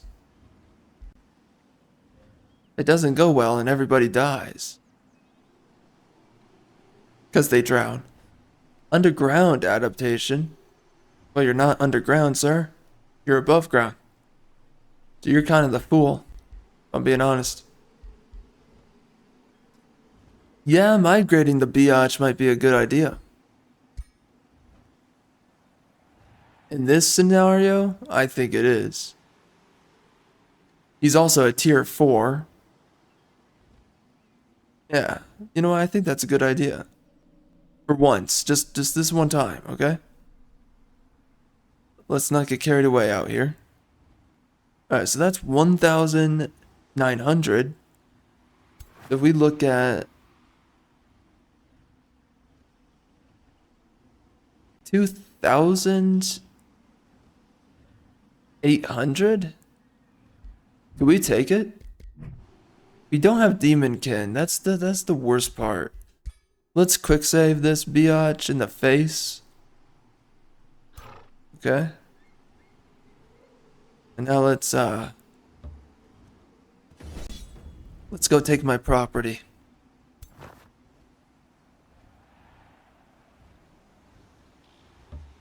Alright, here we go. You and me, dog. The end is near for you. There's no way we struggle on this. Yeah, we're gonna struggle. There's no way. There's no way we don't struggle, right? Of course. Why would I expect it any other way? Somehow, with all the bonuses, we struggle.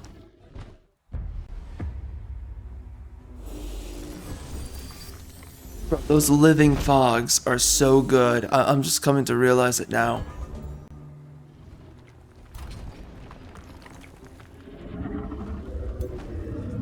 Whoa. Frickin' A, Batman. What is this about? Holy crap.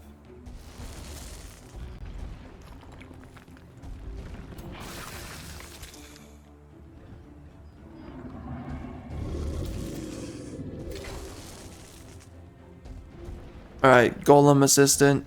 Go hide in the trees, son. I don't want you to see this.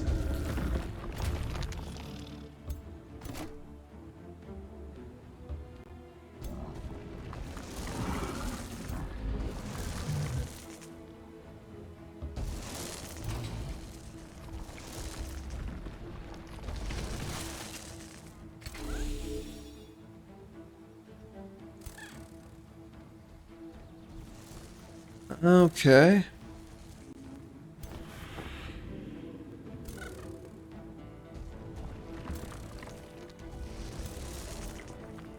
Something about this reminds me of the biatch of the 9 realms. And all of my chances to not die. I think I think the blessed unit is so much better than the corrupt unit. Was the corrupt unit like overpowered or something before now? Why is he so lame in this game? Like, not in this game, but you know.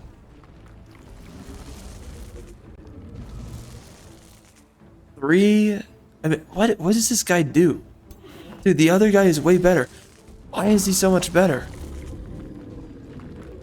Yeah, bro, the Blessed Soul unit is leagues beyond. What is painted on your chest, bro? Weirdo. Alright, here we go. The cheeks are about to commence. The galactic clapping that's about to occur will be felt for generations.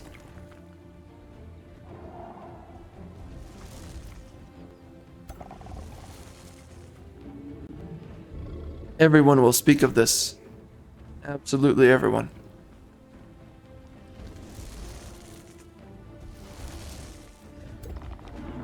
Bruh, listen, I'm just gonna turtle like a freaking biatch, alright? A biatch in disguise. There's no reason for me to do anything other than that.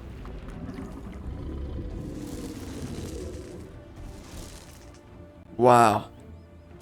Oh yeah, we're just sitting here, bro. There's no reason. We would be putting ourselves out of position if we came after them, but we're not gonna do that. Wait, who's this guy? Where did we find you? Wait, that looks like an extra one. How did that happen? This guy just came out of nowhere.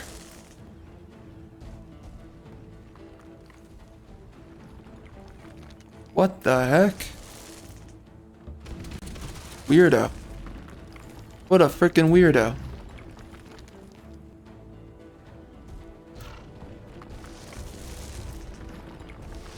Alright, bro. Here we go. Fall of the Wild. Oh, wow, that's awesome. That's really good. Alright, we're gonna mark a biatch as my prey. We could take out the drag. Yeah, let's take out the dragon. That's a good move. Alright, my friends. That is the end of a turn.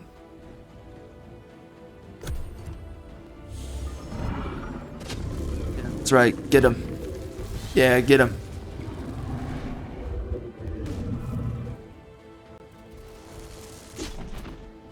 Yo, go easy, man. Okay.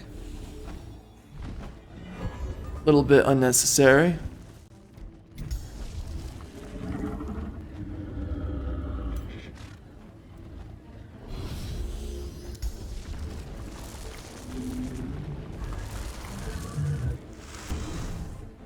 Some of that fortune.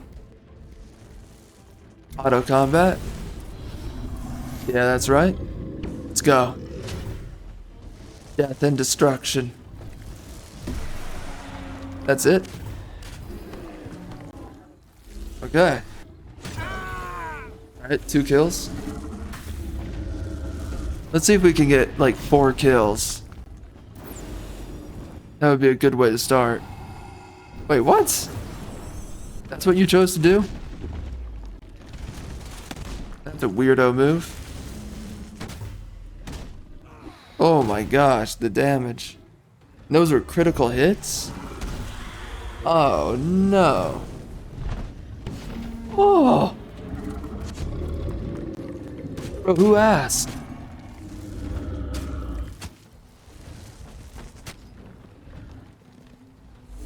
Oh my gosh, please, mercy.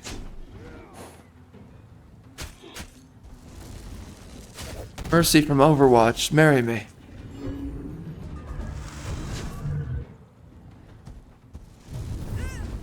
Oh, that's not bad.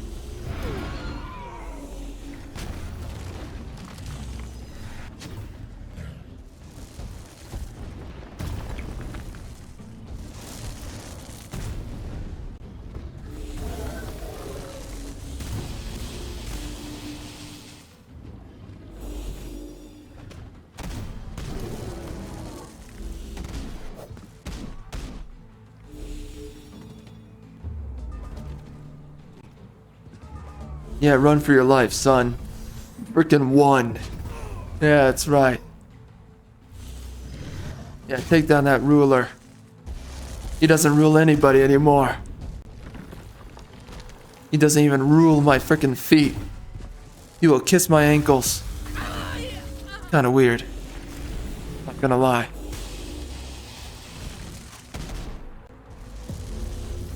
Oh my gosh. That guy didn't even get the chance.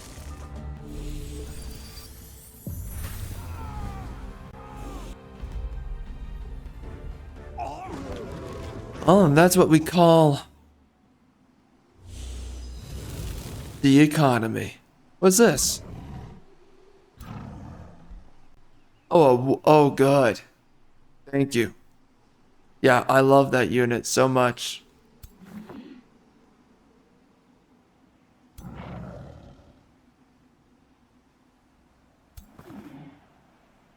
Oh. All right, let's bring you up here.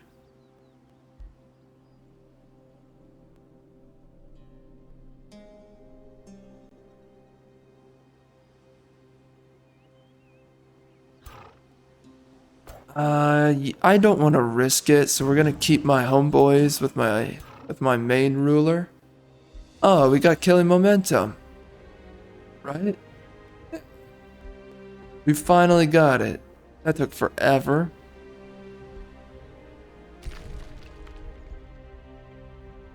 You know what else took forever? These nuts.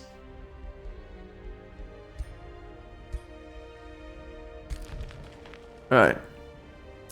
We got a Glade Runner. Bro, this guy is preparing for war. Look at him. Look at what he's doing.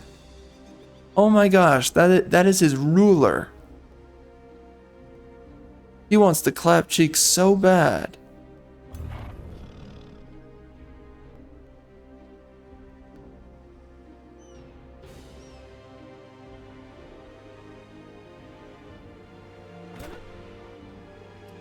Oh dear God. Oh no.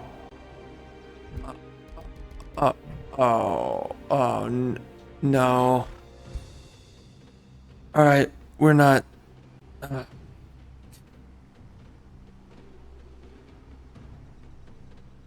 don't. I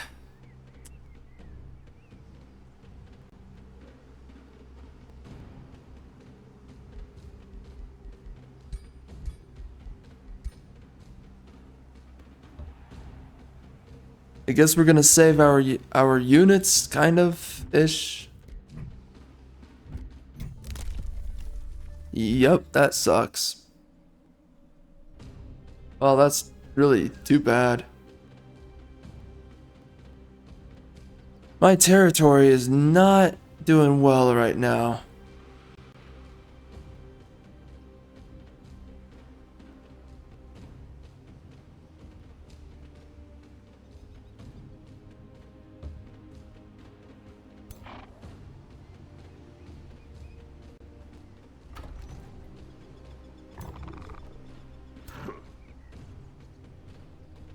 Oh, those guys are from Rampart, are they?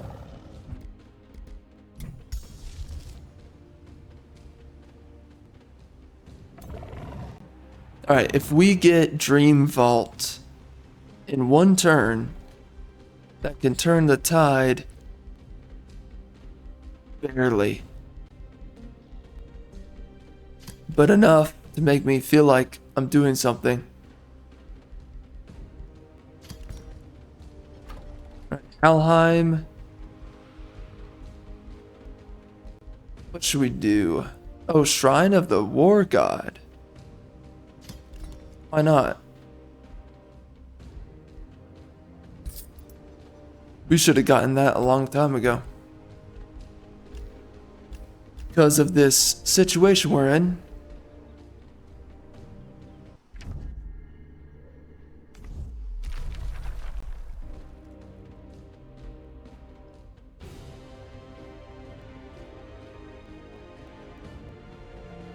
How's Homeboy doing? Not too good. Bro, this guy has a lot of armies. I have allies, correct? I have Darman, who is not helping me. Well, he probably can't. And we have Footlicker, who is eating the grass with me, groveling at somebody's feet.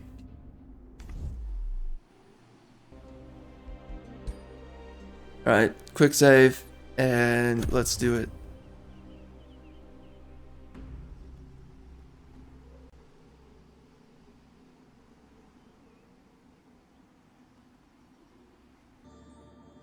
Bro, this has felt like one of the craziest matches that we've played. Okay. Well, actually, just one of the longest, actually, is the better way of putting it. And I don't even really know why. So let's do a Chaos Eater.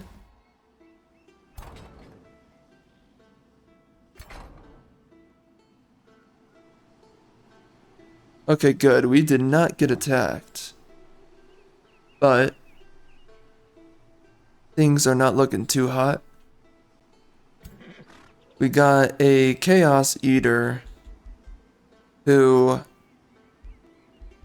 I think the Storm Giant, by the way, the Storm Giant's probably the best. Rock Giant is pretty trash. Maybe we should have another mage in the army. I just don't think the Rock Giant does that much. I think he just gets in the way of like a war breed or something like that. So... But what would a Chaos Eater do? You know, one of the issues with these mage units for me is that they barely do any damage.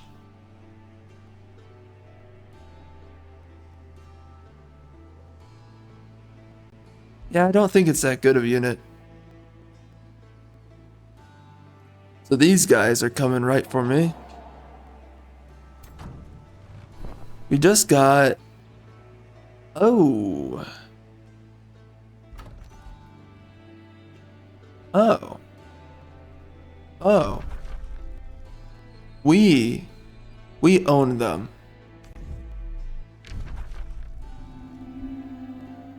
Oh, I didn't think of it as like that. I didn't think that's what was gonna happen.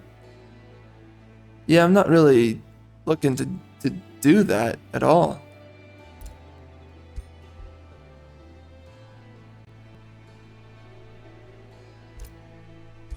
Yeah.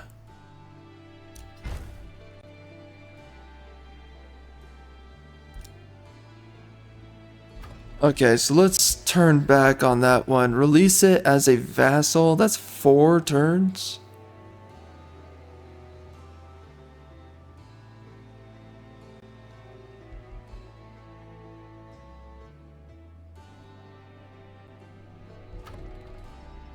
Okay, well that's weird. Can I do Ritual of Alacrity? Yes, that would be good. I've never done it, but we just got a full heal. That's pretty nice.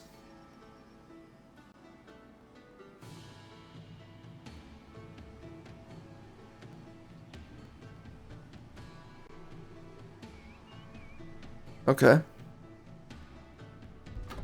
Well, that's gonna take 4 turns, but it gives me income right now. I may not be getting units, but I am getting income.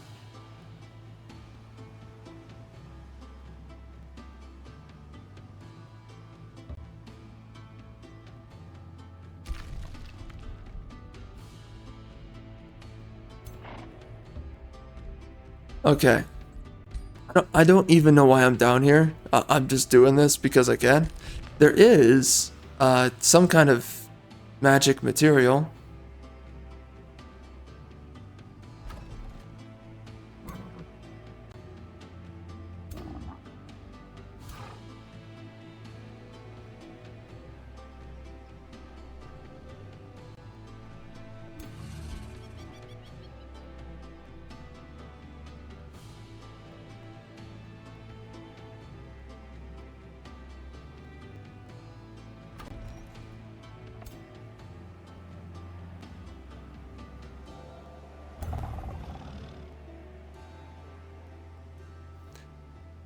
This guy kind of has a good crappy army because of the fact that he has the fire giant.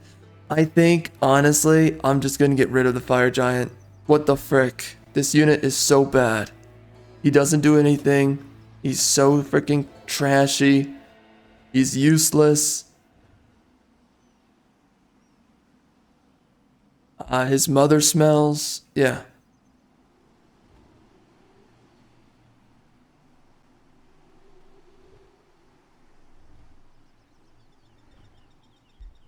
So, disband this unit. What would I replace him with? Because I can't make any war breeds. What would I replace him with? It doesn't really matter. I would have more Imperium, so. Yeah, I just don't want this guy. Dude, he's not good. Not even in the slightest bit is he good.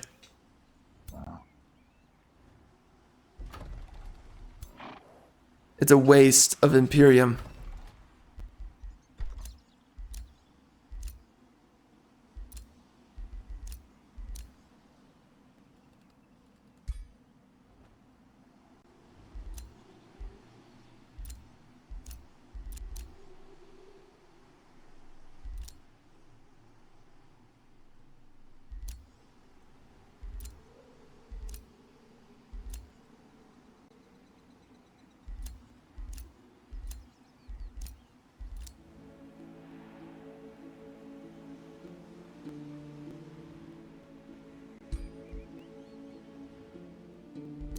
Where's the other forester?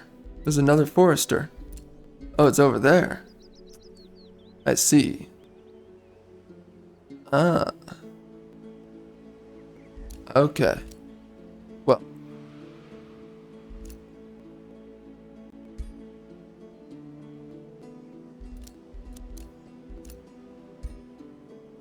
There's a bunch of swamps everywhere. I could take this, I guess.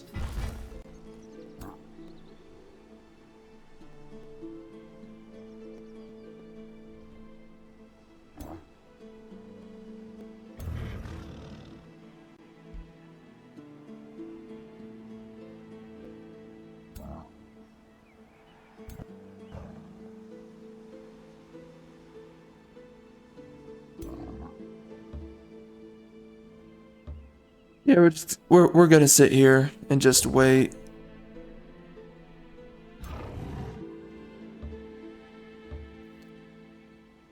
Alright, and we're gonna be in range of each other. Blade Runner is going to teleport right here.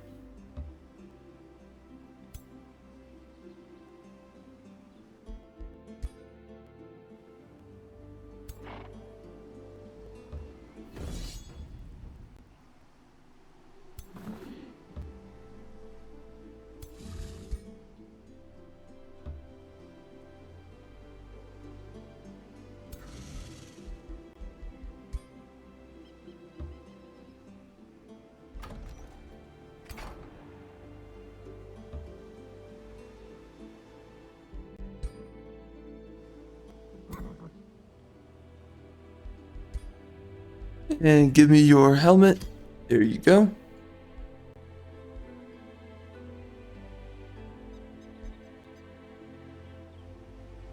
Alright, let's save one more time. Oh shoot, we just got Demonkin. Alright. Oh, give that to me, bro. Here we go. The one-shot build is coming together. Demons on unicorns. What the frick is this? Demon cats on unicorns.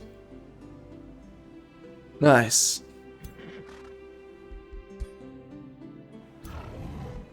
Look at this guy.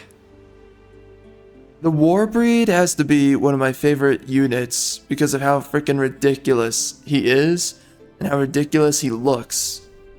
By the time that you get this deep into transforming your race. Oh wait, my own ruler? Holy crap, he looks crazy. What the heck? Dude, this guy looks insane.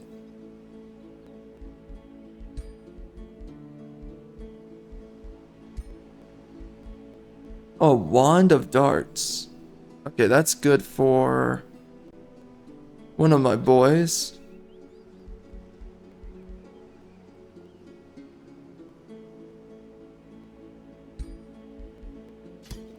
It's good to have one of those on hand in case they can't reach a unit with their melee.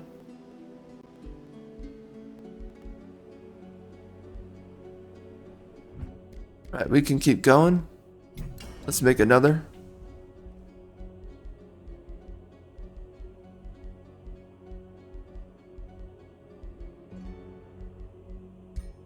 I think we're just gonna keep going. Yeah, we're gonna keep going with this. And hit points.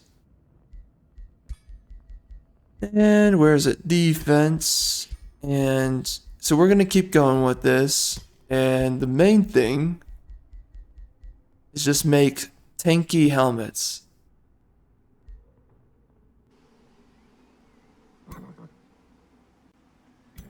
Since that's all I can do.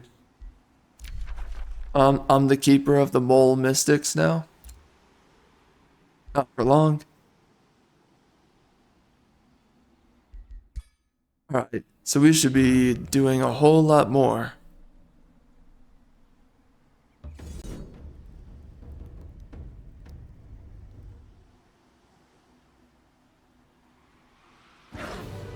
Spelljammer should do a lot for me.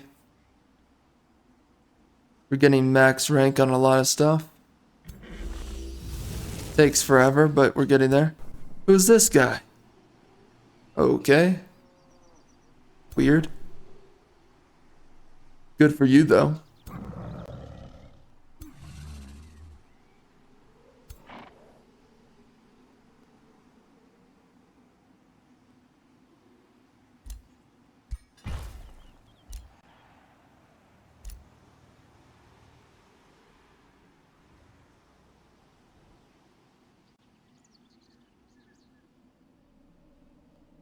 Oh, this guy's still sitting on that?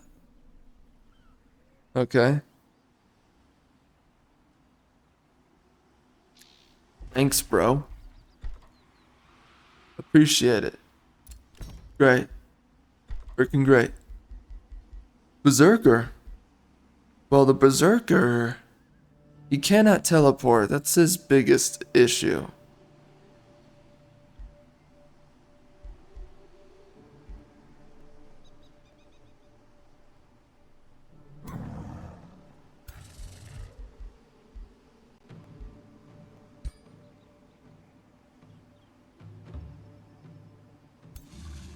Okay. Where should we go with these guys? We have 2 war parties that we're running around with right now.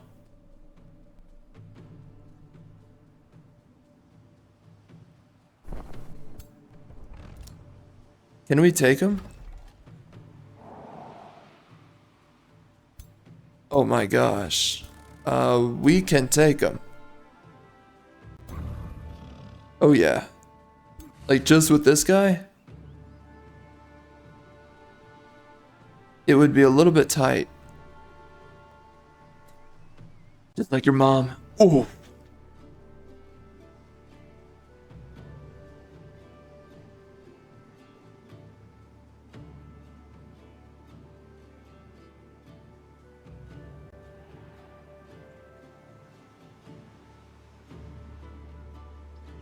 Yeah, I have no idea where do I want to go. We could go over here. Why not? We heal a lot more in this territory over here. Right? Let's... Alright, let's go right over there. Let's grab you. Go right up there. And we can grab those guys.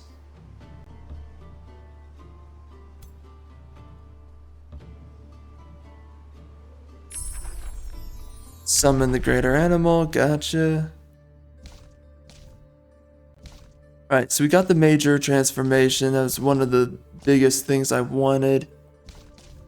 There's a bunch of things I still need, but Keeper's Mark, that's pretty good.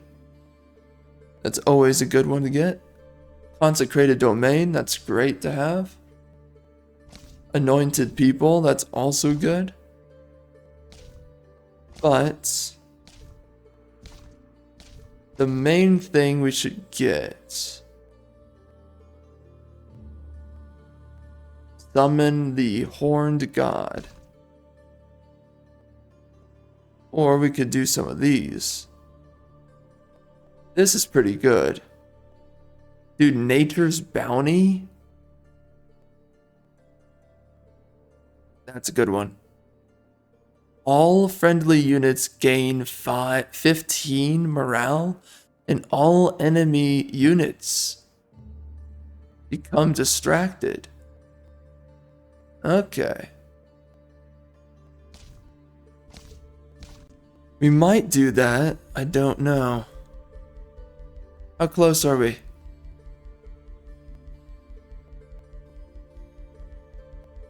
So they say what?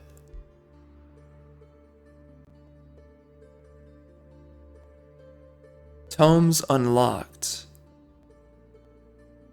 Alright, so I don't think that necessitates that I get that tome. I just need to get one of these. Doom Herald, man, that is so freaking... Wow. Demonic Focus would actually not be too bad. But yeah, Doom Herald would be really good to get. That would get me a lot more damage. Keeper's Mark is also really good. Oh yeah, that would be super good. Anointed People. But it would be defensive and it would not be capitalizing on one-shotting. Man, but the Tome of Paradise, but we don't have enough research really to get through that, so I think the Tome of Doom Herald is the best bet. The darkness that creeps from shadow to shadow. Right, so cruel weaponry. That's a great one to get. That's going to give us a huge DPS boost. Is it time we get another hero? Like finally, after all this time? I think it's about time. We can afford it. Even when I lose that city. Oh, whoa. That's not bad.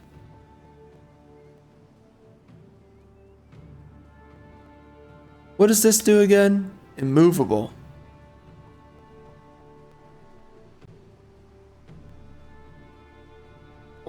Or we can do Retaliator. That's not too bad.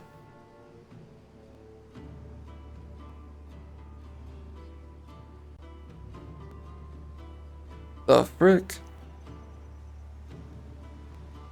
I like that. Retaliator. Pretty strong.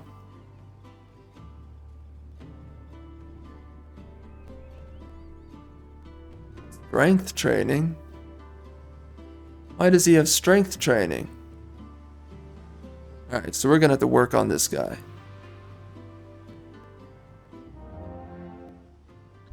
Good news is... Wait, this one guy, he needs the Golden Wyvern.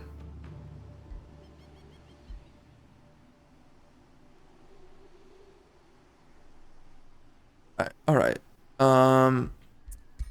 This dude. Let's just give him the Mask of Precision. Just cuz. Status.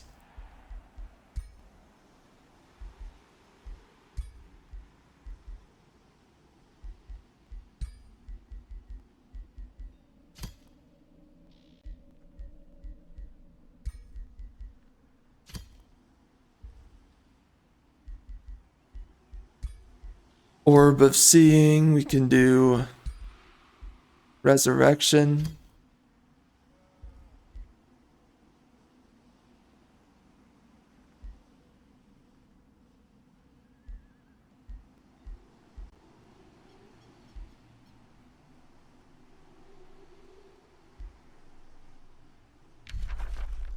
Alright, so Assassinate, Bloodlust, Frost, Keen, Sentinel, Flame Burst, Marshall. That's it? Okay.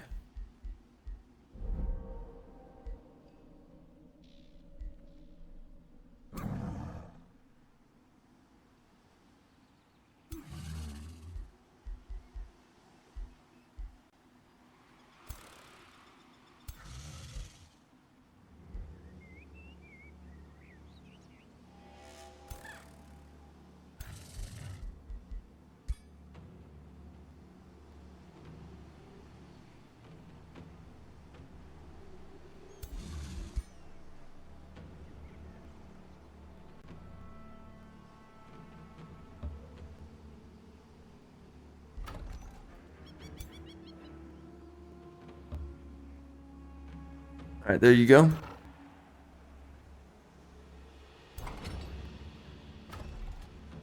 No governor set? Well, that's tough.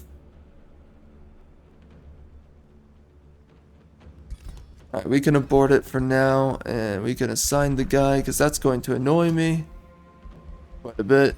And then we can do it.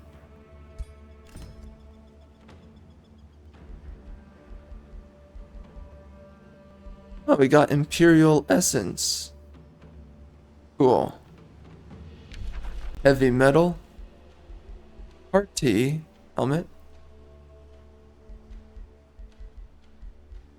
Freaky metal, bro.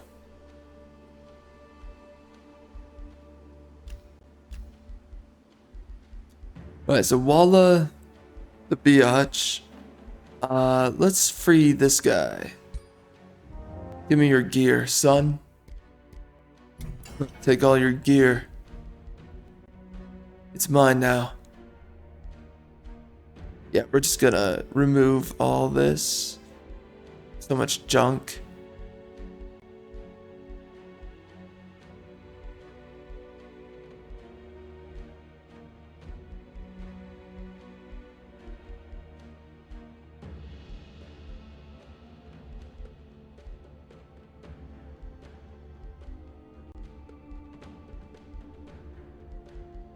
Horn of Plenty, Horse Pony, Frost Shield,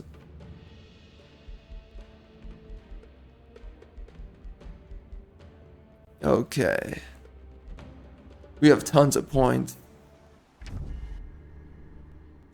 Alright, he does not like Darman. Good for you.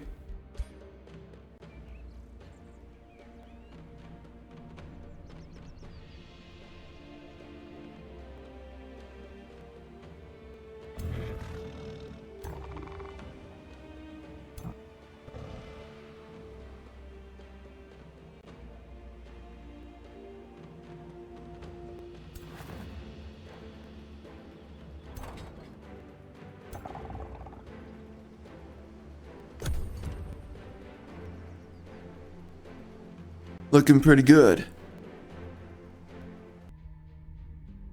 Alright. So it looks like we found Blint the Underdelver. Okay.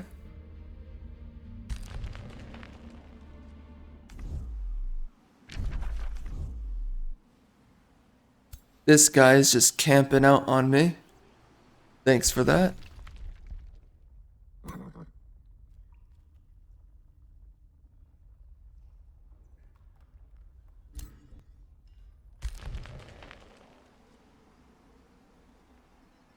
Oh dear, they're coming in.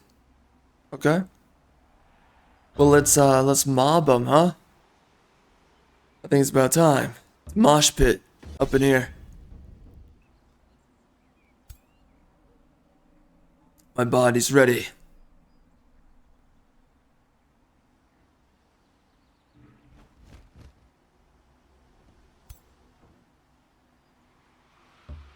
All right.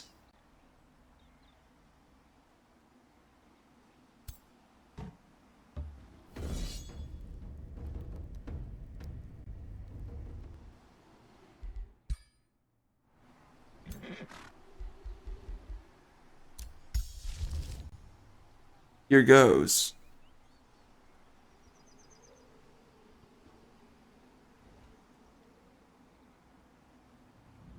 Blizzard would be nice. Yeah, we could make it a little bit easier, couldn't we? Let's use Blizzard.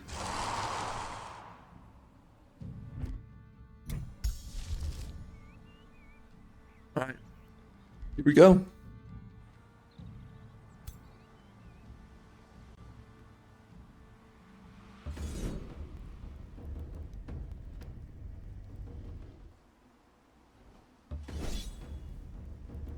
Oh dear God. I think we should be fine. Although Living Fog is a little bit of a biatch to fight at times. Of course, Iron Golem is a great counter to the Living Fog. That's the great thing about a lot of the construct units. Oh, really? Ah, frick.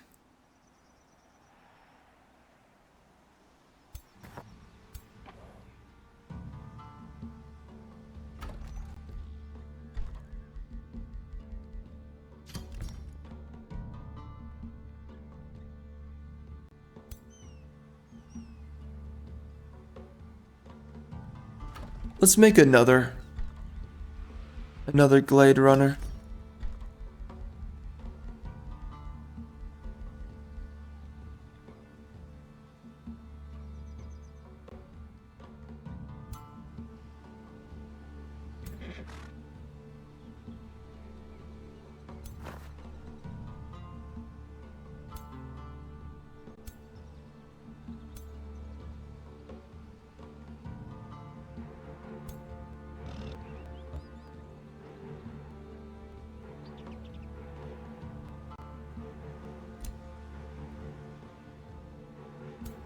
Oh, these guys, they're just sitting on my frickin' temple.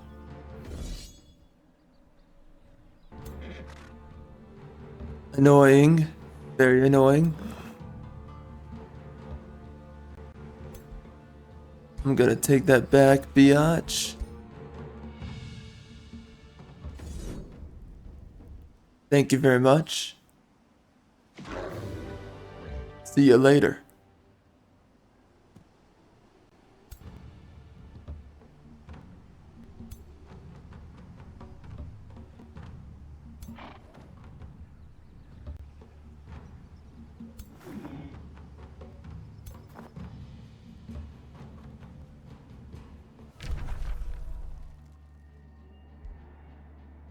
Why would I take that?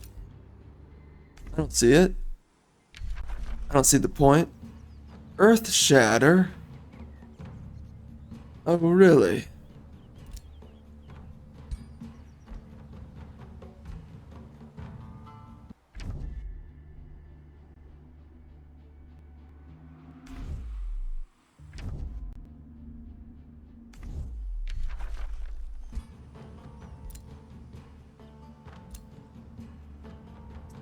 Whoa. Oh, shoot. Oh, that's not good.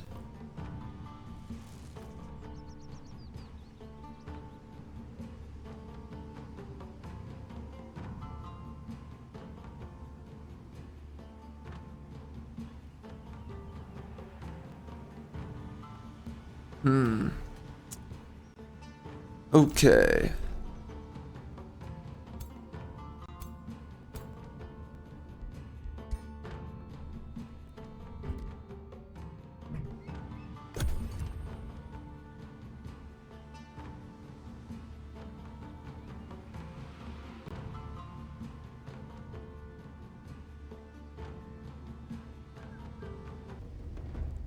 Rutro Pinocchio.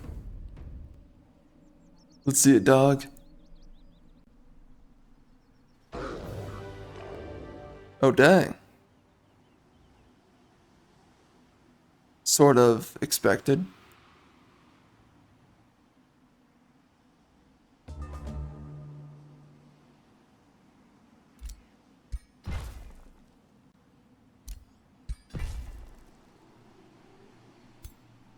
Alright, so we are healed up. Very good.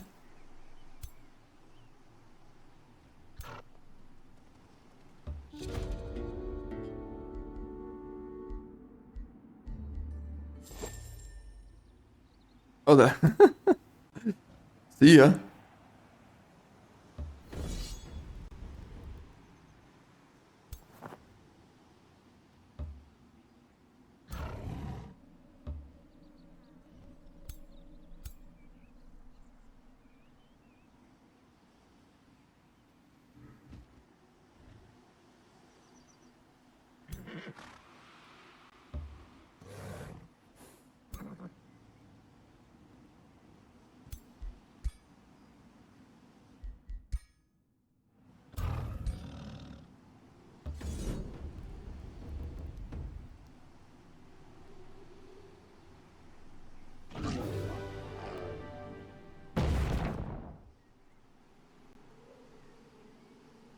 A wind rager. Huh. What is this guy about? Oh, does he turn into a tier 4? Huh. Have I ever seen this guy as max rank?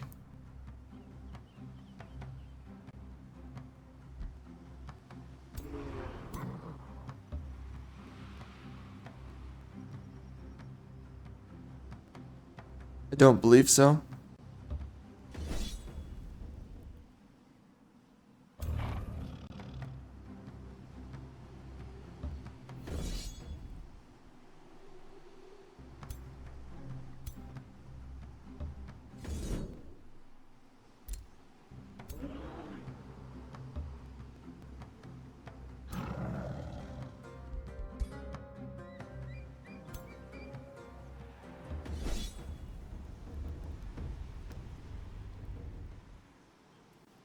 Alright, let's see it. Easy. Like a biatch.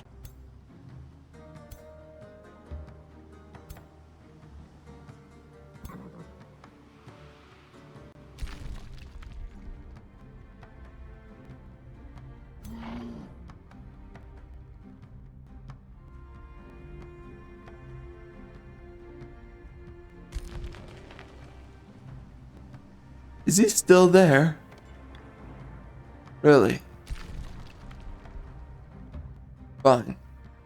Just move. Frickin' move. Where is Stragheim? Okay.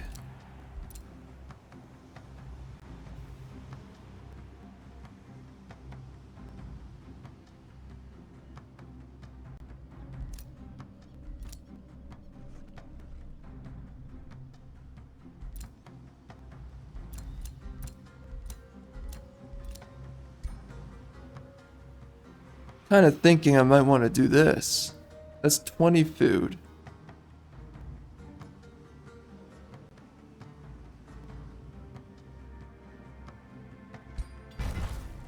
I think it's worth it.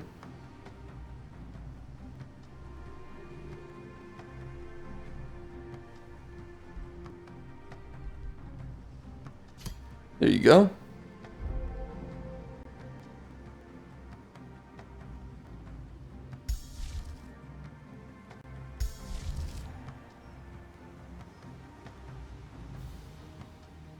We can do another spell. We could summon a tier 3 animal. I'm down for that.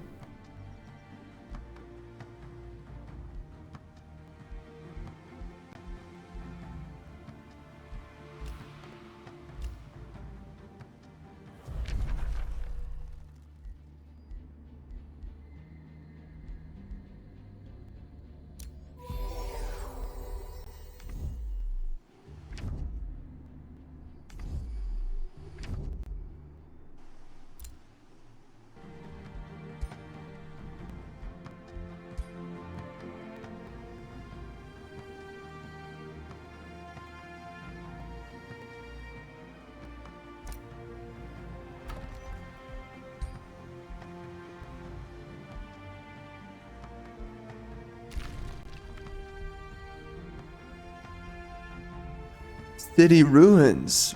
What? Oh. Wow.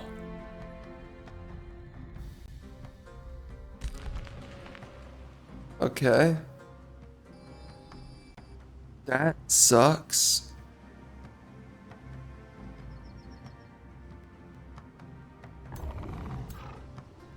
So they really go that hard? Is that what you're telling me? They don't give any Fs. Alright, quick save. Alright, we are going to... I think that's it. Alright, let's do it.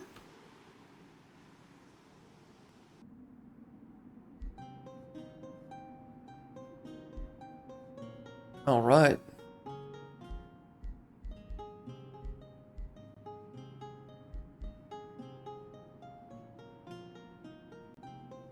I could get gold. I could get another mount.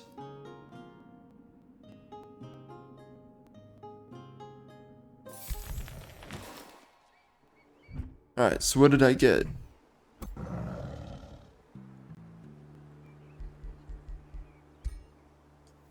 Whoa. A vampire spider. Okay. I guess I could trade it away. Oh. How much would that... If I traded it away... How much would they pay for it? I don't have a reason to use it. Oh, not too much. Does it differ on the buyer? Does it matter? That was 180. Okay, Darman. What's up? How you doing? Oh, really? That was the best deal? Sheesh. Too bad.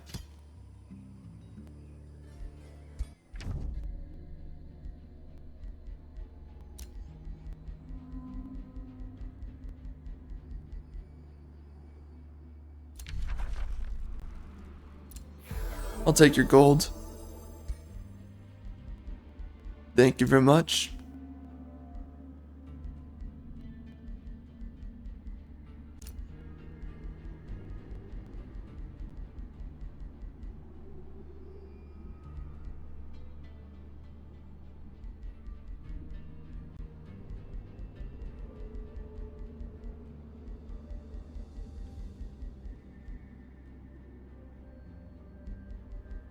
I guess I could give away the frost immunity.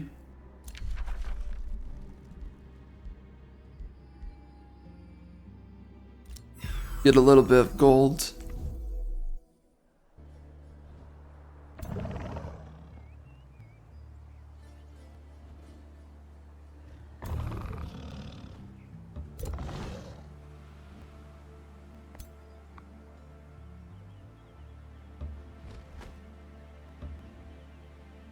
Oh dear.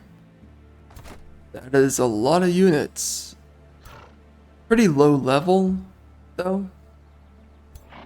Yeah, they're not too strong. I am much stronger.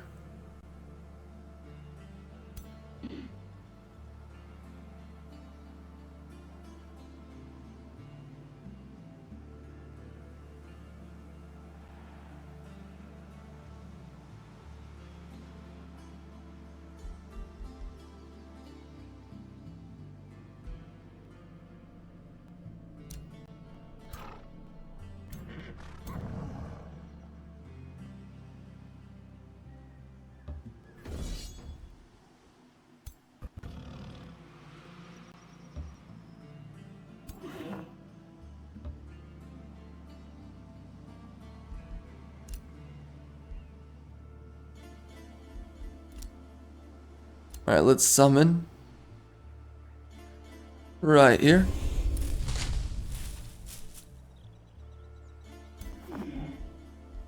Really? Okay. It's not bad.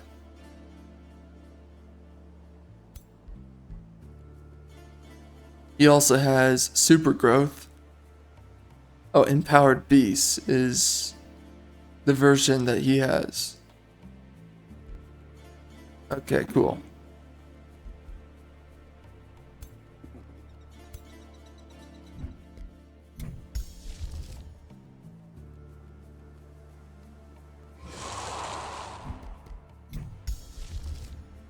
I have the mana to expend, so might as well.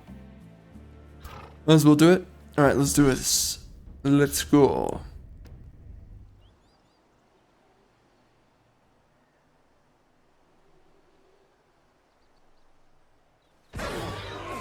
Oh my gosh.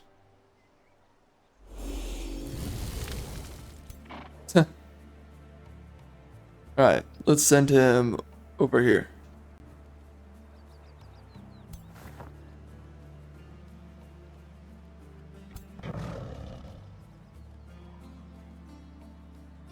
Oh dear.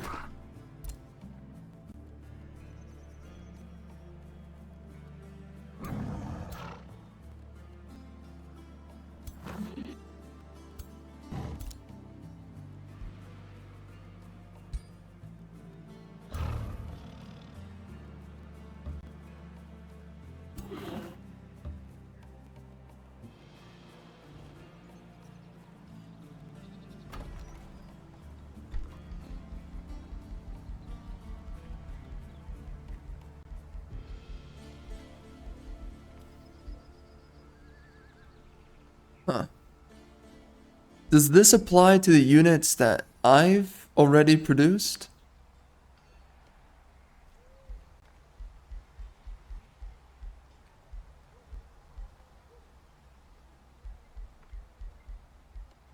Alright, mana. Or Shrine of the War God. Let's do that.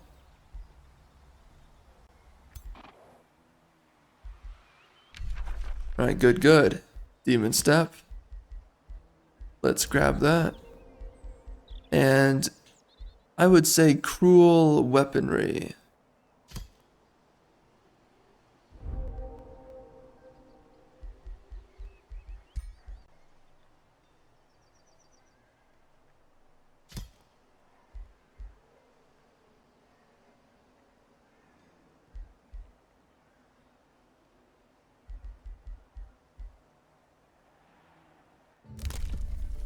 Okay.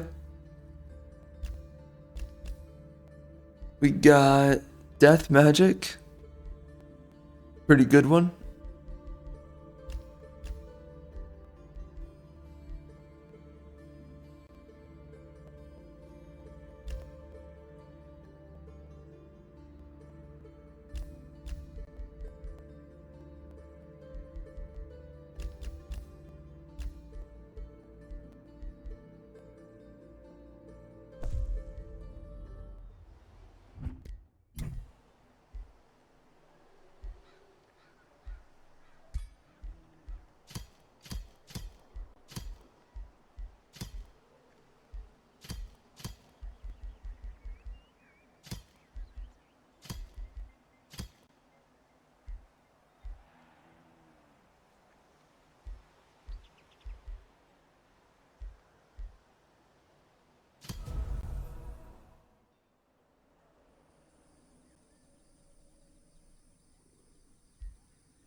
Alright, let's look at the gear.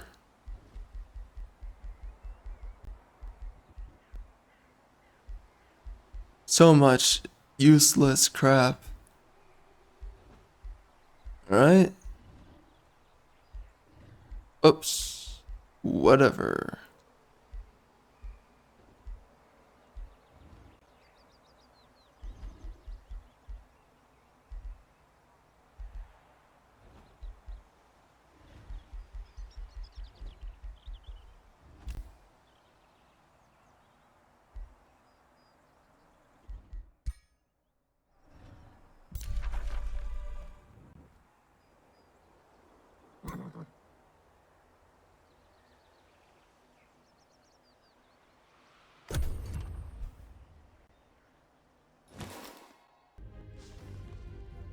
Oh, right. So Dream Vault just got turned into a vassal. Sweet.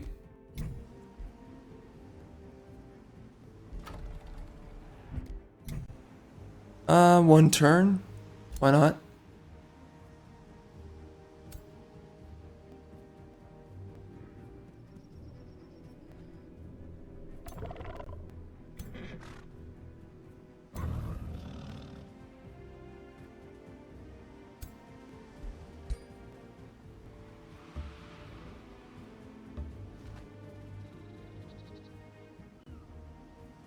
$3,075.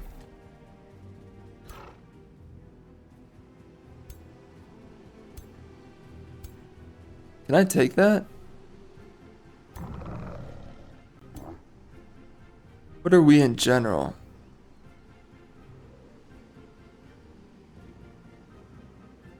I think we're right around that as well. Okay. Alright. You can try.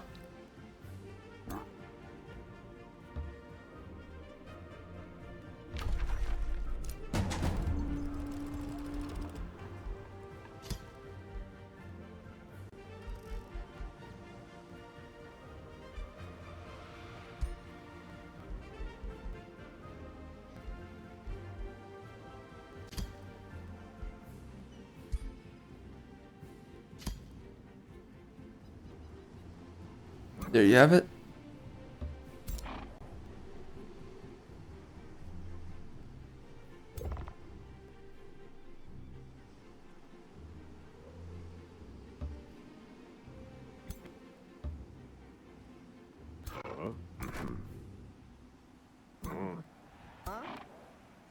Okay.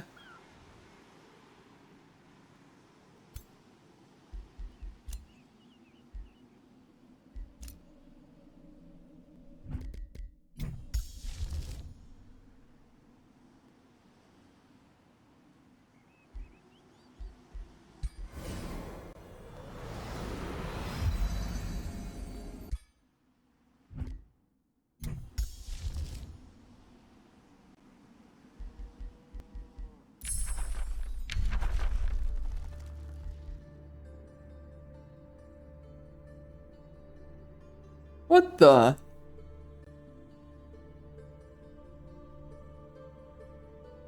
That is so stupid. Why would you ever get that?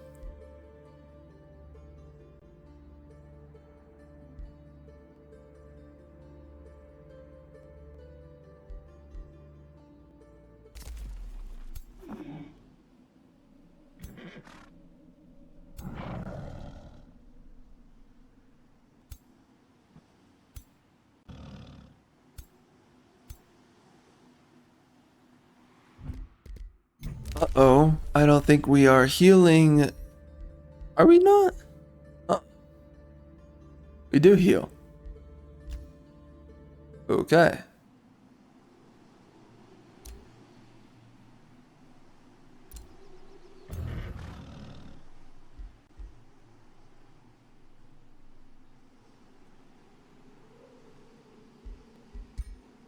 Alright, let's do reinforced helmet.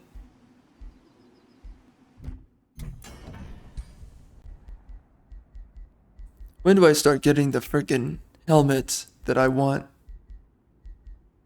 When does it happen? Give it to me.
I don't know. We could easily take this guy in one turn. I am down to do that. Let's do it.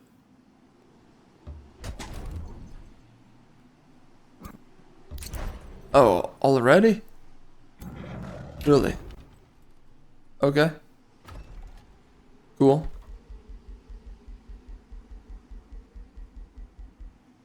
We never got the war. Wow. Town Hall 4, huh? Took that long.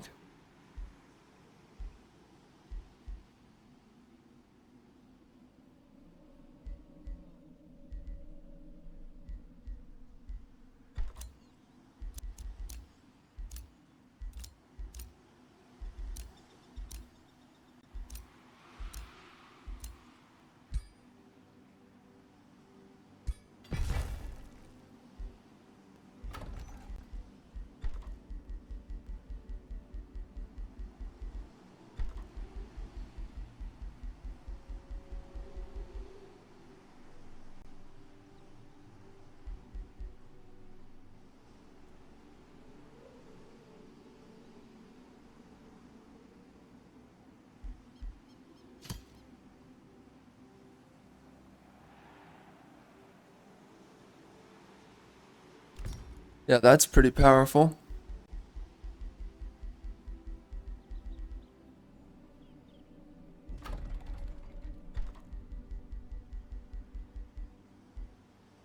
Alright, Forest of Stakes.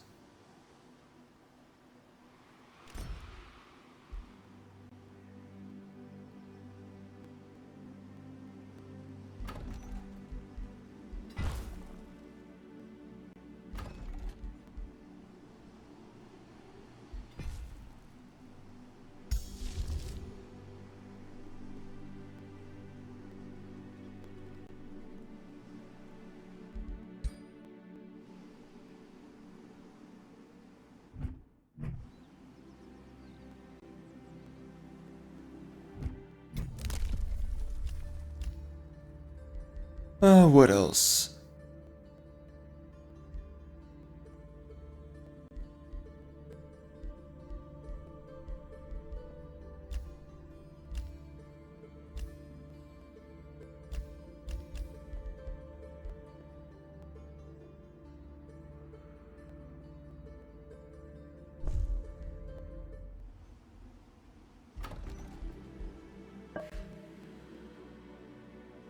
"27 turns. Jeez.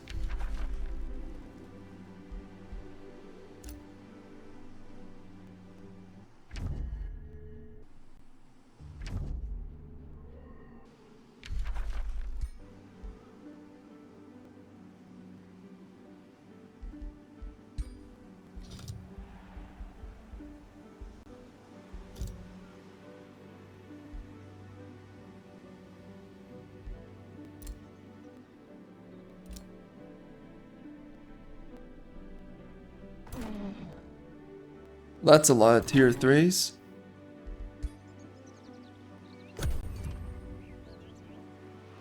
Alright. We have rebuilt our area here. We still have a couple of units being built.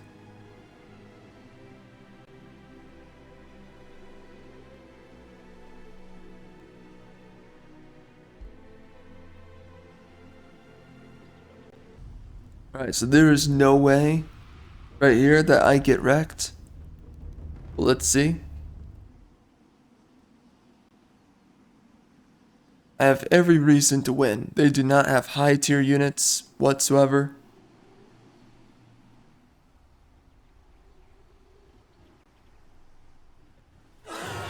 Jeez.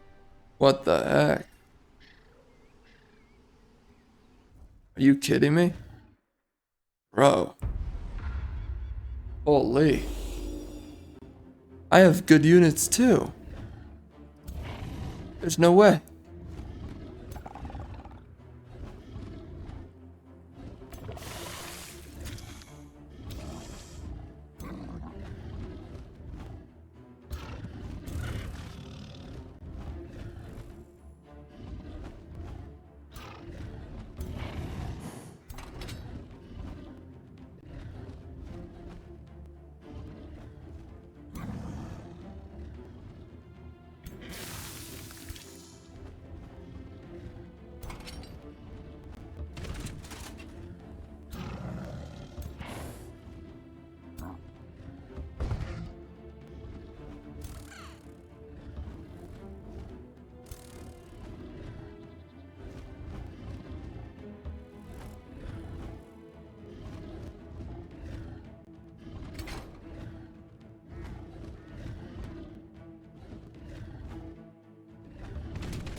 Wow, they are converging on this one unit.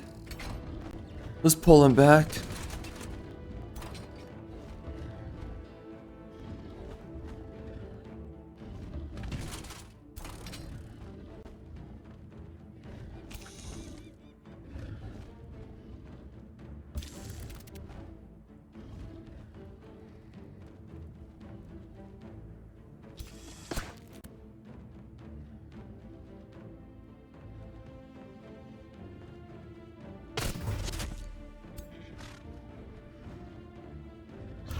Pretty good.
Right, I think we're good. They can get right in there.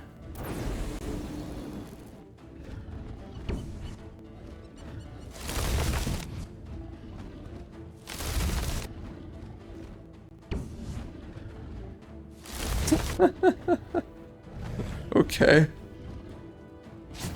Jeez. Wow.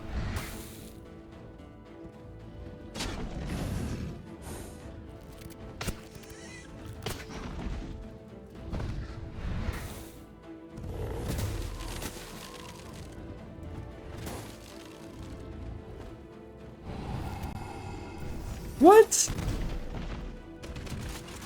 Why would you use that?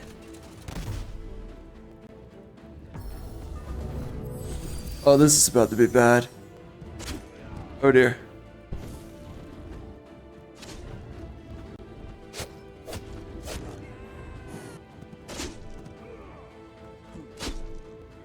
Oh no.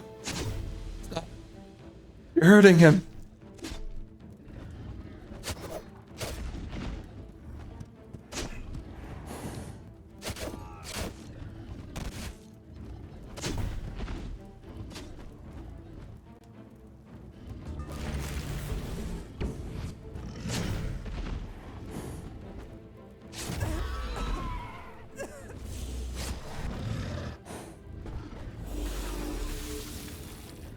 Well, this is bad.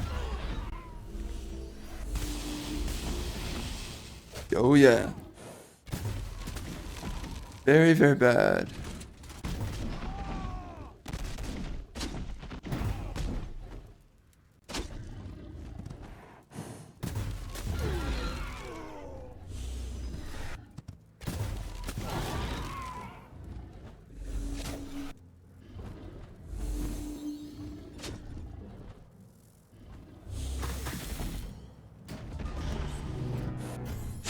Oh no.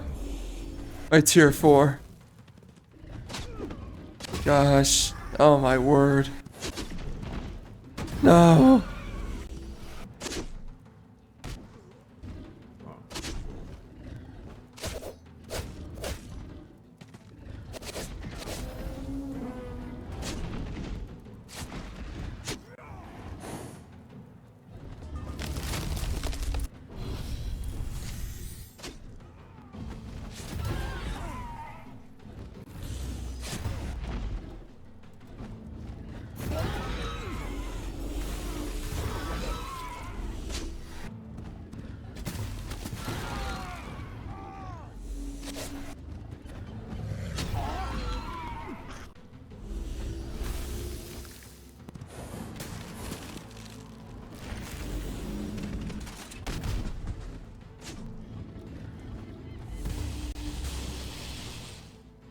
Good. Not good.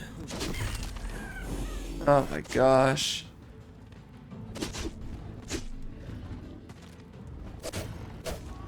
Oh my gosh.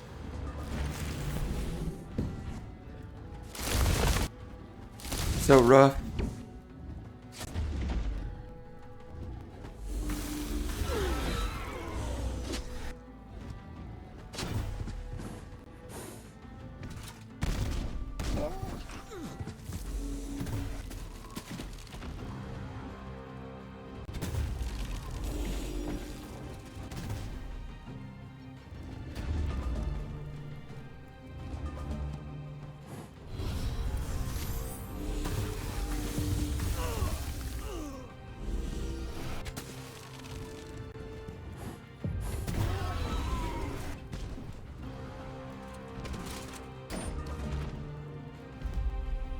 Wow.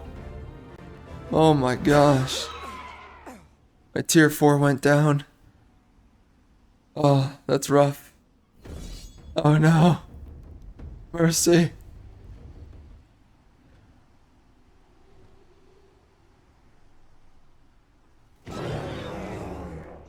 Oh my gosh. Very close.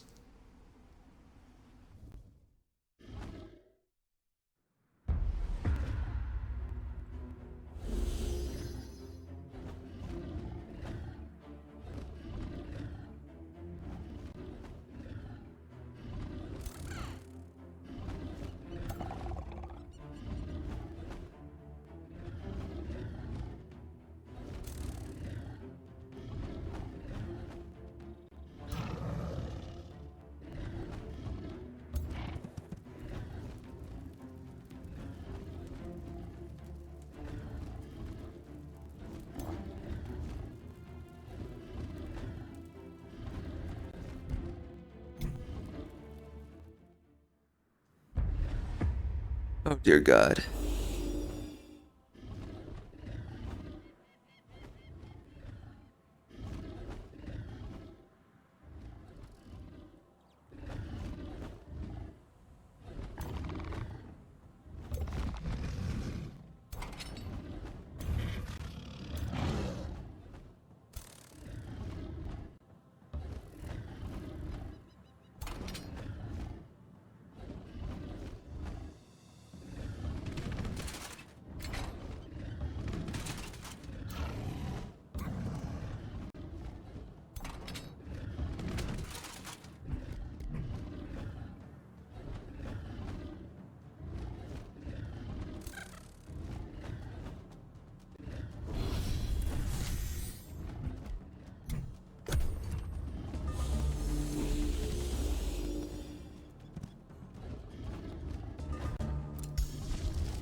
Not worth it.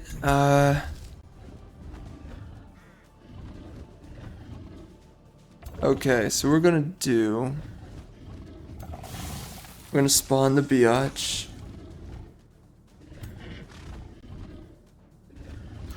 And we're gonna spawn the other biatch.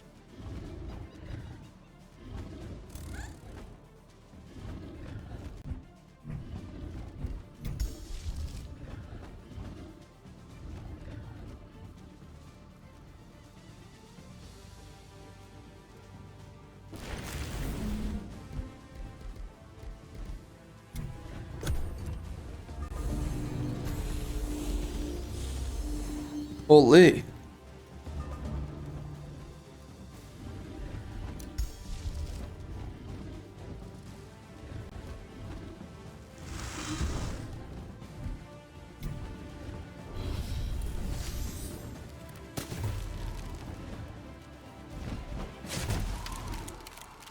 Oh, bro,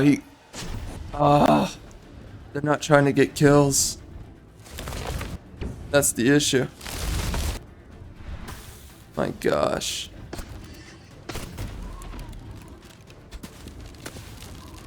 No way. Really? Are we not gonna get a kill? Oh, no way. Oh.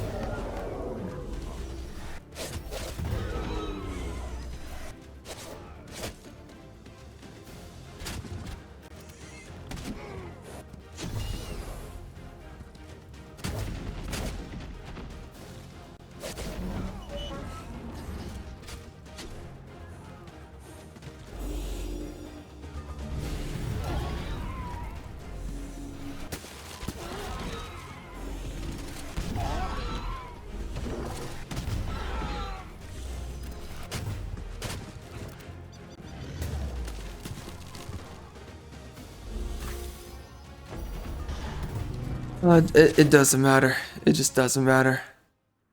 Wow. Difficult. Alright guys, I think that's it. Alright. We're gonna see what we can do next time. It's looking a little bit rough, but I do have a blizzard. I can call it in. So that does something. I don't really know what, but we'll try it out. We'll use it, right? And outside of that, you know, this run so far has gone a lot better than the last one. At the start, right, at first, it's really difficult to get this build off the ground running, right? Really freaking difficult. In so many ways, this build kind of fights you. Sorry, not this build, but the map with regenerating infestation. That is what specifically fights this build. And with that being what happens, you really can only fully develop your cities. Like, what, like round 60 or something like that? Now we're finally kind of doing well. But man, it was tough. The infestations, man. When you have this modifier on, they just come at you non-stop. So yeah, that is definitely crazy. Difficult to deal with, but man, we're getting there. We are relatively close. I wonder how we're going to win, because we gotta take out Jarlin. We have 56 turns to do that. To take out Jarlin and Skogan. And right now, I only have... how many? What is it? We only have like... we have 4 free cities. Wow. Well, anyways. Good run so far. Alright, well, thank you for joining me on this video, and I will catch you on the next one.